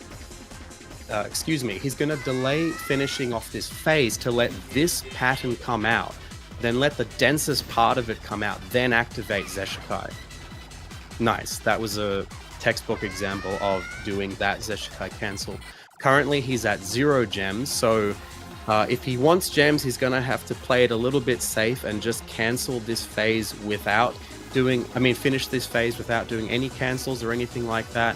But I believe he has another trick up his sleeve where he still wants to work on getting his gold up for the next stage. So he has to just go through this stuff in normal mode. That's when the bullets are blue. And then I think he's going to activate Zeshikai over or over mode during this phase or the next one. Oh, I think he mistimed it. He either mistimed it or he did that to get some gems for safety. This is a marathon and I don't blame him for doing that, obviously. This is an interesting strat where if you... Okay, it was for safety, yeah, because this pattern can get really scary really quickly. This pattern, if you move to one side of the screen, you can kind of despawn some of it. We saw a little bit of that. Okay, so now we're up to stage 4. We've got 6 stages in the game. I think we're only like halfway through the game at this point, even though... Actually, we're less than halfway through the game. My mistake. Even though this is stage 4. So like I said, this is probably the most lucrative stage for scoring. He's going to do an interesting strat where you let these enemies dive bomb. Like he's moving to the corners, yeah? Those clusters of Zako, they fire a lot of bullets if you bait them out as far as possible. And he did that to get a lot of gold. You see how we're around 750 gold right now. Maris is doing pretty well in terms of gold and gems management. He's where he wants to be because we've got a lot of big Zeshikai chains coming up, starting with this one. He damaged that big enemy, not enough to kill it, there we go, and all these little Zako enemies are now going to spawn, and he's just going to pop them one at a time. He's tapping Rapid Shot just to get them one at a time. And then all of those are contributing to the multiplier. You see all those gold numbers that are spinning around? That's the multiplier. We're maxed out at times 500 right now, and this is just about restreaming and going back and forth, hurting the death ball away from him, popping enemies on the sides of the screens. And another thing, that was a clutch dodge, bro. Well done. Okay, he's going to re-enter Kakuse, kill one enemy, and that cleans off all the excess revenge bullets on the screen. Okay, now we've got the mid-boss. This guy has some destructible parts on the front, and Maris is going to use them to do some more cancels. I don't know if he's going to do some Kakuse or Zeshikai cancels. We'll see what he does. He might do Kakuse cancels to get gold, because remember, like in Galuda 1, when you cancel bullets in Kakuse, you get gold for each bullet cancelled. Okay, this looks like it's a Kakuse cancel. He's getting his gold up, and he's going to use all of that gold in the next section of the stage. So we're in the last phase of this mid-boss. I believe Maris wants to speed kill this guy. Yep. Well, almost speed kill. He almost kills the boss with the bomb, and then finishes off the boss with Rapid Shot, just to get out some extra gems. That's another thing we're going to be seeing throughout this game, is like almost killing a boss with a bomb, and then finishing it off with Rapid Shot. Okay, here's the biggest Zeshikai chain in the game. We're at 175 million points. This is literally the most lucrative point in the game for a Zeshikai chain. We've got all these dive bombing Zako. They're paired with like these turrets and tanks that move across the screen. He's gonna do the same thing. He's popping them each at a time. He's hurting the death ball away, and he's using Rapid Shot to do that. He's just popping the enemies with Rapid Shot to kind of manage their spawning as well as killing them at the right time. Okay, so we're at 175 mil. Currently we're at 222 mil, and we're still going. He's still got around 40 gems left. We've got more than half of an energy meter. We got a lot of gold left. Okay, he's out of gems. So this is Zeshikai over. That's fair enough. He had to bomb out of that one. That is completely fair. Okay, this is the stage 4 boss. This guy was the stage 2 mid boss, but he's back with a vengeance. the first couple of phases in this fight, there's full of safe spots where you can kind of bully him around. Maris is going to be doing that. Look at this. He goes up on the back, and then he's going to move in time with this thing. This guy can't do... The boss can't do anything about this. He's like screaming and pooping his pants. Oh my god, why didn't I come up with a way to shoot behind me? Okay. Maris is destroying some machine guns on the front of the boss, which makes this pattern happen. If you don't destroy the machine guns, this pattern doesn't happen, and this is the most lucrative one for a big Zeshikai cancel. Here it comes. There it is. Again, when you're in Zeshikai, during a boss battle, the bullets double up. You see what I'm saying? That's the magic of using Zeshikai in a boss battle. This pattern, I believe, is static, and Maris actually manipulates the boss's movement and also which pattern happens because of where Maris was located on the screen. So that one's static. It happens the same way every time. He doesn't have to think about it too much. Oh, that was a little sketchy at the top. It seems like he didn't kill it in time, but he didn't die. That's okay. And there wasn't an opportunity for a big cancel there. So we're still in the game. We're still going good. We've got one more opportunity. Well, I think there's two opportunities for a big Zeshikai cancel, but the biggest one is definitely in the final phase. Maris destroyed one of the destructible bits of this phase just to get some more bullets to spawn. Okay, and he got gems from doing that. Okay, here we go. Final phase. There's two more destructible bits. The boss spawns these big machine guns on the shoulders. Maris speed kills the first one by getting into position, and he has to be careful to not get hit by these bullets that just spawn out of nowhere. Okay, destroying those machine guns makes this pattern be this really hard version where all the bullets come out in like diagonal lines. Kind of a hold your breath moment. And he's still going to get a Zeshikai cancel off this. Let's see what he does. See what he does. Come on, Maris, you can do it. Safety bomb. That's valid.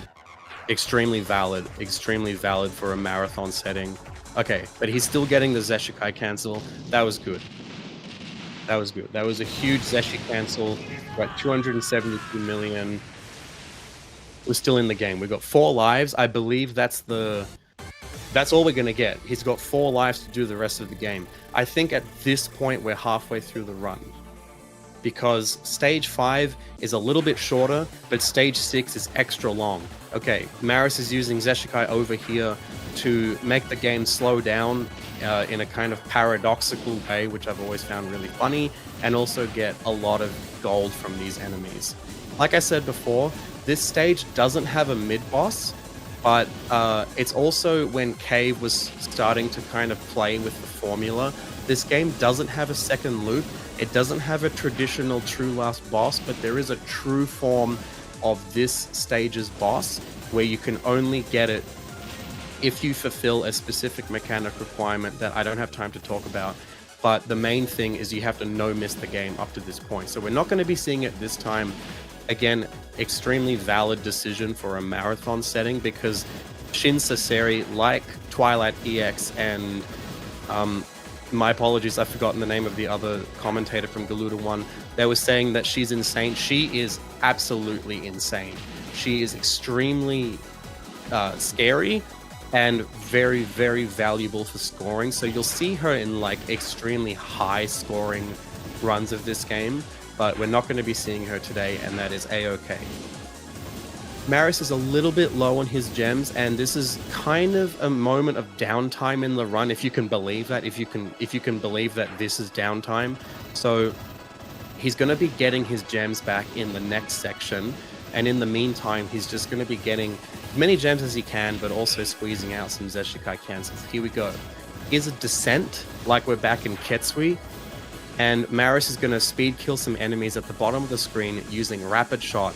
Again, if you kill something with Rapid Shot up close, you get a gem bonus from that. That's what we saw at the very start of this section, but the rest of it is just another big Zeshikai chain. This is another very lucrative spot, and remember, he's just streaming back and forth. Oh! Ladies and gentlemen, that is a unfortunate death right there, but it is unfortunately kind of normal for Zeshikai chaining. It is very hard to manage killing enemies in time, so that doesn't happen. It's just fact of life when it comes to Galuda 2. So I think we've still got a chance. He's got 3 lives. Cesari, in my opinion, that's this boss. She honestly isn't too difficult. I think the previous boss is harder. So I think Maris still has a fighting chance. He's working on getting his... Okay, that was a clutch auto bomb. I think he wanted to Kakuse to get out of the way, but luckily he was able to activate Kakuse in time where the auto bomb activated. Okay, here we go. So we saw Cesari in Espgaluda 1. She was the boss of stage 1 and 5, and now she's back with the Vengeance. She has one of the coolest openings in this game, to be honest. And here we go. There is still a lot of scoring opportunities on this boss, and we're going to see Maris go for both of them, I think.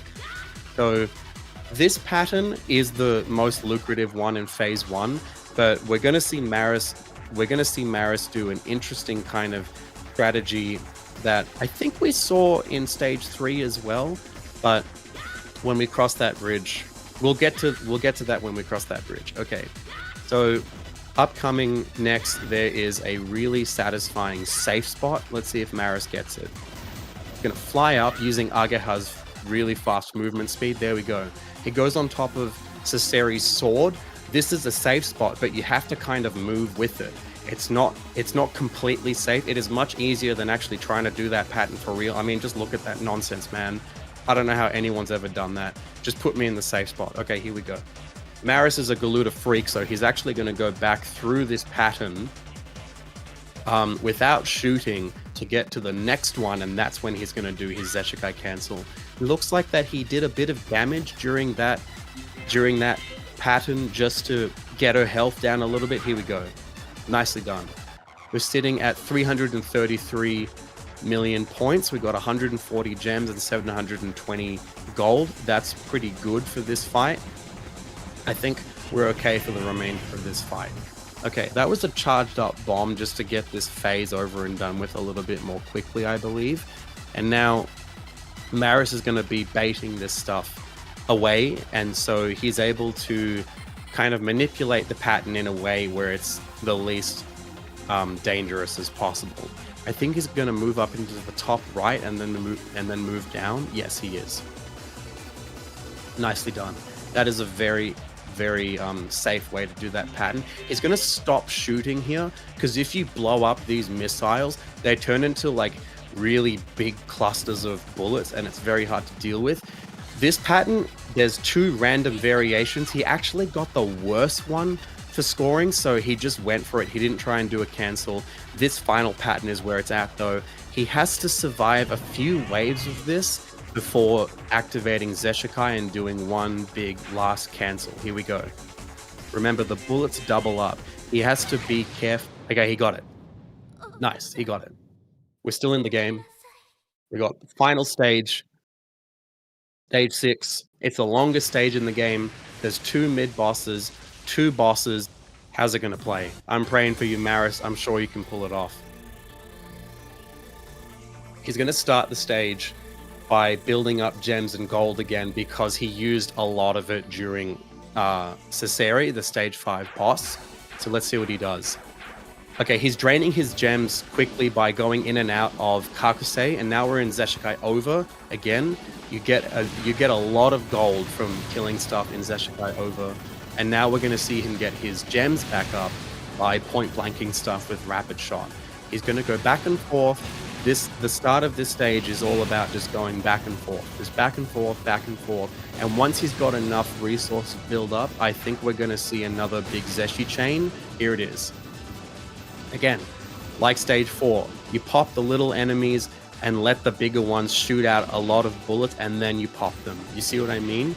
He's getting like the little Zako turrets. Oh, that was clutch. I don't know if you saw. A weird esoteric thing about this game is that the speed of revenge bullets seems to randomly change when you exit Zeshikai, and Maris was actually able to foresee that, and he didn't get killed by it, which is good. Okay, first mid-boss. This guy is back with a vengeance from stage 1. There's 2 destructible parts on the front, and Maris is going to avoid damaging them. Oh, sick. He went for like the super swag move. Awesome. He did it. Oh, dude, that is incredible. Okay, anyway. That's the first Zeshi cancel. I don't know. It's hard to tell if he got the first one. There's 2 destructible bits. He got the first one. Okay. He got the first one. We're damaging the second bit right now. There's the second one. Again, hurting the death ball away. That's a scary... Oh, he did it. He did it. He did it. Okay. Nicely done. And then there's one final Zeshi cancel when you actually kill the mid-boss. That was very well done. It's very impressive stuff. That was super well done. Well done, Maris. Incredible stuff. Okay. Now we're at this little moment of downtime between mid-bosses. So Maris is going to be speed-killing stuff with Rapid Shot up the top. And now he's going to, like, kind of gently move back and forth to not make this pattern go too crazy. But again, he's going to be getting his gold up here more than anything off this big enemy, because would you believe that the next mid-boss is actually... Oh, that's a little scary. He did it. He made it. Okay, we're good. Okay. This guy. Stage 4 mid-boss, back with a vengeance. Again, he's got destructible bits on the front. Maris is actually going to want to drain his gems. I'm not making that up. He wants to drain his gems because there is an insanely cool thing you can do in the final phase. Please get it. Okay, this is an insane pattern. Maris is a legend. He's just doing this like it's nothing. Okay, I think he's going to pop the bits now in... What's this? Zeshikai. Oh, he's doing it. He doesn't do this. He didn't do this in his PB. He's doing the more valuable version. In his PB, he just did this in Kakusei to get gold. He's doing it in Zeshikai to drain his gems. Bro, this is incredible. Okay, here we go. One of the coolest strats in the game. You see how it like horseshoes back around to being slow? Bro, this is insane. Okay, he auto-bombed because he kind of messed that up, but it's okay. We're still in the game. We're still in the game. 3 lives left. Is at maximum gold. He got an obscene amount of gold from doing that. That's the point of doing that.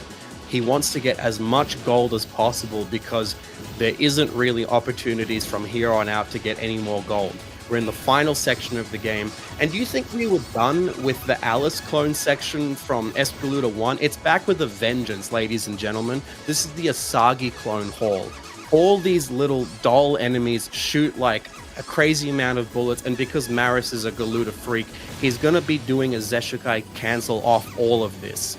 He's going to do some Zeshikai stuff at the start, get a lot of points, and then he's going to swap out and get his gems back up for the next cluster of these enemies. Check this out.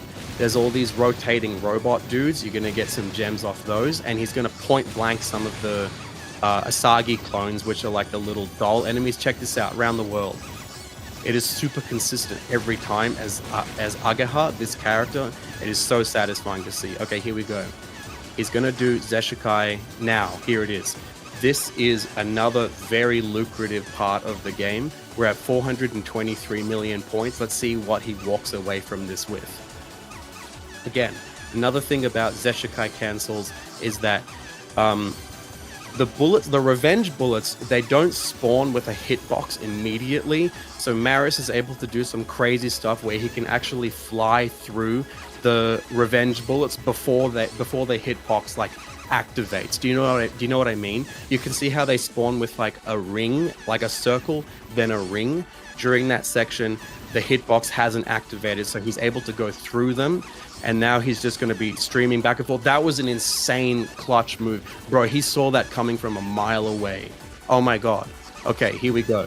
He's out of energy, so there's no bombs left. He cannot bomb. There's no auto bombs. He has to just do this manually. Okay, there's another energy pickup coming up. That's going to make exiting this nonsense really difficult. Okay, he cleared them all away by killing one enemy in Kakusei. What's he going to do? Okay, there's the energy pickup. All right, here we go. Well done, Maris. That's it. That's the stages done. We're at the final section of the game. We've got 2 bosses in a row. This is Goddess Galuda. There's a couple of scoring opportunities. We're at 451 mil, so I think he got roughly like 30 million off that final section. Okay, here we go. This pattern is static. It requires some very specific movement, like timed movement to not go through it, he's going to do it. He got it. Okay. This one is scarier because there is a restream involved, and you can't just go from left to right. You kind of have to make a cutback, and it's insane. He's got some energy, so he could do a bomb if he so chooses. Oh! Oh no, that's rough. Okay, but we're still in it. We're still in it. There's a Zeshikai opportunity here, and he's going to go for it. Nice. Okay, so he got some extra points off that, and we're in the final phase. We've got a few more patterns. This first pattern, Goddess Galuda is going to bully Maris across the screen. Look at that stuff on the left. It just pushes you. Oh, okay. Very well noticed and timed safety bomb. Another thing is that obviously the boss has a hitbox, but you can't get too close up in its face. So Maris has to manage that as well. That was very well done. Extremely good movement from him. Okay. So he's doing a safety bomb. Okay, and I think he's going to finish it off with rapid. Yes, okay. So this is it. We're at the final boss. 392 gems, 136 gold, 464 million points on the ticker. He only has 2 lives left. Let's see what he does, ladies and gentlemen. This is it. This is it. This is the final push. I think if, you know, I think if things go according to plan, he can pull it off. But we'll see where it lands. So, first pattern. He's able to despawn some of this by moving to one far side of the screen. There we go. He despawned some of it. He has to go through this now. This is very intense. There's a bunch of patterns back to back with nothing letting up between them. Okay, he still has a little smidge of energy left for one more bomb if he wishes. Check this out. Safety. There's a safe spot here. Oh, he got hit. Oh no, he flew into one of the ghosts and they're a hitbox. Okay. We've got 1 life left. It's down to the line here, folks. I don't know what's going to happen. There is another opportunity for a Zeshi cancel here. I don't know if he's going to do it. This is it. He'd do it here. Okay, he's not doing it. That's so valid. He's just going to go for the survival clear right now. This is the second phase. These are 3 of the hardest patterns in the game back to back. This first one is just tap dodging all the way to the end with a scary exit because it comes out faster. Okay, he bombed it. Well done. This one, I think... Okay. There's a safe spot for the next one. Please get there in time. This is a very consistent safe spot, but you have to get here early. Okay, he did it. He did it. He's done it. He's in the safe spot. I think he still has to go back and forth a little bit because he didn't get there super early. Okay, here we go. Final pattern. Please, Maris, get this. I'm begging you. Please get this. Okay, final pattern of the game. Cave were a little bit nicer this time around in that you can safely bomb this pattern. It doesn't heal the boss, but instead you get a shield that lasts about 10 seconds in which you can't damage the boss. Oh my god, it's down to the line. It is extremely down to the line. Okay, please, bro, please. Okay. He's got a lot of gems. He's got a lot of gems. Bro, please, I'm begging you. Bro, please, please, please. Please, Maris. He has a bit of energy left for an autobomb if necessary. We've got about 260 gems left. It's ticking down as long as he's in Kakase. Yes! Yes, yes, yes! Bro, he did it! Oh my god. Maris the legend himself. Bro, he did it. Incredible stuff. Oh, man. Insane stuff, ladies and gentlemen. Maris, massive props. 549 million is a very strong score. Incredible stuff. Oh my god. Oh my lord, he did it. All right, ladies and gents, that was Espgaluda 2. Demonstrated so faithfully by Maris, the legend himself. Thank you very much for having me. Oh, Maris is going to talk to you real quick, Jay-Z. All right, what's up, Maris? Okay, I'm handing him the headset. Okay. Oh, that one works, that one works. Just you can use that one, yeah. Yo, am I What's on? up, Maris? Hey. Yes, you are. Dude, that was sketch. That was not. Dude. That was no bueno. Oh my god, bro. You pulled it off, though. You did it. I had to play You like really. did. Yeah, once I know I can like do the last boss with like 1 life if like I just like play super conservatively, you know, use the guard barrier. But like then you can't do any of the cool soaring strats because it's just like if you get into the last pattern with like full gems, it's like pretty free. But Yeah. yeah. So you know I couldn't score on any of the final like the TLB, but yeah, you know like 500 and almost 550 mil. That's yeah, my earlier practice runs today weren't like going good suit either. So I guess like just the fact that I'm cleared, I'm pretty happy with that. Yeah, man, for sure. Yeah. Like, as you were playing, I saw some of those deaths, and I was like, oh my god, no. Oh my god, no. Yeah. Please, please, please. But you did it. Amazing stuff. Yeah, especially all the early ones, just like, ugh. But Yeah. I have been practicing stage like 5 and 6 like a little bit, just in terms of like kind of backup strats. So I guess it worked out. Because like before it would be like, even if I get into like stage 6 with like 5 lives or whatever, they kind of just all like go away just because, yeah, I don't know like when to bail. So yeah. I think I kind of like switched to being like a little bit more safer. And then when I got to the last boss, I was like, okay, I have like 1 extra life. I'll try and go for some of the fancy stuff. Didn't work out, obviously, but. Oh my god. One thing that really scared me is when you were doing the Zeshikai over thing against the second mid-boss of stage 6, it like didn't work. It was like still really fast for some reason. Yeah. I don't know why. Okay, so like one weird thing with the 360 port, like different models of 360s slow down at different rates, and yeah, that caught me off a little bit. Because like, I mean, the slowdown I kind of caught up eventually, but at the very beginning, it was just like whoosh, and I was like, whoa, not ready for that. Yeah, dude. I had no idea that different models of 360s affect it, because when I've tried myself, it just works every time. Yeah. But like, that was insane. Yeah. Yeah, the slowdown in this game's like really weird too. Like the beginning of stage 2, there's that like little trick you can do where you go into like Zeshikai over and then switch out and then you get like slow down those popcorn enemies. Like sometimes that just like doesn't work for like no reason. Like very rarely. It's just like, okay. Yeah. It's just so much like 300 IQ strats going on in this game, and I'm like kind of fanboying that we were able to see a lot of it happen live. Incredible stuff, Maris. You're a master at this game. I can't believe it. Yeah, thanks. I don't know about master, but yeah, I'll keep practicing. I'll keep trying to get better. I like this game a lot. It's my favorite cave game by far. So yeah. You know, hoping to keep pushing Me farther. too. Yeah. Road to 800 mil. Yeah, little by little. For anyone out there, Maris's personal best is 643 mil, which is a very, very strong score. So we got to see a fraction of his power today. Imagine what's coming next. Yeah, I think with my current routes, if I don't get like too many deaths, just from the clear bonus, I can get like 700 mil.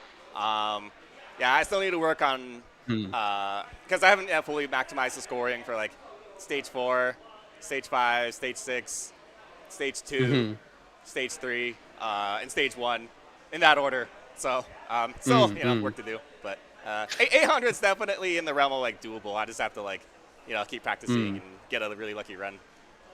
One thing I wanted to ask you is I was watching your 643 million run for practice for this, and I noticed that it's either in the stage 6 second mid boss, you pop all the destructible bits with Kakusei, but in this run, you did it with Zeshikai, and I was like, oh my god, he's going for the super score strat. Was that like your plan, or was it like you were trying to, adjust your run on the fly? What was happening? Yeah, it was like, because like before when I was practicing too, I was trying to do Zeshikai and I kept messing up, so I go in and it's like, okay, I'll just do the Kakusei and play it safe. But then I was getting in, like I was screwing up everything else. I was just like, no, I'm going to do this one. But I still didn't get it fully because you're supposed to do the Zeshikai and like the 2 arms and then the main body. I got like 1 arm and then the body, so didn't get like the full. Normally you would get like 25 to 30 million points. I didn't get like the full that, but I got like some points from that and got the Zeshikai at least. It was so cool because I was just expecting you to do it in Kakusei there, being like, oh, he's getting his gems up and getting his gold up and lowering his gems so he can do the Zeshikai over thing. and then you didn't do it, and I'm like, oh my god, what's happening? Yeah, I mean, it was like I had a lot of gold going into that section too, so it's like, I mean, I could do the Kakusei for safety, but I don't really get anything out of it. So you know, let's just play. Yeah. But no, yeah. I mean, just in general too, really appreciate you commentating for me, just because. Yeah, I kind of forgot to like plan ahead for that, but you know, you're like super knowledgeable about the game. You know, you have that really awesome guide you made, which like, you know, even like I watched that and I was like, oh, like there's some like stuff I didn't know about, like the fact that you know, you lose like gems and gold like different rates at a given stage and stuff like that. So no, yeah, I really appreciate you commentating for it, because this is a pretty confusing game. But I think like once you kind of like understand like certain bits and everything just kind of like clicks together, like it's so fun, and auxiliary just having like homing bullets chasing you like all the time. It's just like really cool. Yeah, no thanks, I appreciate it, and I'm very proud to have this opportunity to commentate for this game, because I also really love this game. And yes, it's mechanically dense, and yes, it's complex, but when you're in the game, it makes sense. Like a lot of the parts just fit together. You know, like an example is, I realized at some point you can get gold in every mode except Zeshikai, and that's the one where you use gold. You know what I mean? Yeah, and that's like something that kind of like builds cool for like from the first Espgaluda games. It's just that because like gold's just kind of there for like you get more gold and then you score, but this one's like, oh, like now actually the gold is like a resource that you need to think about. Yeah. Yeah, dude, exactly, because, you know, I've cleared Galuda 1, and I know the basics of Galuda 1, but if you ask me what gold does in Galuda 1, I don't even know. It's just points. I don't even... More gold equals It's just more points. Yeah. There you go. And in this one, it's a resource. Like you said, you're managing gold. You're trying to, you know, get it more in some bits. You use it in some bits. It goes so deep, and it's so interesting. And I think this game, there's still blood in the stone, you know, so to speak. When I went to Tokyo in 2023, I was actually able to meet up with the world record holder, Yozu. Oh, you met Yozu? Oh. And, yeah, and bro, I went to the arcade. He did a 950 mil run right there. Yeah. I can't believe it. He was just on his phone waiting for me to be done, and then he hops on and just does a 950, and I'm like, what? How are you human? I wish I could have anywhere near that consistency. All right, I just think Mark's insane stuff. kind of giving me a look here. Maybe. I am? Are you? No? Well, it's time to switch over. Okay, yeah. Okay, yeah. We can wrap up. Stream, I was not looking at him. Yeah. All right, yeah. Yeah, you know, Shmup Slam 7. Yeah, Espgaluda 2, if you guys want to play it, it's on 360. It's on Switch. You can emulate it on PC via Xenia, or also with the new Coffee Pope main branch. Espgaluda 2 works, the slowdown works like a lot better now. It's not like quite there, but I'm really excited about it, you know, like that improving, just because then you'll have like, you know, a really nice like emulated version, or you can get like, you know, the super low input lag, like save states, stuff like that. But yeah, lots of ways to play the game. Also, shout outs to Akihabara Arcade. You know, they're hosting this event for free. Anyone that's here in Denver, you know, please stop by. And also here at the event, you know, make sure to, you know, play some games, grab some drinks from the bar, support the venue, just because it's really generous, the fact that, you know, they're letting us like invade and like, do this whole stream. But yeah, anyways, I'm going to go get drunk. I don't have any more games for today. Yeah, GG's, y'all. Rayforce is coming up next. That's going to be really exciting. And yeah. Hell yeah. See ya. Bye, everyone. Good luck to all the future runners.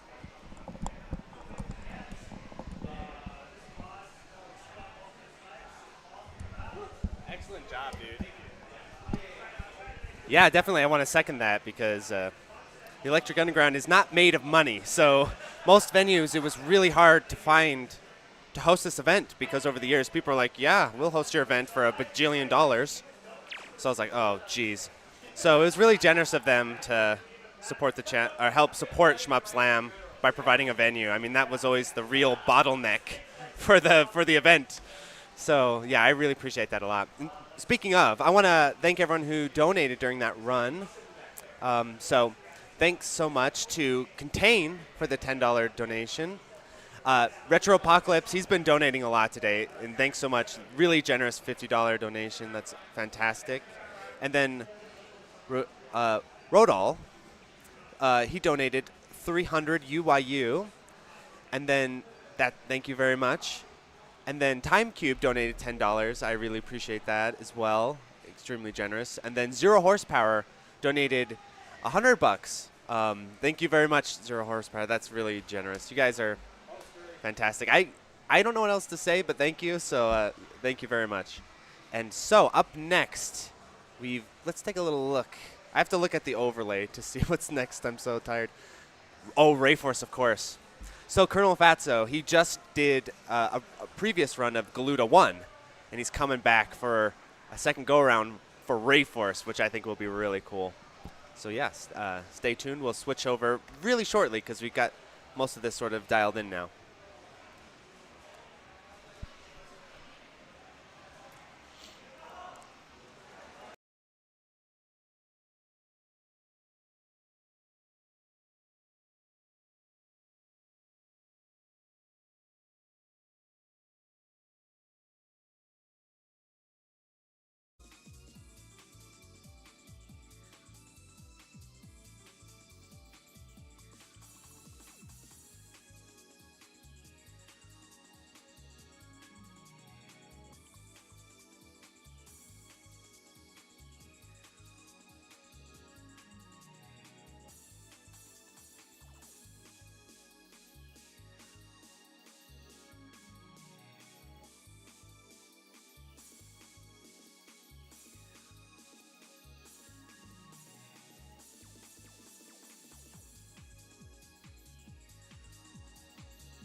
Oh dear. I'm having the most fun I've ever had in my life, ladies and gentlemen. I can't tell you how much fun I'm having right now here live at Shmup Slam, the place where dreams are made and the place where dreams are broken. What's going to happen next? Lord only knows.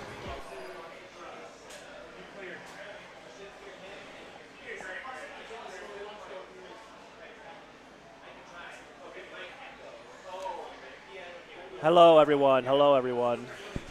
While we're getting ourselves set up here, coming at you live.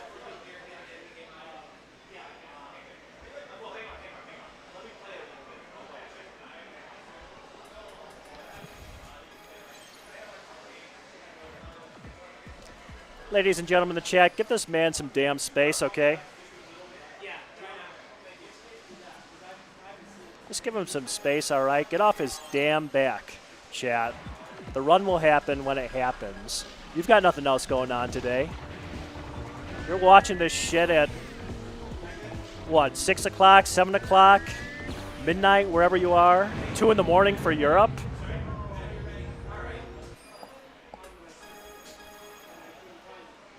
Let's get it going.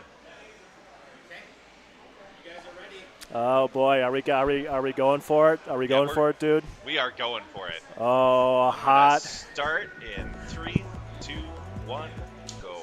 Who de lolly. Welcome, ladies and gentlemen, to the one, the only Rayforce, Taito's 1994 masterpiece of a shooter. I am EC2151 coming at you live from Akihabara Arcade in Denver, Colorado. Not quite Denver, Colorado. And Colonel Fatso here is going to be giving us a superlative run of Rayforce. I'm very excited to see this, ladies and gentlemen. I love this game.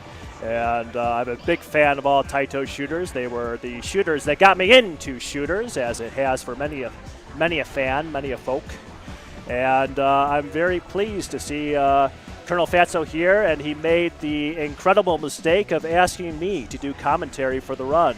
So it's his funeral, but don't worry, chat. You and I are going to be having some good times here tonight watching the inestimable Fatso play some Rayforce. As you know, Rayforce famous for its lock-on laser system, which he is displaying right here with acute aplomb. Using more and more lock-ons to get higher and higher score. You can even see the score increasing over there, a multiplier applied to every individual enemy. You set up these chains and you kill these enemies for the big points, and that's what we're here. That's what Shmup Slam is all about, ladies and gentlemen, the big points.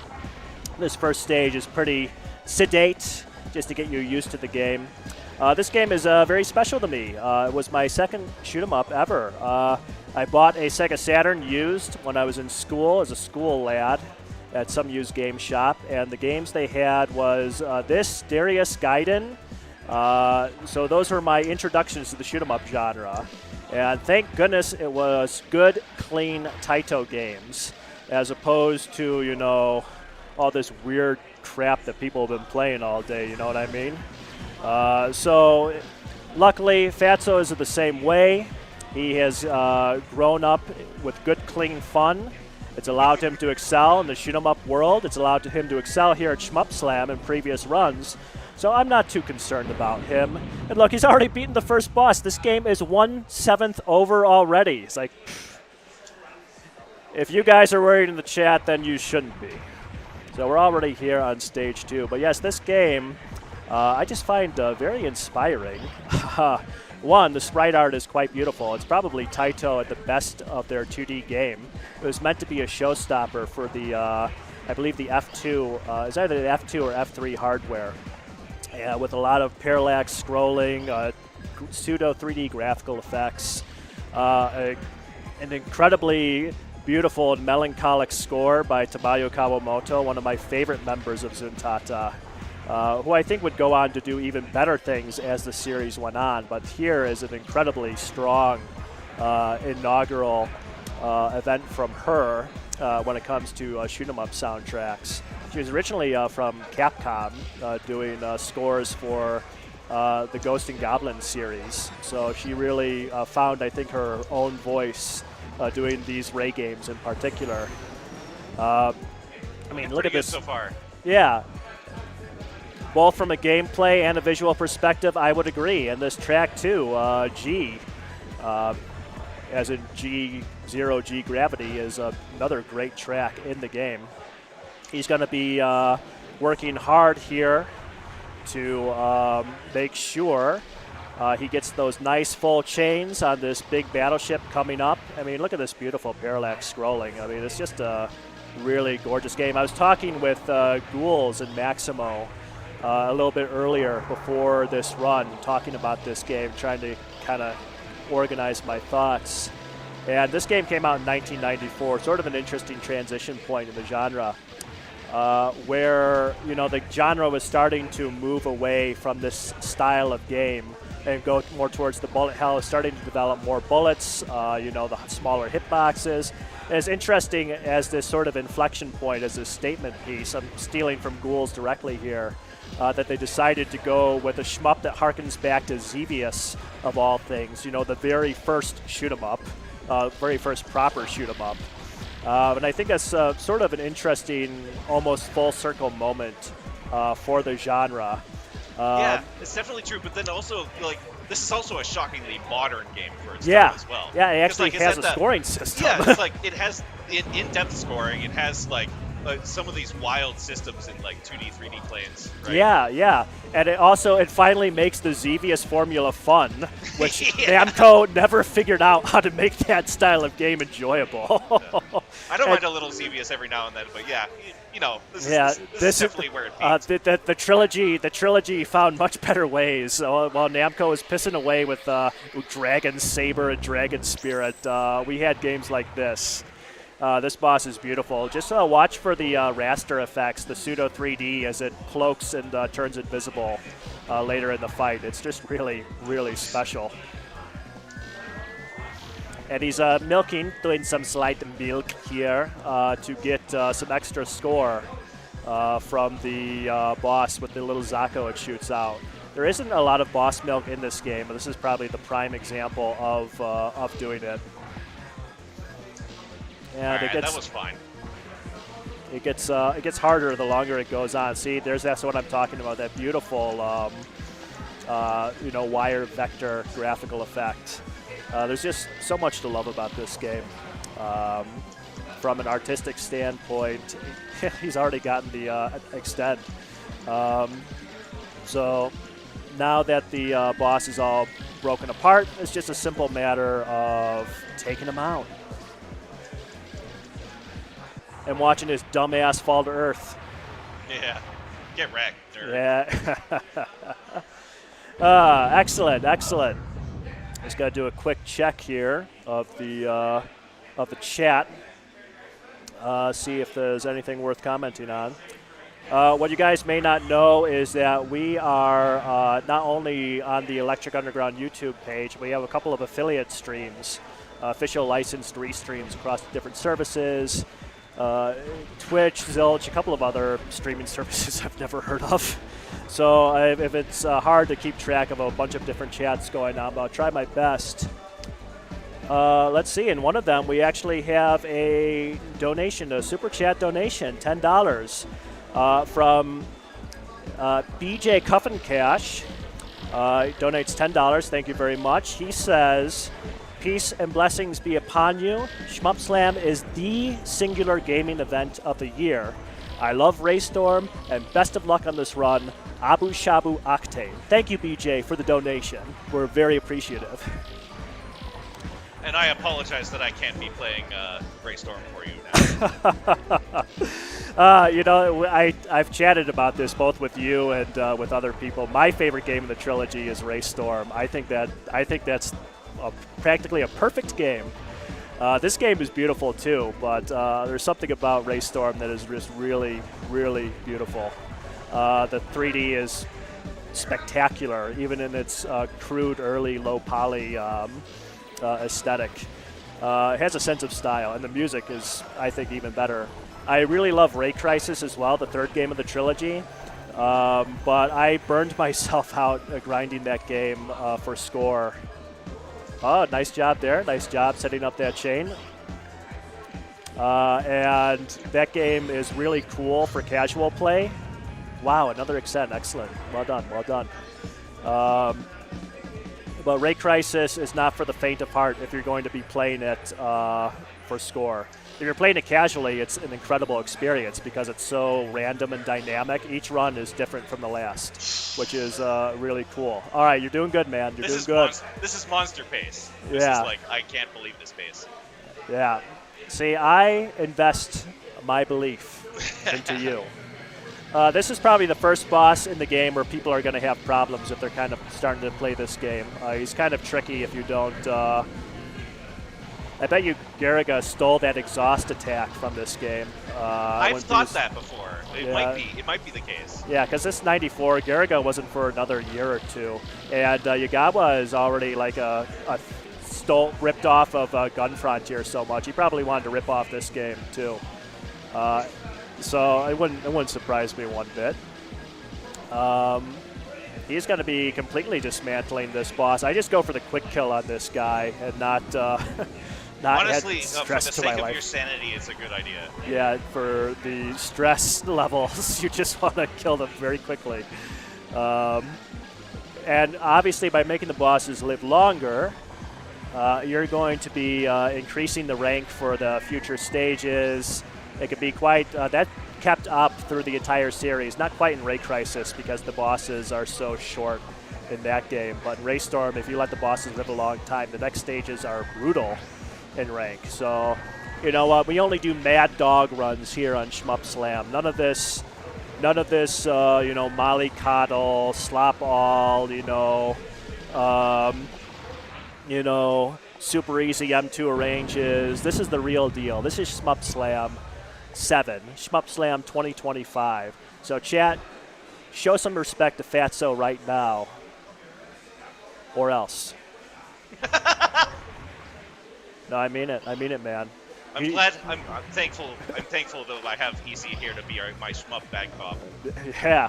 You see how much the rank has increased because he did that crazy, stupid shit with the boss the previous stage? Now, I wouldn't do that. I would think that's suicide. But you know what? Man goes where angels fear to tread. Another excellent use of the graphical effects here. Okay, I gotta bail. I'm bailing. Yeah. Yeah, this ain't no Truxton run where JHENG just bomb spams for 40 minutes and gets a 1-all. There's no bombs in this game. There's no safety net. There's no social safety net. This is Reagan America, baby. I've actually just received word from Mark not to get too political during this commentary, so I apologize for that previous comment. That was a little bit out of line. We are all equal here. Everyone has a place at the table here at Shmup Slam, so I apologize for that. Okay. Oh boy. This stage is intense. This is like where the game really starts to show its bangs. Yeah, this is where most people will lose their credit, I think, if they're even just playing casually. It's very, very brutal. I played the Saturn version, and the Saturn version's rank is completely different. They really made the game much easier on the Saturn port. Galactic Attack or Layer Section, whatever they call it. Here we go. He's got to try for this tricky low maneuver here. A lovely little set piece with this tower in the middle. He'll pull it off. It's good so far. Oh wow! Look at that. I tried to get too cute. I should have just taken it. You should have just destroyed the tower. Yeah. Should have just destroyed. Should have just taken the tower down, man. Oh wait, I've been getting more words that. Just press the button. Press the button, bro. I'm getting a little bit too political again with those remarks about the tower, so I apologize for that. So anyway, we're coming up to one of the most memorable bosses in the early phase of the game. This boss was the center of much controversy and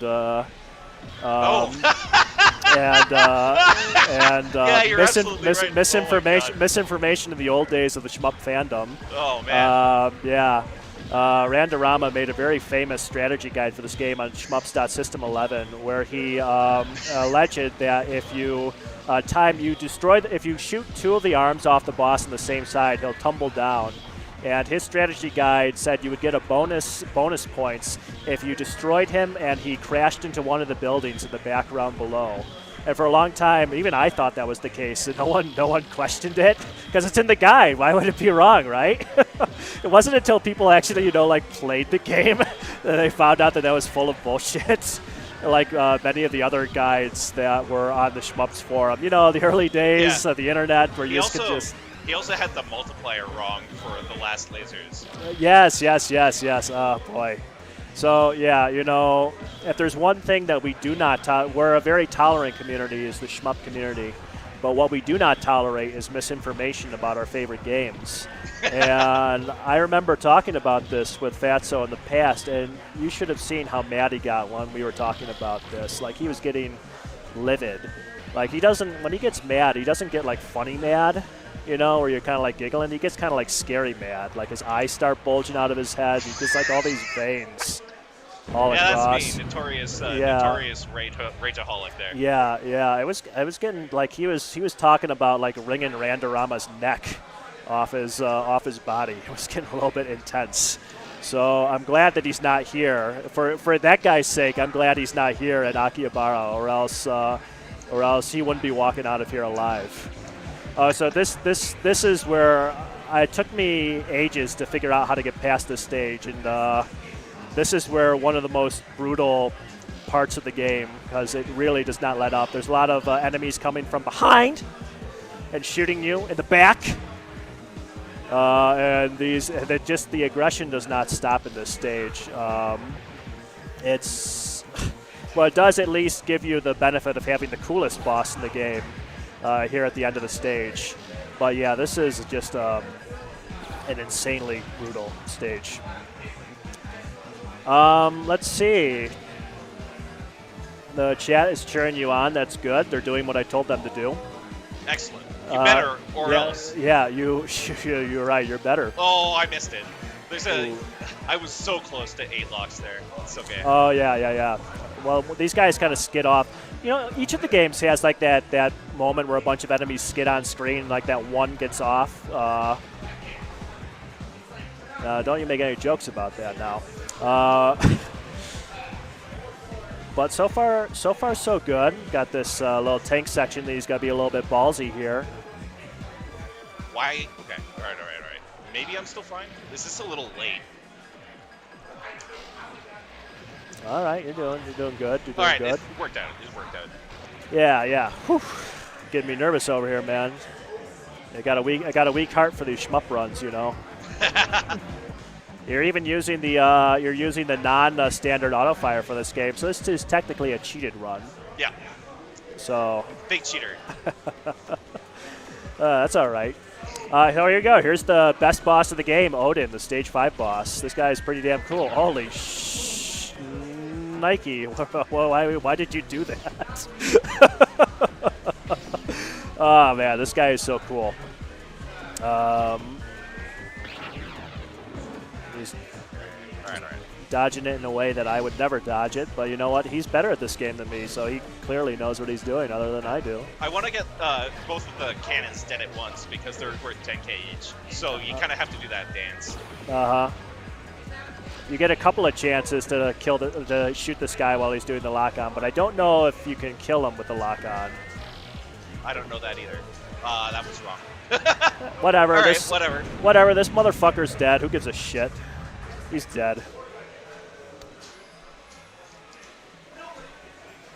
All right, we got ourselves another super thanks here in one of our official restreams. Mumbling Italiano says, "This is the event I've been looking forward to the most this whole year. Thank you so much for Mark and all the organizers for organizing Shmup Slam.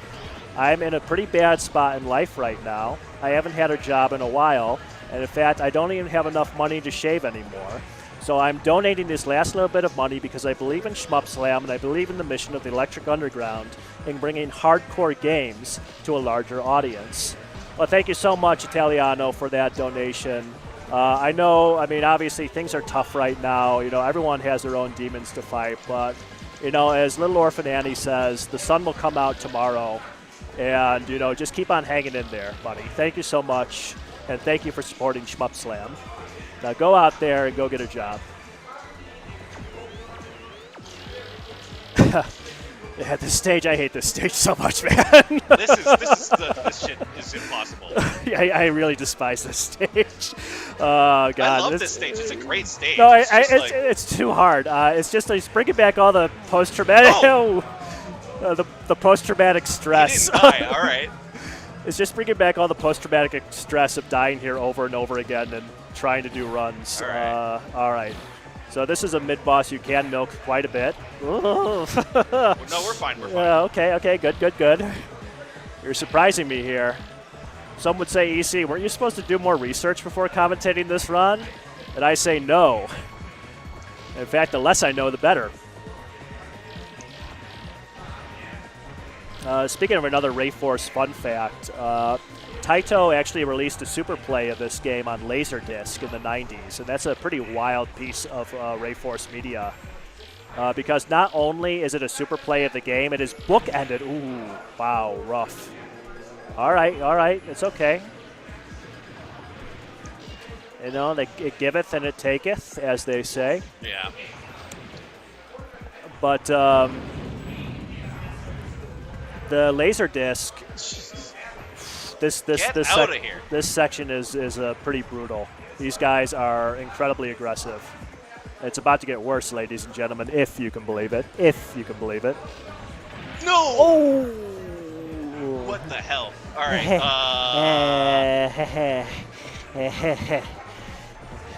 Everything's under control, ladies and gentlemen. It's game time. It's time to lock in, as the kids say.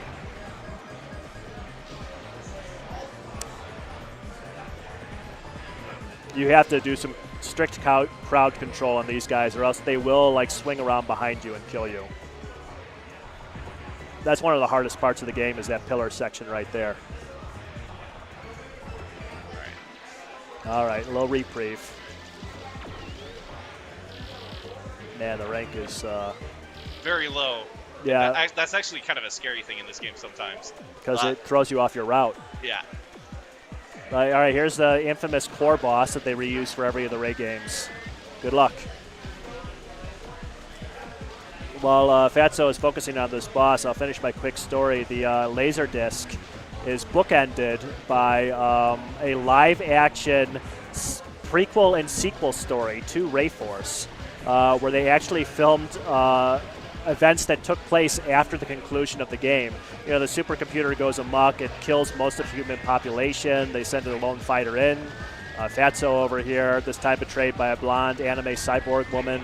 And she lands up crash landing on this alien beach, and they find the records of her, you know, battle against Khan Human, which is the super play of the game. All right, we're going into the final stage now, ladies and gentlemen. This is where it all comes down on the line. Let's give a good chat, a good cheer for our good friend, Colonel Fatso. Releasing infinitely. That's what I feel like right now. Oh, baby. Yeah. It's okay to like the game. Yeah. But that thing is pretty, that movie is pretty wild. Look up that Laserdisc on YouTube, chat. It's got like a bunch of like Ewok midgets in it. It's got like some dude speaking weird alien language. It's like incomprehensible, but it's such a cool piece of media. Like the money that they would just throw away on these things, the Taito, the style that they brought to their games. Here we go, that beautiful city scene with the fake perspective going on there. It's just gorgeous. It's one of my favorite moments in an arcade game. And the way the music just kind of like dies out, where you just have like that very sort of slow, somber like riff playing over and over again. It's really, this game is a work of art, in my opinion. I think all the Ray games are, but this is really one of the standout moments in the game. Yeah, so we're coming up here close to the final boss. Do we still have one more? Yep, we still have one more insane Zako rush. Okay, he got past that pretty well. I'm invested now. And here I thought I'd be falling asleep, but no, this is really exciting. I got zoned out super hard there. Oh man. Well, there's no more zoning out. No way! Ladies and gentlemen, it's This game all right. is hard. This game is quite difficult. If you don't believe me and if you don't believe Fatso, then you're wrong. I don't know what else to say. You're just a fool, a fucking fool. But we'll play through to the end here. We call this the One Continue Classic. The other one CC.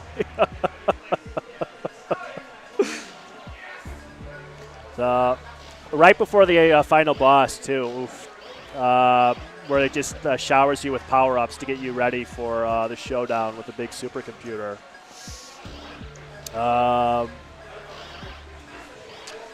We got ourselves another super thanks here. This one is $12 from Acid RE Flux. Acid RE Flux, let's see, it's just his message is just a link to a GIF. All right, I'm going to click on it. Oh, here's the final boss, by the way. I just got to click on this GIF, and let's see. And it's gay porn. All right, thanks, dude. Thank you very much. Oh, I hear you. Okay, so the second phase of the final boss.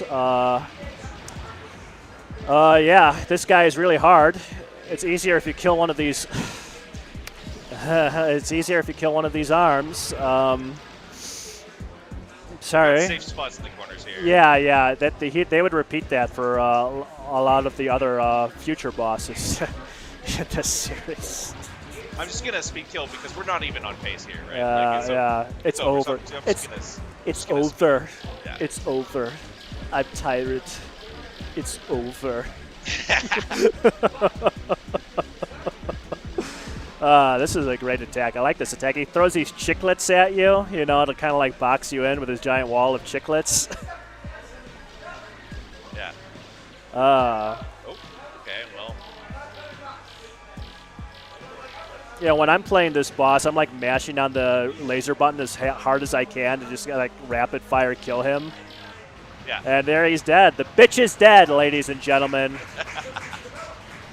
Well, that was 5.5 stages of incredible gameplay, and then and 1.5 stages of superlative gameplay. I was gonna say 1.5 stages of additional gameplay. Anyways, really, like the pace was too good, and I choked. But other than that, I feel really good about that run. So I'm super happy to have played it for y'all. Stay tuned. There's a lot more to come. Yeah, we got so much going on here at Shmup Slam. I can't even comprehend the amount of runs that are happening here, ladies and gentlemen. You have the melancholic ending that would become a staple of this series and the Taito games in general. The game director on this originally did, I think it was Yukio, or it could have been Nakamura. He originally did Master of Weapon, which is a pretty terrible Taito shoot-'em-up. And it just goes to show that even if your first game is lousy, like he bounced back and did this. So like, don't feel bad if your early attempts are mired in failure. Master of Weapon was full of executive meddling as well. They forced last-minute changes to a lot of the game, and Takatsuna Senba talks a lot about that in some of his interviews on shmuplations.com. So we have a game that kind of really points the way forward as sort of a visual set piece, as well as Rayforce being kind of one of the last great hurrahs of sort of the classic style, even though there'd be classic games made after this, of course. This is another line I'm stealing from Ghouls. But one of the last truly incredible and show-stopping examples of the old style of shoot-'em-up before I kind of transitioned to Danmaku and Manic Shooter, whatever you want to call it. What a beautiful ending.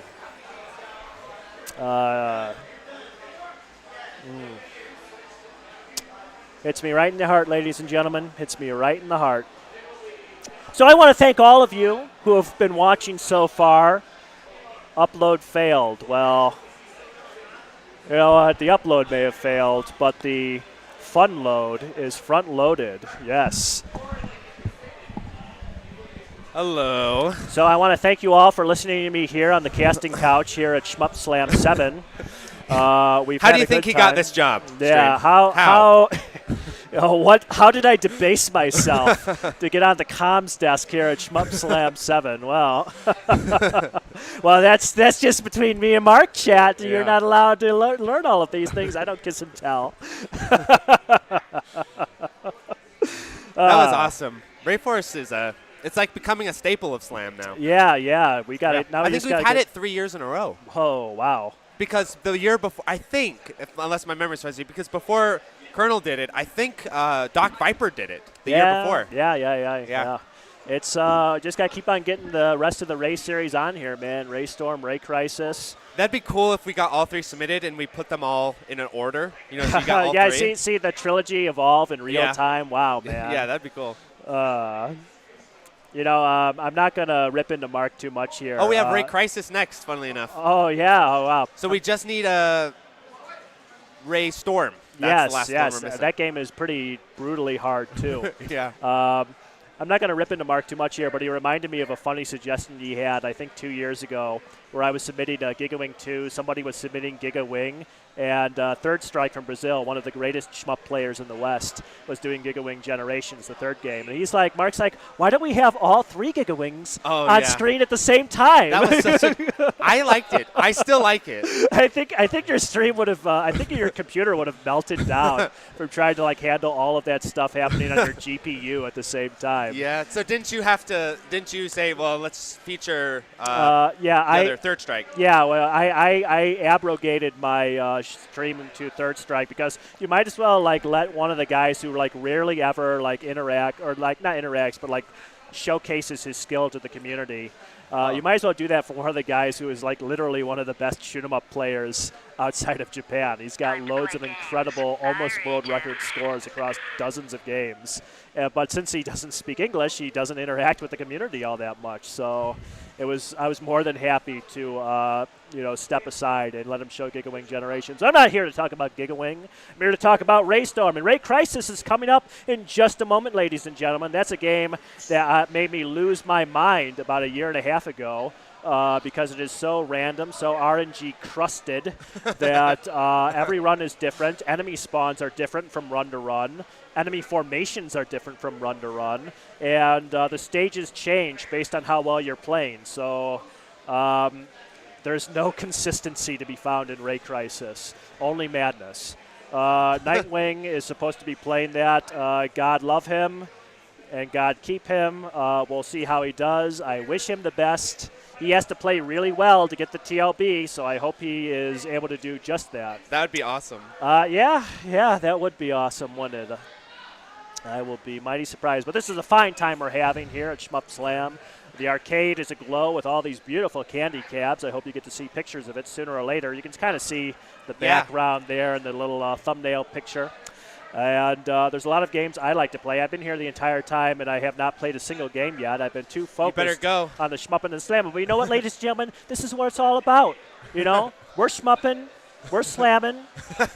Plaza Boys in the chat, Revsoys in the chat, the groomers, the Touhoumers, everyone is coming here together, coming here for the Electric Underground, coming here for Shmup Slam. And that is really what it's all about. Mark has been able to bring this entire community together from every corner of the scene for this huge event, and I don't think we appreciate him enough, ladies and gentlemen. But I'm here to say that Mark is king.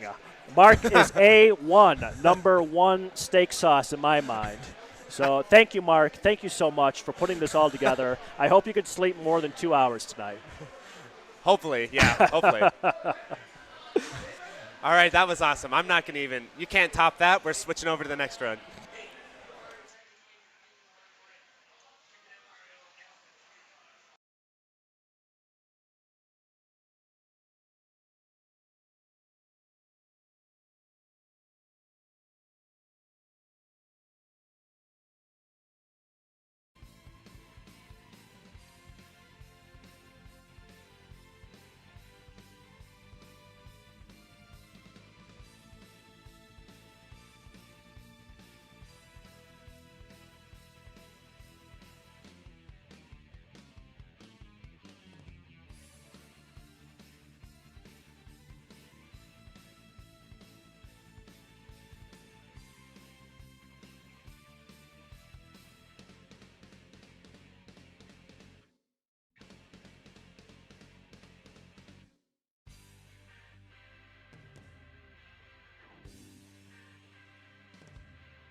Hello, stream.